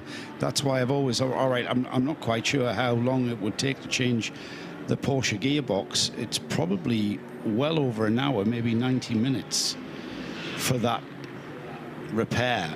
And that would put it out of contention. But, you know, hashtag spirit of endurance, you know, this is endurance. But if they don't, get to the finish. If they do decide that is it, that is music to the ears of Red Camel Jordans, because they've got to come, they're about 40 laps behind them at the moment, which of course they can easily complete in the next 5 hours. Yes. And that would gain them very valuable 992 championship yeah. points, yes. Well, of course, Ajith Kumar Racing is in for the long haul here. Ajith is wanting to compete in the full season. He's going to be there at Paul Ricard. He's going to be there for the 24 hours of Barcelona. So maybe in these moments you have to start thinking about championship points. And the fact, and also, Peter, with a small amount of competitors around you, there is issues that could befall your competitors, and you might end up, you know, just getting on with it. And if there's a gearbox in the truck, you might as well be putting it on the car and getting it out in 90 minutes or whatever it takes. Yeah, that's. I agree with you. I think if you can get it fixed, if it's within your power, do it, and you just never know what comes your way, and it usually does. That's the thing as well, is that it often does. Just coming towards the end of the 7th racing hour, and with that will mean 5 hours to go here in the Michelin 12 Hours of Misano. Haas RT looking strong at the moment. I wonder if that code 60 actually favoured them pretty well, actually, in terms of getting some fuel in and indeed maintaining their position at the front of the field. And they're also driver lineup wise, they're in another position where actually their lineup is reasonably balanced. Peter Gwelink showed some very good pace. He is the AM graded driver, but he did show some very good pace in the car earlier on. And then Mathis Lisbon and Jeff Michiels, they're both really good young drivers. So Haas RT looking good right now, but like we say, it's a long, long way to go. And then you can get another code 60, which plays in somebody else's hands and doesn't play into Haas RTs. That's all part of the game. Well, this race, Peter, I've got to say, and I think I mentioned this a few minutes ago, is developing into a race between the Haas RT and the Proton Huber Porsche, with the Red Ant Mercedes just hovering, just like a buzzard, just flying above, just waiting to pick up the crumbs. But I think these two protagonists are developing into being perhaps, this being a race between these two cars. But there's a lot of variables, there's a lot of elements that are going to come into play for that to remain in that situation for the next 5 hours. So 5 hours, 2 minutes to go. Then we're Belgian and Egan squad. Sandrine Haas. Yeah, who was a photographer in Formula One, amongst other things, and now has her own race team alongside Chris de Donker. I haven't seen her here this weekend. No, I was thinking that. I haven't seen. Normally you see her in the catering area and always have a good catch up and a chat. That's not to say she's always eating biscuits. I mean, she's not. We happen to be in the catering door. She's normally having. She's normally prominent, isn't she? Yes, she's normally having a good chat with somebody, usually with a cigarette and a glass of wine and a smile. Yes. Usually is Sandrine. So. She always brings sunshine to the paddock. But yeah, I did think that. I hadn't seen her. Maybe she's keeping a low profile this weekend. Which again, maybe would. Nah, she just doesn't know how to do that. No. She doesn't know how to do that. So. I'm sure she would have been. Nick and Diana might be able to tell us otherwise, but she would have been very much a prominent part of that garage. in the Haas RT garage, she would have been easy to spot. I thought that earlier on. I haven't Yeah, seen she's her not at here. all. I don't think she's here. I think we'd have seen her in the garage It's too by chilly now. for her. I'll see what I Too can... chilly for her. That cooling breeze is too much for her. I'll go and have a chat with the team and see what I can find out. Yeah, always good to have around. The 992 class, Peter, is developing into... I said this ages ago, didn't I? The Van Berlo Motorsport team are putting a flag on 992 at the moment. That flag is still flying high. 3 laps, the gap now to the Patrick Steen Rasmussen, to give him his full title. So Patrick Rasmussen in the Holmgaard car, still chasing down, but not quite putting the lap times in on a par with Kai van Berlo. Yeah, when you look at it, Patrick Steen Rasmussen has just set the best lap for that car throughout the race, 137.1. That's not even quicker than what Kai van Berlo did on the last lap, the 136.7. The Van Berlo car did a 135.5 earlier. So, you know, it's the Van Berlo Motorsport crew, it is their race to lose in 992. When the red camel car dropped out of contention, that was... you know, that was really the main rival for the Van Berlo car, and indeed Milner. Milner were, I would say, I'd put them up there as a high contender too. So it's now for Van Berlo Motorsport. They can afford now to take it a little bit more conservatively in terms of those brake changes. You know, Baz Kooten talked to us earlier about how on it he was with when you need to do the brake changes and why, and because of the circuit. So now if they're 50-50 on do we take the time to do the brake change or not, when you've got a 3-lap lead, you absolutely can do that. Yeah. In terms of pit stop wise, there may be a little bit to give back to Holmgaard, I would say. They've only been in the pit 6 times, and the last time they were only in for a couple of minutes. So whereas the Holmgaard car took a full service, probably under that code 60, so it might be closer than 3 laps as such. Yeah, but, well, it might be, but then very quickly after that, 20 minutes later or so, the Holmgaard car is going to pit. So again, we're in that flip-flop situation of when the 925 pits in comparison to the 902, and it all depends on. Kyle Tilley's job's not done, by the way. I'm just looking at the Holmgaard car on the timing screen, and just above it, Kyle Tilley is back in the ERA car. Right. Okay. I could have sworn they'd done their combined 6 hours. So yeah, I know. But may possibly not. I mean, we're an hour into the second half, aren't we? We've just clicked by an hour, so there's a 4 at the front of the clock now. 4 hours and 57 minutes of this race remain. Yeah, it's that is maybe they just missed.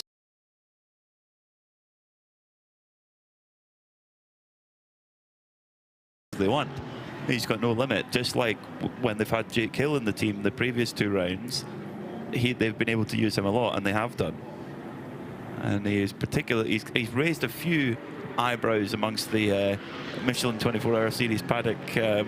Current British touring car champion, dabbling with a bit of long-distance sports car racing.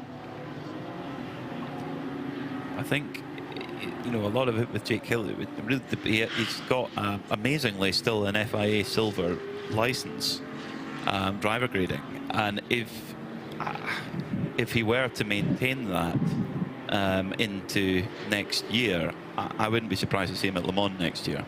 If he's put up to gold, then it's a different conversation, of course. But very much that's what it hangs on that. That might sound, you know, if you're listening, you're thinking that sounds absolutely ridiculous. Surely being a gold is better than a silver. Theoretically, yes, it means you're considered as a higher standard of driver. But for example, at Le Mans, you need to have 1 bronze driver, 1 silver, and 1 gold. And usually the gold or platinum. And the gold or platinum is usually provided as a factory driver, normally. The bronze driver is usually the driver who's funding the operation normally, and then the silver is usually drivers that tend to have slipped through the cracks and aren't a gold yet, but they will be. in Le Mans, because at Le Mans there's so much riding on it that getting a good silver makes such a difference. So yeah, I think, well, we'll see how things go, but J.Kill's certainly proven that she's got huge amounts of speed, and if he did keep his silver license, he would be very much a hot property for a Le Mans team, I think, or a World Endurance Championship team for next season. You've made that sound very sensible. Have I? Yes. Not cynical. No, very sensible approach to using a driver of his capabilities. I mean, we're talking about a driver who's not going to be with us until the next round. He's got a clash with his day job being the West Surrey Racing BMW in British touring cars. Hasn't had a great start to his season, has he? He'll be wanting to rectify that. Hey? He did it, Brands. Oh, did he win a race? Yes, he did. Ah, right, yes. he's back then. He's back on song. Right. Yeah, I haven't caught up with what's happening in British touring cars. So yeah, at the moment though, Kyle Tilley is driving that era motorsport Ferrari, and I'm not sure every time I look, it's been Kyle Tilley in the car. I know Dwight Merriman's been in it, I know that Ryan DL has been in it, but Kyle Tilley finishing off his driver time, no doubt. He's been in the car for 15 minutes, Peter, so yeah, 15, coming up to 16 minutes now, so yeah, so I mean, he's got a chunk of time to go yet. Yeah, so it'll be, you won't want to come in unnecessarily. Maybe they might pull him out if it's a code 60 and put Nico de Verdonken, or because he hasn't driven at all yet. Although the thing is because of his grading, he needn't actually drive at all. But I would think they would want to get him in the car if they possibly can. As things stand at the moment, that is the 8th place era Ferrari, the 907 RPM Racing Porsche. They sit 3rd overall in 992, and the leading AM car, and at the moment they are being chased by the Seb Lejeune car, but they have a 6-lap advantage over the Seb Lejeune car. So they're looking good right now with RPM Racing, so they can play a little bit more conservative with those brake changes and make sure, Nick Johnson was saying they might even need 3 separate brake changes through a 12-hour race. That's remarkable.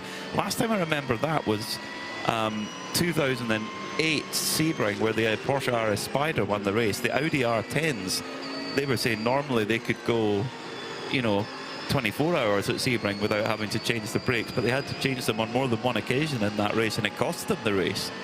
It's amazing how just different days you can get these issues can just rear their head.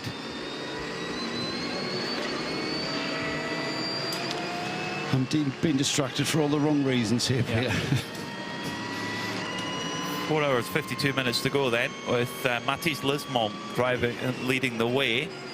And the leading car in 992 AM is Philippe Hamprecht, the former Porsche Carrera Cup Asia champion. In fact, made a lot of his career success in the early days in Asia, as many drivers are doing now. There's great opportunities over there in that region. He won the Formula Masters China Championship in 2016, which my now wife actually worked on at the time when she worked in China. And then went on to win the Carrera Cup Asia, which is a great championship, fantastic championship. We cover it here on the Radio Show Limited network of channels, and there's some great talents that have come through there. Probably most notably would be Earl Bamber, who won it twice before moving on to be a Le Mans winner and Porsche factory driver. But Hamprecht showing his prowess at the moment. He just set that car's best lap of the race a couple of moments ago with a 1:36.765. It's only 4 seconds or so off the absolute best in GT3. Shows you how impressive these Porsche 911 GT3 Cup machines are. They run a fairly similar amount of horsepower to a GT3, depending on which GT3 car you're 0.765. It's only 4 seconds or so off the absolute best in GT3. Shows you how impressive these Porsche 911 GT3 Cup machines are. They run a fairly similar amount in Red Ant Racing. They're not giving up. They're getting ready to put a new gearbox in. Absolutely not. If, like I said, Peter, if there's one in the truck, then, you know, I would have been surprised if the Red Ant team had not gone to work and got that car back in the race. It's still all to play for with regard. Absolutely not. If, like I said, Peter, if there's one in the truck, then, you know, I would have been surprised if the Red Ant team had not gone to work and got that car back in the race. It's still all to play for with regards to championship points, especially if you were a team and a set of drivers that are in for the championship. It's good, you know, you would absolutely destroy yourself if the championship at Barcelona was decided on just a few points that you would have accumulated if you'd even gone round and you know, finished, you know, in the penultimate 992 class position. You've got to do it. You've got to do it. You've got to push on. You've got to get the car to the finish with whatever means and whatever it takes. Change for position then. 6th place switches over as Vasily Vladikin goes through at Curva Quercia. That is, yeah, so moving through then for 6th position on Miroslav Weibo for Scuderia Praha. So the Simpson Audi definitely doing a top job, that blue, red and white machine. Again, they're running in the AM class, so that puts them up into 3rd in class. It's a very competitive class, the AM class, it must be said. With the moment 2nd place in that class is Juta, and top of the shop there is Hoffer. They sit 4th overall. Are they able to get another podium, a 2nd overall podium in a row and an AM win? Wow, that would be amazing if they could do that. Again, it's going to come down to pit stop times, isn't it? Now, they're very, very close on stint times, those two cars. Maxi Partel in the Hoffer car has been in the car 21, let's say 22 minutes. Arenas Gatsiaukis, he's been in the Audi for 33 minutes. So they're not far apart. But when it comes to pit stops. But the last time they were in the pits, the Red Ant car, for example, or sorry, the Hoffer car, 2 minutes 24 in the pits. The Juta car, 4 minutes 24. That's fuel. So there's a big difference in the fuel. So the Juta car has more. Yes, the stint time's the same. They all pitted under that last code 60, but the fuel in the tank is definitely more in the Juta. Dana Binks has more for us in the pits. Kral is here just to have a quick chat with us. Joseph, we've got about 4 hours or so to go in this race. Are you sort of satisfied with the progress that you're making at this point? Yeah, well, it's not too bad. Still 4 hours is a long time, so we'll see what happens. But at the moment, it's not too bad. I mean, the track conditions are a little bit challenging at the moment. Also, overtaking is not easy at all because the track is quite narrow and technical. But overall, I think the car is going well. I struggle a little bit with braking, so we have to really keep the temperatures a little bit lower. So we have to pull on the side all the time on the straights to lower the temperatures, but otherwise everything is going well. Is that really more or less because of the increase in temperature that we've seen in the last couple of hours? Definitely. The sun here in Italy is always strong. Luckily, we have the sun finally. But yeah, the temperature is going higher and higher. But I think in like 1 hour or 2 hours, it should start dropping again. So it should be a little bit better for us again. So what's the biggest thing you're having to manage? Is it the tyres or is it the brakes? Well, both. It's kind of connected because when the temperature of brakes is going higher and higher, the front tires are going higher as well. The temperature of front tires. So it's kind of combined.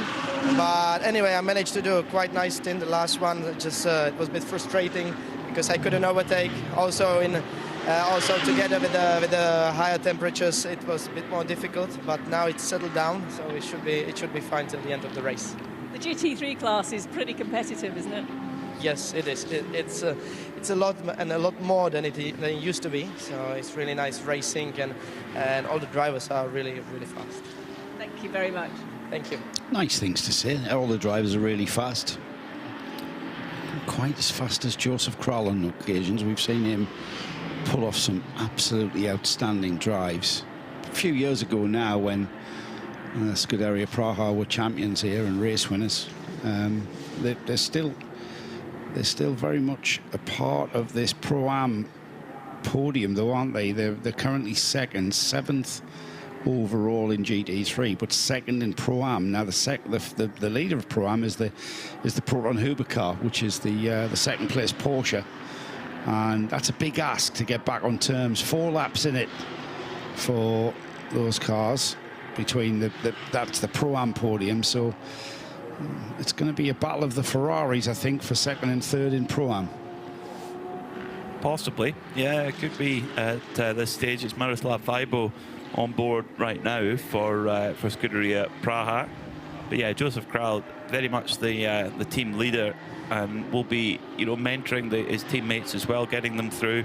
Miroslav and Matas Weibo, the father and son team, and indeed Denis Sasek, who is a little bit younger, he's 32, but not quite as experienced as Joseph is. And you think, he won races in GP2, which we now know as F2, beating guys like Max Chilton, James Collado, Felipe Nasr, Brendan Hartley. You're talking about guys that went all the way to F1 and he beat them. Yeah, and all the way to the World Endurance Championship. Well, in LMP1s, and yeah, James Collado is a Le Mans winner overall for Ferrari, and Felipe Nasr for me is the best driver in IMSA at this current moment. Has an amazing IMSA record. He's pretty unstoppable at the moment, and so that was the level. That's a context. Didn't really have a fair crack at Formula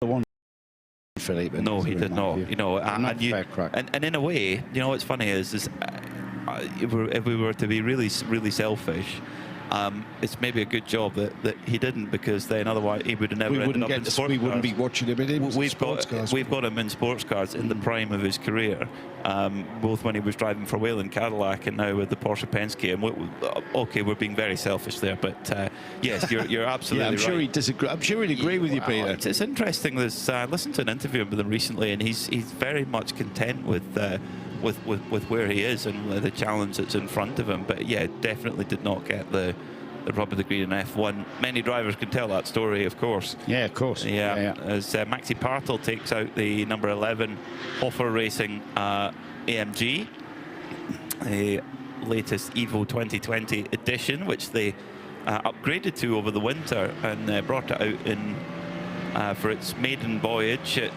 Dubai. It's a big part of the Michelin 12H Series. We have our European season, but of course we also have the Middle East Trophy, where when weather's not as nice in Europe, the whole paddock packs up and heads to Dubai and Abu Dhabi in January, and it's become the way to start the motorsport season. I mean, it's just when weather's just rubbish at home, and you go, just Dubai, and it's 2 weeks after New Year, and the race season starts early these days. We used to have to wait until March, didn't we? I mean, the British club scene didn't used to start until mid-March. The international scene didn't used to start until, arguably Daytona. Early February for Daytona. But yeah, the racing season, certainly the endurance sports car season, has been started at Dubai. And that's evolved into Dubai, Abu Dhabi being back-to-back events for the 24H Series Middle East Trophy. And then sports car fans look across the Atlantic, Daytona, Sebring, and then before we know it, the 24H Series European Series starts again in March with the visit to Mugello, and that's become a sort of a cast in stone part of the calendar, hasn't it? It's a great way to kick off the European season, because it's Mugello at that time. You can get a nice kind of fairly pleasant sunny day, but actually more often than not in the last couple of years we've had fairly changeable conditions, and that makes for such exciting races. Like this well, it was year, very wet this year, wasn't it? Forth. Absolutely torrential rain to start the season. Yeah, and it was kind of in and out of rain, and we're changing tyres back and forth. Miroslav Weibo at the wheel of the Scuderia Praha Ferrari or understand has just had a little bit of a moment in his 7th place 296 GT3. Just went a little bit wide at turn 14, Curva de Caro, where you're trying to get the car slowed down after the back straight. Miroslav is the gentleman driver in that car. But before we wax lyrical about Miroslav, let's head down to the pits. Diana Binks has got an update for us. I think you've been talking about it all day, Marcel. You're here with your two sons this weekend. What an amazing thing, first of all, to be able to do with your sons, but I understand it's been in the planning for some time. Yeah, of course. It was planning. They stopped racing, and after that they said we try to race together some endurance races. So last September, Kai was not able to drive that one. I did it with Glenn and my son-in-law, and yeah, today we drive together. How do you feel your weekend's going so far? Sorry? How do you feel your weekend is going so far? Perfect. It's my first. I never driven it before, but it's okay. And well, till now, it's we do a very good job. And yeah, you have to compensate the time I'm losing, but okay, that's part of the part of the game. Yeah. We've had sort of tricky conditions the last few days, haven't we, with the rain, now with the sun. How have you adjusted to everything that's been thrown at you? Yeah, I think it's okay. I expected more rain. We didn't really have rain, so a little bit, but I have driven. I was here Wednesday, and I've driven almost all in the dry conditions. Yeah, so far, yeah, good. And how satisfying is it to sit down with your sons and sort of talk through what's happening out there on track and make progress? Sorry? How satisfying is it to sit here and talk through the race event that you're all competing in together with your sons? Yeah, that's okay. That's okay. They're telling me I have to drive faster, but I do what I can. And I think we have to compete with the rest, and they don't have to compete with each other. So till now, so far, it's okay. And what do you feel about this Misano circuit? How do you find it? Is it very challenging? It's a technical circuit, and it's quite intensive. Yeah. So there's not a lot of time to relax. So after a stint, it's okay. It's compared to Spa, it's a different. Yeah, but it's a very nice circuit. I like it. Yeah, absolutely. Yeah. And these long endurance races, keep you on your toes. Yeah. Yeah, absolutely. Yeah. Okay, Marcel, thank you so much for chatting. Okay, thank you. Marcel van Berlo from the number 925 car at the moment, looking very, very strong with his two sons, Glenn and Kai. It's Kai who's at the wheel right now, leading the way. Quite a far way into his stint, maybe 10 to 15 minutes left on his stint before he has to come to the pits. And they didn't take a huge amount of service at the previous stop, whereas the chasing home guard car did. So that gap could narrow a bit, but it still looks like Van Berlo are looking good. It's not going to narrow, Peter, with Kai Van Berlo at the wheel. He's been putting in lap times in 136s, 135s, and he's arguably the fastest driver in that car, and in that driver lineup in that car. He is extending that lead. It's out to 3 laps, so where it is time-wise, I'm not quite sure. I think it's about. Well, I'm not quite sure exactly what the time gap is, but it is 3 laps, and until we see the Holmgaard car optimized in the same way, it's hard to judge just what sort of progress is going to be seen when they go through their driver rotation. But if you think about it, if you take 2.5 minutes less service, if you like, or time at the fuel pump, that is, if you need to do that when the others don't, it's a lap and a half. That's a lap and a half, yeah. So all of a sudden it's a little bit different. I do still think Van Berlo have the edge, but the gap isn't quite as wide as it looks. I think that's what I mean by narrowing. But right, I see you're right. I see what you mean. The gap is extending slowly, though. Yes, slowly. As we go through this stint. Chunk, even that's a big difference in stagger in terms of the strategy. So let's keep a watch on it. But I do still agree with you that Van Berlo are definitely in a strong position, and I'd also say that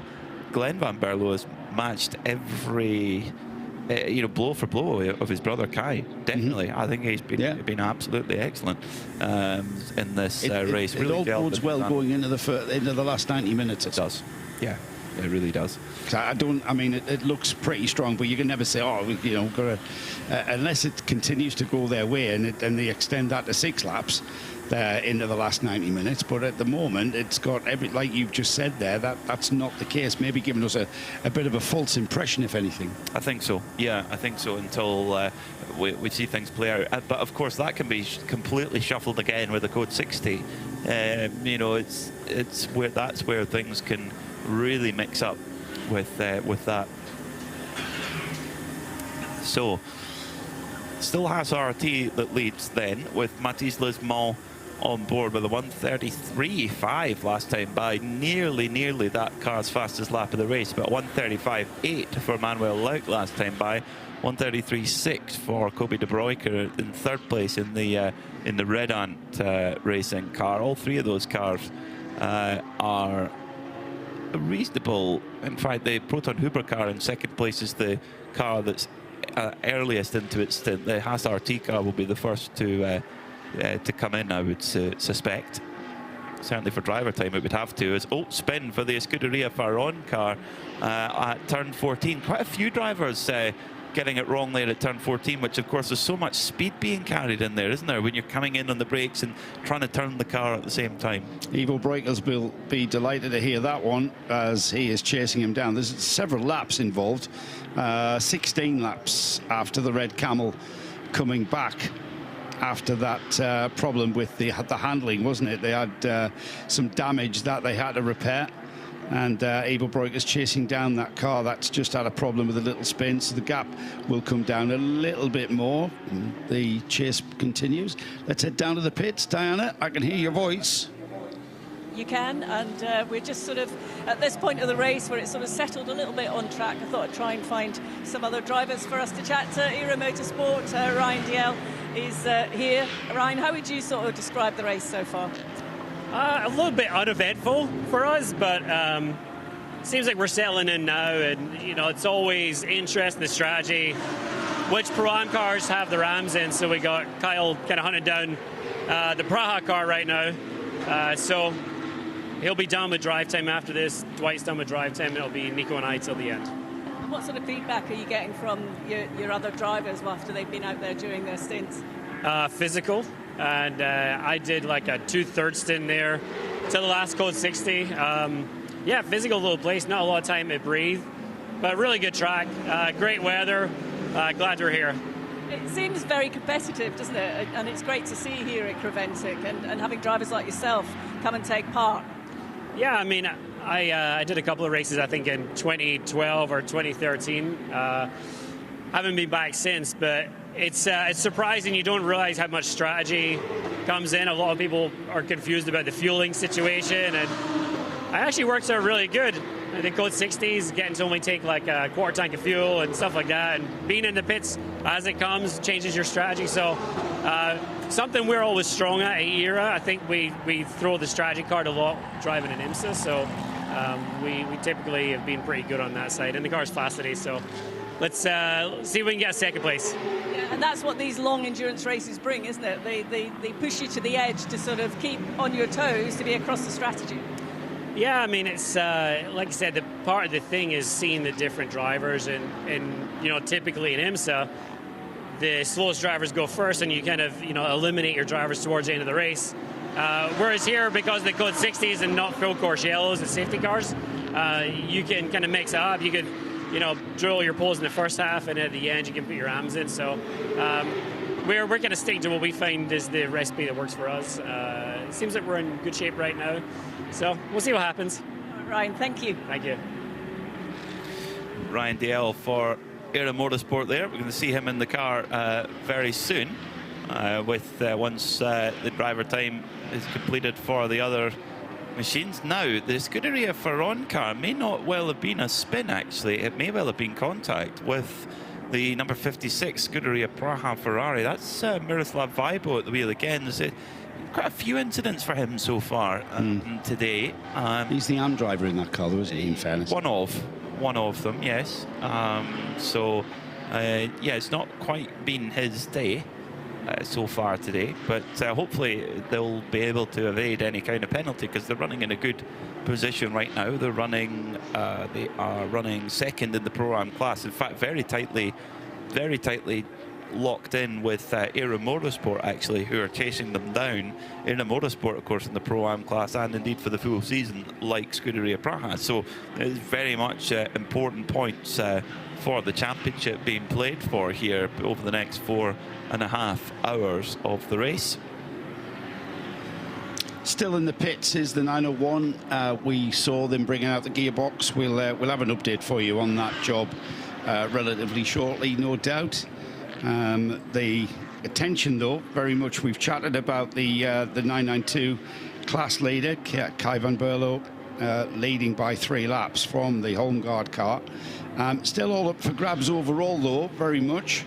And then maybe we should talk about the 2 lone entrants for both the GTX and the GT4 class. We've got the Vortex running in 15th place overall, and then just behind it, just a couple of laps off it, is the Venture Mercedes. That car's the lone entry in GT4. They are both running their own race. They are both pushing themselves to experiment with the vagaries of 12-hour sports car racing, how they cycle through their drivers and how they address the issues of, you know, the code 60s being thrown up, when to fuel, when not to fuel. And this is all good experience and good data gathering going forward into the round 4 at Paul Ricard and then on to the 24 hours of Barcelona. It's all good experience for everybody involved in those 2 entries. It is, yeah. That's all they can do in this scenario. They would, of course, like some rivals to race with, but that's the way it is sometimes. But certainly not an issue in the GT3 class, with several quality entries in there, it has to be said, including Haas RT, who at the moment have a gap of just over a minute from the Proton Huber competition car. But Matthias Lismont will be due into the pits fairly soon, albeit did pit at the last code 60 and would have been able to put 25% of fuel in. So normally we would see him in the pits by now. He's done it. He's been an hour and 8 minutes at the wheel. During that time, had the code 60. So, you know, that could give him another 10 minutes or so. Yeah, 10 to 15 minutes. Yeah, so he could well be. He'll certainly be due in the pits fairly soon for Haas RT, whereas Manuel Lauk, quite a bit more, maybe another half an hour or so with 25%. He would have got in there. Yeah, it's still close though, Peter, isn't it? I mean, you know, still 4.5 hours remaining, and I know that the clock I mean, every time I look at the clock, a chunk of time, it wasn't 2 seconds ago that I looked at that clock, there was 6.5 hours to go. Another 2 hours have passed by. Before we know it, we get towards that time in the race where time has run out to claw anything back, and what you've lost, you're not going to gain it back. So it's just a run to the flag. Right now, though, there's anticipation for all of those cars that are running at the front of their classes that this is going to be a good day. The sense of anticipation is still very high at the front of all of our classes. It is, and in AM, GT3 AM is very, very tightly poised at the moment, with Juta leading from Continental, Audi, and then Hofer in 3rd. But Hofer not long out of the pit, so they're maybe a little bit ahead on strategy. Maybe these are questions that aren't answered yet. We won't have the answer until we head into the final stages of the race, and then that answer can be ripped up with the change of a code 60. As Max Bartel now right behind the Era Motorsport Ferrari. That's not for position. It's Kyle Tilley gets all loose onto the painted curbs on the exit of Curva Quercia, and Bartel goes around the outside, and now Tilley holds the inside line. Now they're side by side as they head down the final, down the back straight, then heading towards Cavoni. Who's going to blink first? There's really, really tightly matched here as well, as there's nothing wrong with the mid to top range on the Ferrari, as Kyle Tilley holds to that inside line. Now they go through turn 12 and into 13. Is really, really tight through there, and Bartel has to back out of it, and Tilley hangs on to it for now. This isn't for position, of course. This is actually for, you know, this is a lap. They're a lap apart at the moment, these 2 cars, as they head in towards turn 16. And just as we say that, Kyle Tilley pits from after 43 minutes at the wheel. I wonder if we're going to see Nico Verdonk for the first time today at the wheel of this Ferrari. He pulls up at fueling. Fueling's at pit in. This one not veering off to behind the pit garages for a compound. Plenty of space on the pit lane here, and you get a great idea of just how that pit section, that fueling section, the fueling area is set out, and from there he'll move off onto the pit lane and then back in onto the pit apron in front of his garage, where we will see probably tyres and a driver change for the Era Motorsport Ferrari car 81. Currently 8th in the GT3 class overall, 3rd in the Pro-Am class, so on target for a podium. And Kyle Tilley's not leaving until tomorrow, I believe, so and we do know that Kyle Tilley is, when he's done here, he'll be focusing then on the Q1Q Pharmacy, quality healthcare at affordable price. Summer holidays vandachu, நம்ம GT Holidays vandachu. GT Holidays, South India's #1 travel brand. Vandachu, the Chennai Silks in Mega Combo Sale.